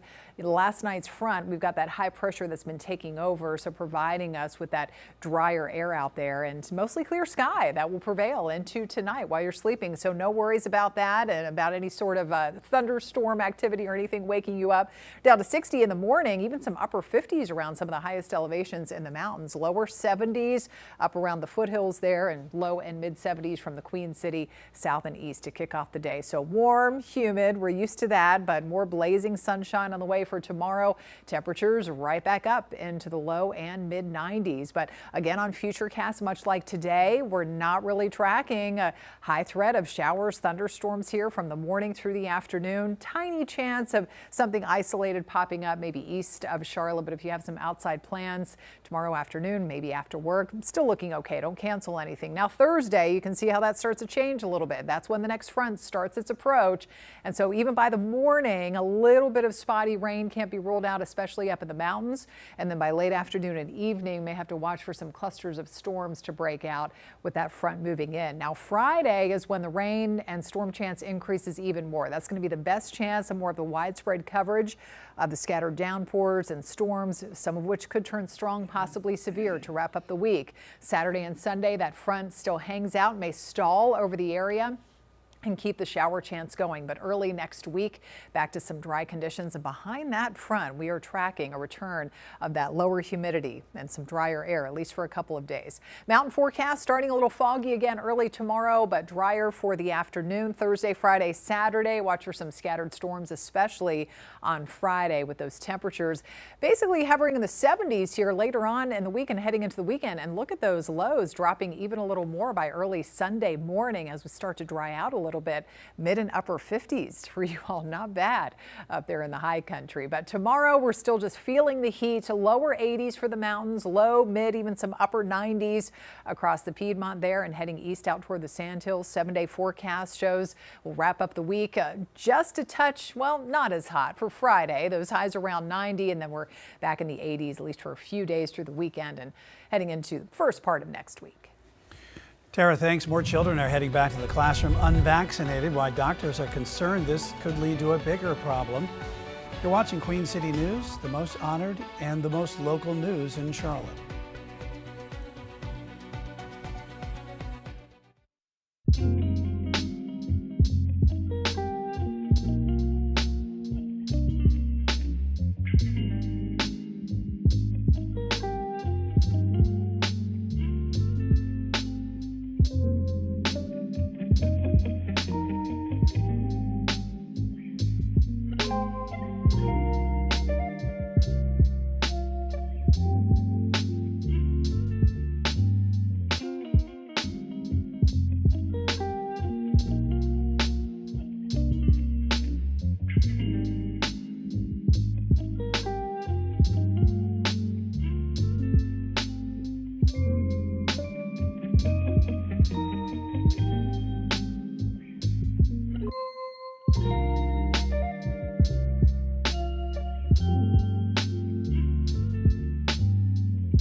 Fewer kids are getting their shots ahead of the new school year. Doctors say that's a problem, but the Trump administration says it's prioritizing bigger health risks.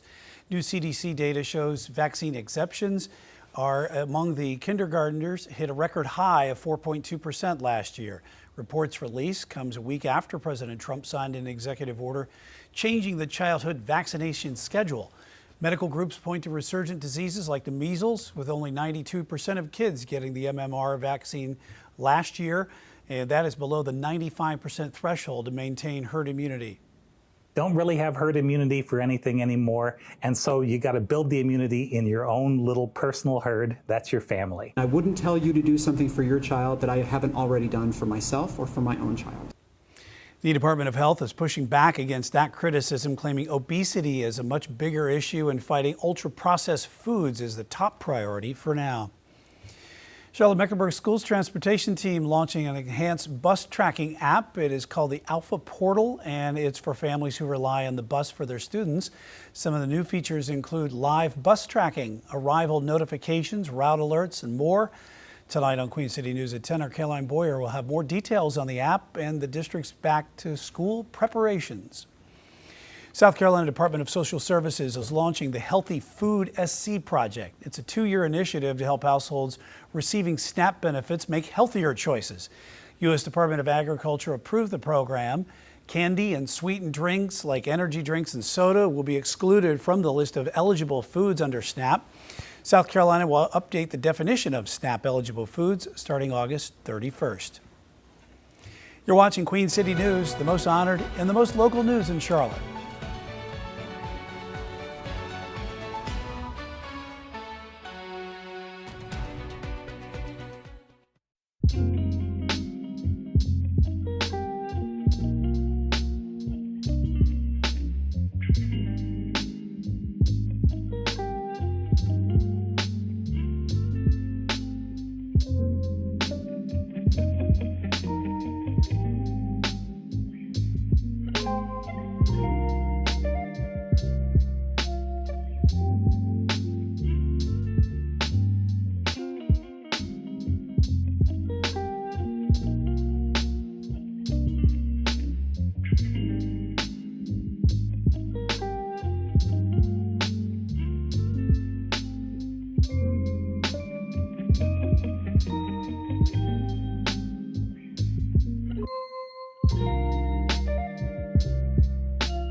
Bill O'Reilly on Balance, tonight at 9/8 Central on News Nation.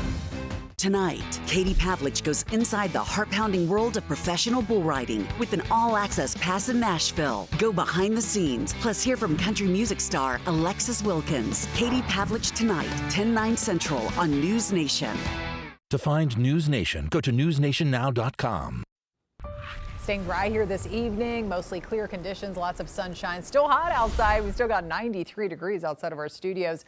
The heat will stretch on right through the end of the week. A little bit lower of humidity the next couple of days, but then the chances of rain, storms, humidity level, that's going to be back on the rise here heading into the weekend ahead of the next front. And that's going to drop our temperatures too a little bit for the weekend. So back to a more seasonable level of heat with those highs only in the upper 80s as opposed to the low and mid 90s. It'll be a little bit of a break and we'll take it. take it, right? A little bit. Yeah.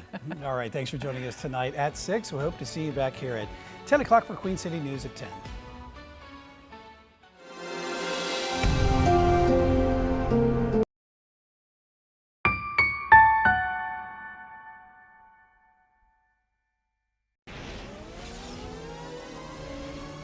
Now, it's CSL, Carolina Sports Live. Well, pen is officially put to paper, and now the journey in Carolina begins for one Darren Waller, how the former Pro Bowler looks to make the most of another chance to play with a new team while helping elevate the Panthers offense. We got a new guy in town, but we're still here. Welcome to Carolina Sports Live on this Monday night. Alongside Gia Lancey, I'm Gabe McDonald, and we got a whole lot coming your way over the next 30 minutes. And as always, we appreciate you joining us. And the college football season is right around the corner, so we take a look at the AP preseason poll and see who's in and who's out. Plus, we check in with the Crown ahead of their midweek match north of the border. We already know CSL is training camp central. The Panthers are once again in tonight's leadoff spot. Yeah, fresh off Saturday's lackluster performance against the Bills, the Panthers returning to work on Monday later than